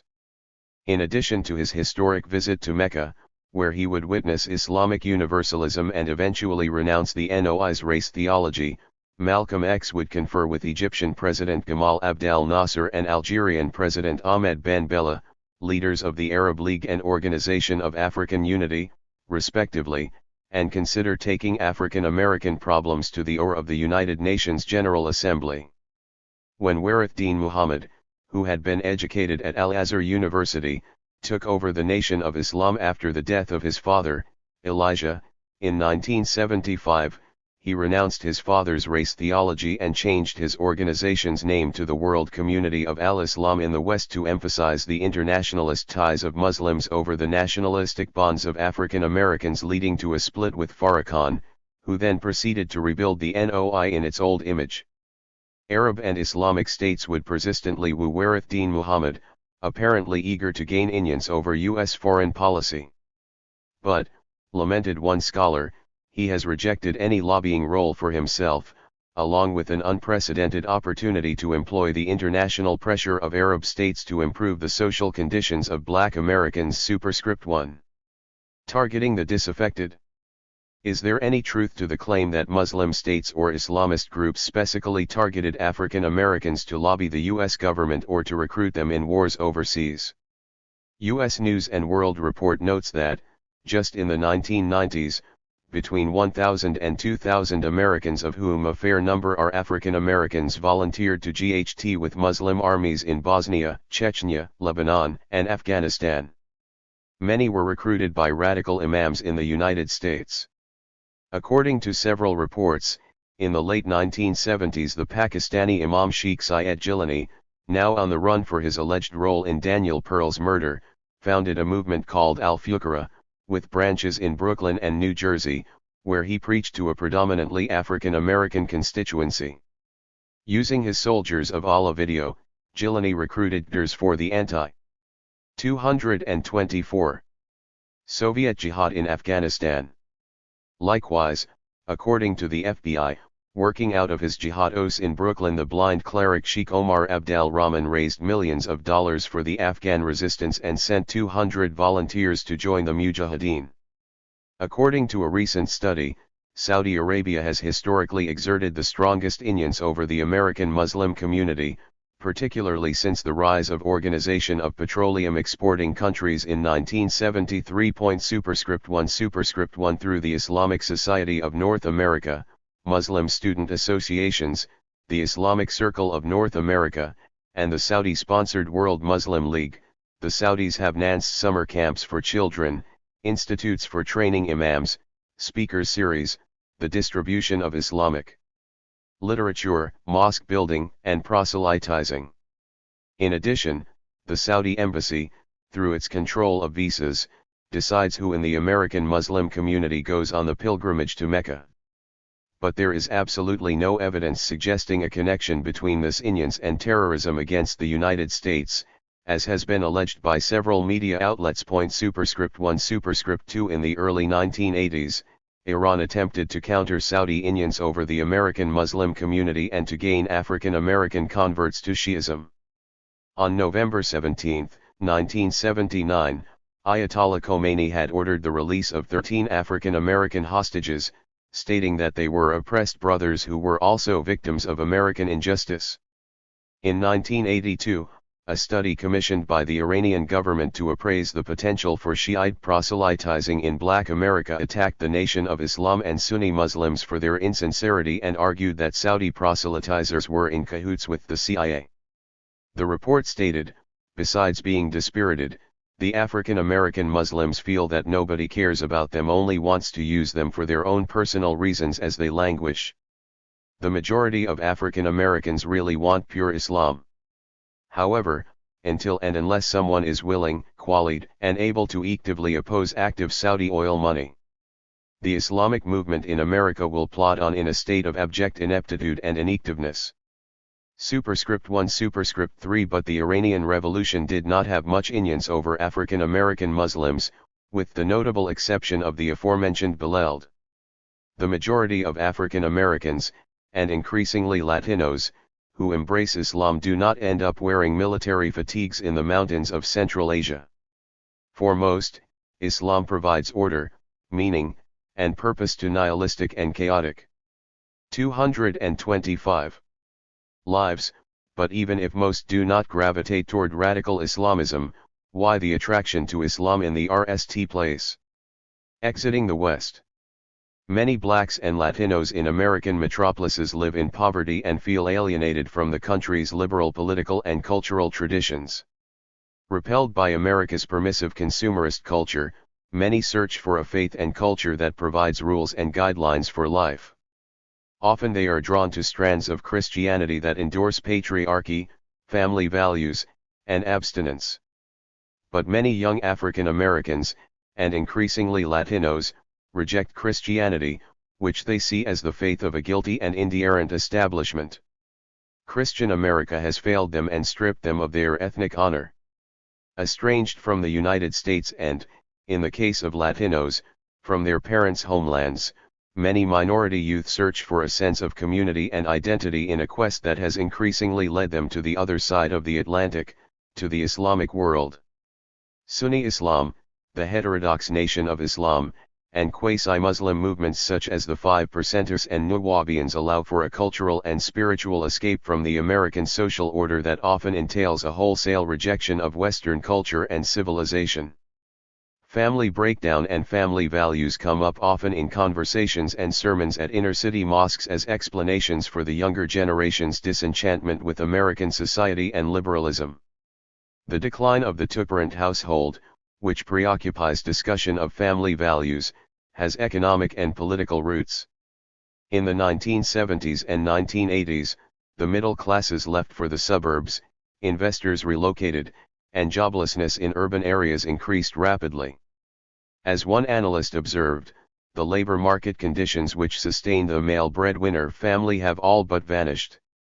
Matrifocal homes arose in its place.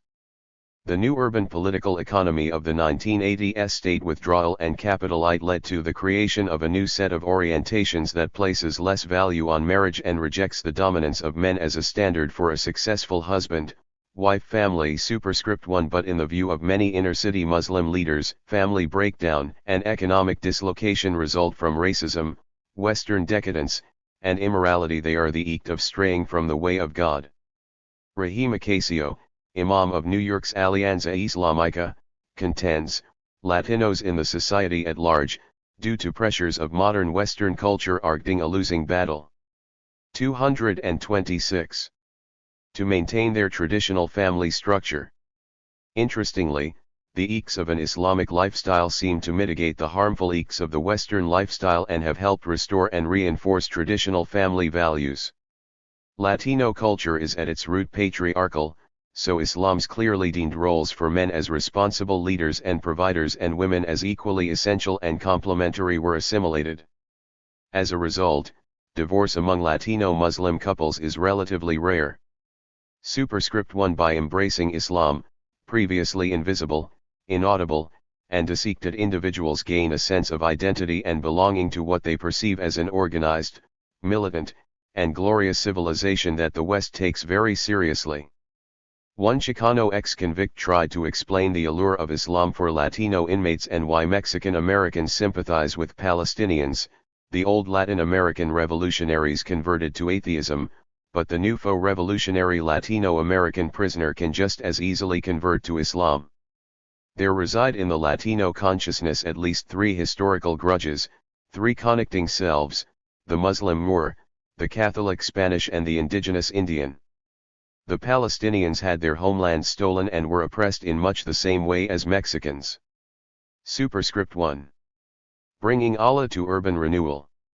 In the wretched social and economic conditions of the inner city, and in the face of government apathy, Muslim organizations operating in the ghetto and prisons deliver materially. As in much of the Islamic world, where the state fails to provide basic services and security, Muslim organizations appear, funding community centers, patrolling the streets, and organizing people. As the state withdrew and capital ED from the city in the Reagan-Bush era, social institutions and welfare agencies disappeared, leaving an urban wasteland.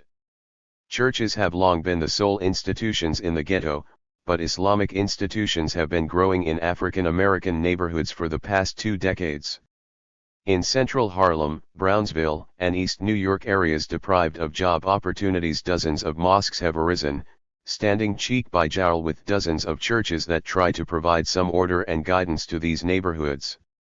In the ghettos of Brooklyn, on Chicago's South Side, and in the barrios of East Harlem and East Los Angeles, where aside from a heavy police presence there is little evidence.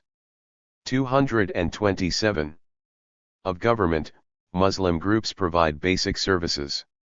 The Alianza Islamica of New York, headquartered in the South Bronx, offers after-school tutorials, equivalency diploma instruction for high school dropouts, marriage counseling, substance abuse counseling, AIDS awareness campaigns, and sensitivity talks on Islam for the New York Police Department. The Alianza has confronted gangs and drug posses, training young men in martial arts to help clean up the streets of the barrio with little reliance on trigger-happy policemen. One quasi-Islamic group, the United Nation of Islam, which broke away from Farrakhan's NOI in 1993, has adopted the slogan "Bringing Allah to Urban Renewal" and is resurrecting blighted urban neighborhoods across the country, opening up health clinics, employment centers, restaurants, and grocery stores that do not sell red meat, cigarettes, or even soda because they are bad for customers' health. Superscript 1. The United Nation of Islam does not accept government funds, fearing that federal money would compromise its mission of civilization development.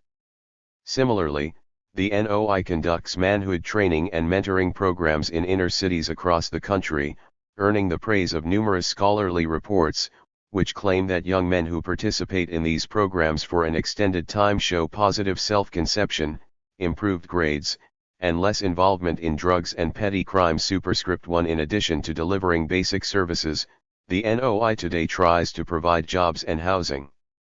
The NOI's Los Angeles branch is currently buying up homes for homeless young men, building AIDS treatment clinics, and starting up a bank specializing in small loans. Superscript 1. In 1997, Farrakhan announced a 3-year economic program that aimed to eliminate unemployment, poor housing, and all the other detriments that plague our community. Superscript 2. Farrakhan seems to have reverted to the strategies of economic nationalism pursued by Elijah Muhammad.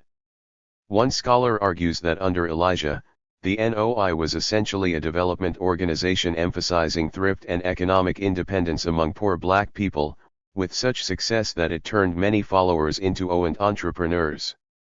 The organization itself evolved into a middle-class establishment, allowing Warithdin Muhammad, after his father's death, to shed black nationalist rhetoric and identify with the multiracial moves that resonated with his middle-class constituency. Superscript 2. Superscript 1. In the 1970s, the NOI had owned thousands of acres of farmland, banks, housing complexes, retail, and wholesale.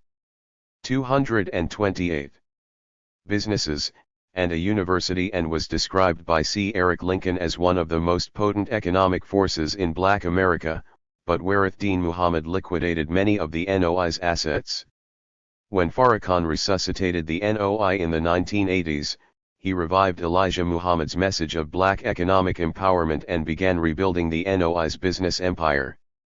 According to Businessweek, in 1995 the NOI owned 2,000 acres of farmland in Georgia and Michigan, a produce transport business, a series of restaurants, and a media distribution company.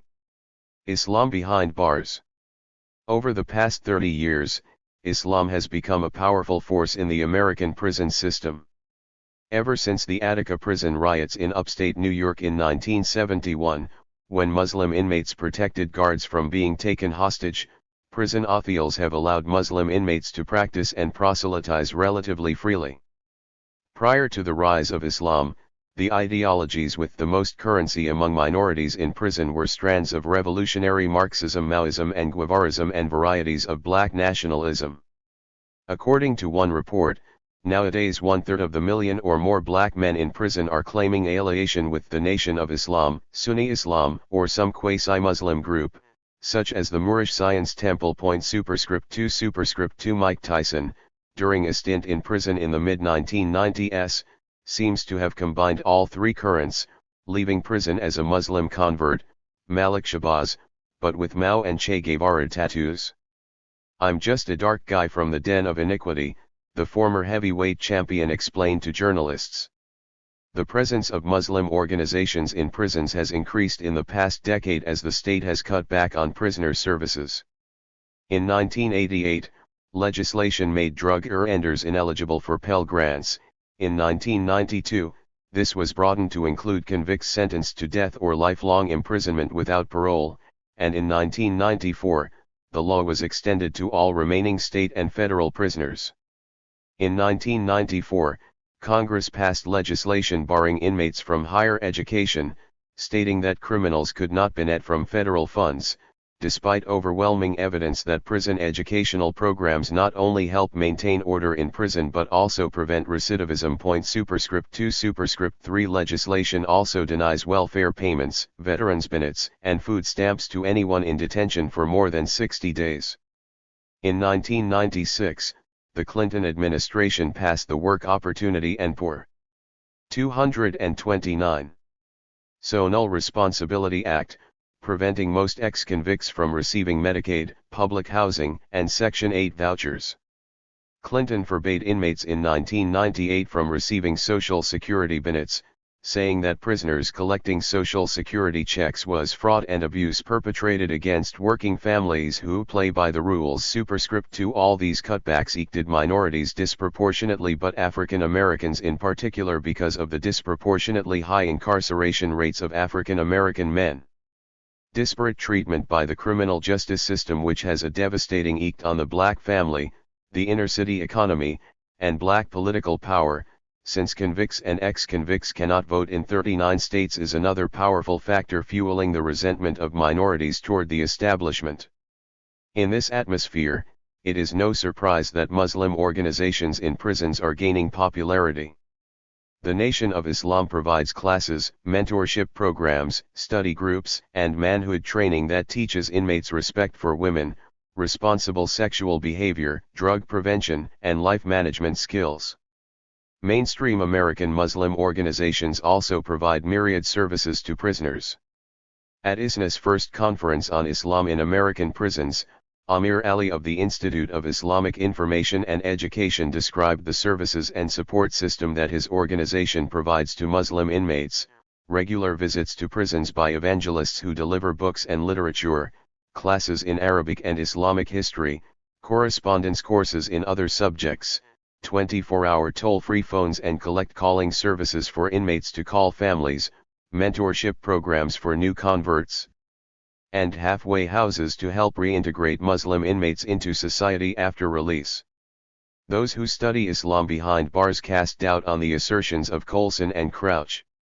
At ISNA's third annual conference on Islam in American prisons in July 2002, the keynote speaker, David Schwartz, who recently retired as Religious Services Administrator for the Federal Bureau of Prisons, strongly rejected the notion that American prisons were a breeding ground for terrorists and stated that Islam was a positive force in the lives of inmates. Robert Dannon adds, "Why would a sophisticated international terrorist organization bother with inmates who are fingerprinted and whose data is in the U.S. criminal justice system?" Superscript 2. 230. Islam and Hip-Hop. The street life is the only life I know. I live by the code style it's made PLO. Iranian thoughts and cover like an Arabian. Grab a nigga on the spot and put a 9 to his cranium. Method Man, PLO style Tikal, Def Jam, 1994. If Rastafarianism and Bob Marley's third worldist reggae anthems provided the music and culture of choice for marginalized minority youth 2 decades ago, in the 1990s Islamic hip-hop emerged as the language of disaffected youth throughout the West. Arabic, Islamic, or quasi-Islamic motifs increasingly thread the colorful fabric that is hip-hop, such that for many inner-city and suburban youth, rap videos and lyrics provide a regular and intimate exposure to Islam. Many old-school fans will recall the video of Eric B. and Rakim's Know the Ledge, which featured images of Khomeini and Muslim congregational prayer, as Rakim ode. In control of many, like Ayatollah Khomeini. I'm at war a lot, like Anwar Sadat. Superscript 2 self-proclaimed Muslim rap artists proudly announce their faith and include Islamic messages of social justice in their lyrics. Followers of Sunni Islam, Q-Tip, and Mos Def are among the most highly acclaimed hip-hop artists, lauded as representatives of hip-hop's school of Afro-humanism and positivity.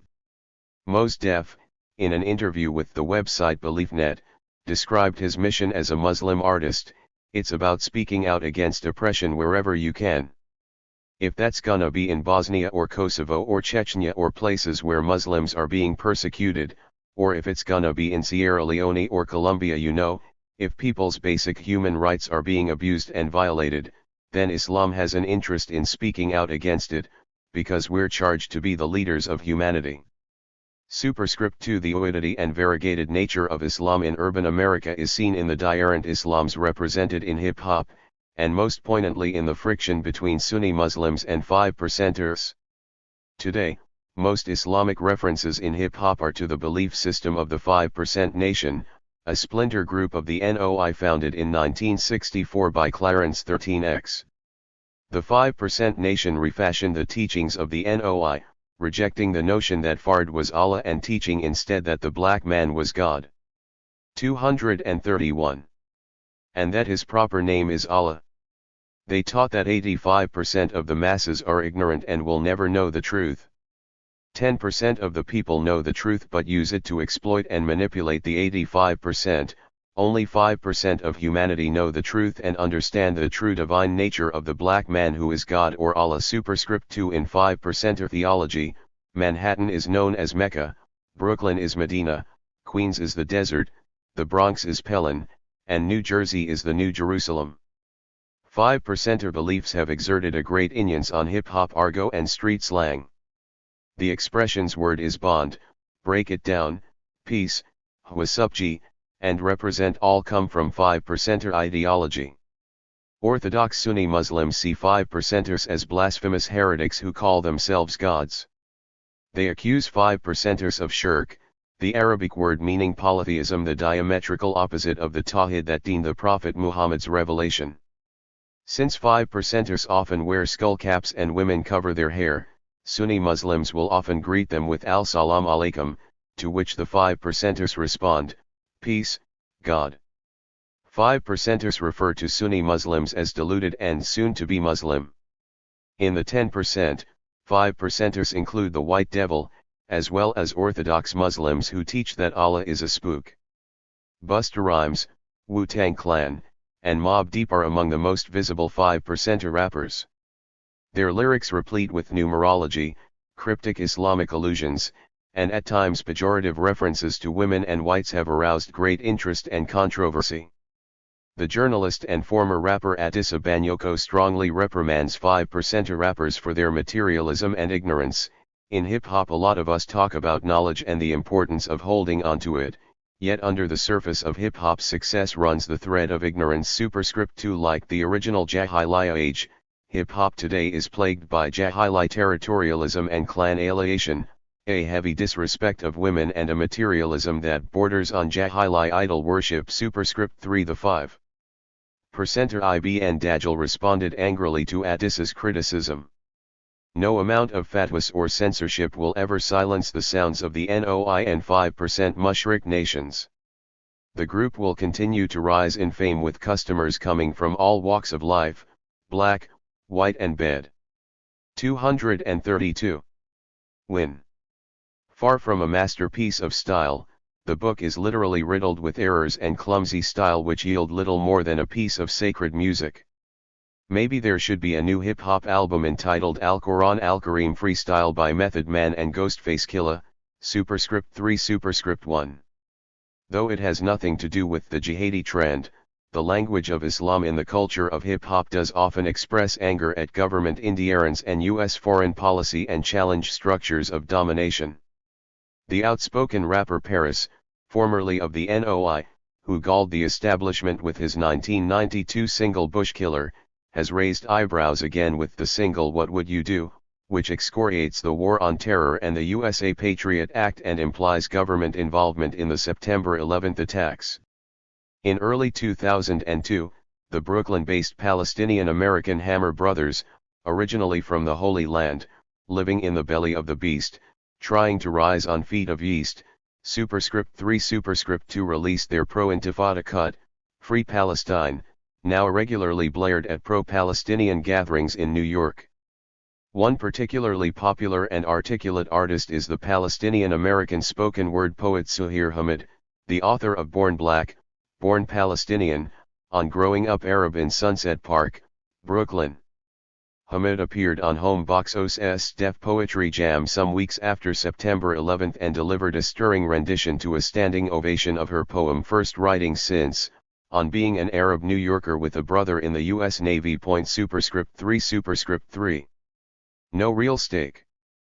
Pan-Africanism and Pan-Islam were fused together by African American and Muslim intellectuals over a century ago to GHT colonialism, racism, and Western domination. Today, that resistance strategy has been adopted by tens of thousands of urban youth in the heart of the West. The cultural forces of Islam, black nationalism, and hip-hop have converged to create a brazenly political and oppositional counterculture that has a powerful allure. At root, the attraction for African American, Latino, Arab, South Asian, and West Indian youth to Islam, and movements that espouse errant brands of political Islam, is evidence of Western states' failure to integrate minority and immigrant communities and deliver basic life necessities and social welfare. Bennett's policy failures of which Islamic groups are keenly aware. 233.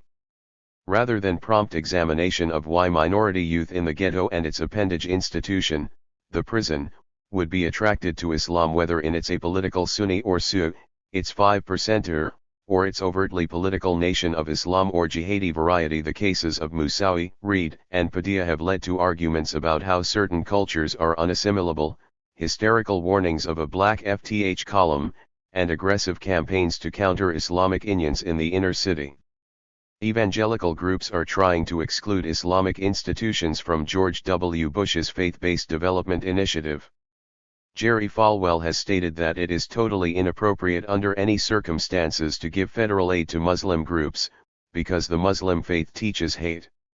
Islam should be out the door before they knock. They should not be allowed to dip into the pork barrel.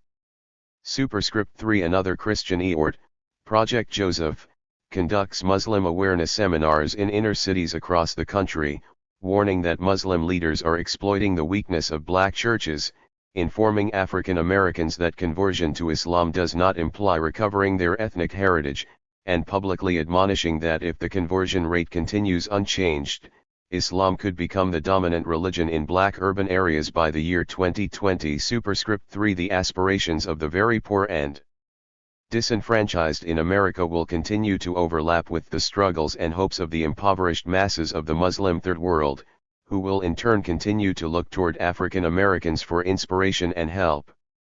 Minister Farrakhan's recent solidarity tour of Iraq and recent meetings between Al Sharpton and Jesse Jackson and Yasser Arafat show that Muslim causes continue to reverberate in the African American community. By and large, African Americans do not seem to share the hostility to Islam that has intensified since September 11.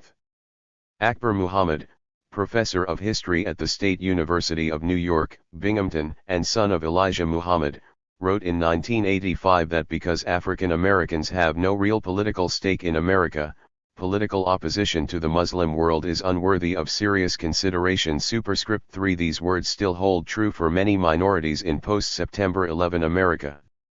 Marilyn Buck. Marilyn Buck was born in 1947 in Jasper, Texas. Her political involvement began when she was a student at the University of Texas. Buck was involved in anti-racist organizing, worked as the editor of the Students for a Democratic Society national newspaper, and protested U.S. military involvement in Vietnam. In 1968, she moved to California to work with San Francisco Newsreel, a radical-making collective. Buck also worked in solidarity with indigenous groups and the Black Liberation Movement, the Black Liberation Army, and international groups struggling in Vietnam, Palestine, and Iran. In 1973, Buck became a target of the FBI's COINTELPRO and was captured in her apartment in San Francisco. She was subsequently imprisoned on charges of purchasing ammunition using a false identification. After going underground during a work furlough from the Experimental Behavior Modification Program at the Federal Women's Prison in Alderson, West Virginia, Buck was accused in the 1979 liberation of Assata Shakur from prison and the 1981 Brinks robbery case. In 1985 Buck was captured and was tried in 4 cases, including the resistance conspiracy case.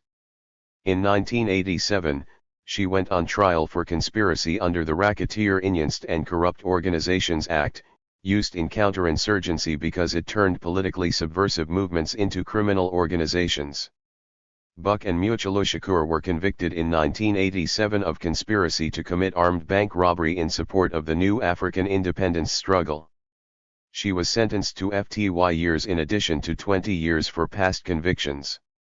Since imprisonment, Buck has remained committed to anti-racist, anti-imperialist political principles and has continued her involvement in movements for revolutionary social change. A poet and literary teacher, she works with women in prison on such issues as literacy and HIV/AIDS education. Studying for a master's degree in poetics, she continues to write and publish poetry and until recently wrote a column, Notes from the Unra Penitentiary, for Prison Legal News. In 2001, she received a Penn Prison Writing Prize for her 11th volume of poetry, Rescue the Word. Her poems also appear in Concrete Garden, Sojourner, Blue Magazine, and Prosodia X, and in the anthologies Hauling Up the Morning, Voices of Resistance, Doing Time, 25 Years of Prison Writing, and Women's Prison Writings, 200 AD to the Present. Following the September 11, 2001, tragedy, under the orders of Attorney General John Ashcroft, she was taken out of general population in her Dublin, California, prison and placed in isolation. Superscript 1. The effects of repression on women in prison. Marilyn Buck. It is not necessary to be a political prisoner in order to be able to analyze our conditions as women prisoners. To go beyond reacting to this process, however, one must become conscious of oneself and one's keepers. A lack of developed consciousness is dominant. When one can curse out one's keepers and not be punished, one often thinks that she is impervious to the power exerted over her. We delude ourselves a lot. We must do so in order to not go crazy. Knowing too much about what is happening to us creates a very uncomfortable state. But it is a state that is necessary not only to survive, but also to become active as an agent in history or society rather than an object to be acted on. State repression, the prison.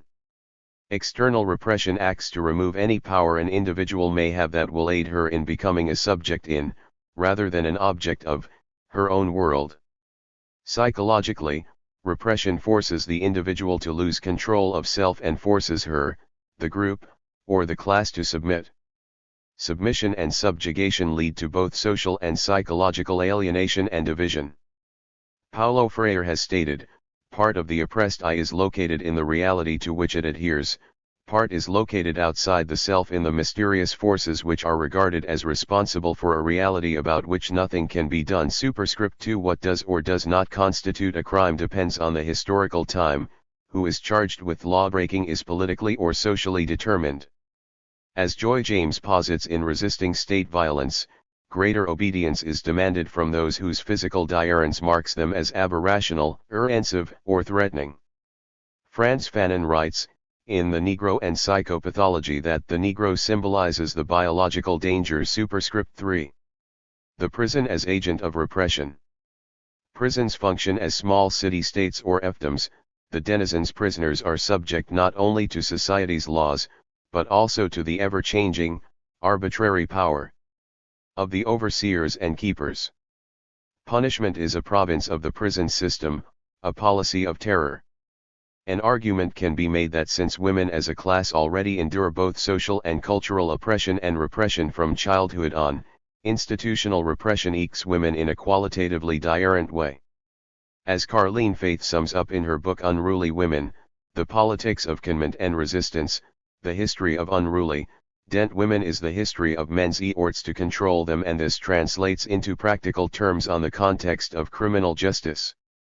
Punishment begins the moment one is incarcerated. One is stripped of possessions, clothing, family, and both civil and human rights. The legal sentence is not only a judgment of guilt but also an assessment of normality. The first step in this process is to criminalize the individual and strip her of her long-held social and personal identity. The individual enters the prison gates as an ender.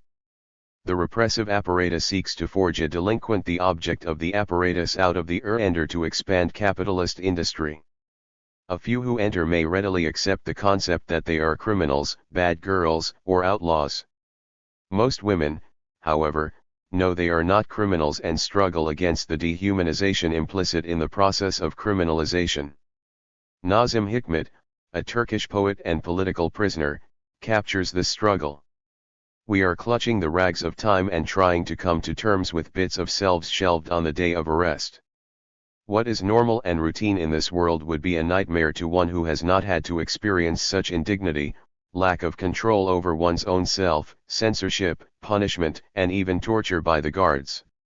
The only comparable environments, besides mental institutions, are militarized, policed ghettos or barrios, state of siege arena situations that many white U.S.-born people have never experienced, unless one has been held hostage, as in abusive relationships.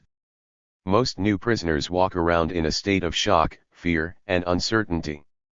It is difficult for one to believe that she has so few rights, or that there is no due process when a guard tells her that she must either do as he or she says or suffer the consequences. Even being transferred to another prison causes a similar 239. 240. Though less intense response. One must learn to negotiate the unfamiliar minefield, the personalities and boundaries of the prison guards as well as those of the prisoners, each of who is arduously negotiating each day. Evelyn, a black woman now in her 40s, has been in prison for more than 15 years. She recalls her arrest. "I was so devastated that I believe I had a nervous breakdown. I felt my whole world was over. I felt I had done such a terrible thing and I needed punishing. What I didn't realize, however, at the time, was the people who were in control of me and who I felt were in charge of dispensing justice were much more corrupt than I." Another prisoner, Delia, a foreign national imprisoned almost 20 years, states emphatically that when she was arrested, she felt violated, a loss of dignity. She felt she had been reduced to have no value and that she had been stripped of all personal prerogative. Techniques of control. Carlene Faith writes, "The claiming of the prisoner's body begins with admission and is unremitting for the duration of imprisonment. Some women have been in various institutions and enter already acclimated. Some women may be more accustomed to the mortification, battering, and censorship that are the constant, inescapable circumstances of prison, because they have suffered physical and psychological oppression or exploitation before, including the sexual abuse common to so many of us. For a few, prison may even be an escape from the horrors of their daily, battered, and abused lives, at least, in the beginning, until the deadly, sustained monotony of constant hypervigilance, depersonalization, and infantilization set in. Other factors are also in play. Infantilization, this is a primary instrument of repression. It reinforces women's oppression and our roles in all social, political, and economic relations. Control over self is wrenched from us, we are reduced to the status of children, girls. Infantilization and a correspondence in documented cases of abuse. Its goal is dependence and docility. It works. Hypervigilance, the conditions of prison order and regimentation demand constant attention to everything around oneself. Every act or situation is a potential infraction of the rules. The RST threat is the keepers not only their rules, but also their individual attitudes and moods. The women also become vigilant of each other, constantly moving out of each other's way. 241. Predicting the next move. Some would like playing in a championship tennis tournament and trying to determine where the ball will land so one will not be caught off guard and lose. One's life depends on winning, that is, negotiating each situation successfully. This promotes aggression or despair and docility. At times, this programmed hypervigilance even leads a prisoner to enter into an alliance with an authority that will function as her protector or as an agent of vengeance and retaliation against real or perceived threats from other women prisoners. Racism in the name of diversity. To avoid the punishment of white supremacy's degradations, women of color, particularly Black and Latina women from inside the United States, are forced not to rebel or deviate from white dominant culture. They must become docile and submissive and either suppress their own culture or be subjected to the same kinds of physical and psychological harassment and assaults that occur daily in the world. Alternatively, the Black or Latina prisoner must play the role of the rebel that is expected of her as the untrainable other. This rebellion, however, is a false one and leaves her unprepared to function in the white-ruled world to which she must return. Delement. This is the state, so called by Irving Goman, in which prisoners are forced to witness degradation of others or to degrade themselves. In extreme cases, there may be extreme responses, suicide or suicide attempts. Delement is the normal, expected state of prison life. In less extreme or more banal cases of delement, prisoners tend to experience chronic anxiety and stress or even depression. They become inured to cruelty and degradation and begin to identify with the keepers. When a woman is charged with an infraction of the rules, she may be blamed by her peers, some of whom may become angry at the rule breaker because she makes prisoners look bad. They accept the keeper social construct that a prisoner deserves to be punished, even for things that are neither crimes nor social violations in the outside world. It takes a lot of conscious work not to succumb to a moral indifference and dehumanization. Mortification, although cloaked in the name of security procedures, mortification is used to objectify. Strip searches, and even pat searches, are sexual violations we are forced to endure. Cavity searches cause a humiliation. 242. That we never get used to. As Carleen Faith declares, for the women who experience it, a forced vaginal exam is tantamount to state-authorized rape, and torturing and shaming women in this way seems clearly intended to reinforce their dehumanized prisoner status. One prisoner contended that she has fears she never remembered having before because she has been the victim of sexual harassment more than once. She believes that had she not had a sense of her own competence from her previous life experience, she would have been unable or unwilling to challenge the harassment both during the course of it and after, when she protested and tried to expose it.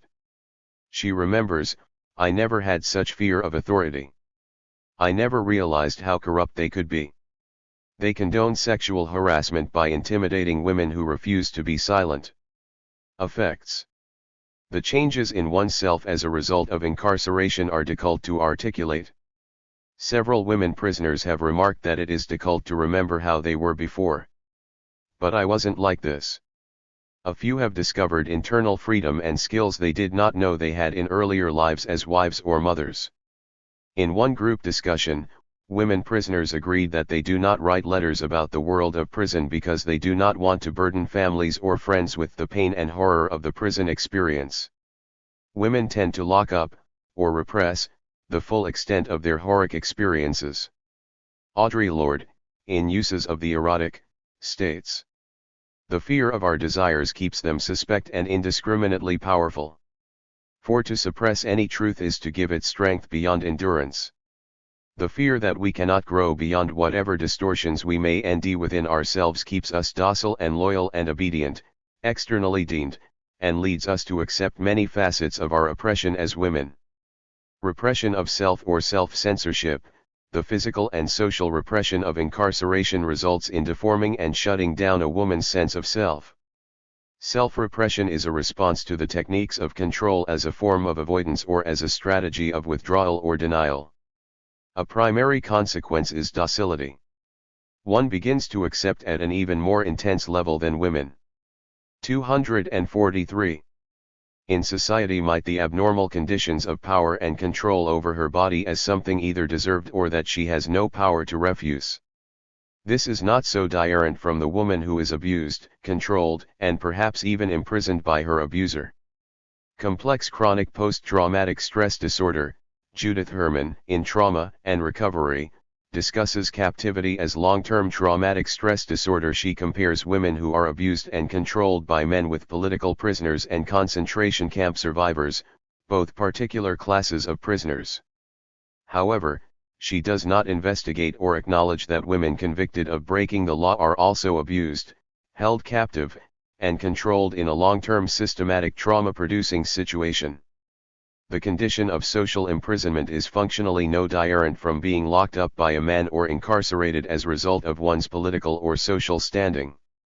There may be differences in degree or harshness of treatment, nevertheless, the psychological and physical effects differ little, despite the underlying reasons for imprisonment.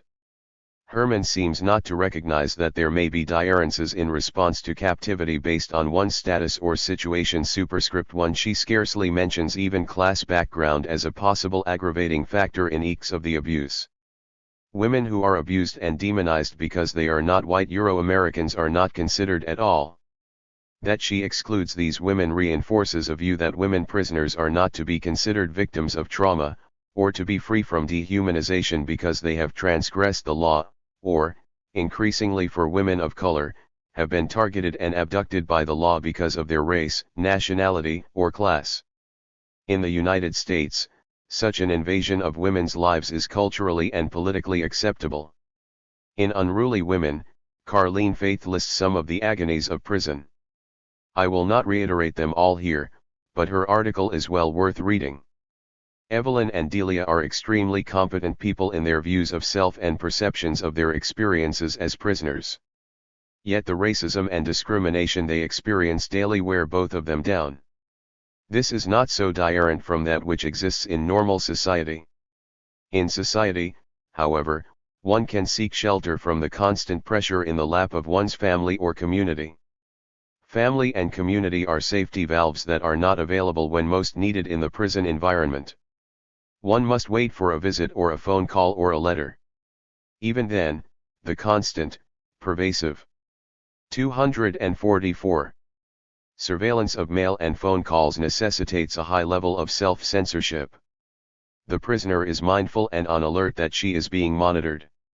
A general response is one of emotional tiredness and failure of concentration, with undercurrents of despair and depression. Delia notes, women are more afraid to demand proper treatment as human beings. We are not assertive enough. The system is designed to undermine, diminish self-worth. It ekes me in many ways feeling powerless, not being able to do anything about it productively. Laura Whitehorn, a political prisoner incarcerated for nearly 15 years, talks about particular situations where the guards denied her basic necessities like toilet paper to mortify her and to break her. The feelings were hard to suppress or repress, as I usually did. Once unleashed, my anger made me ashamed because I hated to lose control. The image of me the government put forward was someone out of control. Using armed struggle wasn't a strategic decision but rather an acting out of anger. This view depoliticized me and the movement I'd been part of, and turned us into terrorists. So, anytime I felt I was acting in anything less than strategic fashion in for my rights, I felt I was undermining my own argument that this was vicious government propaganda. Superscript 1 Superscript 1 Survival responses. Some of the many survival responses utilized by women in prison are activity, from exercise to game playing. Activity is a fundamental act of survival. There are some prison programs that have existed in various institutions at various times, such as parenting and educational programs. Those who are most self-motivated remain most active. Religion becomes a major aspect of survival and redefinition of self for many women. Reading passes the time and enables the individual to step beyond the canons of prison walls. Working in programs and organizations strengthens one's resistance and sense of self-efficacy. Any such program, whether it be the JCs, Toastmasters, the National Association for the Advancement of Colored People, or cultural programs, often provides the only situation in which the individuals have any control to act as empowered adults. 245. At Bedford Hills, the New York State Prison for Women, AIDS Counseling and Education, the RST Prison Peer Educator Group in the United States, successfully empowered many women. These women wrote about their experiences. We began to see ourselves as women in a new light. Many of us usually see things in individual and private terms. Now we were thinking in social and political terms. It made us angry and emboldened. We wanted to act. Superscript 1 Superscript 2 At the Federal Correctional Institution in Dublin, California, place, another successful HIV/AIDS peer counseling and education groups, modeled after ACE, functioned for 7 years. After a change of administration in the summer of 1997, the program was abolished. Some of the participants recalled, "We lost a driving sense of purpose. The frustration of being marginalized and banned, told we could not build consciousness through peer education was paralyzing for a while. We went into a kind of depression. We had no real way to GHT the censorship and wave of repression." Superscript 1 Superscript 3 Several of the longtime activists in place did ND ways to reclaim the purpose and work. On an informal basis, some of the women maintained a support circle for at least one woman, a PWA. That smaller, unregistered group was an act of resistance and a continuation of purpose. Nevertheless, the mourning for that grievous loss of purpose and constructive, collective work has not ended. Seeking resistance strategies, political prisoners incarcerated for their actions in support of their political beliefs against state injustice and oppression draw strength of purpose from their beliefs and goals. Ida Luz Rodriguez, imprisoned for nearly 20 years, is one of more than a dozen Puerto Rican independencers a prisoner of war. In an interview, she spoke about her imprisonment. "I find myself stronger now than before imprisonment and clandestinity. Not only that, one cannot lock oneself up in a narrow mentality because I feel the strength that is born from a desire to be free." Superscript 1. Conclusion. There is much more to be said about surviving prison on both the physical and the psychological level. Women's responses to the repressive prison environment, as well as the repressive defenses we employ in our own immediate survival, may lead to long-term harm to the self. Internalized repression. 246. Pedace the struggle to achieve one's existential purpose as a human being, that is, to become more human, more productive, and therefore to develop oneself as a subject rather than object of history, subject to the power of others. Imprisonment promotes a variety of psychological disorders.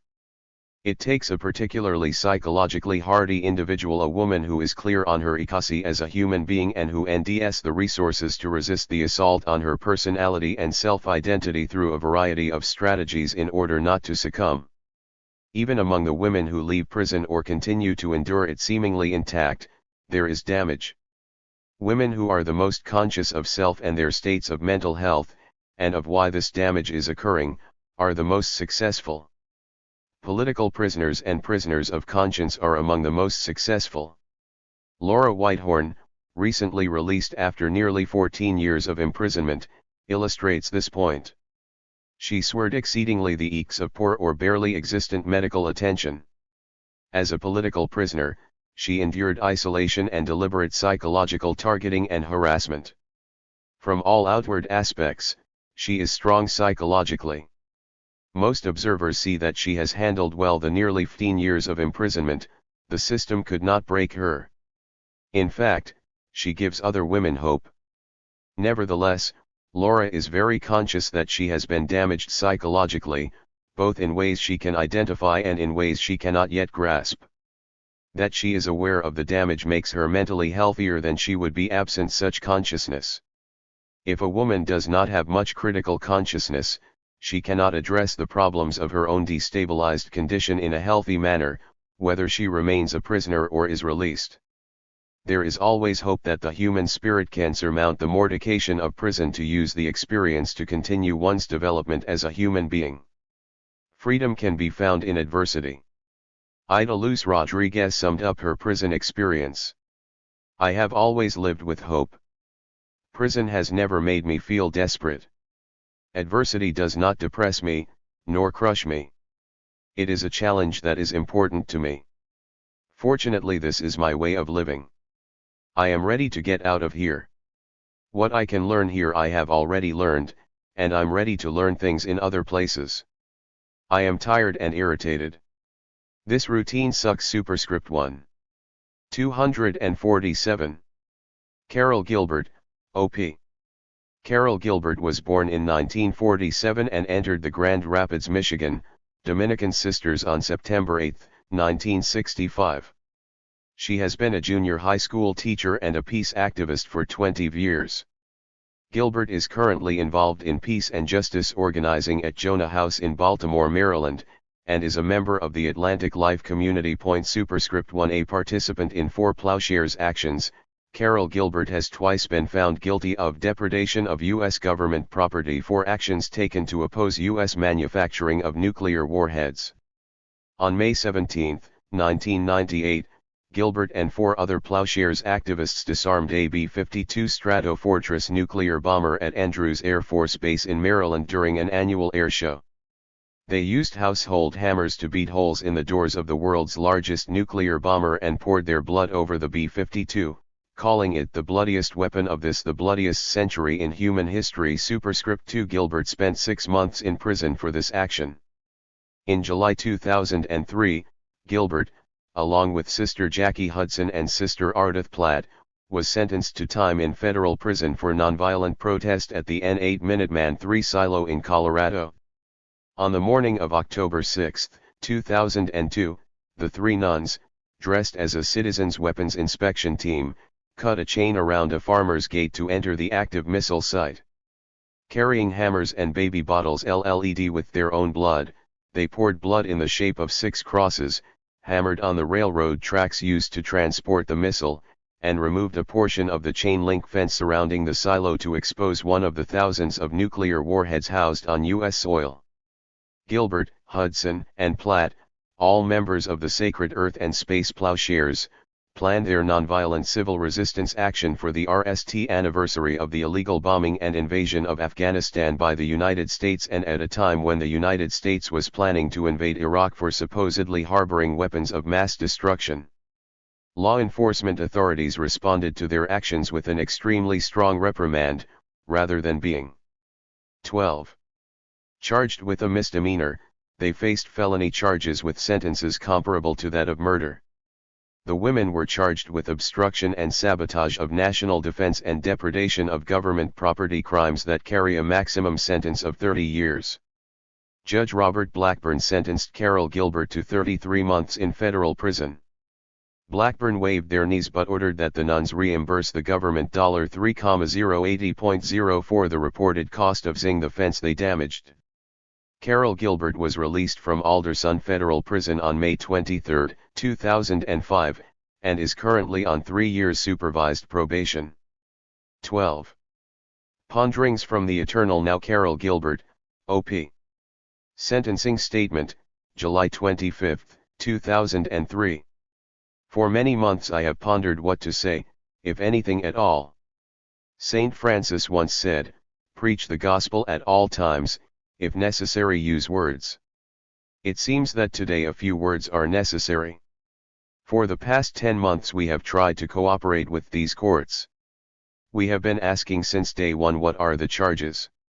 What is Title 18, U.S. Code, Section 2155, if not sabotage? Superscript 3. We are not saboteurs. Today, we ask no more questions. We know something is very wrong with a system that can incarcerate us for years in prison for inspecting, exposing, and symbolically disarming America's weapons of mass destruction. We know we should be acquitted for upholding the U.S. Constitution that declares all laws and treaties to be the supreme laws of the country. Article 6, Section 2 of the U.S. Constitution declares this Constitution and the laws of the United States which shall be made in pursuant thereof, and all treaties made, or which shall be made under the authority of the United States, shall be the supreme law of the land, and the judges in every state shall be bound thereby, anything in the constitution of laws of any state to the contrary notwithstanding. We should be acquitted for upholding international laws that this court has deemed unnecessary but is bound to enforce under Article 6, Section 2 of the U.S. Constitution. It hurts to hear the prosecutor continue to call Francis Boyle a self-professed international law guru. We should be acquitted for upholding the highest law, God's law. Judge Robert Blackburn talked a lot about law. He did not want this to be a political trial but a case about law. So did we. That was our deepest hope. But we were not the ones that turned this into a political trial, nor will we make of ourselves political prisoners that will be the prosecutor and judge. We have read in the press and in our pre-sentencing reports that the lengthy sentence is for deterrence both for ourselves and for others. But what the Gov. 251. Ernment fails to recognize is that long prison sentences will only energize the movement. As a t-shirt in upstate New York reads, "You can jail the resistor but not the resistance." We will not be silenced. During our 7 months in the Clear Creek County Jail we received thousands of letters from the United States and international community and over 1,000 signatures from people who stand in solidarity with us, and more than 1,000 letters were sent to the judge asking for compassion and justice. There have been 4 Plowshares actions since ours, one of them in the United States this Memorial Day. 4 Plowshares activists etched the Isaiah and Micah prophecies on the USS Philippine Sea in New York Harbor during Fleet Week, naming themselves Riverside Plowshares. No charges were led. No, Judge Blackburn needs no more words from us. Judge Blackburn needs no character witnesses this morning. What Judge Blackburn needs is to listen to his God. He needs to heed these words from one of my church's social justice documents, Gaudium et Spes. Number 16. Deep within their consciences men and women discover a law which they have not laid upon themselves and which they must obey. Its voice, ever calling them to love and to do what is good and to avoid evil, tells them inwardly at the right moment, do this, shun that. For they have in their hearts a law inscribed by God. Their dignity rests in observing the law, and by it they will be judged. Their conscience is people's most secret core and their sanctuary.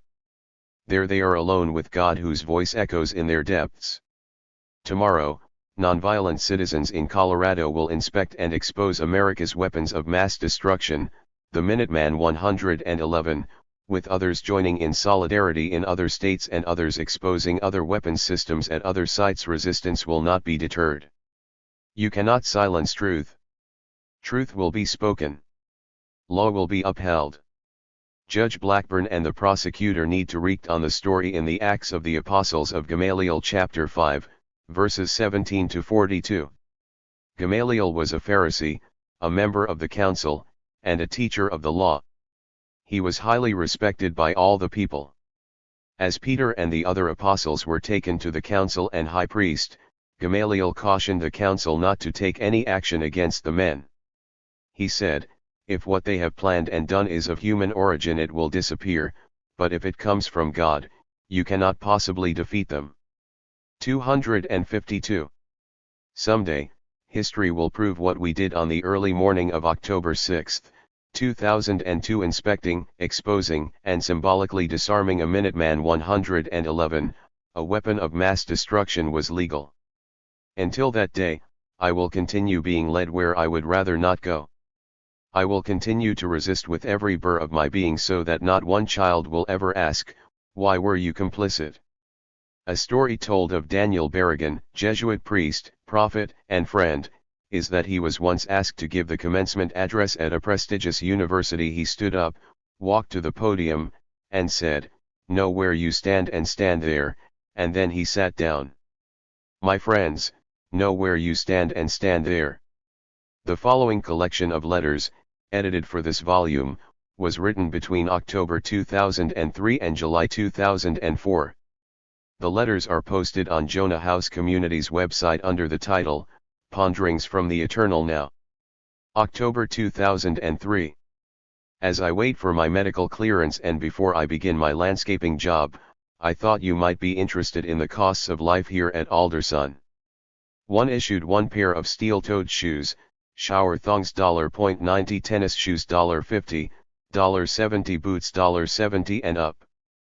2 No free typewriter or computer available, typewriter ribbon $7.50, litho tape $1.25. 3. No lock is provided for our small lockers. Stealing is rampant. Cost of lock $7.4. Thin cap and garden gloves provided, no scarf. Hat, gloves, scarf $25. Issued 1 pair of men's long underwear, long tops $8, long bottoms $5.6. Headphones and radios control the TVs and videos in housing units and chapel, headphones $30, $50.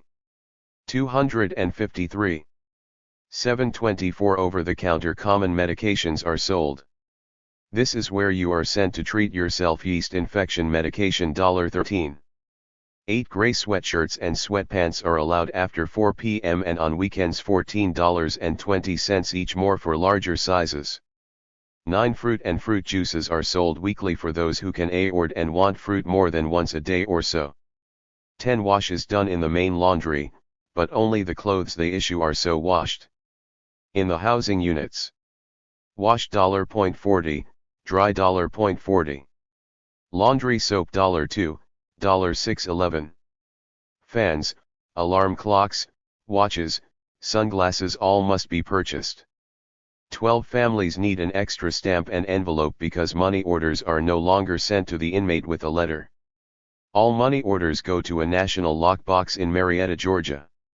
And, of course, selling one's body for pay is the last resort for some of these women. This gives you an idea of how the poor remain poor, since average jobs are $5.25, $18 a month, unless one works for the prison industry, UNICEF, for slave wages. If any needs or restitution are owed, money is taken monthly from these wages. Life can be unbearable for these poor women.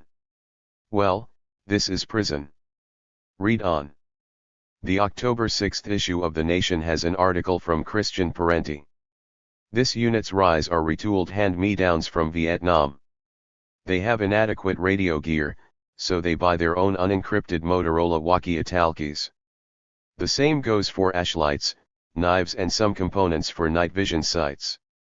The low-performance Iraqi air conditioners and fans, as well as the one satellite phone and payment cards shared by the whole company for calling home, were also purchased out of pocket from civilian suppliers. Make one wonder what the difference is between the prison industrial complex and the military industrial complex? Who said we should follow the money trail? 254. I close with these words from George Orwell, in times of universal deceit, telling the truth is a revolutionary act. Deep Peace, Carol. November 2003. Many of you have asked about my work scene at Alderson.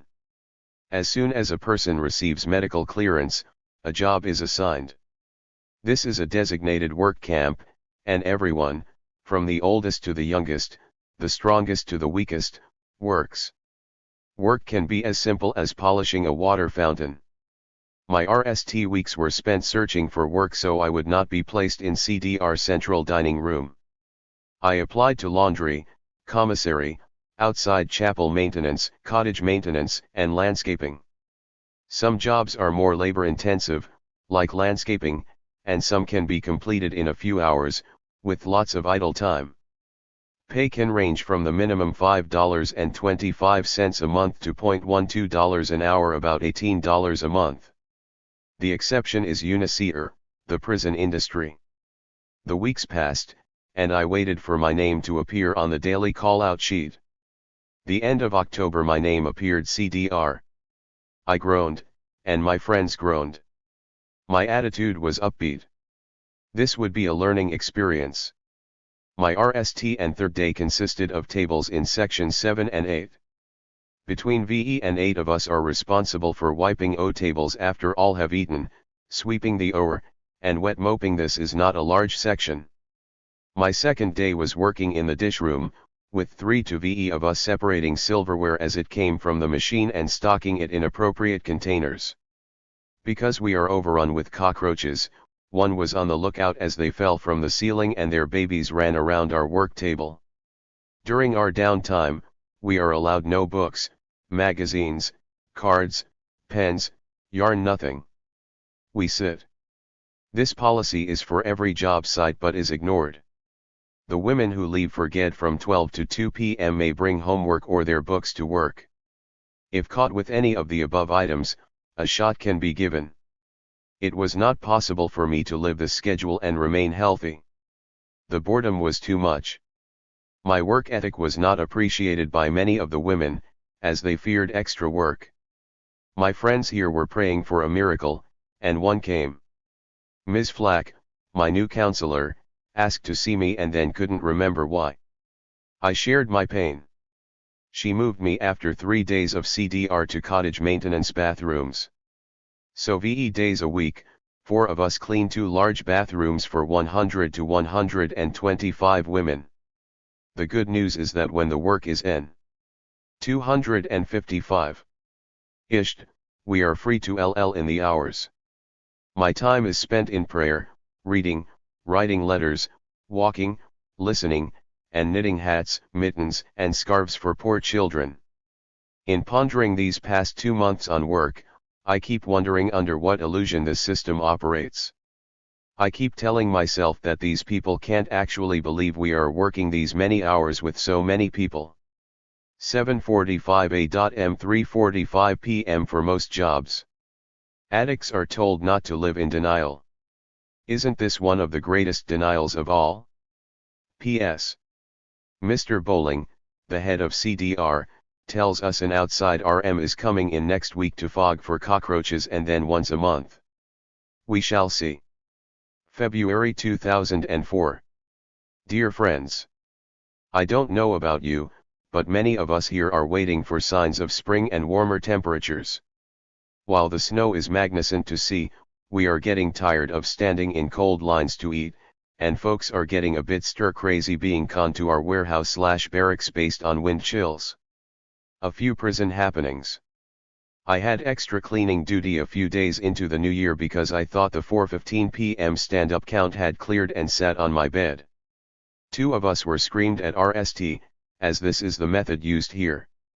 Hundreds of women had to buy new umbrellas at $8 apiece because the old ones were artistically decorated to prevent stealing. Luckily, I never wrote on mine. I was one of 120 women from here randomly selected to be part of the survey of inmates in state and federal correctional facilities from the Bureau of Justice Statistics. We were told that the information will be used by lawmakers and correctional staff to help them make informed decisions about policies and inmate needs. Most of us felt it was a complete and total waste of time. I told the woman I didn't see how any of this would help lawmakers. I said, "You need to interview us?" Since trials have begun and more will follow, I share the following. The public prosecutor was on record at the trial stating, "As men we can respect convictions, but what we cannot allow is that the state 256 through a false sentimentalism, tolerates such things. The state must take no account of personalities who, although they cannot be placed in the same category as criminals, nevertheless represent a continual danger to the very existence of the state." No, this is not a transcript from the trial of Jackie Hudson, OP, Ardith Platt, OP, and Carol Gilbert, OP in Colorado in 2003. It is a quote from the trial of Rupert Meyer, S.J., in Munich, Germany, in 1937. Mayer's crime was speaking out against Hitler, and he paid for preaching his truth with time in prison and a concentration camp. Meyer was beheaded in 1987 and is called the Apostle of Munich. The city of Munich prays often at his shrine just o the bustling city center and takes seriously their responsibility to the world to speak the truth about injustice and the consequences of blindly obeying the state superscript 1. The above comes to us from our sister Diane Zerfas when she was in Munich to accept the Nuclear Free Future Award in our names. Sounds familiar, doesn't it? Lastly, I share this Taoist meditation because it best describes what I've been feeling these cold winter days. Close your eyes and you will see clearly. Cease to listen and you will hear truth. Be silent and your heart will sing. Seek no contact and you will end the union. Be still and you will move forward in the tide of the Spirit. Be gentle and you will not need strength. Be patient and you will achieve all things. Be humble and you remain entire. My deepest gratitude and love, Carol. March 2004. One of the things I'm beginning to understand is the mentality of a soup line. As we wait anywhere from 10 to 30 minutes to eat, sometimes in bitter winds, and people cut lines, I find myself getting angry. My mantra is to see the face of God in these women. The hopeful sign is the birds are singing. On February 22, I saw my RST robin of the season. This past month I was given my RST breathalyzer. This is randomly given. 257. To whoever is in the right place at the wrong time. I wonder what this unnecessary cost is to taxpayers. While I'd like to think I'm kinder on the environment being in prison, this was not true this past month. The hot water heater's temperature control broke, and we ate on styrofoam with plastic silverware at the cost of $600 a day for 4 weeks. There was a somewhat unorganized boycott of the vending machines as prices increased dramatically. For example, candy bars went from $0.55 to $0.85. While this doesn't impact my life, it does impact the majority of women here. We are so overcrowded that 60 women are being asked to transfer to the inn downtown Philadelphia to finish out their sentences. They will be much closer to home. Our job market is so overcrowded that a new center was created, the captain's crew. These women wear orange vests and do litter and yard maintenance, the same as landscaping. The captain's crew daycare center is so popular that 2 shifts had to be created to meet the demand. During these Lenten days I'm taking a 4-week centering prayer course aired by Molly Bauer, SSJ, and a 6-hour video class on the Jewish Kabbalah. The most hopeful news I've received is the meeting at the United Nations from April 26 to May 7, 2004. The governments of the world will gather to discuss the Nuclear Non-Proliferation and Disarmament Treaties. Superscript 1 Superscript 1 A demonstration is planned in New York City for May 1, 2004. For more information, go to http://w.1may04.0rg. Also, Jonah House has a website that is posting our letters and other good information. Check it out and pass the word, http://www.jonahhouse.org. Lastly, the Reaction I share is a poem from Tom Keene. It expresses my belief and gratitude for each of you. Who holds us together? A sacred tradition has it that at all times and all ages, there exists a minimum of 10 souls, scattered and unknown, even to one another, who with their hungers and thirsts, their prayers and deeds, hold the world together. 258. Ever gluing back our family shards, redoing our undoings, our killings, redeeming our failure, to stand under one another. To know such a one is almost enough. Superscript 1 Superscript 2. Yashir Coach, Carol. April 2004. Dearest friends, this month I've decided to share with you what I've come to call my gift of tears. As I write this, we are still in the season of Lent and await the seasons of spring, new life, and resurrection. My story of the gift of tears began in the wee morning hours of September 5, 2003. Jackie and I left Ardith behind a locked cell door in Oklahoma City, Oklahoma. We realized it was probably the last time we would all be together for a few years. What is this gift of tears? It is tears that come easily and unexpected. Tears at various times and places.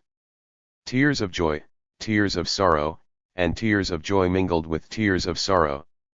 Tears have come when a herd of deer feeds at our back window, listening to the desperate voices of women calling home. The foothills of these mountains immersed in fog, mist, and low clouds. One wakes to a winter wonderland and snow sits heavy on the branches. Mother and child are united in a visiting room. Harsh words are exchanged between prisoners. A pileated woodpecker is so close one can almost touch it.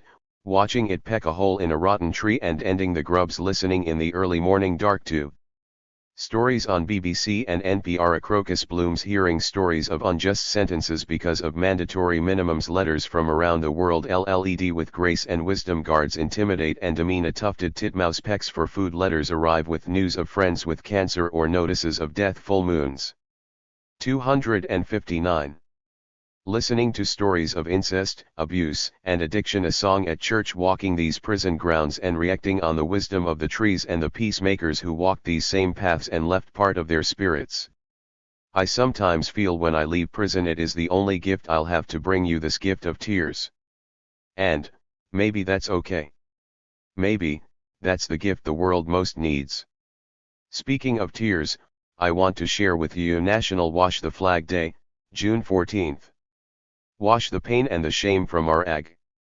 Wash away the stains of racism, sexism, classism, violence, criminalization, environmental injustice, blind patriotism, imperialism, militarism, deception, oppression, corporate greed, and materialism. For more information, email spirithouse@aol.com. The good news is that I nished my RST scarf on the loom for the nursing home and my RST ever knitted child's sweater for local social services. The doctor has put me on a statin for my cholesterol, which has skyrocketed. I'm sure in part due to diet prison food. My teeth were cleaned after 8 months, which was a gift, as I suffer from gum problems. They are always cleaned every 3 to 4 months. I'll close with this quote from Johann Wolfgang von Goethe: "What then is your duty? What the day demands." My heart overflows with gratitude for each of you. Deepest love, Carol P.S.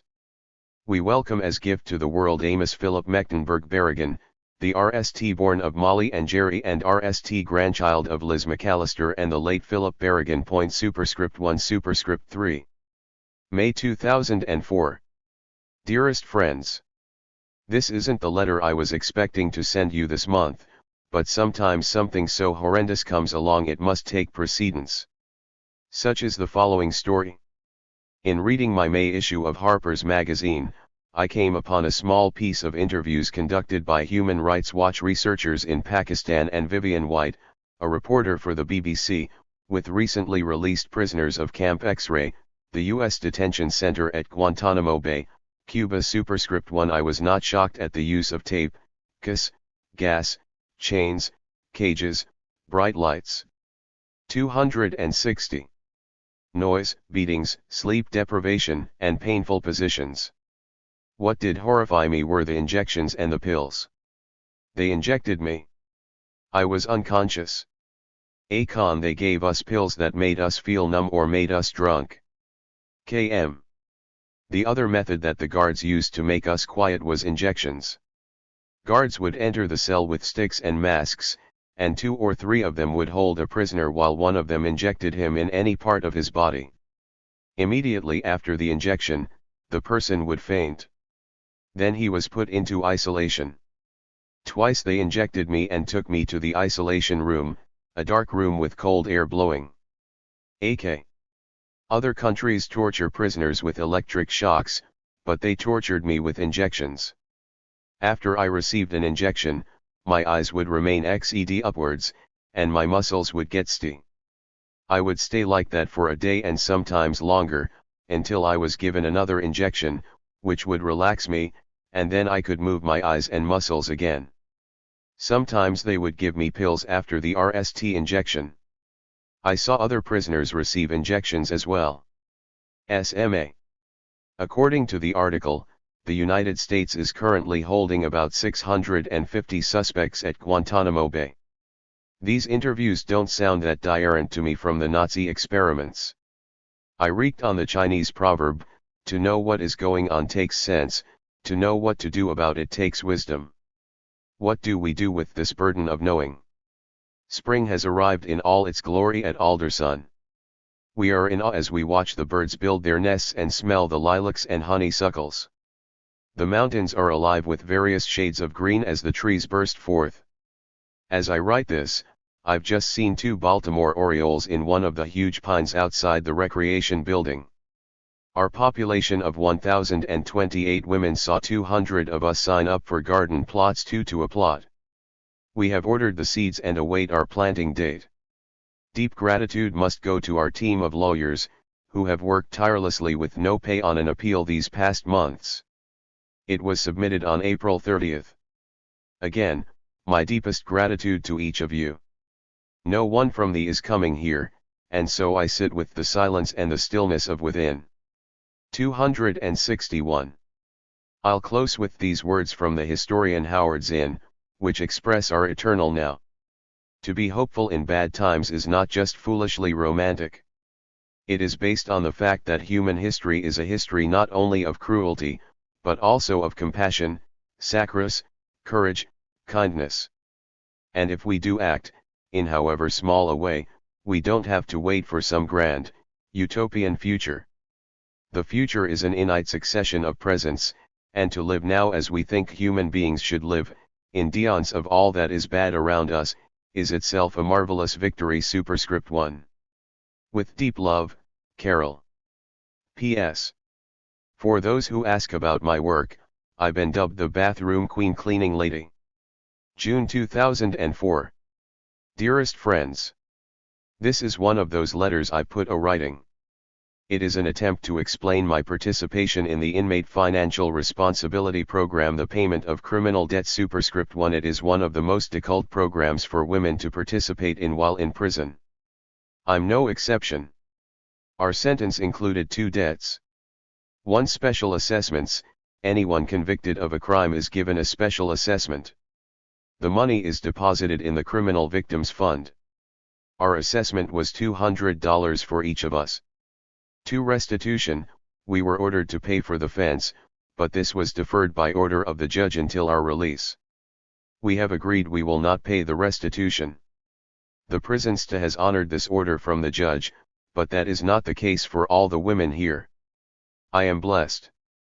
Failure to pay while in prison results in refusal status. The harshest consequence is being subjected to a monthly commissary spending limit of $25, excluding stamps and telephone. 2 days after my arrival, I met with prison staff and was told I needed to pay $25 quarterly toward the special assessment or face consequence. One of those consequences was not being able to buy my tennis shoes and thus being 262. Stuck with steel-toed shoes. I signed. I rationalized that I needed shoes and other basic necessities while here. I felt terrible and weak. I was told that the money didn't go to the courts but to a special fund for victims. Superscript 1. One example given to me by prison staff was that the fund helped pay for the psychologists after the tragedy at Columbine. I could live with that. After 7 months and the payment of $50, I was told I must pay the $250 in 1 month or be placed on refusal status. One would think I would now refuse since I had purchased my basic necessities. But this time, my job was at stake. Cleaning bathrooms allows me to do what I wish when not working. Also, picture the scene: a room full of VE prison staff yelling at me to sign, allowing me no time to think or ask questions. Sign or else was the threat. I felt pressured. I signed. Then, I guess, more rationalizations. I'm paid almost $20 a month to clean bathrooms 3 hours a day, VE days a week. I'm using that money for the assessment. When I've been paid that amount, I will then spend $20 a month to help women who get no funds by buying some of their basic necessities.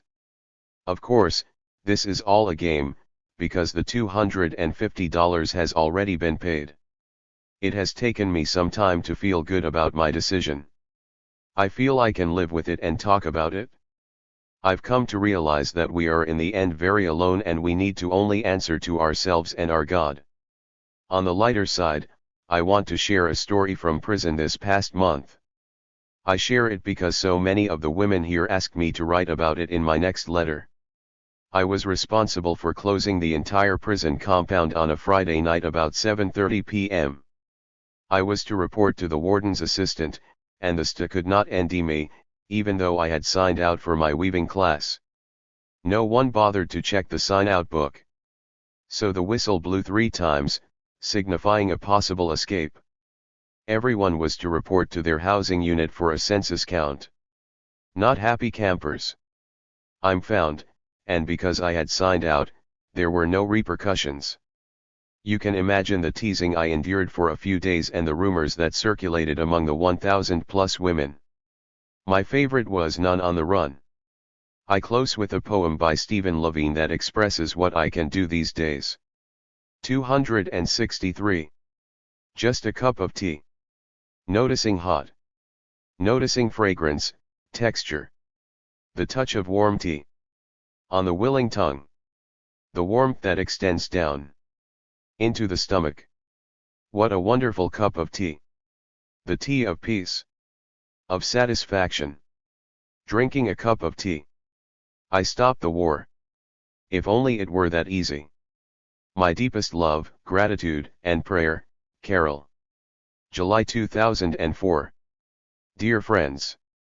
According to Ron Rolheiser, a modern-day spiritual writer, to ponder is to take into oneself tensions, to hold it and to give it back transformed.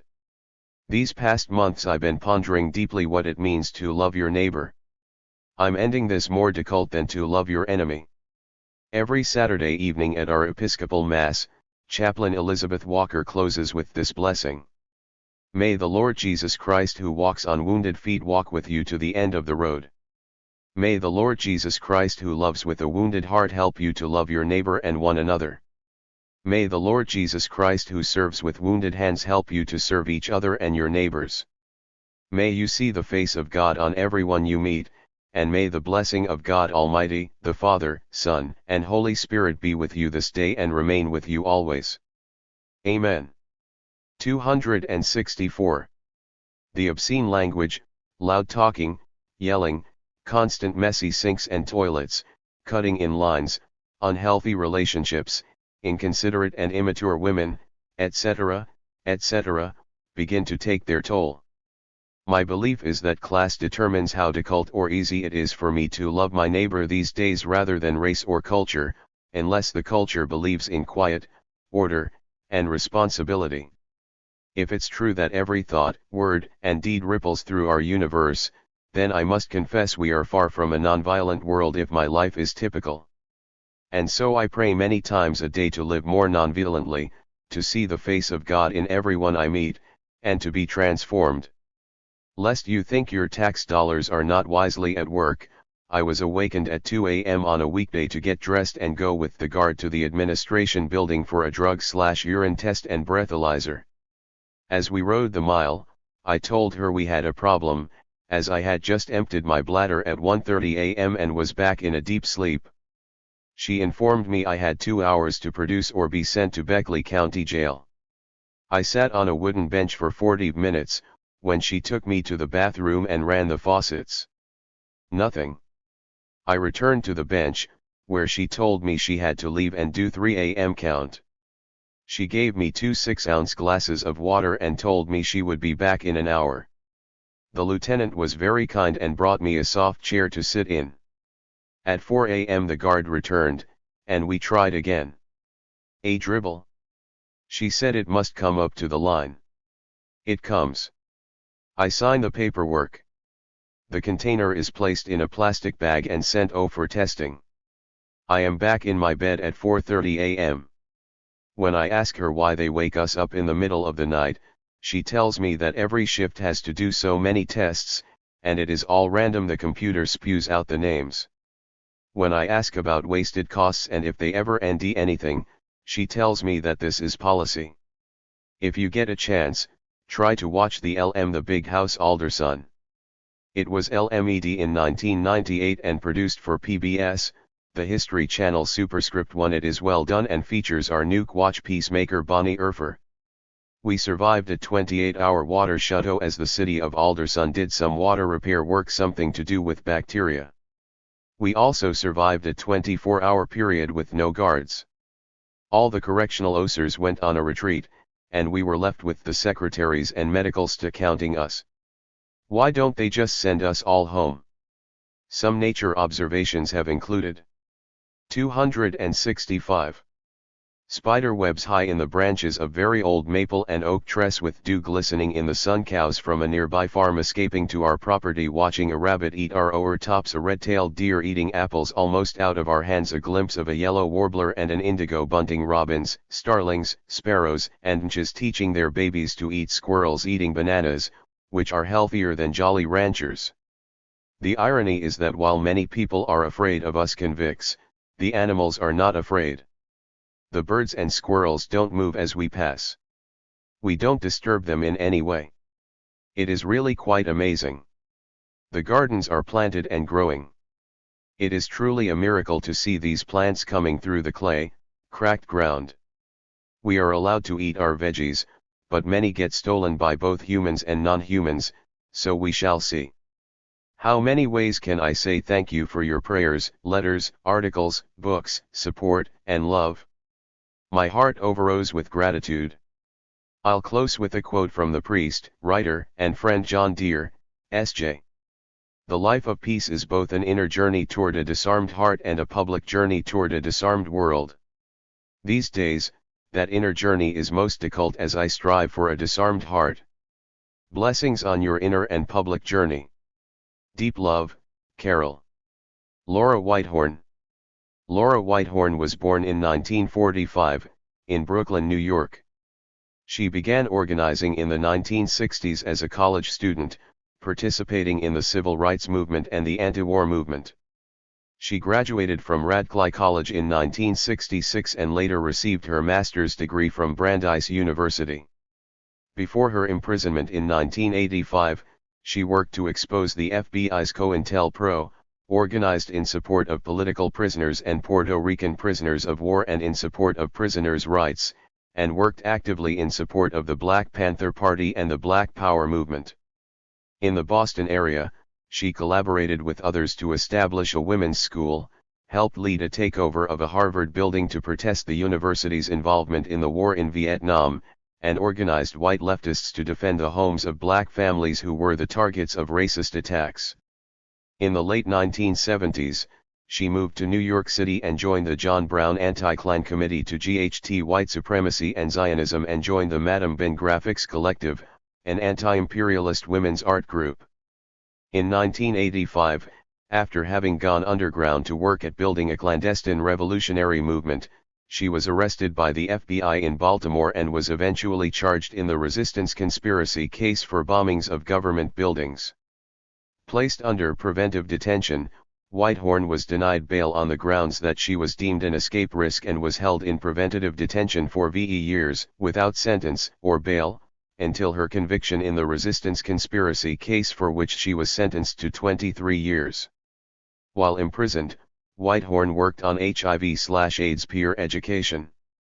During her years in prison, she contributed artwork to publications and exhibitions and articles to journals and anthologies. In August 1999, Whitehorn was released from prison. She now works as an associate editor at POZ, a national magazine for those affected by HIV, and is planning a correspondence course on HIV. Superscript 1. Resisting the Ordinary. Laura Whitehorn. I sit down to write this article not 24 hours after the death of the Attica veteran and hero Frank Big Black Smith. Black died at age 71, after surviving torture and threats to his life by guards during New York State's retaking of Attica Prison in September 1971. Superscript 2. In 1971, Black was in prison for robbery. When 1,300 prisoners seized control of Attica to protest its horrific conditions, Black was chosen chief of security, a position of trust that would require enormous courage and wisdom. But it was the photograph, taken after the National Guard repressed the rebellion, of him lying on his back, stripped naked, with a football under his chin that brought him to public attention.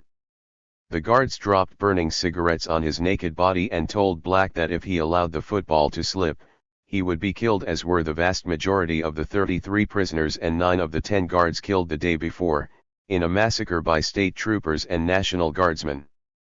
Over 30 years later, in 2004, photos of torture, atrocities, malign neglect of Iraqis held by the United States at the Abu Ghraib prison appear in our newspapers.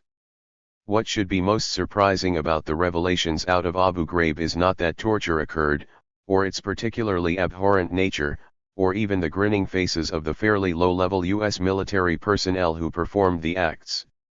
What is most surprising is that these images of prisoners stripped naked and heaped atop one another in piles, of a prisoner hooded, standing on a box, with wires strapped to his body, of naked men being threatened by dogs and sexually tortured were, for once, not hidden from sight.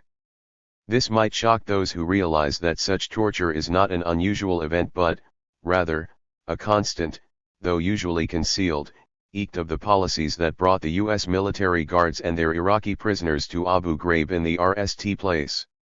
And what should shock our consciences most, I believe, is that despite a torrent of words and analyses in US media from liberal to radical left, there was no visible protest, no marching in the streets demanding an end to such abuse. Problematic, too, was the plethora of analyses citing psychological factors underlying the actions of the military personnel. I don't think there is a psycho. 274. Logical analysis to explain or rationalize this sort of act. I don't think the Abu Ghraib prisoners are tortured because the United States is obsessed with wiping out terrorism and has lost sight of its basic democratic values in the process. I don't think Iraqi and other Arabic prisoners are tortured solely because of racist attitudes, solely because they are the other, different from the torturers. Racism does play a role, but as a part of something larger, white supremacy something more systemic than a motivator of individual behavior. I think these prisoners are tortured because torture is an integral element in a system it has become unfashionable to name, US imperialism. By torture I mean the purposeful use of physical or psychological violence and pain to extract information, force a change of ideology, or to terrorize both an individual and a group or community. It is a weapon of domination. Torture is far from an aberration in the system that continues to seek to rule and possess the wealth and lives of nations and peoples around the world.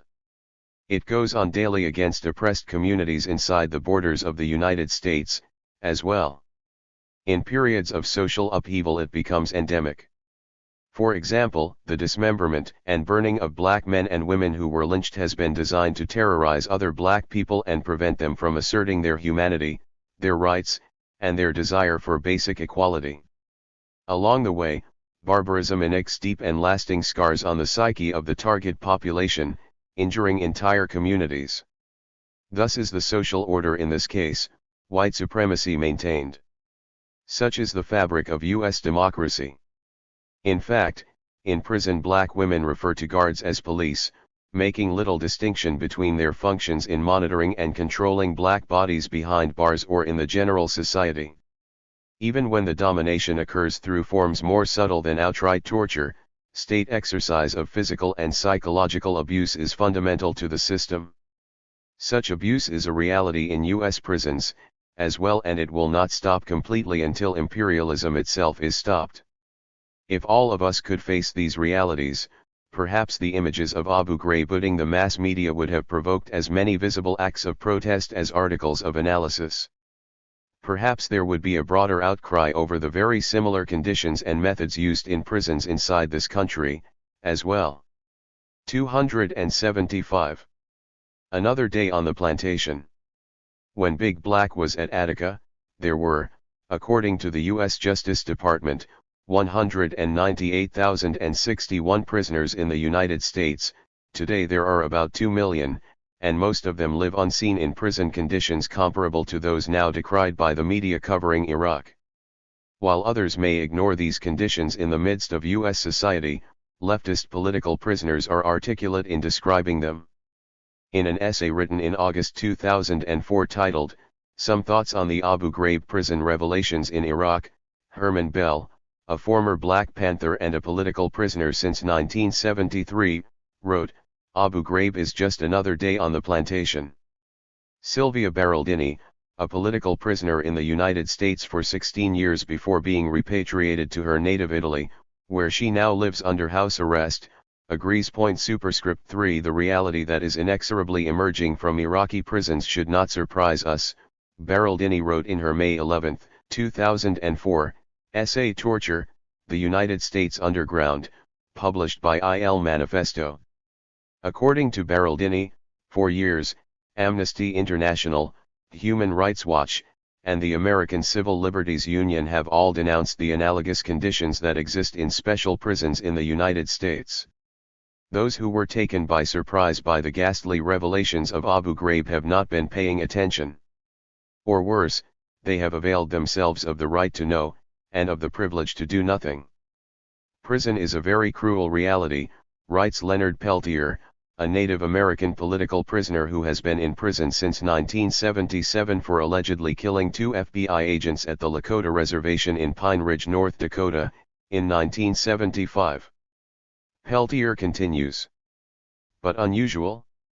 The Eighth Amendment should reach the standards of a maturing society, and your correctional system shouldn't be just about depriving people of freedom, but about rehabilitation. But this is not how it works for me or many other prisoners. Protection against cruel and unusual punishment has faded away, as have the rights of ordinary citizens under such things as the Patriot Act and Homeland Security. The courts say prison. 276. Officials have to have acted with deliberate indifference to the safety, health, and welfare of prisoners for punishment to be considered cruel and unusual. I don't know what this means, because deliberate indifference is a way of life in prison. Prison security, business as usual. I spent a little more than 14 years, from 1985 to 1999, in U.S. federal prisons as a left-wing political prisoner, convicted of conspiracy to protest, oppose, and change policies and practices of the U.S. government in domestic and international matters by violent and illegal means. Those means included a series of bombings of the U.S. Capitol, U.S. War College, Israeli aircraft industries, the South African Consulate, the New York City Patrolmen's Benevolent Association, and other government and military buildings. During my years in prison, I came to know what Peltier calls deliberate indifference, daily and intimately. Much of what I experienced and witnessed in my years in prison looked like what I would call abuse, haphazard, unspectacular cruelties delivered daily to people who are viewed by administrators, and guards as simply not worthy of decent treatment. This abuse, so much a part of life in prison, is not the stew of newspaper headlines, yet psychologically, over even a short time, it serves the same purpose as torture, and, indeed, I believe it is in essence the same thing. It can be as cruel, and it can result in convincing a prisoner, at a very deep level, that she or he is not quite alive, not quite human. Most of all, its goals are the same as those of outright torture. When directed at left-wing political prisoners or any particularly rebellious prisoner, such abuse, like torture, can be a means to force a change of ideology or psychology, as well as to terrorize others. While the prison guards who actually carry out the abuse may do so because they view prisoners as deserving of punishment, the essential nature of the abuse is exactly the same as that of the Abu Ghraib torture, the need of the system to repress and ultimately destroy, psychologically if not physically, black people and other oppressed people who seek human rights and self-determination, women who seek equality and personhood, and those, like left-wing political prisoners, who refuse to stop resisting and challenging the government. 277. What makes abuse like this palatable, often in the eyes of both the abuser and the abused, is its very ordinariness, the fact that it is a routine part of the regimen of prison life, of prison security. For example, prisoners are regularly tested for drugs, so humiliating urine tests under the direct observation of guards are mandated.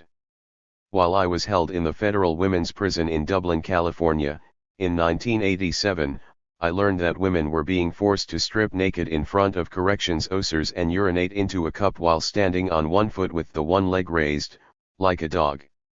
I learned of this when my cellmate and dear friend, a politically conscious African American woman, was made to undergo the procedure and, enraged, came back to tell me of it.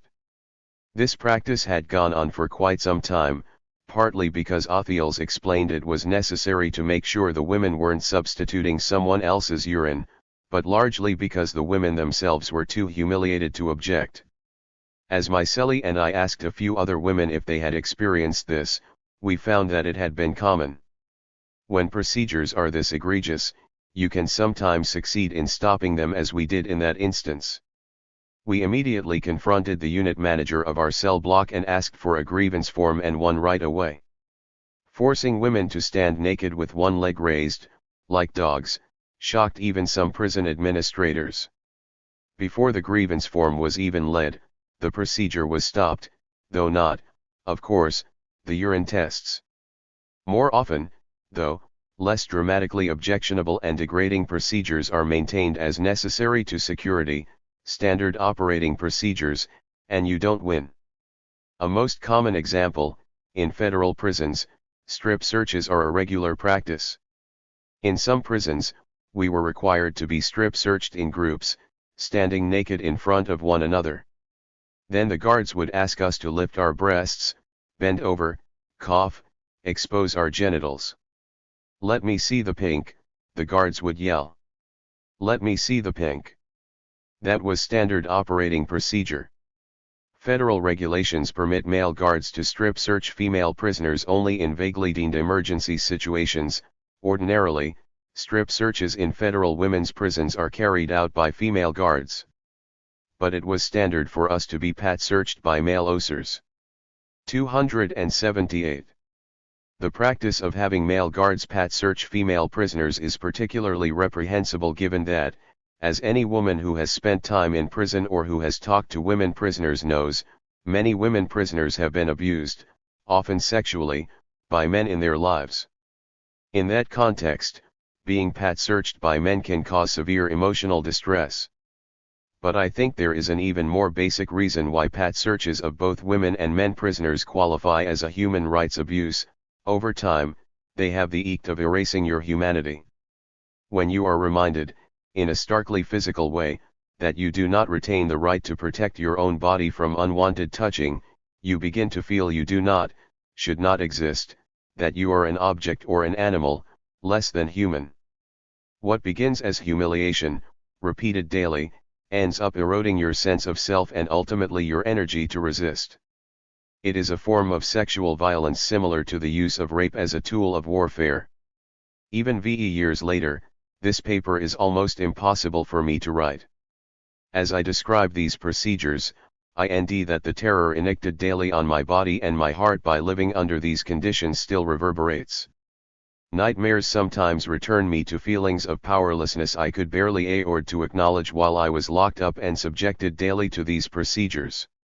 My continuing attempts to resist during the years in prison helped mitigate these aches and served to protect me to some degree from the damage they caused. But even the means by which you are permitted to get back are closely controlled. It is illegal, for instance, to circulate any kind of petition, to lay a grievance signed by more than one person, or to gather to meet to discuss any problems in a group. And often you can receive additional years on your sentence if you attempt to get back, a fact in prisons that is itself elemental to abuse. When I was in the federal women's prison in Lexington, Kentucky, from 1990 to 1991, there was a particularly vicious male officer who, during pat searches, liked to grab and squeeze my breasts and the breasts of the other women he knew to be lesbians. We led a grievance, asking that the officer be prohibited from performing pat searches.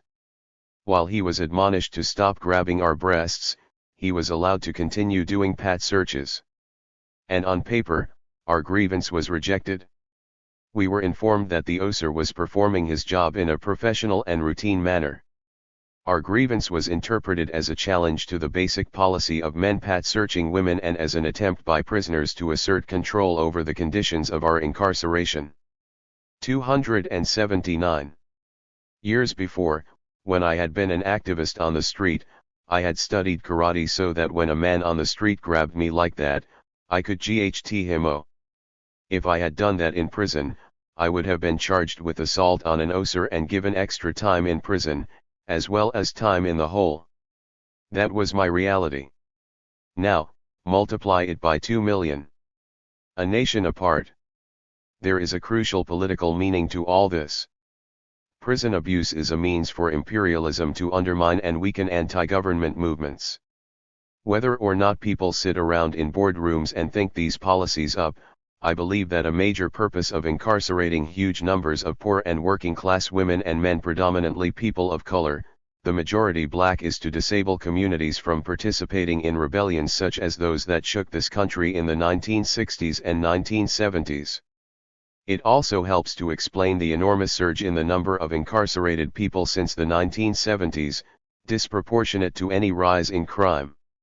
Treating prisoners as subhuman helps ensure that, if and when they get out, they will not think or feel for themselves as political agents for change. These women and men, and their communities, are as much targets of U.S. warfare as any overseas nation invaded and disrupted by the U.S. military. The incorporation of torture or abuse into the daily fabric of prison life is ultimately a tool of counterinsurgency applied to all the oppressed and exploited classes of human beings represented in the prison population. Even so, sad to say, pat searches and urine tests are only two, rather small components of prison reality. Herman Bell was convicted with Jalil Muntakim and Albert Na Washington, also black liberationists, of shooting two police officers after what, to many observers, should have been a mistrial in some thoughts. He writes of his 3 decades of incarceration. In 1975, as a newly admitted federal prisoner at USP Marion, I was locked in its infamous control unit for better than 2 years. I had violated no prison rules. Before building the control unit at this new prison bureaucrats consulted with the renowned behavioral scientist B.F. Skinner on its design. Its primary function was designed to induce sensory deprivation on those conned who were individu. 280. ALS associated with high parole cases and political prisoners. I counted 6 political prisoners held there, 3 of whom were former Black Panthers. The principal aches of sensory deprivation are associated with isolation and loneliness that engender hallucinations, disorientation, and schizophrenia. The aim is to break one's will. After prolonged indoor isolation, the brushing of open air against the skin hair causes extreme discomfort. 2 prisoners died in the unit while I was there. Some prisoners in the unit, but not all of us, were medicated with drugs. I recall only the names of Thorazine and Prolixine. Marion was a nightmare. We were never told when we would be released from the unit. I hear that the new prison, USP Florence, which is patterned after Marion, is even worse. All the prisons I was held in were not hellholes on a par with Marion, Florence, pre-1971 Attica, or even with New York State's Clinton of the 60s and 70s, wherein upon entering grown men were frequently forced to kneel on all fours and bark like a dog, where, as a form of punishment, men were placed in restraints, wrapped in a blanket and thrown bodily down tall iron stairs. But I can say with certainty that America's prison system is unjust. It is unjust in the manner in which people are imprisoned and in the way prisons are administered. So many people experiencing this swearing for so many years. You would think somebody from the mainstream news media would sense a story here. But prisoners are a nation apart in this country, and the media seldom think to go there for more than one dateline. When the voice is that of a political prisoner, the media are even more hesitant to listen. Isn't this one of the domestic terrorists against whom Attorney General Ashcroft has warned them? Even with the just-eat furor made in the media about Abu Ghraib, there is almost nothing heard from any prisoner who was held there, and when, after a long silence, some voices are heard, they are only allowed space to speak through any mass media. It is important that we, who are now out, recall the others. Sylvia Beraldini, with whom I spent 3 years in the maximum security federal women's prison in Marianna, Florida, remembers, in torture, other political prisoners held in U.S. prisons, who have often endured mistreatment, specifically because of their politics. If a journalist had tracked down Rafael Cancel Miranda, he would be able to testify that in the not-so-distant years of the 1970s, in the undergrounds of 281 Marion, prisoners were handcuffed to walls and left for hours. Samuel Brown would be able to tell us about his severe neck injury that was purposely left untreated as a strategy for softening him before he was interrogated by the FBI. And see Cao Odinga could tell us how, after he was arrested, his chest was used as an ashtray by members of the task force that interrogated him. Alejandrina Torres would be able to tell us about herself, a Puerto Rican political prisoner later pardoned by President Clinton, who was violated in federal prison in Phoenix, Arizona, not with a broomstick but with the gloved STS of a so-called nurse.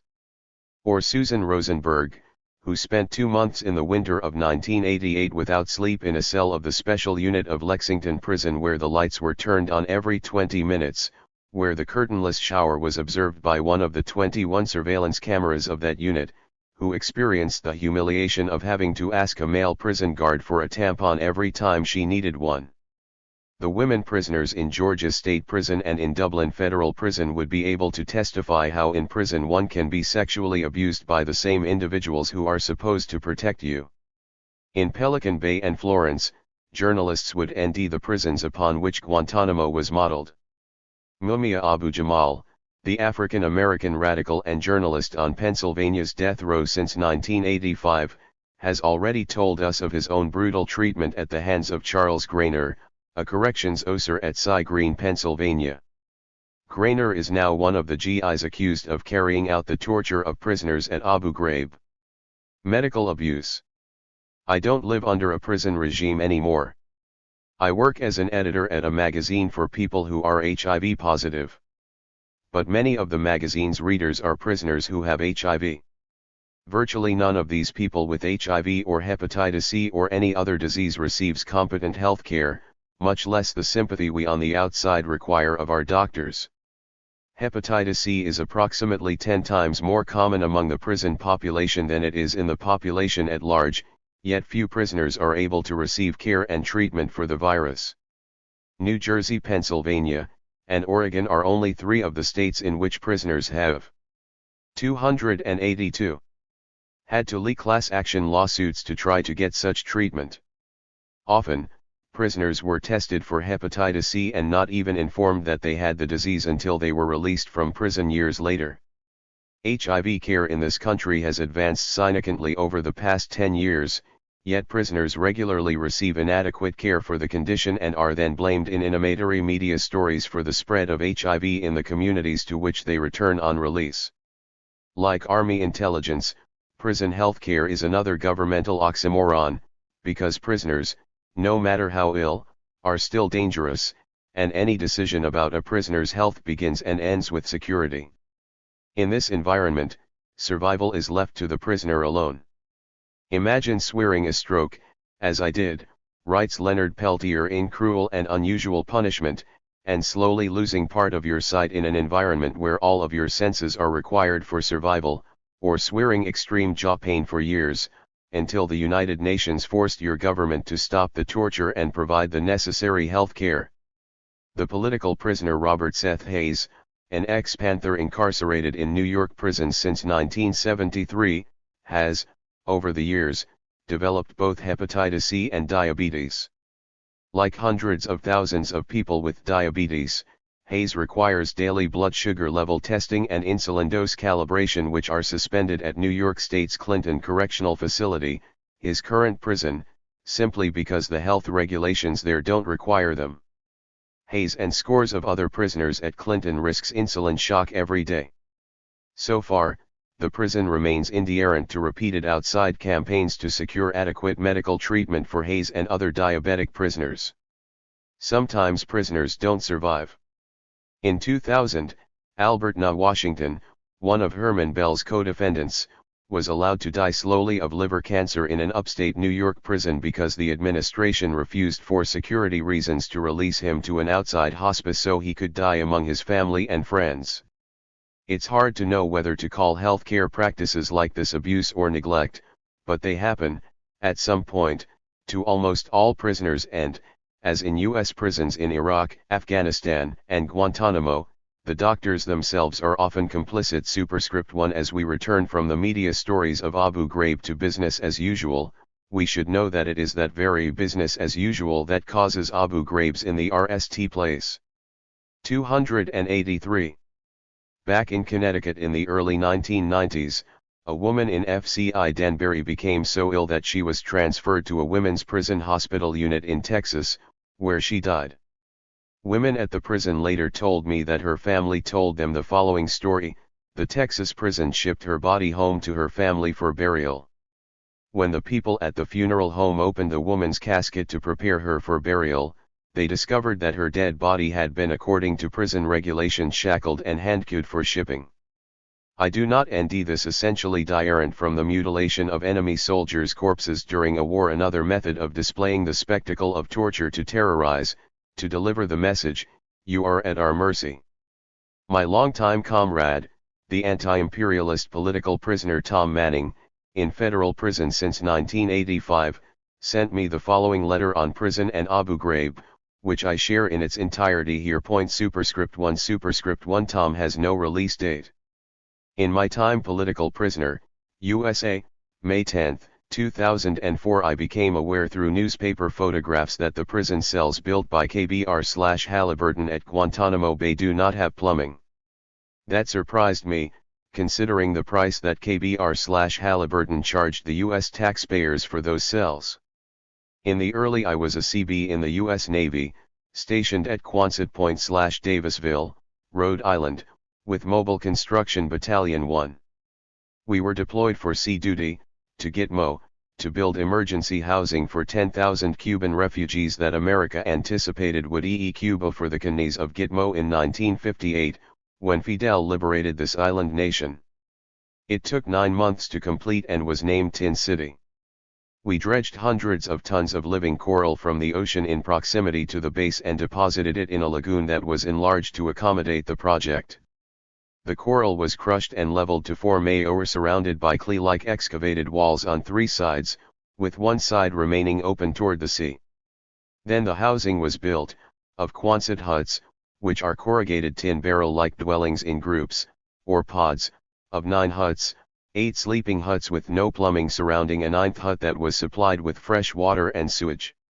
I worked on the plumbing, from digging the supply and 284 waste ditches, then leveling them, to laying in the supply and waste pipes and septic tanks and leach elds. I was on the crews that installed 12 toilets, 12 wash basins, and 12 head shower rooms in each central hut. During our time in Cuba, we had to adapt to the blistering heat by working tropical hours, working from VE in the morning, until 2 in the afternoon, with a half-hour lunch and 2 15-minute breaks. We further voluntarily opted to forego the lunch and 2 breaks so that we could get to the job site by 1 p.m., due to the midday heat. Given this personal knowledge of the area, and recognizing the surrounding terrain in the current news photos as the old CB/Kittery Beach area, my initial thought was that it would be terrible to be conned in a metal cage there, without adequate water. Add to that being at the mercy of young, poorly trained military personnel for what water you do get, and what toilet access you get. I have been held in cells during my time in U.S. prisons without water or toilet a number of times. I have been subjected to the whims of whatever guards happen to be working the block on any given shift. I know that having a guard that consistently acts in a proper manner is the exception, not the rule. While thinking about how to write about these thoughts and observations concerning water, the pictures from Abu Ghraib prison in Iraq have come out. And the information and pictures continue to come. Automatically my mind goes into replay mode. During my time in U.S. prisons, my right knee has been permanently damaged by being stomped on during a cell beating by VE guards. The leg was up on a bunk while I was on my back on the with several guards monkey piling me. Another guard stomped the knee, hyperextending it, causing me to pass out from the pain. After that, I only had 15% X of the knee, until I had it surgically corrected, when I got out of prison in 1971. Shortly after being captured in 1985, I was body slammed onto a concrete while queued to a waist chain, with black-boxed handcuffs and leg irons. That resulted in a fractured hip that wasn't repaired until 1999 with a total artificial left hip replacement. The Motrin I took for pain in the inter 285 veneering years gave me ulcers and damaged my kidneys, which now function at less than 50% efficiency. I've often had to take iron pills to overcome anemia, caused by internal bleeding, and am currently on calcium pills to make up for the calcium my kidneys are spilling. My shoulders have both been severely damaged during beatings, while I was cued behind my back, during forced blood takings. This resulted in surgery on both shoulders. These joint surgeries on the knee, hip, and shoulders is evidenced by 21 collective inches of surgical scars, not counting 3 arthroscopic surgeries. I have been stun-gunned 12 times in one night, resulting in temporary paralysis of my left side, like a stroke. And then, on 2 other occasions, I was also stun-gunned, once each time. I have been photographed naked numerous times in federal prison and also by state police and the FBI, gratuitously strip-searched uncountable times. Dragged and slung around by leg irons, into walls, and up and down stairs. Strapped to a gurney with my head overhanging the front, and then run through the prison, rammed into every door frame or door and corners. Tear gassed in my cell at least 6 times. Forced to exit my cell naked, with my injures laced on top of my head, and told by a squad of 6 Ninja Turtle-suited guards that if I lowered my arms it would be considered an act of aggression and treated accordingly, while a German Shepherd dog was barking so close to my genitals that I could feel his breath and spittle striking me. Then forced to run down 6 flights of stairs, like that, with a dog and handler at every landing, shepherding us along. The group that I was in was then herded into a large visiting room where all 24 of us stayed, naked, from 2 a.m. until 8 a.m., while our cells were wrecked, our personal property destroyed. I've lost count of the number of times I've been left in cells for hours while black box handcuffed and leg ironed, spending as much as 17 and 20 hours in such restraints during transport and waiting delays, with no water and no toilet access. I have numb areas on my hands, wrists, and ankles from this treatment and from being kept in control unit pre. 286. Ons for years, locked down for 23 hours or more a day, never less than this for a total of 14 years of lockdown. So pardon my being unpleasantly bemused at the shocked and amazed reaction of the US public to this most recent scandal. I'll be interested to see how long the public's attention can be focused on this one. And I invite every prisoner, and ex-prisoner, who reads this to sit down and write out and send out her/his own experiences of imprisonment and abuse. Or tell of the most memorable abuse you witnessed. Example, when I was newly arrived at Trenton, New Jersey's control unit, I heard laughter and whimpering. I looked out of my cell to see a very fat, young white prisoner stretched out on the oar, his arms extended beyond his head, hands cued and legs shackled. His shirt was pulled up, his body, over his head and onto his arms, his pants were down around his ankles, leaving him naked from calves to forearms. Guards were standing on his restraints on both ends, and a baton was protruding from his rectum. Nobody else in the control unit cells was responding. I went nuts, screaming and kicking my cell door. I believe that over my years in MCU, I helped to heighten the resistance to such treatment. Of course, the treatment was worsened, accordingly. But then, I would rather die on my feet than linger on my knees. The struggle continues. Tom Manning, Leavenworth Penitentiary, Kansas, U.S.A.1 Conclusion. All prisoners, at some point, have looked into the eyes of the guards, the police, the bureaucrats who commit abuse and torture. We have heard these people complain of low pay and long work hours and then go on to carry out the orders of their bosses. Every one of us has heard them tell us that they are just doing their jobs. And they are. Their job is to be foot soldiers of a system. Years ago, those of us in the radical white left followed a strategy to try to challenge and ultimately, we hoped, to destroy that system. Today, I find it much harder to discern a path for anti-imperialism. And yet, protest against torture, protest against imperialist war on the people of Iraq and the Middle East, protest. 287. Against the prison system must continue as the heart of any struggle for human rights. If we can face the significance of such things, we can travel beyond shock to action.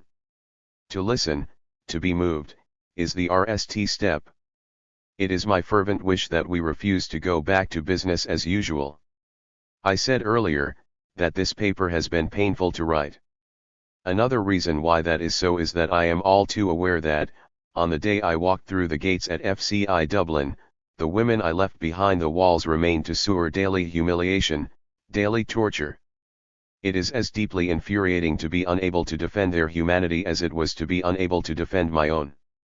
I can only hope that progressive people, even in the absence of a clear revolutionary strategy, will do what we all can to stop this insensate destruction of human psyches.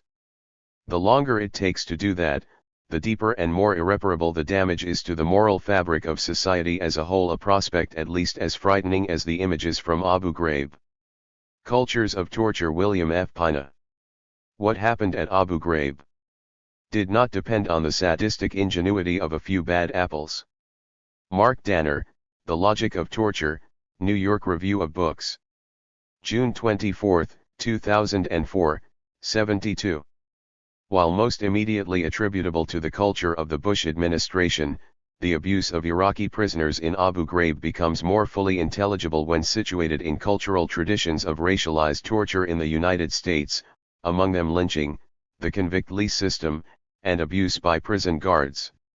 Since emancipation, criminalization has been profoundly racialized in the United States, as legalized lynchings slowly replaced the extra-legal kind. Superscript 1. In the late 19th century, black men were imprisoned for nearly any reason and, once imprisoned, exploited in a vicious convict lease system that made slavery almost look attractive. Superscript 2. A century later, black men are still imprisoned for almost any reason, victims of a racialized war on drugs in EACT, a war on young black and Latino men. Superscript 3. In this chapter I situate the Abu Ghraib incident in three cultures of torture in U.S. history: 19th century and 20th century lynching, the 19th century convict lease system, and 20th century abuse by prison guards. These cultures of torture contradict President Bush's assertion that what is shown the Abu Ghraib photographs do not represent America. Given the sexualized cultures of racial torture in the United States, these photographs would seem to represent America rather exactly. America's national crime. Black men did not provoke lynching by raping white women. Jacqueline Dowd Hall, Revolt Against Chivalry, 163. Of all the emotional determinants of lynching, none is more potent in blocking the approach to a solution than sex, and of all the factors, emotional or otherwise, none is less openly and honestly discussed. Walter White, Rope and Faggot, 54. 14. 291. The black phallus, of course, was the focus indeed, very often, the site of much of lynching's ritualistic concern and energy. Michael Awkward, Negotiating Difference. 191. In the early hours of October 27, 1934, in the deep woods of northwestern Florida, near Marianna, white men lynched a black laborer named Claude Neal. The National Association for the Advancement of Colored People investigator, a white North Carolinian named Howard Kester, learned the details of the torture 10 days after it occurred. For 1 hour and 40 minutes he interviewed a member of the mob. Confessing that he was quite nauseated by the things which apparently gave this man the greatest delight to relate, Kester reported the man's story, corroborated by others. After taking the nigger to the woods about 4 miles from Greenwood, they cut his penis. He was made to eat it. Then they cut his testicles and made him eat them and say he liked it. Then they sliced his sides and stomach with knives, and every now and then somebody would cut a enger or toe. Red-hot irons were used on the nigger to burn him from top to bottom. From time to time during the torture a rope would be tied around Neal's neck and he was pulled up over a limb and held there until he almost choked to death, when he would be let down and the torture began all over again. It was terrible, one white woman remarked about the mob, but nothing which could have been done to the Negro would have been too much. Claude Neal was hardly the first black man to be lynched in the United States. Nor would he be the last. While reliable data exist only after 1882, it is estimated that between 2,400 and 10,000 Americans, overwhelmingly young black men, were lynched in the United States. Between 1/2 and 2/3 of threatened lynchings failed, so the actual number of lynching incidents is much higher. The lynching of Claude Neal occurred during the denouement of lynching. Its apex was 1892, a period when Southern whites believed that black men were raping white women on a mass scale. It was a belief contradicted by the facts. Superscript 1. Despite continuing white fantasies of black male attacks on white women, rape in America has been an overwhelmingly intraracial event, with the conspicuous exception of white slave. 292. Owners repeated rape of black slave women and, in all likelihood, of men. Superscript 1. Superscript 1. The late 19th century rape fantasy was a collective hallucination. Statistically, as Fitzhugh Brundage has shown, allegations of murder, not rape, provoked most lynchings. Superscript 1. Superscript 2. No matter, white Southerners still insisted that rape was the key to lynching. It was, I argue, if in a direct sense, lynching was mangled homosexual rape. Superscript 1. Superscript 3. Several scholars, among them Trudy Harris, Winthrop Jordan, Joel Williamson, and Cornel West, have suggested that it was white sexual envy and fear of black men that accounted for this extreme and savage ritual of racial hatred. When it is without basis in reality, fear can be inverted desire. Superscript 1. In many lynchings such as Claude Neal's, the black man was castrated. In the act of castration, did white men imagine that black men's sexual power was transferred to them? Why would white men destroy what they wanted? Why would lynchers divide pieces, souvenirs of the murdered man's body among themselves? Such murder was not only racial torture and sexual mutilation, it was not only the retrieval of qualities projected onto an abstract disembodied other. Lynching was an explicit sexual act, however connotated with other issues and forces. As Robin Wiegman has observed, castration is also an inverted sexual encounter between black men and white men. Superscript 1. Literal and symbolic, castration means a racial politics of emasculation in the United States. The convict lease system. During the slave regime, the Southern white man owned the Negro body and soul. It was to his interest to dwarf the soul and preserve the body. But emancipation came and the vested interests of the white man in the Negro's body were lost. Ida B. Wells, A Red Record. The image of black convicts in striped uniforms laboring under the gaze of armed white guards has endured as one of the most telling symbols of the American South.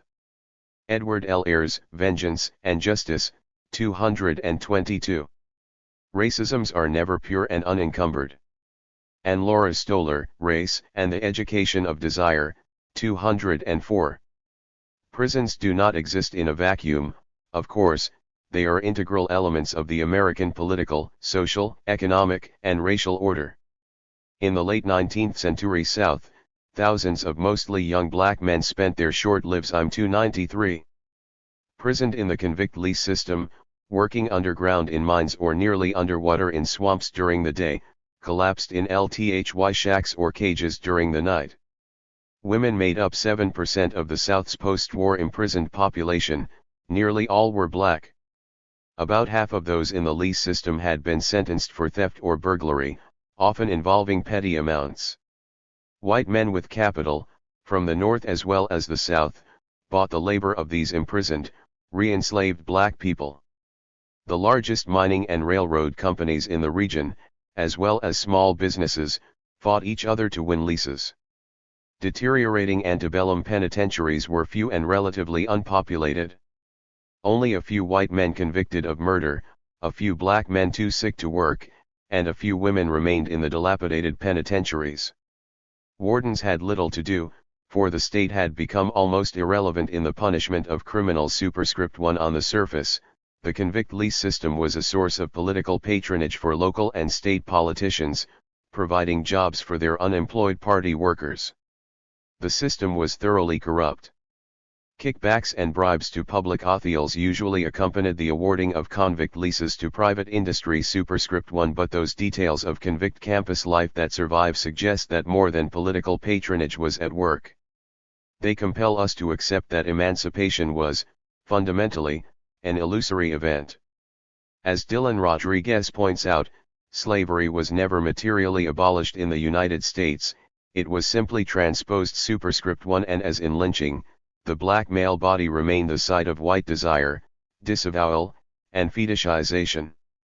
In many camps, guards aroused the sleeping prisoners at 4:30 in the morning and had them at work within half an hour. Prisoners received 40 minutes for dinner and then worked until after sundown, and as long as it is light enough for a guard to see how to shoot. They are worked every day, rain or shine, cold or wet. Superscript 1 obviously, observes Edward Ayres, the roots of such forced labor reached into slavery. Superscript 2, like those of the slaves, the conditions under which convicts lived and worked were, at best, brutal. Superscript 2 Superscript 1, as the sentences from Ida B. Wells that opened this section and those from James Weldon Johnson Jr. quoted later suggest, the conditions in which young black male convicts labored were often worse than those their fathers and mothers had suffered in slavery. Our Civil War freed the slaves in name only. It left them illiterate, homeless, and penniless, and at the economic mercy of their former masters. Masses. 294. Of them entered a new slavery in which there was neither legal nor moral obligation on the masters, there was not even so much as a financial interest in the new slaves. Superscript 2 Superscript 2. The convict lease system discloses the intersections between race and sexuality in postbellum Southern society. There is no hint of rehabilitation in these examples of Southern living. In rolling iron cages, prisoners slept side by side, shackled together, on narrow wooden slabs. They relieved themselves in a single bucket and bathed in the same LTHY tub of water. With no screens on the cages, insects swarmed everywhere. It was like a small piece of hell. An observer noted the stench, the chains, the sickness, and the heat. Superscript 2 Superscript 3 The young black men were supervised by armed white guards notorious for shooting with little provocation. Superscript 2 Many mining companies exploited convicts via the task system, in which a group of 3 inmates had to mine a certain amount of coal each day or the entire group would receive oggings. In Alabama, prisoners leased to mining companies were subjected to torture, including being hung from makeshift crucifixes, stretched on wooden racks, and placed in concised sweat boxes for hours at a time. Superscript 2 In many mining camps, convicts were forced to work throughout the winter without shoes, they stood in cold, putrid water much of the time. In turpentine camps, convicts, chained together, were forced to work at a trot for the entire workday. Superscript 2 Indeed, black convicts had no value and were easily replaced. Under convict leasing, replacement of injured or dead convicts involved little if any extra expense for the lessee, who could count on a constant supply of able-bodied convicts from the criminal justice system. Superscript 2 Leased convicts suffered continual illness, brutal punishments, starvation, and, for most, early death. Superscript 2 Prison officials tried to hide the reality of the system. Their reports were exemplary instances of obfuscation and officials. Reports in Alabama, for instance, praised the good order of the convict camps, yet even a glance at the statistical tables accompanying these reports indicated that during some years almost half of the prisoners died, and not from old age. 2/3 to 3/4 of the convicts working and dying in the convict lease system were in their 20s or younger. In Mississippi, for example, black children and adolescents made up 1/4 of all convicts leased to private entrepreneurs. Superscript 2 Sexual assaults in convict lease camps were common. 1 Investigating. 295. Committee reported that Tennessee's branch prisons were hellholes of rage, cruelty, despair, and vice. Homosexual rape of young men occurred daily, and gal boys were in constant demand. Superscript 3 Women were only occasionally separated from men. Men and women were chained together sometimes, pressed together on the same bunks, reminiscent of the Middle Passage. Like young men, women prisoners were regularly raped. Superscript 3 Superscript 1 Accompanying the convict lease system was the largest number of lynchings in American history. Lynching and convict leasing were two sides of the same white coin, white male mutilation of black male bodies. Not until the RST 2 decades of the 20th century did the South Nally discontinue the practice of leasing convicts. Superscript 3 Superscript 2 On May 3, 1995, more than 40 years after it had abolished the practice, Alabama reintroduced the chain gang, a contemporary version of 19th century convict leasing. Superscript 3 Superscript 3 Abuse by prison guards. The nation's prisons are reservations and shelters for black men. Essex Hemphill, Brother to Brother, XX. Is it surprising that prisons resemble factories, schools, barracks, hospitals, which all resemble prisons?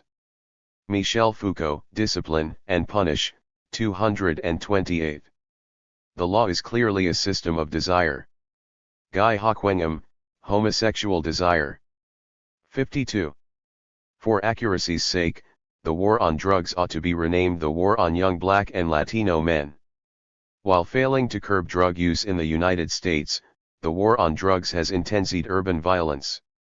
Despite these two facts, the war goes on, and a disproportionate number of African American and Latino men are sent to prison. Jerome Miller argues, the prosecution of the war on drugs has done more to shatter the inner cities of America than decades of neglect and inactive social programs. Superscript 3 Especially for young black men, the experience of arrest and imprisonment has become something of a puberty rite, a transition to manhood. The experience comes with deep, historical racially anchored roots and often involves a subjective struggle over whether to meekly assume or to aggressively reject the bifurcated identity the ritual demands. It is, Miller continues. 296. An ambiguous puberty rite of disrespect and symbolic castration from assuming the position, being handcuffed, placed in a police van, moved from place to place, shackled to a line of peers and older African American males, posed for a mugshot, tagged with an ID bracelet attached to a wrist or ankle, conned in crowded tanks or holding cells to appearing before a robed judge, being assigned a lawyer who controls one's destiny but whom one seldom meets, having a price set on one's head as bail, and, Nally, joining one's peers or anxious relatives outside. Superscript 3.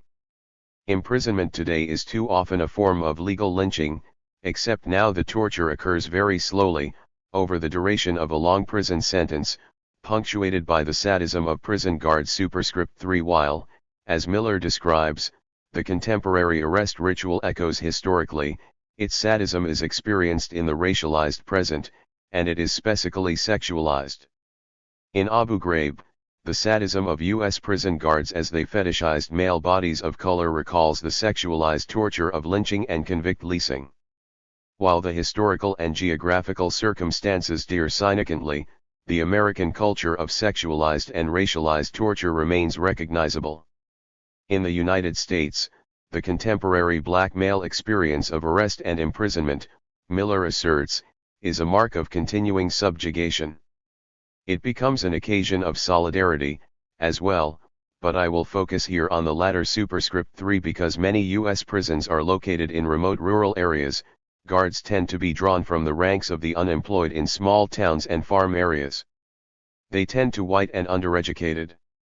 A consistent demand of prison reformers, national commissions, and rioting prisoners has been the recruitment of minority personnel to replace veteran rural white prison guards, who have been regularly charged with being, at best, unsympathetic, and at worst, brutal, sadistic, and racist.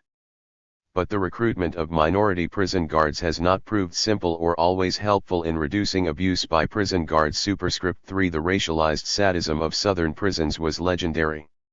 For example, not until August 1974 was the Mississippi Department of Corrections forced to abolish its so-called prisoner trust system. Under this scheme of state-sponsored racial violence, some 300 designated white convicts were given state-owned guns. 297. And whips and ordered to maintain prison law and order. Superscript 3 The system of discipline was found deplorable and subhuman by the Federal District Court in Gainesville, Mississippi. Documented incidents include one prisoner who reported being scalded with hot water by a guard, a paraplegic prisoner who testified to being beaten unconscious by guards, 2 male prisoners who reported homosexual rapes by guards, and one prisoner who witnessed another prisoner hang himself to death while guards stood by laughing. Slightly more than one-half of the informants reported that black men were singled out for severe discipline. Superscript 1 brutality was also widespread in the Texas system throughout the post-World War II years. Physical punishment in Texas prisons included beatings with clubs and STS, as well as the use of blackjacks, riot batons, and aluminum-cased ashlights. Then there was the practice of tap dancing. Was tap dancing a form of relaxation? Not exactly. On one such occasion, the inmate was thrown to the floor by several osers. One literally stood on the inmate's head while another spanked him on the buttocks and thighs with a riot baton. White men's rape of women is well known and ongoing. As we saw in lynching, white men also use power to sexually assault other men. Superscript 2 not all prison guard brutality is restricted to the South, of course. One Washington state prisoner reported to Inez Cardozo Freeman that a guard had sodomized another prisoner with a police baton. Superscript 3 that use of the baton was not unprecedented in the prison Cardozo Freeman studied. On another occasion, several inmates watched as guards took another inmate into the strip cell upside down. The prisoner was handcuffed while another guard repeatedly thrust a baton into his rectum. Substituting a baton for one's penis is an idea still in circulation. From Abu Ghraib, an as yet anonymous prisoner testified. And one of the police he put a part of his stick that he always carries inside my ass and I felt it going inside me about 2 centimeters, approximately, and I started screaming, and he pulled it out and he washed it with water inside the room. And then 2 American girls that were there when they were beating me, they were hitting me with a ball made of sponge on my dick. And when I was tied up in my room, one of the girls, with blonde hair, she is white, she was playing with my dick. And they were taking pictures of me during all these instances. 298. Such economies of visibility structure racial representation in the public sphere in contemporary America. The body remains the cultural screen of sexualized racial specularity. In August 1997, 4 New York City police officers were formally accused of acting on racist motivations in the case of a Haitian immigrant named Abner Luema, 31, and another Haitian immigrant, Patrick Antoine. Hospitalized with a perforated colon, Luema alleged he had been beaten and sodomized by police. Both black men had been arrested outside a nightclub on assault charges that were later dropped. Officers Justin Volpe, Charles Swartz, Thomas Weiss, and Thomas Bruder were charged with assaulting Luema in a patrol car. Volpe and Swartz were accused of attacking Luema in the bathroom at a precinct station house, kicking him, and shoving a stick into his rectum and mouth while his hands were cued behind his back. The racial politics of these sexualized assaults is unmistakable. As recently as 30 years ago, Ku Klux Klan members were employed as prison guards, a situation one cannot assume is not true today. In the Pendleton Reformatory in Indiana during the winter of 1972, a group of black prisoners refused to return to their cells. One black inmate raised his hand in the Black Power salute. One white guard was overheard saying, "That one is mine." The young man was shot VE times, he died immediately. Testimony before the U.S. Senate later revealed that nearly 50% of the correctional officers involved in the incident were members of the Ku Klux Klan. Dylan Rodriguez points out that several racist/hate groups now claim representation among U.S. prison guards. The events in 1971 at Attica Prison in upstate New York are infamous. In the 4 days beginning with the recapture of Attica, New York state troopers and correctional personnel struck, prodded, and assaulted injured prisoners, many of whom were semi-conscious and lying on stretchers. Other prisoners were stripped naked, then beaten, sometimes in the genital area. These disciplinary actions are well documented. Relying on Tom Wicker's A Time to Die, Paul Hawk points out that guards had been under the impression due to a rumor that spread rapidly among them that rebellious inmates were castrating those guards held hostage. This fantasy, the rumor was completely false, was attributed to a particularly muscular inmate with the nickname Big Black who was later captured and tortured by white guards who casually applied burning 299 cigarettes to his genitals. In ordering that injunctive relief be granted against further brutality, the Second Circuit Court stated. Detailed evidence was furnished by plaintiff to the EEC that beginning immediately after the state's recapture of Attica on the morning of September 13 and continuing at least until September 16, guards, state troopers, and correctional personnel had engaged in cruel and inhuman abuse of numerous inmates. Injured prisoners, some on stretchers, were struck, prodded, or beaten with sticks, belts, bats, or other weapons. Others were forced to strip and run naked through gauntlets of guards armed with clubs, which they used to strike the bodies of the inmates as they passed. Some were dragged on the ground, some marked with an X on their backs, some spat upon or burned with matches, others were poked in the genitals or arms with sticks. According to the testimony of inmates, bloody or wounded inmates were apparently not spared in this orgy of brutality. Additional testimony indicated that accompanying the physical violence enacted on inmates were threats of death or brutality. White correctional officers called inmates niggers or coons and threatened to get rid of them. Superscript 1. The sexualized character of abuse by prison guards is well known to researchers. Superscript 2. In one documented incident, a prisoner screamed for over an hour while he was gang raped in his cell within earshot of a correctional officer. Not only did the guard ignore the screams, but he laughed as the young man, shaken, stumbled from his cell afterwards. Superscript 3. In other cases, correctional staff members forced prisoners to have sex with one another while the guards watched. In another documented incident, an inmate reported that a friend had been coerced by a guard to have sexual intercourse with a known homosexual prisoner. When the friend refused to do so, he was taken to a private room and beaten. After he was made submissive, the counselors brought in the homosexual prisoner. The two prisoners had sex while the guards watched. In one southern institution, a prisoner could purchase a young man from correctional officers, including from deputy wardens. Young men were used as gifts from prison officials to inmate leaders who helped them keep the institution quiet.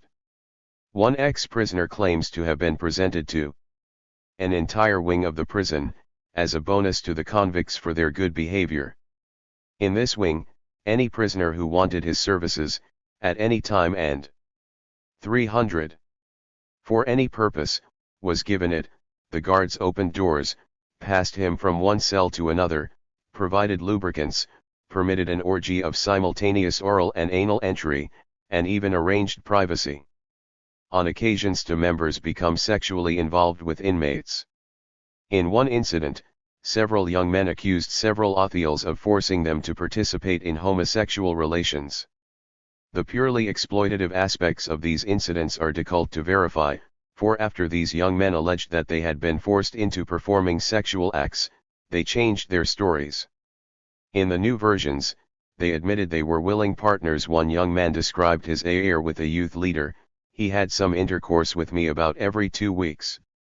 I did not want to do it, but he talked about getting me out of faster and I wanted to get out because I have been here a long time.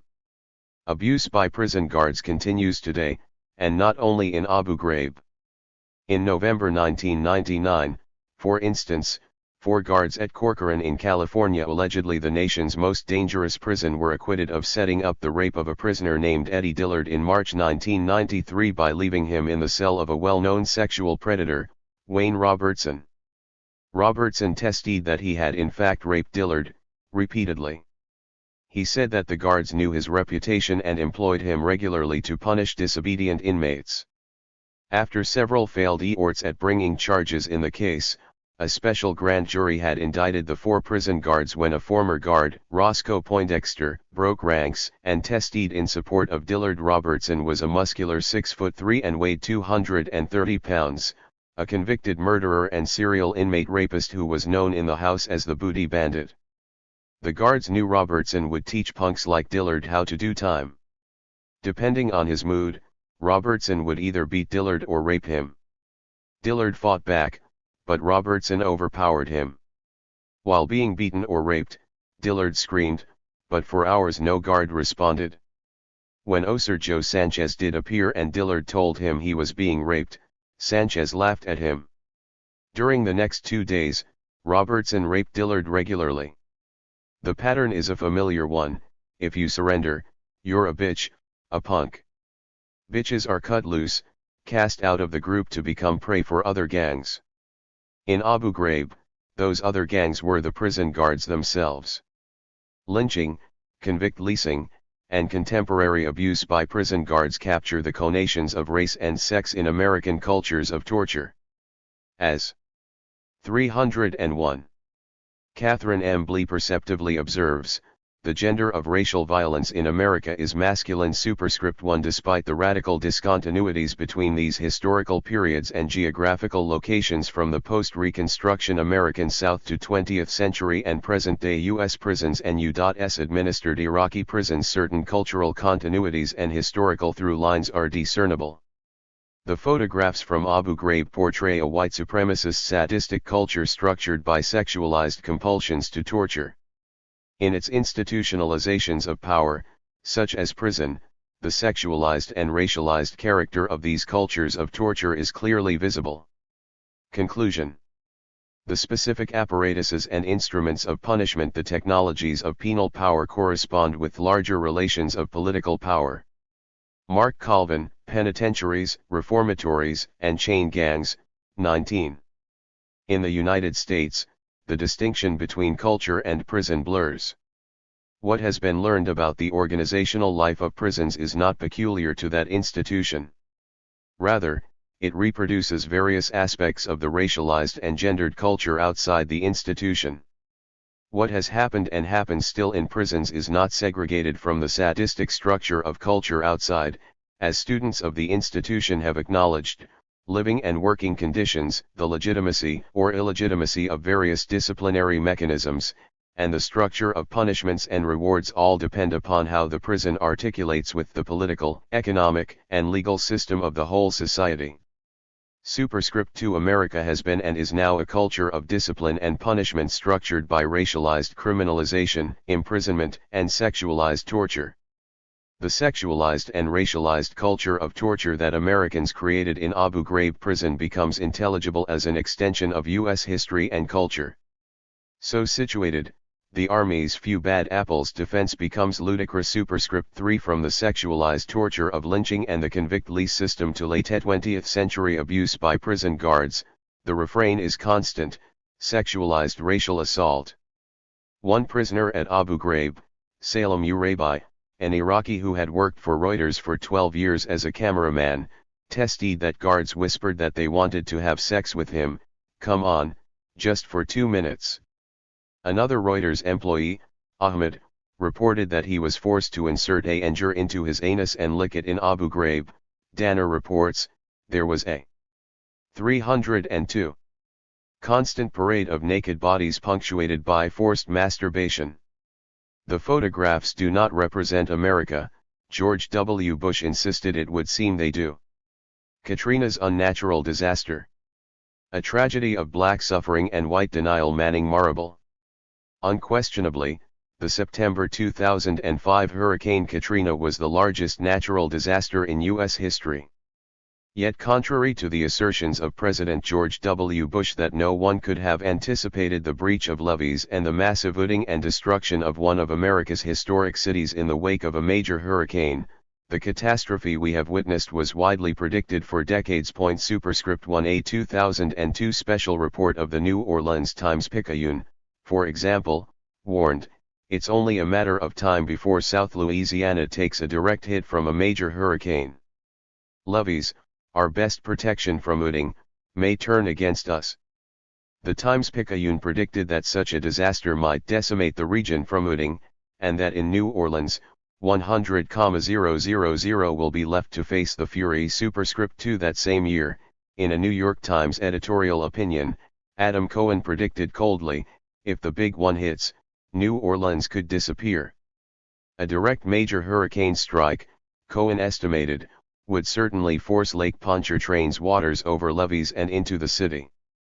There could be 100,000 deaths. Thousands could be stranded on roofs, surrounded by a witch's brew of contaminated water. Superscript 3 A natural disaster for New Orleans was statistically inevitable. But what made the New Orleans tragedy an unnatural disaster was the federal government's gross incompetence and indifference in preparing the necessary measures to preserve the lives and property of hundreds of thousands of its citizens. The Federal Emergency Management Agency, established in 1979, has been plagued for years with financial mismanagement, administrative incompetence, and cronyism. The litany of FEMA's bureaucratic blunders has been amply documented. Its insistence that vital supplies of food, water, and medical aid were impossible to deliver to thousands of people stranded at New Orleans's downtown Memorial Convention Center, though entertainers and reporters easily reached the site, its inability to rescue thousands of residents marooned on the roofs and inundated. 15. 306. Houses for days. The failure to seek deployment of active duty troops in large numbers until 3 days after Hurricane Katrina struck the Gulf Coast region. But the incompetence goes deeper than that.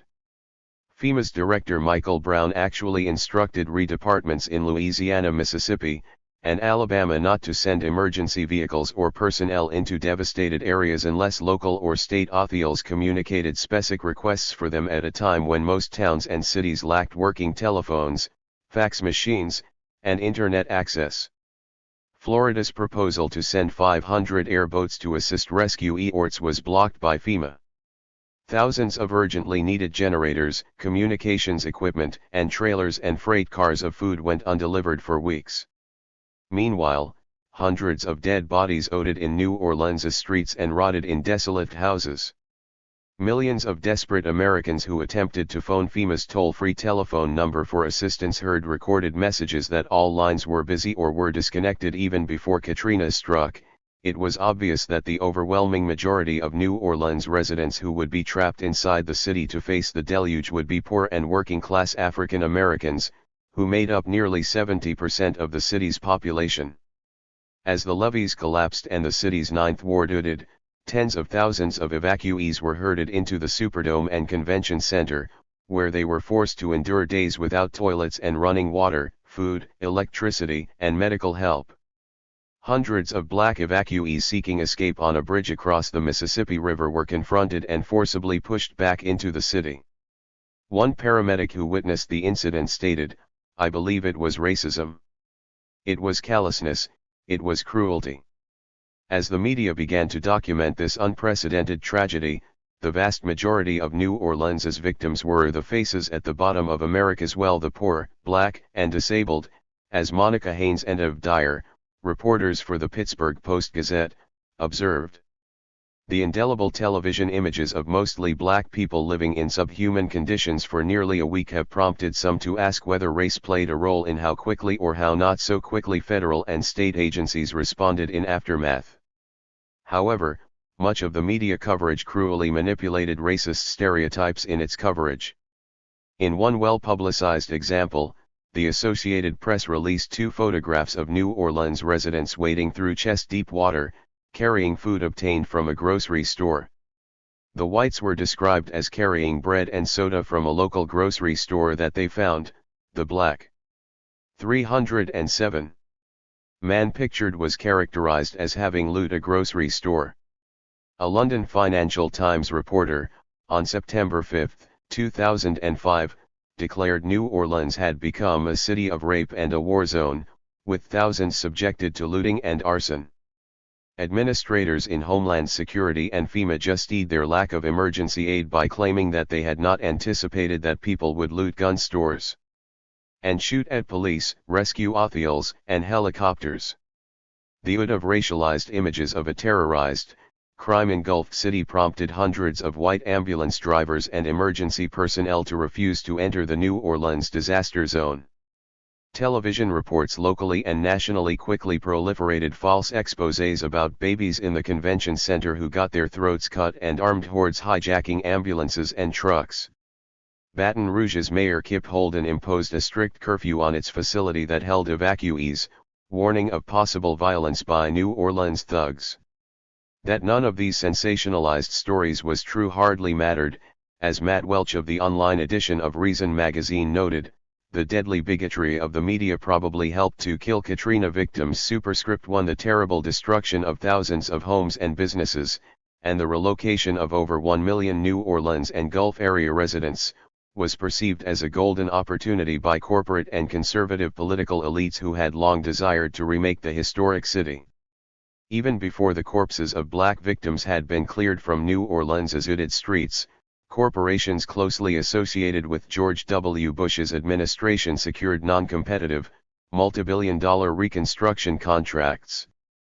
Brown and Root, a subsidiary of Halliburton, for example, was awarded the contract to reconstruct Louisiana and Mississippi naval bases. Bechtel was authorized to provide short-term housing for several 100,000 displaced evacuees. Shaw, the Louisiana Engineering Corporation, received lucrative contracts for rebuilding throughout the area. Bush waived provisions of the Davis-Bacon Act, allowing corporations to hire workers below the minimum wage. After Congress authorized over $100 billion for the region's reconstruction, Halliburton's stock price surged on Wall Street. Superscript 1 local corporate subcontractors and developers who directly profited from federal subsidies set into motion plans for what local African Americans feared could quickly become a gentrification removal of thousands of black households from devastated urban neighborhoods. Behind the plans to rebuild New Orleans may be racially inspired objectives by Republicans to reduce the size of the city's all-black voting precincts. 308. About 60% of New Orleans' electorate is African American, which normally turns out at 50% in local elections. All white-owned neighborhoods have turnout rates exceeding 70%. In the 1994 mayoral race, only 6% of the city's white voters supported the successful black candidate Mark Morial. Superscript 1 Superscript 2 The African-American political analyst Earl O'Ferry Hutchinson speculated that the loss of thousands of black votes could easily crack the 30 years of black and Democratic dominance of City Hall in New Orleans. The seat of the black Democrat William Gerson, who represents the city in Congress, could be in jeopardy. Even more seriously, Hutchinson observed, the massive African American vote in New Orleans in 2000 and 2004 enabled Democrats to bag many top state and local OCs, but just narrowly. A shift of a few thousand votes could tip those OCs back to Republicans. Superscript 1 Superscript 3 Nationally, most African American leaders, public officials, and intellectuals were overwhelmed and outraged by the ode of racist stereotypes in the media and their government's appalling inaction to rescue thousands of black and poor people. They observed that the most devastated sections of the city were nearly all black and mostly poor. Local blacks had been largely ignored in preparations for evacuating the city. Superscript 1 Beverly Wright, the director of Xavier University's Deep South Center for Environmental Justice, expressed the general sentiment of most African Americans by declaring, "I am very angry, and I really believe that is driven by race. When you look at who is left behind, it is very disturbing to me." Superscript 1 Wright's viewpoint was echoed by many black intellectuals. For example, Harvard's Professor Lonnie Guinier observed that, in American society, poor black people are the throwaway people. And we pathologize them in order to justify our disregard. Superscript 1 Some reporters assigned to the Katrina crisis soon began to wreak these mounting criticisms. Desiree Cooper, a columnist for the Detroit Free Press, drew parallels between the economic devastation of New Orleans and Detroit, noting that the poverty rate in both cities rivals that of third world nations. So as I watched the hurricane coverage, with racism and poverty creating the perfect storm, I couldn't help but think, if Detroit were underwater, no one would bother to rescue us either.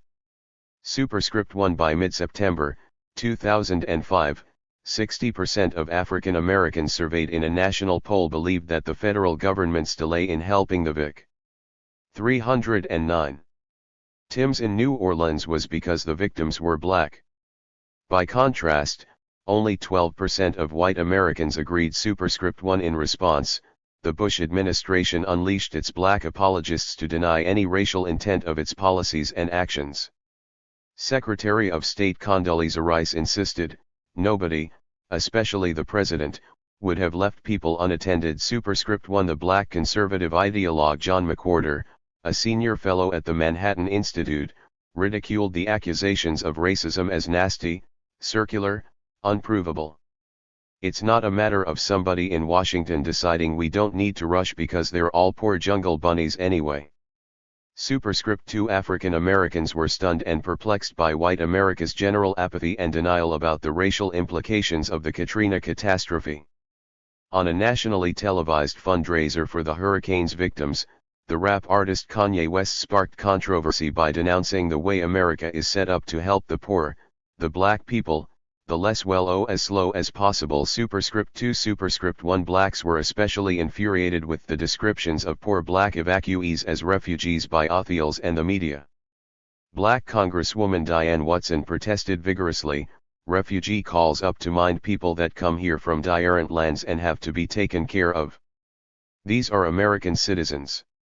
Superscript 2 But the racial stigmatization of New Orleans' outcasts forced many African Americans to ponder whether their government and white institutions had become incapable of expressing true compassion for the suffering of their people. The prominent Princeton University professor Cornel West, at a Columbia University forum sponsored by the Institute for Research in African American Studies, pondered whether black swearing is required for the preservation of white America. Superscript 2 Superscript 3 West's provocative query ought to be explored seriously. The U.S. government and America's entire political economy were constructed on a racial foundation. Blacks were excluded by race from civic participation and voting for several hundred years. They were segregated into residential ghettos, denied credit and capital by banks, and relegated to the worst jobs for generations.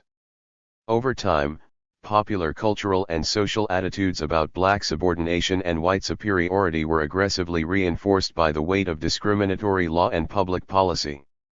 Psychologically, is the specter of black swearing and death in some manner rearming the traditional racial hierarchy, the practices of black exclusion and marginalization? Even before Katrina's racial debate had receded from the media, the case 310 of racial insensitivity was posed again by William Bennett, Secretary of Education under Ronald Reagan.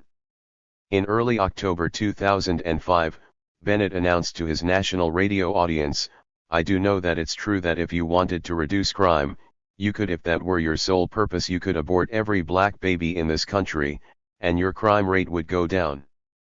Perhaps covering his racial guy, Bennett immediately added, "That would be an impossible, ridiculous, and morally reprehensible thing to do, but your crime rate would go down." Superscript 2 The New York Times columnist Bob Herbert interpreted Bennett's remarks as the central aspect of the Republican Party's bigotry, racially divisive tactics and outright anti-black policies.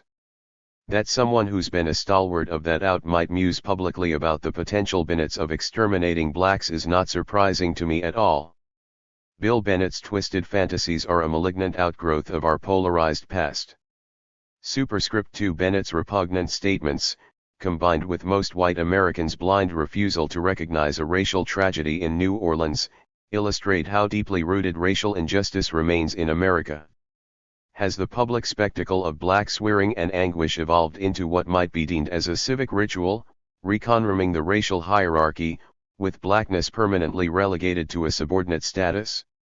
In the summer of 2005, the U.S. Senate seemed to confirm Cornel West's hypothesis, as it was forced to confront the civic ritual of lynching. Between 1882 and 1927, over 3,500 blacks were lynched in the United States, about 95% in the South. An unknown number of additional African Americans were killed, especially in rural and remote areas where we have few means to reconstruct these crimes. In Marion, Indiana, on August 7, 1930, a massive white mob stormed the jail in the local county courthouse, seizing two incarcerated African American teenagers, Thomas Shipp and Abram Smith, who had been accused of raping a white woman.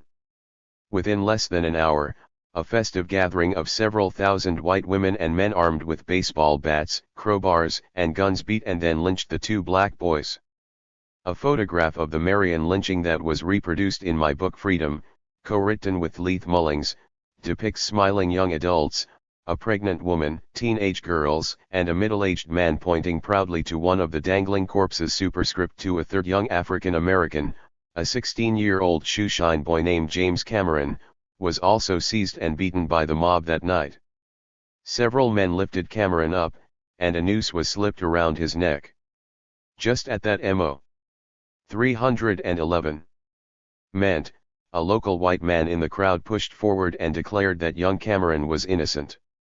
Years later, on June 13, 2005, speaking at a U.S. Senate new conference, 91-year-old James Cameron recalled, "They took the rope on my neck, those hands that had been so rough and ready to kill or had already killed, they took the rope on my neck and they allowed me to start walking and stagger back to jail, which was just a half block away." Superscript 2. Cameron, the only known survivor of an attempted lynching, had come to the Capitol as part of an effort to obtain a formal apology from the Senate for its historic refusal to pass federal legislation outlawing lynching.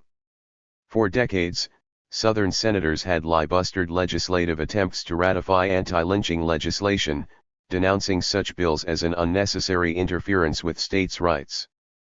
Prompted by the emotional testimony of Cameron and the family members and descendants of lynching victims, the Senate now issued an apology for lynching, the first time in U.S. history that Congress has acknowledged and expressed regret for historical crimes against African Americans in a formal resolution. What was most significant, perhaps, was that only 80 of the 100 U.S. senators had co-sponsored the resolution when it came up for a voice vote.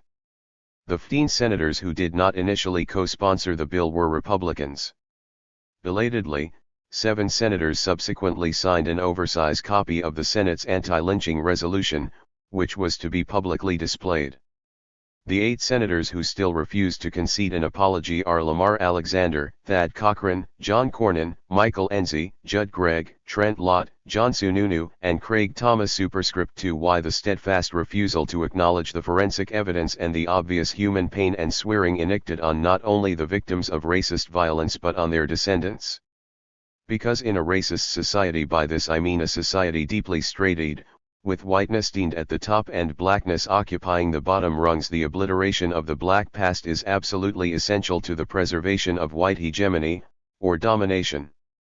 Since race itself is a fraudulent concept, devoid of scientific reality, racism can only be rationalized and justified through the suppression of black accounts or evidence that challenges society's understanding about itself and its own past. Racism is perpetuated and reinforced by the historical logic of whiteness, which repeat. 312. Edley presents whites as the primary actors in the important decisions that have influenced the course of human events.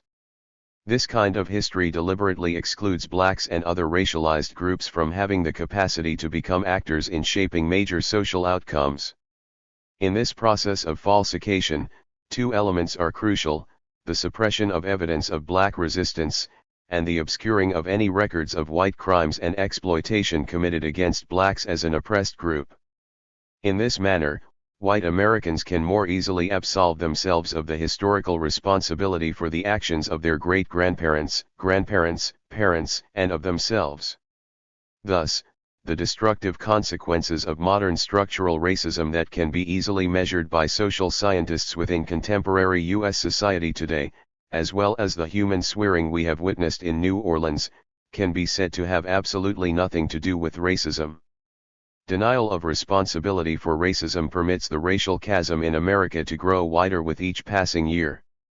When the unnatural disaster of the New Orleans tragedy of race and class is examined in the context of American structural racism, the denial by many whites of the reality of black swearing becomes clear. It parallels the denial of the Turkish government of the massive genocide of the Armenian population committed by the Ottoman Empire in 1915-16. It mirrors the repulsive anti-Semitism of those who to this day deny the horrific reality of the Holocaust during World War II. Until the denial of swearing ceases, there is no possibility of constructing meaningful, corrective measures in addressing the racial chasm that continues to fracture the foundations of democratic life and a truly civil society in America.